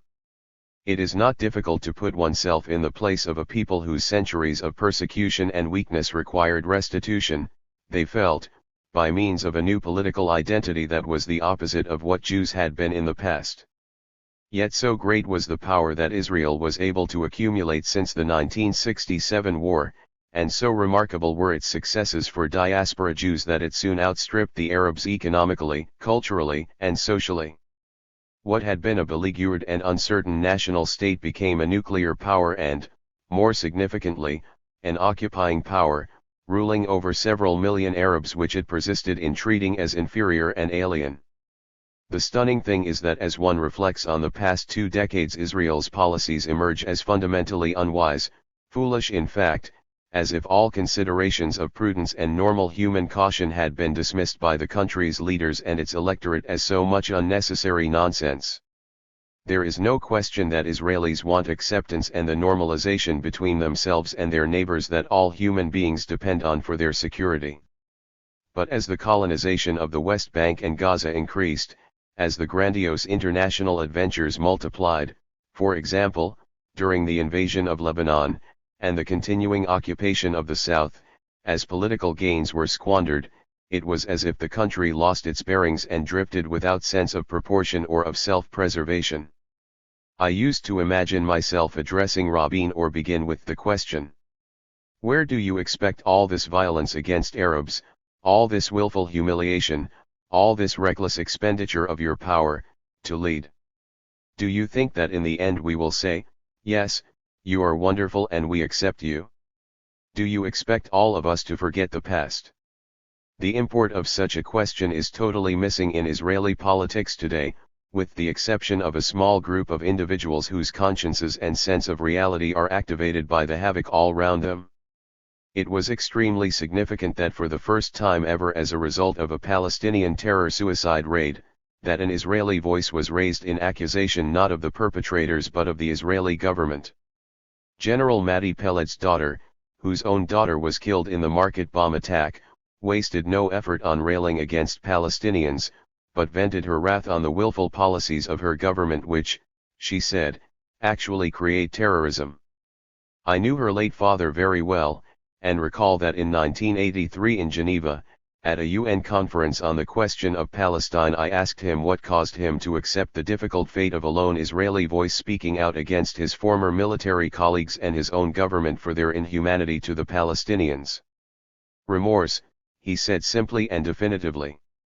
That his legacy should be passed on so demonstrably to his daughter in her hour of terrible grief testifies to the power of a sentiment which, while largely absent in the society at large, is still there and can be fanned and encouraged.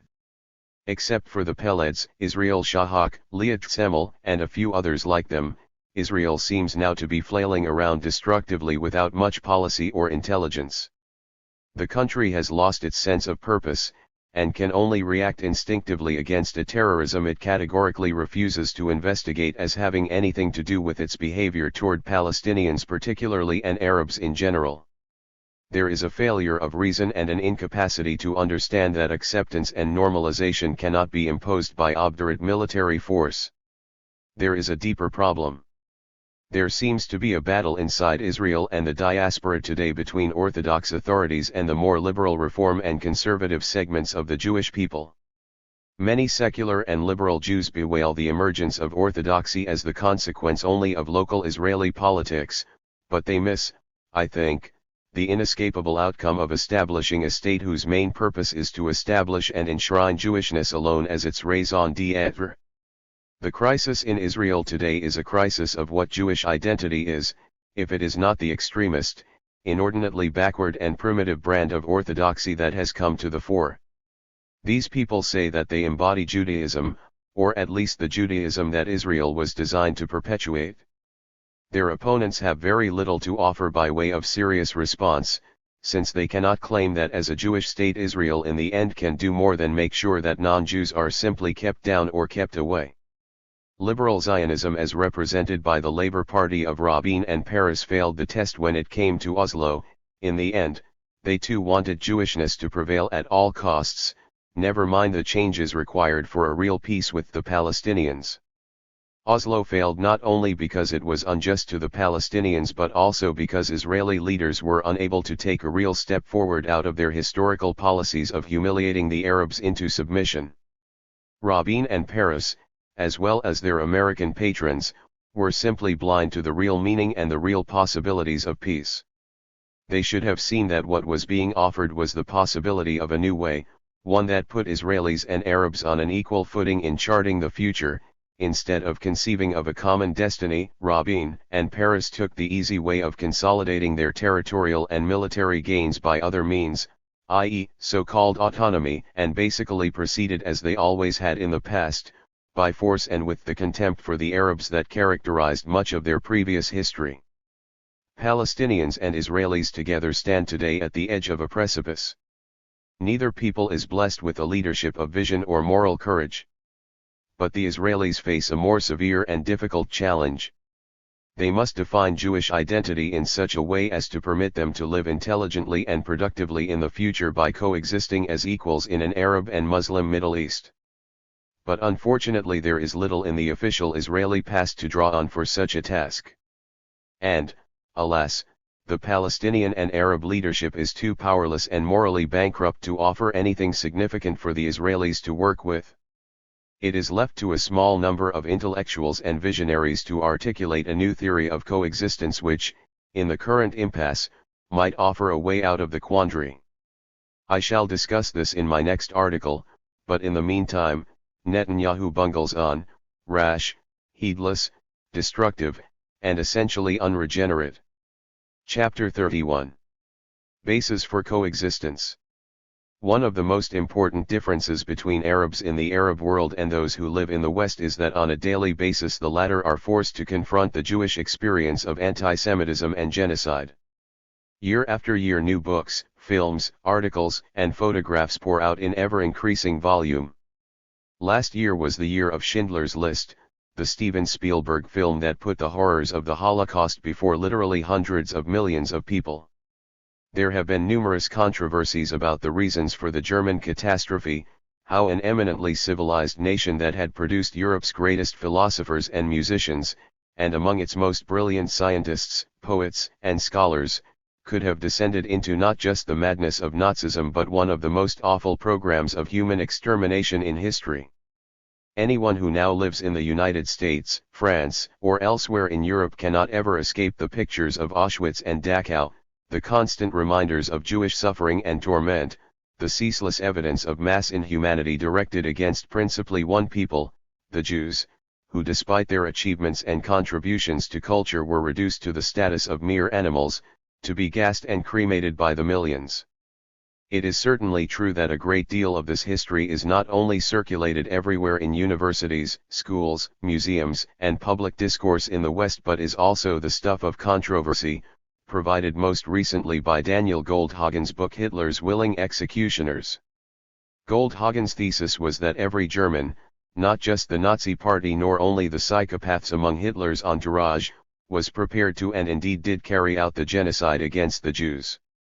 Most historians have disagreed with this extreme view, but the question of European and more particularly Christian mass guilt continues to exercise the Western world. Among Jewish Americans whose community was spared the horror of what happened in Europe, the Holocaust is fervently studied and memorialized. It is noteworthy, for instance, that Washington is the site of an extremely lavish Holocaust museum and not the place where the extermination of Native Americans or millions of African slaves is commemorated. To some extent, therefore, the Holocaust is used retrospectively to justify contemporary political actualities. Routinely a connection is made by critics between the history of Jewish suffering and the triumph of the American Jewish community, or between the Holocaust and Israel, one leading to and vindicating the other. and certainly there has been enough history uncovered to show that the mainstream Zionist movement was at times less interested in saving the whole Jewish people from elimination than in rescuing some for settlement in Palestine. By the same token, right-wing Zionists, example Shamir, during the Nazi period did contact the Germans for support and help. All in all, though, the sheer enormity of what took place between 1933 and 1945 beggars our powers of description and understanding. The more one studies this period and its excesses, the more one must conclude that for any decent human being the slaughter of so many millions of innocents must, and indeed should, weigh heavily on subsequent generations, Jewish and non-Jewish. However much we may concur, say, with Tom Segev in his book The Seventh Million, that Israel exploited the Holocaust for political purposes, there can be little doubt that the tragedy's collective memory and the burden of fear it places on all Jews today is not to be minimized. Yes, there were other collective massacres in human history, Native Americans, Armenians, Bosnians, Kurds, etc. And yes, some were neither sufficiently acknowledged by the perpetrators nor adequately compensated.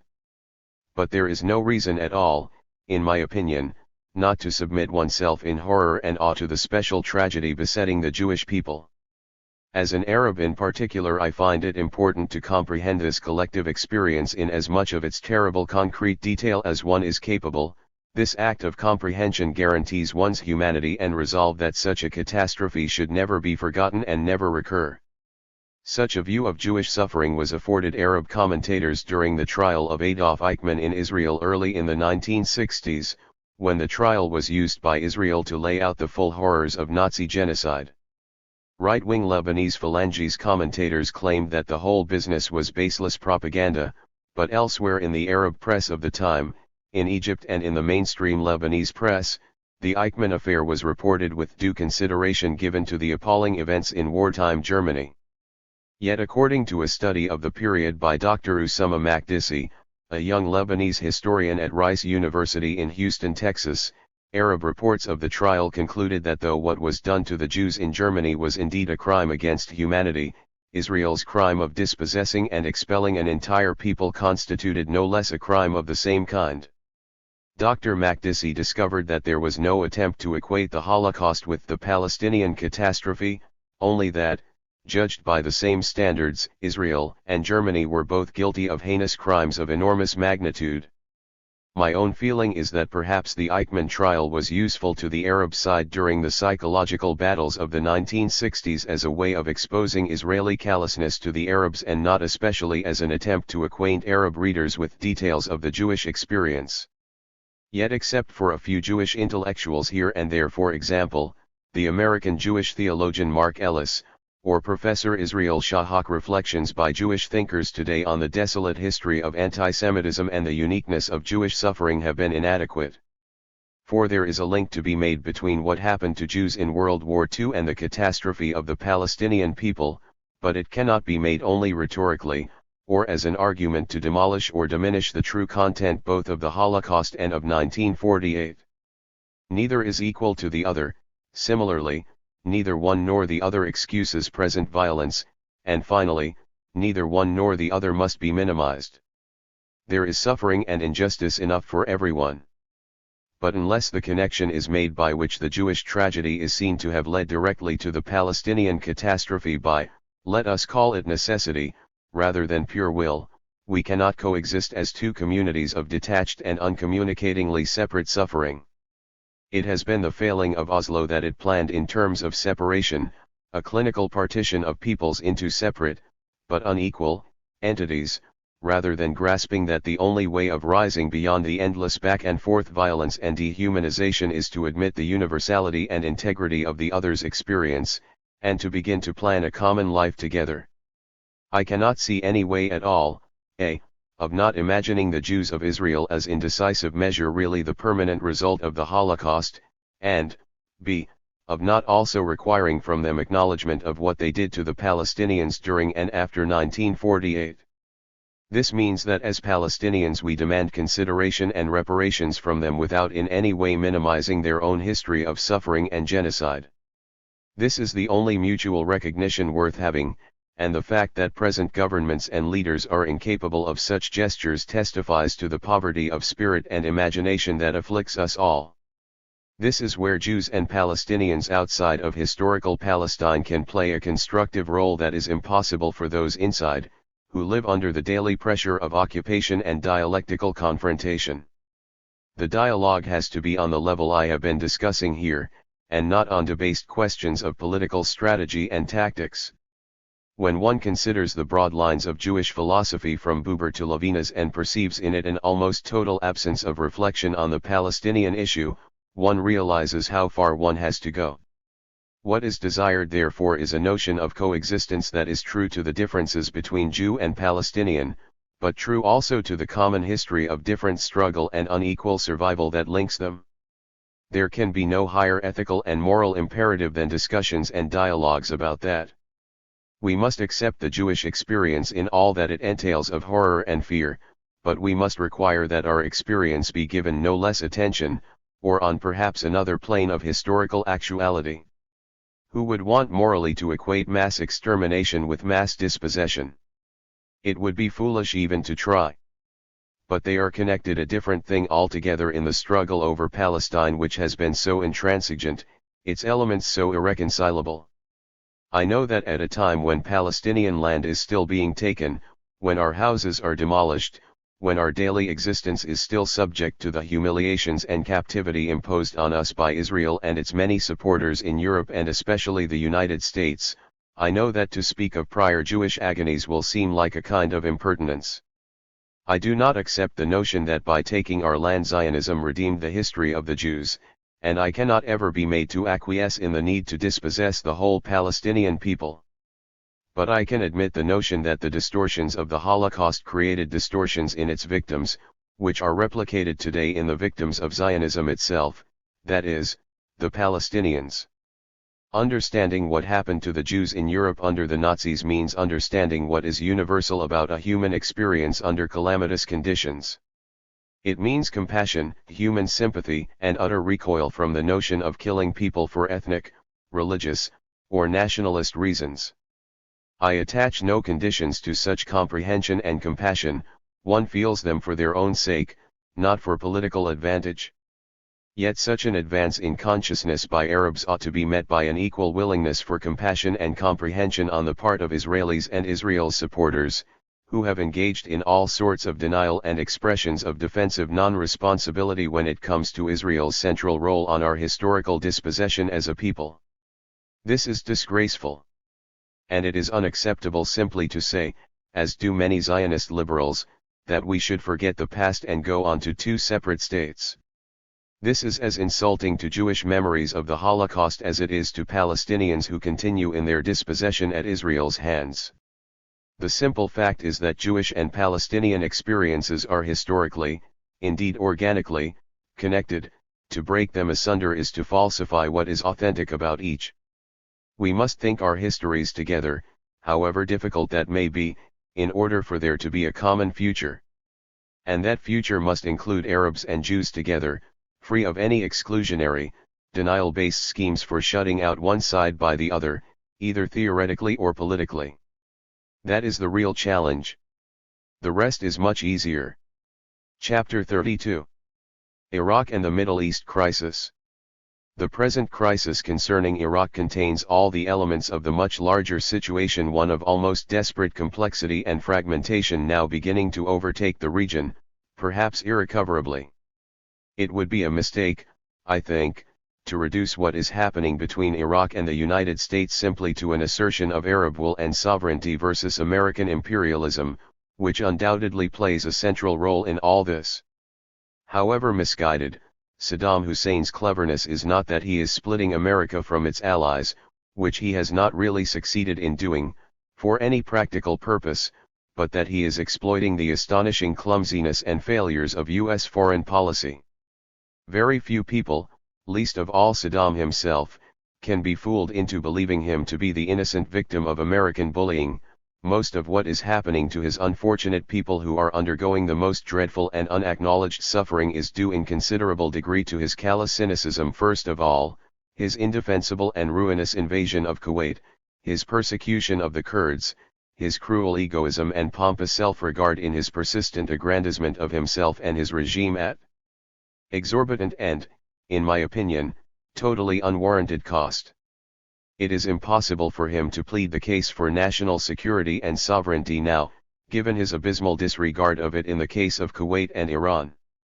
Be that as it may, U.S. vindictiveness, whose sources I shall look at in a moment, has exacerbated the situation by imposing a regime of sanctions which, as Sandy Berger, the American National Security Advisor, has just said proudly, is unprecedented for its severity in the whole of world history.